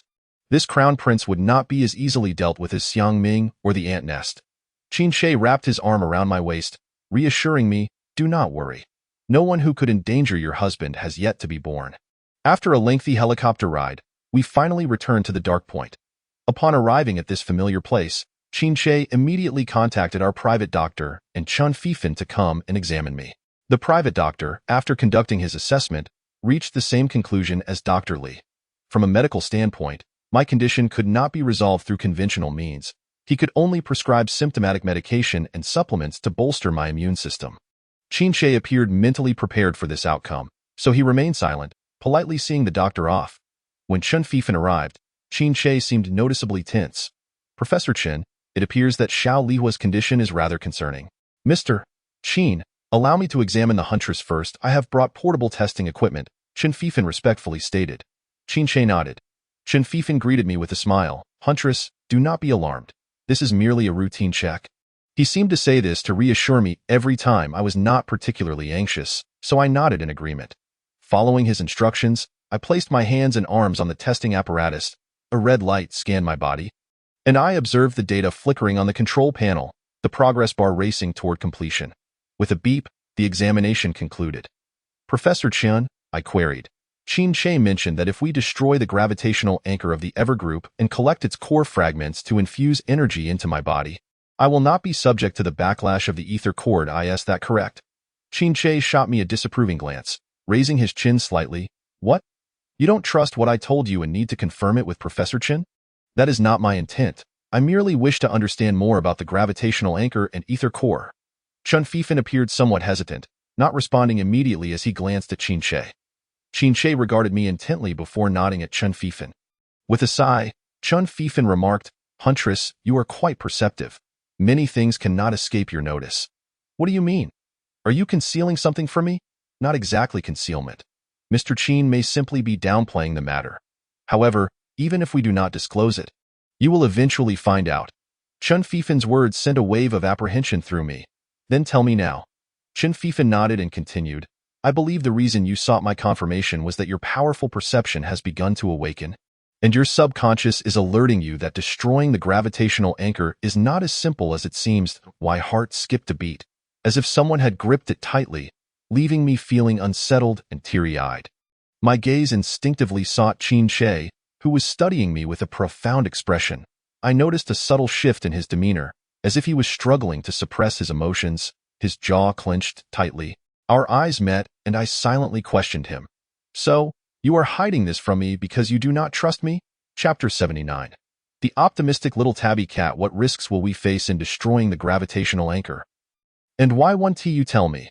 If saving me puts you at risk, I would feel such guilt that I would wish to die. My voice trembled as I asked Chun Fifan. "So, what dangers will we encounter? It could be a matter of life and death. After all, the gravitational anchor attracts wandering entities while simultaneously empowering them. Many gravitational anchors are guarded by top-tier wandering entities. The Chaos Dragons. The Chaos Dragons? Those we saw on the rooftop during the auction at the ant nest? At that time, I had shielded Qin Shi from an attack but fell into a disoriented trance. Had we not successfully resonated together, it is likely our lives would have been forfeit. Such gravitational anchors are scattered throughout by the Ever Group. To destroy them all would entail enduring numerous life-threatening encounters. I shuddered to think that should anything go awry, it could lead to a permanent separation between Qin Shi and me. "Professor, you are exaggerating," Qin Shi suddenly interjected, interrupting Chun Fifan. Chun Fifan appeared momentarily taken aback, as if to say, "I have not misspoken. I have even toned it down a bit." However, upon meeting Qin Shi's warning gaze, Chun Fifan bowed his head. Yes, I understood that Qin Shi's interruption was intended to spare me undue worry. Taking a deep breath, I endeavored to compose myself, striving to appear less anxious. "Regardless of the peril, you must include me when you go to destroy the gravitational anchor." My gaze was fixed on Qin Shi. He looked at me seriously, his expression conflicted. I lifted my chin defiantly. "I can resonate with you. I will not be a hindrance. Let us discuss this later." Qin Shi did not immediately acquiesce in the presence of Chun Fifan. I could not insist further and merely shot him an irritated glare. Following our previous conversation, each of us harbored our own thoughts, and the subsequent examination was conducted in silence. After finishing his assessment, Chun Fifan addressed Qin Shi and me. "Mr. Qin, Huntress, you need not worry excessively. Although the Huntress has experienced nosebleeds, it is encouraging that her perception has also awakened." Qin Shi's face lit up. "Will this be beneficial for her health?" Chun Fifan nodded. "Indeed, perception is a facet of her abilities. As I previously mentioned, only when the Huntress's powers strengthen and she can fully control the ether core energy within her will she be immune to its backlash. Yes, with the awakening of her perception, the Huntress's control over the ether core will correspondingly improve." I felt a surge of joy. That was wonderful. In this case, there is no need to part ways with my husband. However, as Chun Fifan reached this point in the conversation, he hesitated, seemingly at a loss for words. My heart, which had just soared with joy, immediately tightened with anxiety. "But what is it?" "Professor Chen, please feel free to speak. I can handle it." Chun Fifan glanced at Qin Shi, who gave a slight nod, prompting him to continue. "However, at present, the backlash from the ether core exceeds your control. Therefore, we must address the fundamental issue. The core issue is to destroy the gravitational anchor and obtain all the ether core energy. I understand. There is still one question I do not comprehend. Please, Miss Hunter, go ahead. Why did my perceptive abilities suddenly awaken? Since the enhancement of my perception can counter the backlash of the ether core, what must I do to further develop my perception? Perception is an interactive ability. Has Miss Hunter recently encountered things she has never seen before? Things I have never seen before? The small southern nation, the fall from the rooftop, the explosion nearby, exotic foods, and Qin Shi in the hot spring. Indeed, during this time, I have encountered a plethora of novel experiences. I nodded, affirming that I had indeed come across many. Precisely, interaction with new experiences will enhance your perception. Thus, if Miss Hunter wishes to improve her perceptive abilities, she should engage in activities she has never encountered or undertaken before. Understood. Thank you, Professor Chen. This is wonderful. As long as there is a method, there is hope. No need for courtesy, Miss Hunter. After bidding farewell to Chun Fifan, I immediately rushed forward and embraced Qin Shi, clinging to him like a koala. "Darling, you cannot refuse me." I pouted and acted spoiled. Qin Shi smiled faintly, wrapping his arms around me, deliberately misinterpreting my words. "If you are hungry, darling can always rise to the occasion. Do not twist my words." You know exactly what I mean. I shook him vigorously, insisting, darling, you must believe in me. We are comrades in the same trench. Your trench is in the blanket, is it not? Oh, I am not joking with you. I am not a fragile porcelain doll. I am the top hunter in Lingshiji, and against the wandering bodies, I will not hold you back. Tio, destroy the gravitational anchor. We must fight together to increase our chances of success. Qin Shi regarded me earnestly, shedding his previous nonchalance, his expression becoming a mixture of concern and admiration. However, your current physical condition is not that of a top hunter. It is merely a bit of nosebleed. Professor Chen has said not to worry too much, and moreover, as my perception enhances, my physical condition will improve. Qin Shi studied me intently, and after a long while, his serious demeanor finally softened into a smile. Little tabby cat, you are so optimistic. Yes, I want to be a warrior of life, not a whiny creature. Even with just a glimmer of hope, as long as I have not given up, I have not lost. I waved my hand dramatically, exuding a sense of grandeur akin to pointing out the course of history. Suddenly, Qin Shi pulled me close, burying his nose in the crook of my neck, and I could feel his warm breath. His deep voice reached my ears. Little tabby cat, compared to you, I feel so weak. My heart quivered. I quickly wrapped my arms around his waist, assuring him, you are not weak. You are merely concerned and thus flustered. Darling, do not worry. Cats have 9 lives. I could hear his tearful laughter near my neck. Good. My little tabby cat is optimistic and strong. Nothing can bring you down. Therefore, it is settled, yes. What? When it comes time to destroy the gravitational anchor, you must take me with you? I emphasized once more. Qin Shi nodded, agreeing.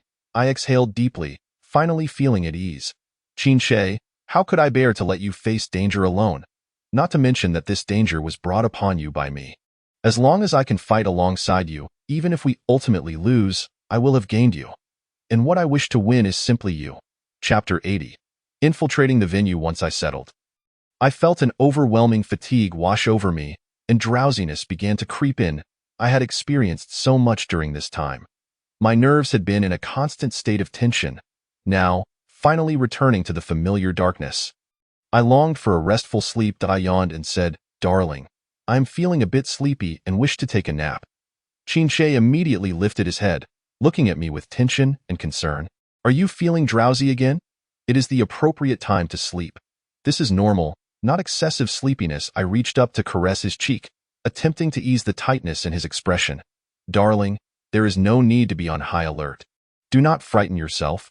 Whenever it concerns you, I become anxious. Understood. I feel the same. Who told us to care for one another? As I spoke, I nuzzled against his cheek. But controlling possessiveness and not being overly sensitive is also a necessary lesson for lovers. Oh? Qin Shi adjusted my position, raising an eyebrow with interest, eager to hear more. Let me give you an example to clarify. In the midst of a heavy snowfall, 2 hedgehogs find themselves cold. They must be close enough to warm each other while maintaining a suitable distance. If they get too close, their spines will hurt one another. Qin Shi narrowed his eyes, inquiring, who taught you this? Aha! The jealousy pot has been overturned. Such a simple principle does not require instruction from anyone. Have you forgotten? I possess perceptive abilities. By observing nature, one can learn many truths. At that moment, I dared not mention any male names. But you are a cat, not a hedgehog. As he spoke, Qin Shi embraced me once more, this time holding me tightly, leaving no space between us, thus eliminating the need to maintain distance like hedgehogs. Very well, the principle has been established. After a long embrace, Qin Shi finally loosened his hold a bit. Are you sleepy? Are you hungry? I shook my head, stating that I was merely tired. Then let us get you some rest. Saying this, Qin Shi swept me off my feet. I gasped, darling, put me down. I can walk by myself. Let your husband hold you. Qin Shi's voice transformed into a beguiling tone. I immediately ceased my struggles. How could I be so ungrateful? With such a handsome husband holding me, why would I resist? Thus, I wrapped my arms around his neck, burrowing my head into his embrace, pressing my ear against his chest to listen to his strong heartbeat. Qin Shi gently laid me on the bed, saying, sleep now, I will stay by your side. Are you not going to sleep? There are still a few matters I need to attend to. Do not overexert yourself, Dumem. I turned over and quickly drifted into a deep sleep. When I awoke again, Qin was busily seated on the nearby sofa. A laptop rested on his lap, his fingers flying over the keyboard. Upon hearing me stir, he paused and turned his gaze toward me. "Are you awake?"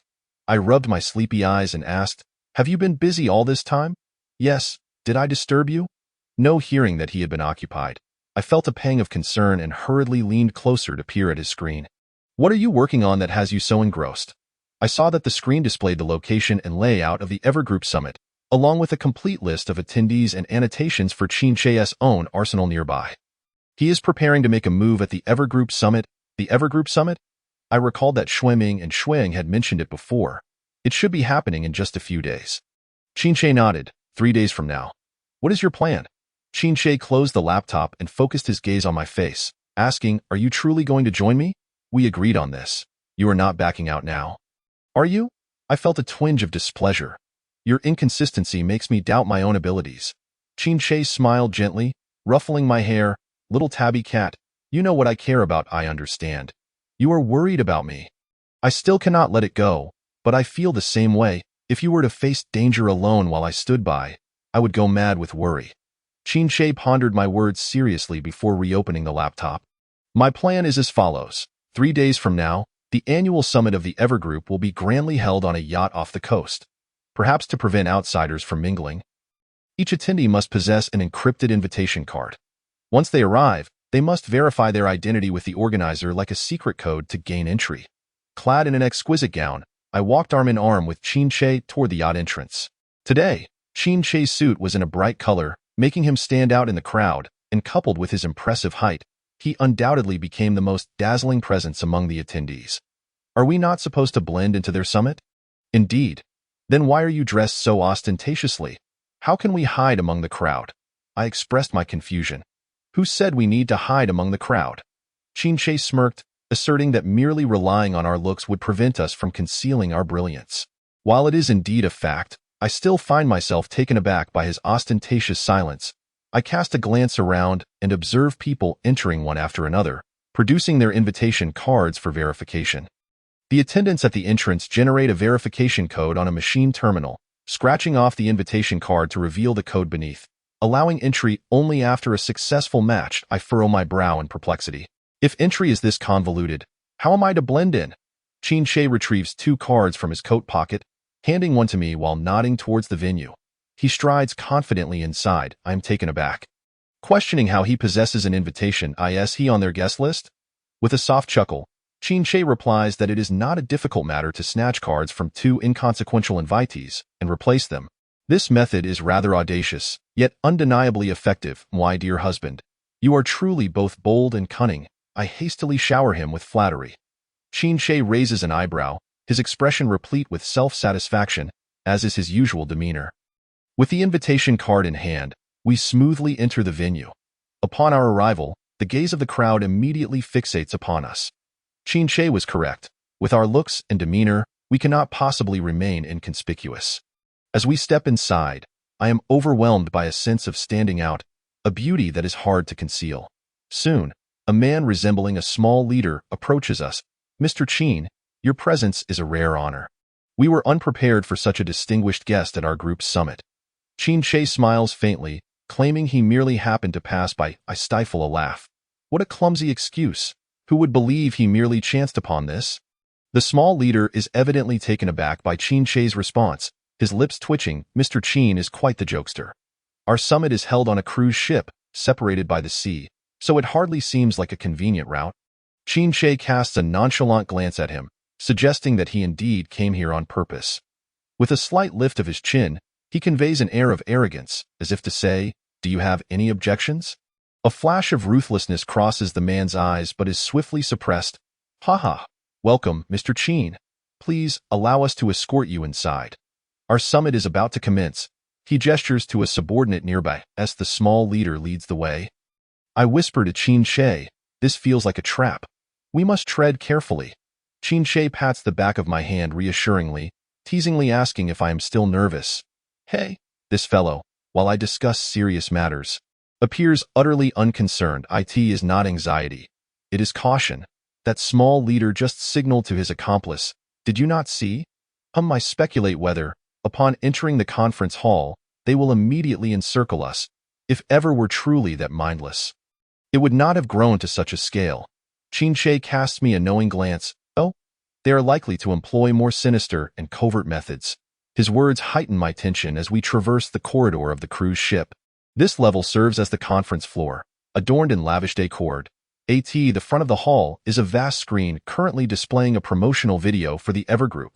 Upon our entrance, the video pauses, presumably due to sensitive internal matters not meant for outsiders, especially not for Qin. Every row of the hall is filled with members of the Evergroup. As we enter through the back, all eyes turn towards us. I straighten my posture, masking my inner anxiety with a faint smile, while Qin remains unfazed, as if the onlookers are mere cabbages, not affecting his mood in the slightest. Though the hall is packed, a profound silence envelopes the space, so quiet that one could hear a pin drop. Upon reaching the front rows, the small leader gestures for us to take our seats. I sense a piercing gaze upon me. Following its direction, I see a handsome man in the front row staring intently at me. His dark hair slightly obscures his brow, and his double eyelids frame large, expressive eyes that seem to encompass the cosmos. His striking features, originally softened by gentle lines, are now imbued with a fierce intensity, particularly when his gaze lands on Qin. Upon seeing him, an inexplicable tremor courses through me, a sense of déjà vu flooding my consciousness. This visage evokes two starkly contrasting emotions, one of a warm family gathering, the other of a heart-wrenching explosion. What is it? Noticing my distraction, Qin leans closer to inquire. It is nothing. When I glance back at the man, he has donned a baseball cap, lowering its brim as he stands to leave. I catch a fleeting glimpse of his defined jawline and tightly pressed lips. Ha ha, Mr. Qin, what a rare guest we have. Suddenly, a voice cuts through the air that I turn to see a tall, slender man striding towards Qin. Qin leans in to introduce him as Zhuyi, the second in command of the Evergroup. Straightening, Qin offers a relaxed smile. Mr. Zhua, it is a pleasure. My gaze shifts to Zhuyi, who is now assessing me, his eyes flashing momentarily. Perhaps my heightened perception has awakened. Although Zhuyi quickly conceals his expression, I glean more from that fleeting glimmer. His gaze betrays a sense of surprise and envy, as if he has encountered a treasured possession lost to a rival. This must be the top-tier hunter lady of Longkong City, Zhuyi remarks, redirecting the conversation towards me. Qin smiles subtly. Mr. Zhua should not be unfamiliar with her. A flicker of anger crosses Zhuyi's face. Quickly suppressed, he gestures towards a room adjacent to the conference hall, suggesting we move there, as it is crowded and chaotic. If Mr. Qin does not mind, shall we? Certainly. We follow Zhuyi into the adjoining room. Upon entering, I realize it is exceptionally spacious, akin to a private gaming parlor. At the center stands a massive roulette wheel, surrounded by several poker tables. Mr. Qin, please take a seat. Zhuyi gestures towards the wheel. A few subordinates promptly step forward to pull out chairs for Qin and me, providing attentive service. Once seated, Zhuyi smiles slightly. Mr. Qin, would you care to play around? He indicates the roulette. Qin raises an eyebrow. What are the stakes? Zhuyi, feigning a smile, replies, given your forthrightness, I will be direct. Your presence here today suggests you have designs on Ever.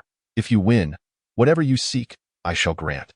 If you lose, his expression darkens, eyes fixed on me, then you shall leave the hunter lady behind. And if I refuse, Qin crosses his arms. Humph. On this cruise ship, everyone belongs to Ever. I doubt Mr. Qin has any room for negotiation.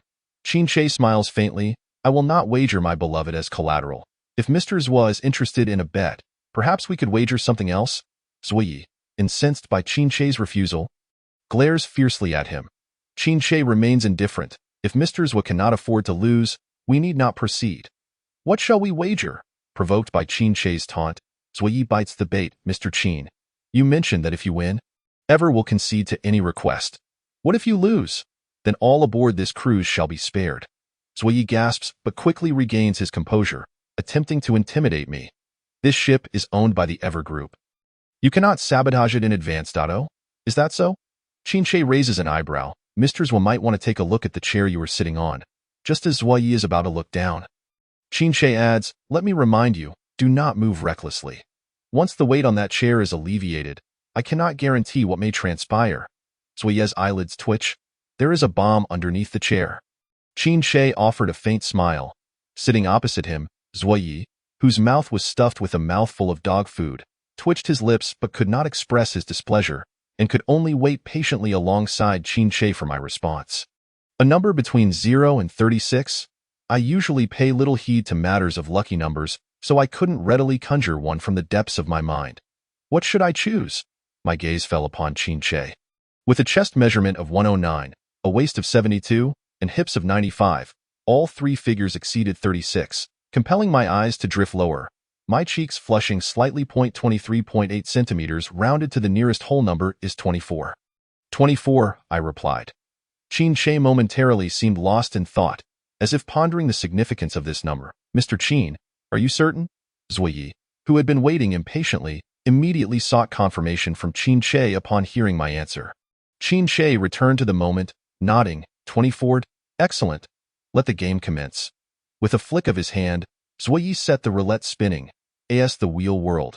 The small white ball danced among the black and red squares, producing a rhythmic thud that quickened the pulse of all present.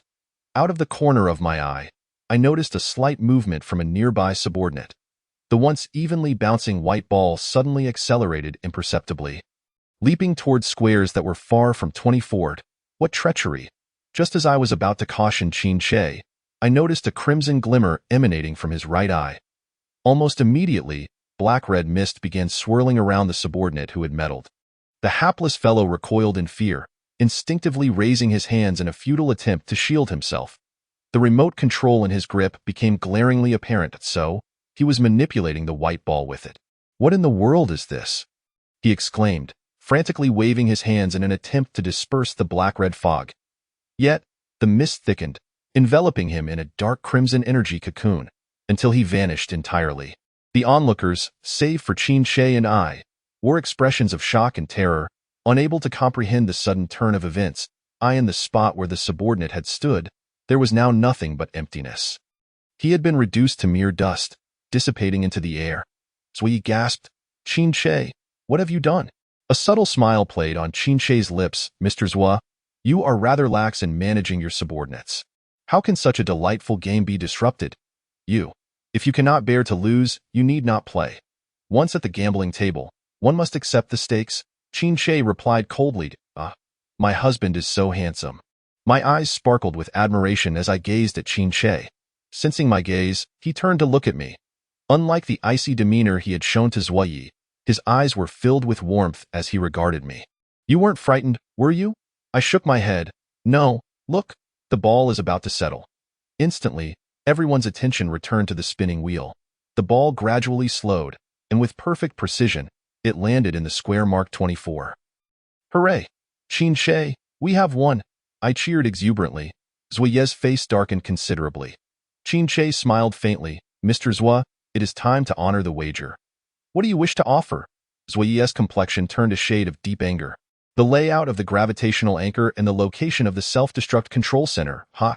Zui scoffed. Qin Shi, you are rather naive. You must understand how crucial the gravitational anchors are to ever. You wish to destroy them? Such foolishness. Qin Shi's expression hardened. Mr. Zua, the gravitational anchors are vital to ever, and equally so for you. Zui furrowed his brow slightly. What do you mean? Either provide me with what I seek, or forfeit your life.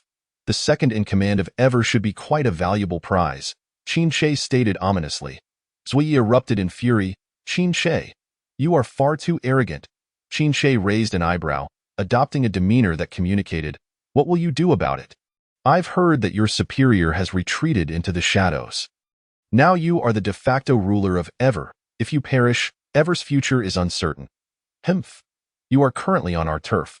Whether you can leave here alive is a matter for you to ponder. Zui retorted, signaling to his subordinates to encircle Qin Shi and me. I instinctively reached for my weapon, but Qin Shi remained unperturbed. Sure, don't speak. Have you not noticed that this cruise ship is sinking? Just as he finished speaking, the previously stable floor began to tilt alarmingly. What is happening? Zui exclaimed in shock. A subordinate rushed in, breathless. It's bad. The cruise ship is sinking. We must escape. I turned to Qin Shi, my expression frantic. We need to find a way out quickly. Don't panic. I still haven't obtained what I desire. Water began to flood the cabin as cries of panic erupted from the conference room just a wall away, where people frantically sought escape. Among the remaining subordinates, some fled in fear, while others hesitated, torn between the commands of Zhuyi and the instinct to flee. Zhuyi, pale with fright, was desperate to escape but feared that any movement would trigger an explosion from his chair. Ultimately, it was a matter of life or death, merely a question of who would meet their fate first. Mr. Zhua, have you made up your mind? Qin Shi inquired, leisurely. The water level continued to rise, now creeping over everyone's ankles. The subordinates who had been hesitating could no longer withstand the rising tide. With a cry, they bolted for the exit. Only Zhuyi, Qin Shi, and I remained in the room. The water surged higher. Now reaching our thighs, I felt a surge of panic, but upon seeing Qin Shi's calm demeanor, I found some solace. My husband must have a plan for our escape. Zhuyi was now visibly terrified. His complexion ashen, as Qin Shi and I stood. The water reached our thighs, while for Zhuyi, seated in his chair, it had risen to his neck. Qin Shi, I'll tell you what you want. It's in the hidden compartment right next to us. Qin Shi's brow furrowed slightly, and he quickly searched, soon uncovering the compartment's contents. He opened it to reveal what lay inside, nodding in satisfaction. This is it. Chapter 83. The wind approaches the wilderness. Zhuyi shouted from across the table. Qin Shi, you have what you wanted. Hurry and save me. At this point, the water had risen to Zhuyi's nostrils and was creeping up to our waists. Qin Shi smiled slightly. Why not just stand up? What? Didn't you say the chair would explode? Zhuyi quickly realized, leaping to his feet as the chair remained intact. Qin Shi, you dare to deceive me. You were simply foolish. Qin Shi scoffed, ignoring him as he took my hand. Let us go. Stop, Zhuyi shouted from behind. But his cries were soon drowned out by frantic screams. There's so much water. Help! We can't get out.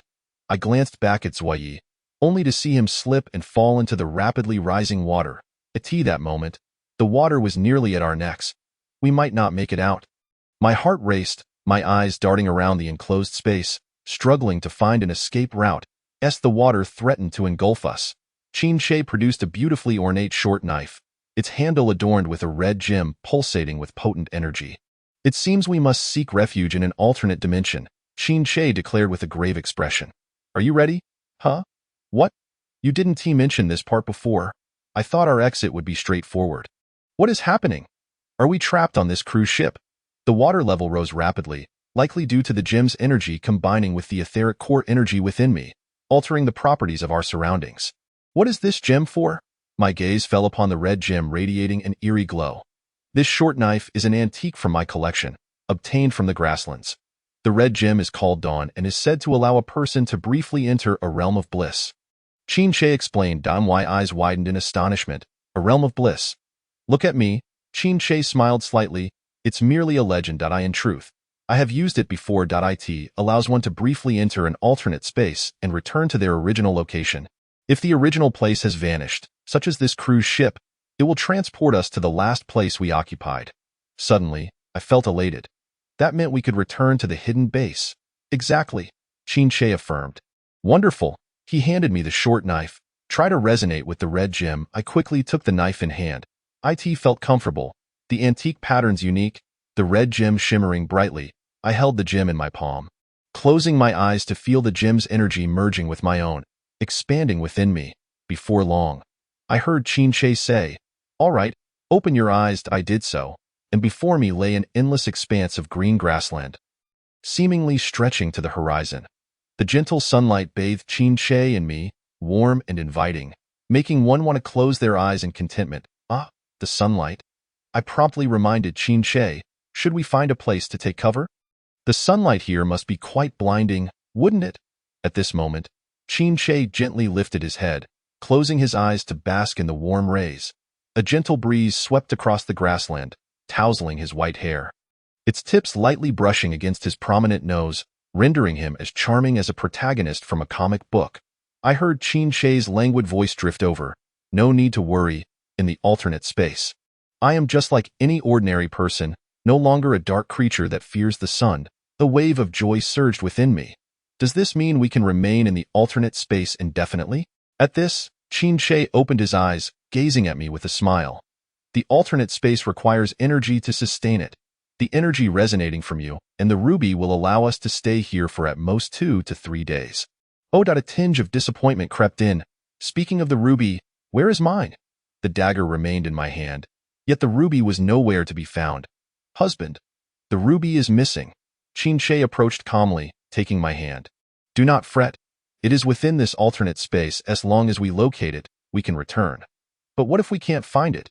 Qin Shi shot me a sidelong glance. Weren't you just expressing a wish to remain in this alternate space? How swiftly you shift to worry about leaving. Such a fickle little cat. Not being able to leave and choosing not to leave are two entirely different matters. Rest assured, such a dazzling ruby will be easy to find. If we cannot locate it, I shall endure some loss and remain here with you eternally. I playfully punched him in annoyance. So, if we cannot find it and cannot return, we will die here. Is that it? Indeed, at that moment, I noticed the peculiar attire Qin Shi wore. It resembled traditional garb from the grasslands, refreshing and airy. His neck was thoroughly covered, while his chest and abs were boldly exposed. Showcasing his robust physique, he wore 2 intriguing arm cuffs that accentuated the strength of his arms. The colors were vibrant, and the wolf-tooth necklace added a wild flair. What is this you're wearing? I could not help but reach out. However, what I touched was not the fabric. This clothing is so sturdy. Qin Shi's face flushed, and his breath became uneven. Just like what you're wearing, what? I furrowed my brow and immediately looked down at myself. Thankfully, the traditional attire for women was far more modest. A blue top, a long white skirt, a jeweled headband, and a myriad of colorful ribbons adorned me, both beautiful and protective of my figure. Heh! The feeling of having an advantage is rather delightful. I relaxed, freely appraising Qin Shi. Husband, you seem to have become even more robust. Just as we were speaking, a small lamb came bounding toward us. Ba! A shepherdess clad in a red robe and wearing a beaded round hat hurriedly followed behind. Panting, so you are here. I gazed in astonishment at the lovely shepherdess before me. Were you looking for us? Yes. Awing said that 2 esteemed guests have arrived on the grasslands, and I was sent to find you. Awing? Could it be the prophet of this grassland? Thus, we were led back to the tribe by Talna, and in the cramped felt tent, each of us was served a bowl of steaming milk and boiled pear-leaf tea. The people of this tribe were warm and friendly, treating Qin Shi and me as honored guests. Qin Shi examined the copper bowl filled with milk closely. The patterns on it were identical to those on the dagger, indicating that this antique dagger originated from this tribe. Wonderful. In that case, the ruby might be nearby. The tent flap lifted, and Talna brought forth a sumptuous feast of roasted lamb and mare's milk wine. She enthusiastically urged us to eat and drink, and I had learned some of your language from merchants on the grasslands, which turned out to be quite useful. Thank you for your generous hospitality. I promptly expressed my gratitude. You have traveled far. Are you here to attend the Terra Grassland Festival? The Grassland Festival? Chapter 84. Wins over the Wild 2. Yes. Upon mentioning the Grassland Festival, Talna's cheeks flushed with excitement. The wrestling competition during this festival is spectacular. You have come at the right time. Wrestling competition? I felt little interest, glancing at Qin Shi, who was still studying the patterns on the copper bowl, seemingly indifferent to the wrestling event as well. Indeed, Talna exclaimed enthusiastically. Our great king of the grassland has summoned warriors from various tribes to participate. The champion of the wrestling competition will receive a divine stone personally bestowed by him. Upon hearing the mention of the divine stone, my weariness vanished instantly. Divine stone? What sort of divine stone? It is said to be a red gem called Dawn, which grants a person a fleeting glimpse into a realm of transcendence. Ah, so close yet so far. Could this be the ruby we seek? I immediately turned to discreetly signal Qin Shi. He, too, appeared intrigued, setting down the copper bowl. However, Qin Shi merely smiled at me, exuding a carefree demeanor.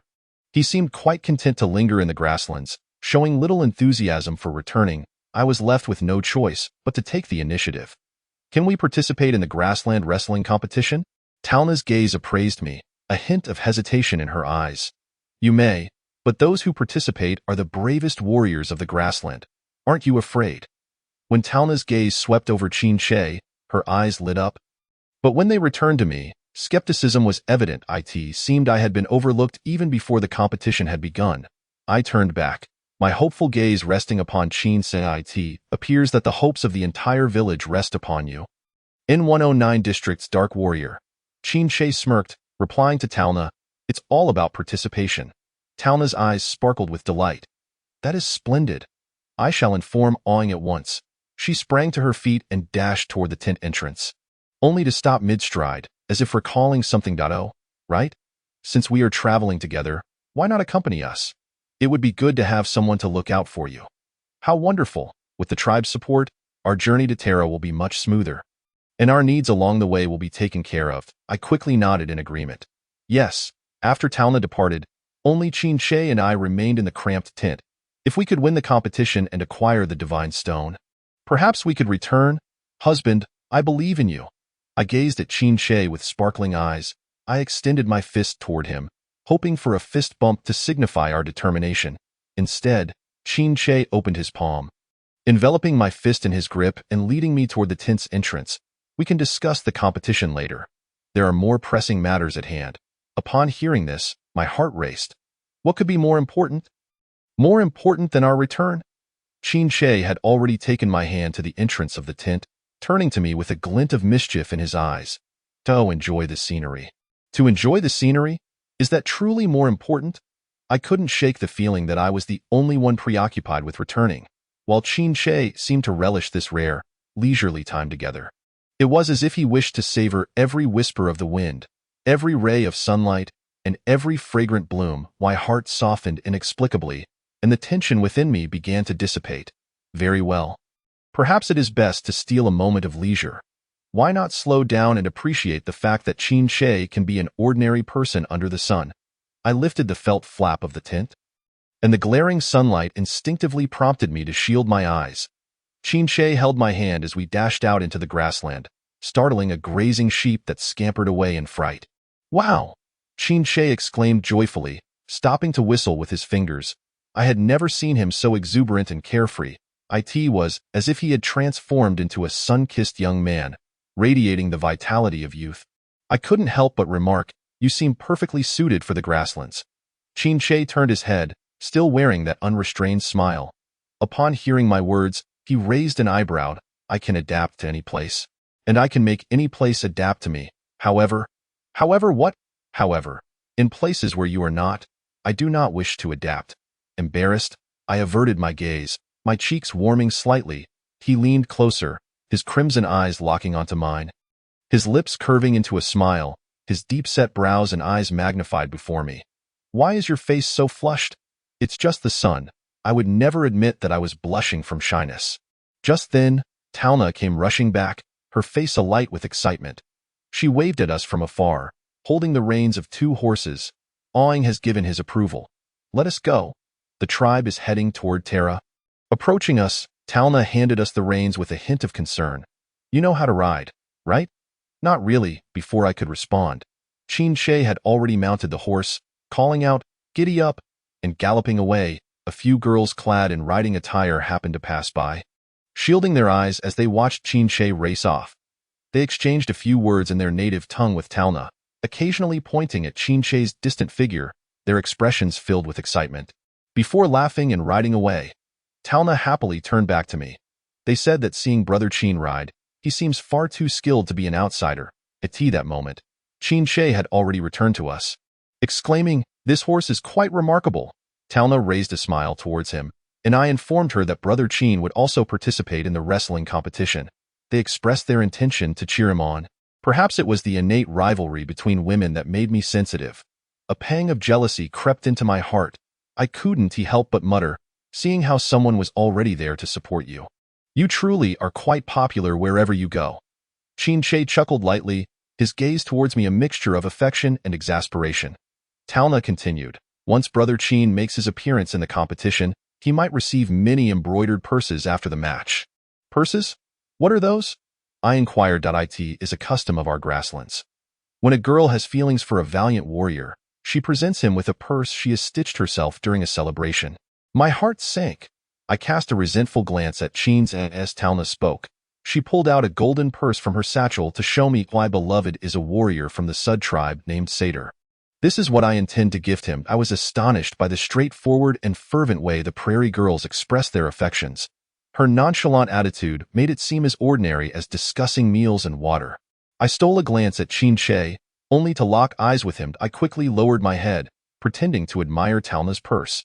Chin Che chuckled again. Talna, what do you call your beloved here? Chapter 85. The wind blows over the wilderness. Talna uttered a string of unfamiliar syllables. Chin Che glanced at me sideways. Did you remember? My ears did. I scratched my head, but my mouth and mind are lagging behind. Chin Che chuckled softly. I remembered. Let me say it a few more times so you can memorize it. Talna nodded. Here, when men and women encounter someone they fancy, they say it outright. It seems that the people of the grasslands are quite frank and passionate about their affections. I felt a bit embarrassed. Wouldn't that be somewhat awkward? Talna shook her head. If you don't speak up, what if your beloved gets taken by someone else?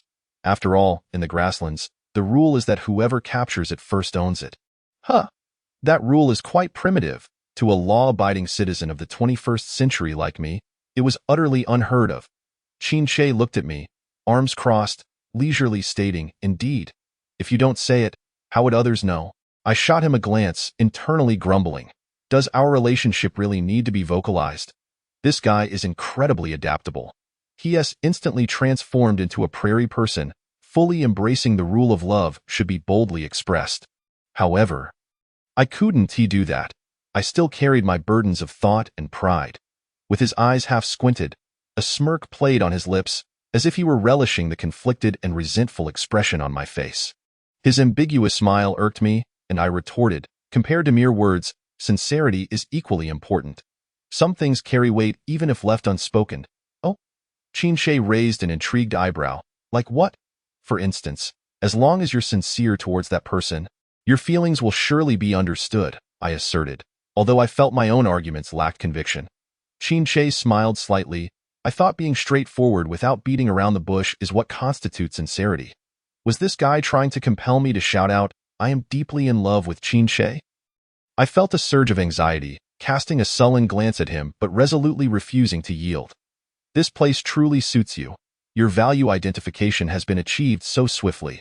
Compared to the shadowy leader of Area in 109, you are more suited to be a shepherd on the grasslands. Seeing that I wouldn't budge, Chin Che appeared somewhat disappointed, sighing, Indeed. The air here is much more pleasant, and the people are simpler. And what else?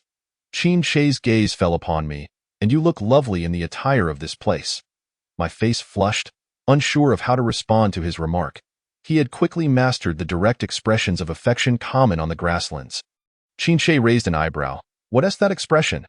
Didn't you say that speaking your mind is a form of sincerity? Yes, yes, yes. Just be sincere to me once a day, and that is enough. Too much and I can't handle it, I replied, and turned to grasp the reins, preparing to mount my horse. Just as my foot landed on the stirrup, the horse took a couple of steps forward, and I lost my balance, tumbling down. A pair of long arms caught me, and I fell into Chin Che's embrace. His voice descended from above. Can't ride? Let me teach you. He took the reins from my hands and began demonstrating. When mounting, place the ball of your foot on the stirrup, toes pointing upwards, like this. With that, Chin Che elegantly mounted the horse, sitting atop with ease.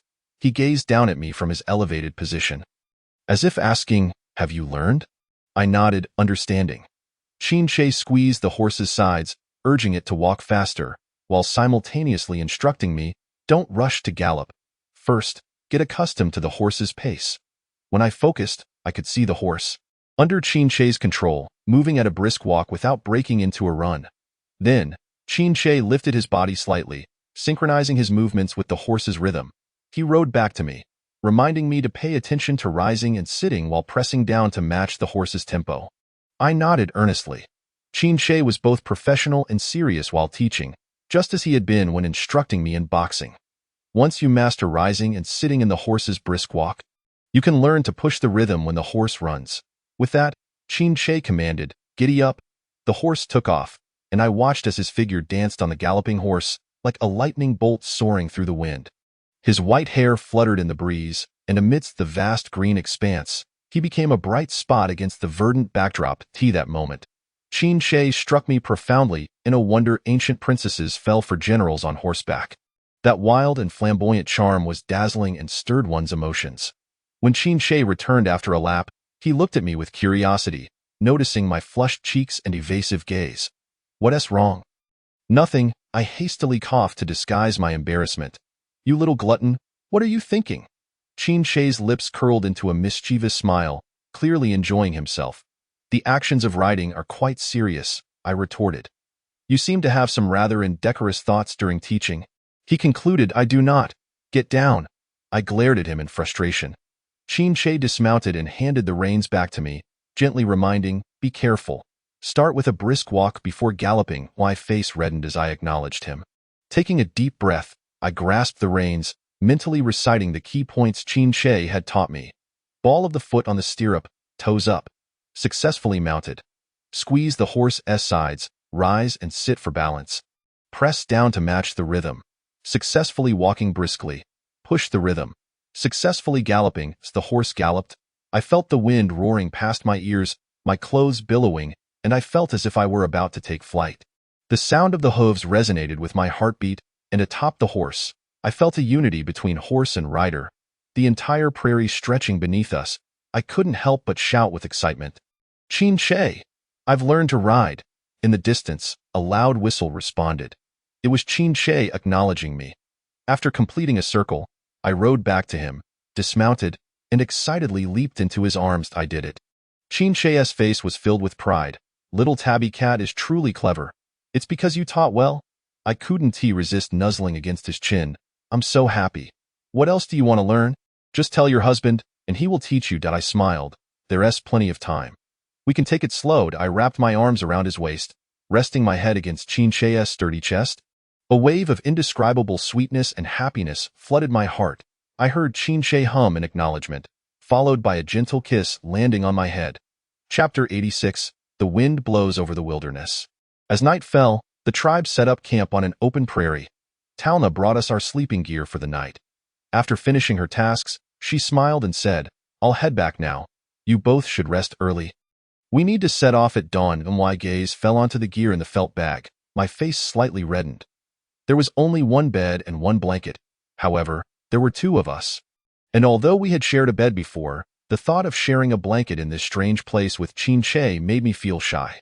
Seeing my embarrassment, Talna quickly explained, "We rarely have guests on our travels. And we Haven Tea prepared extra felt bags.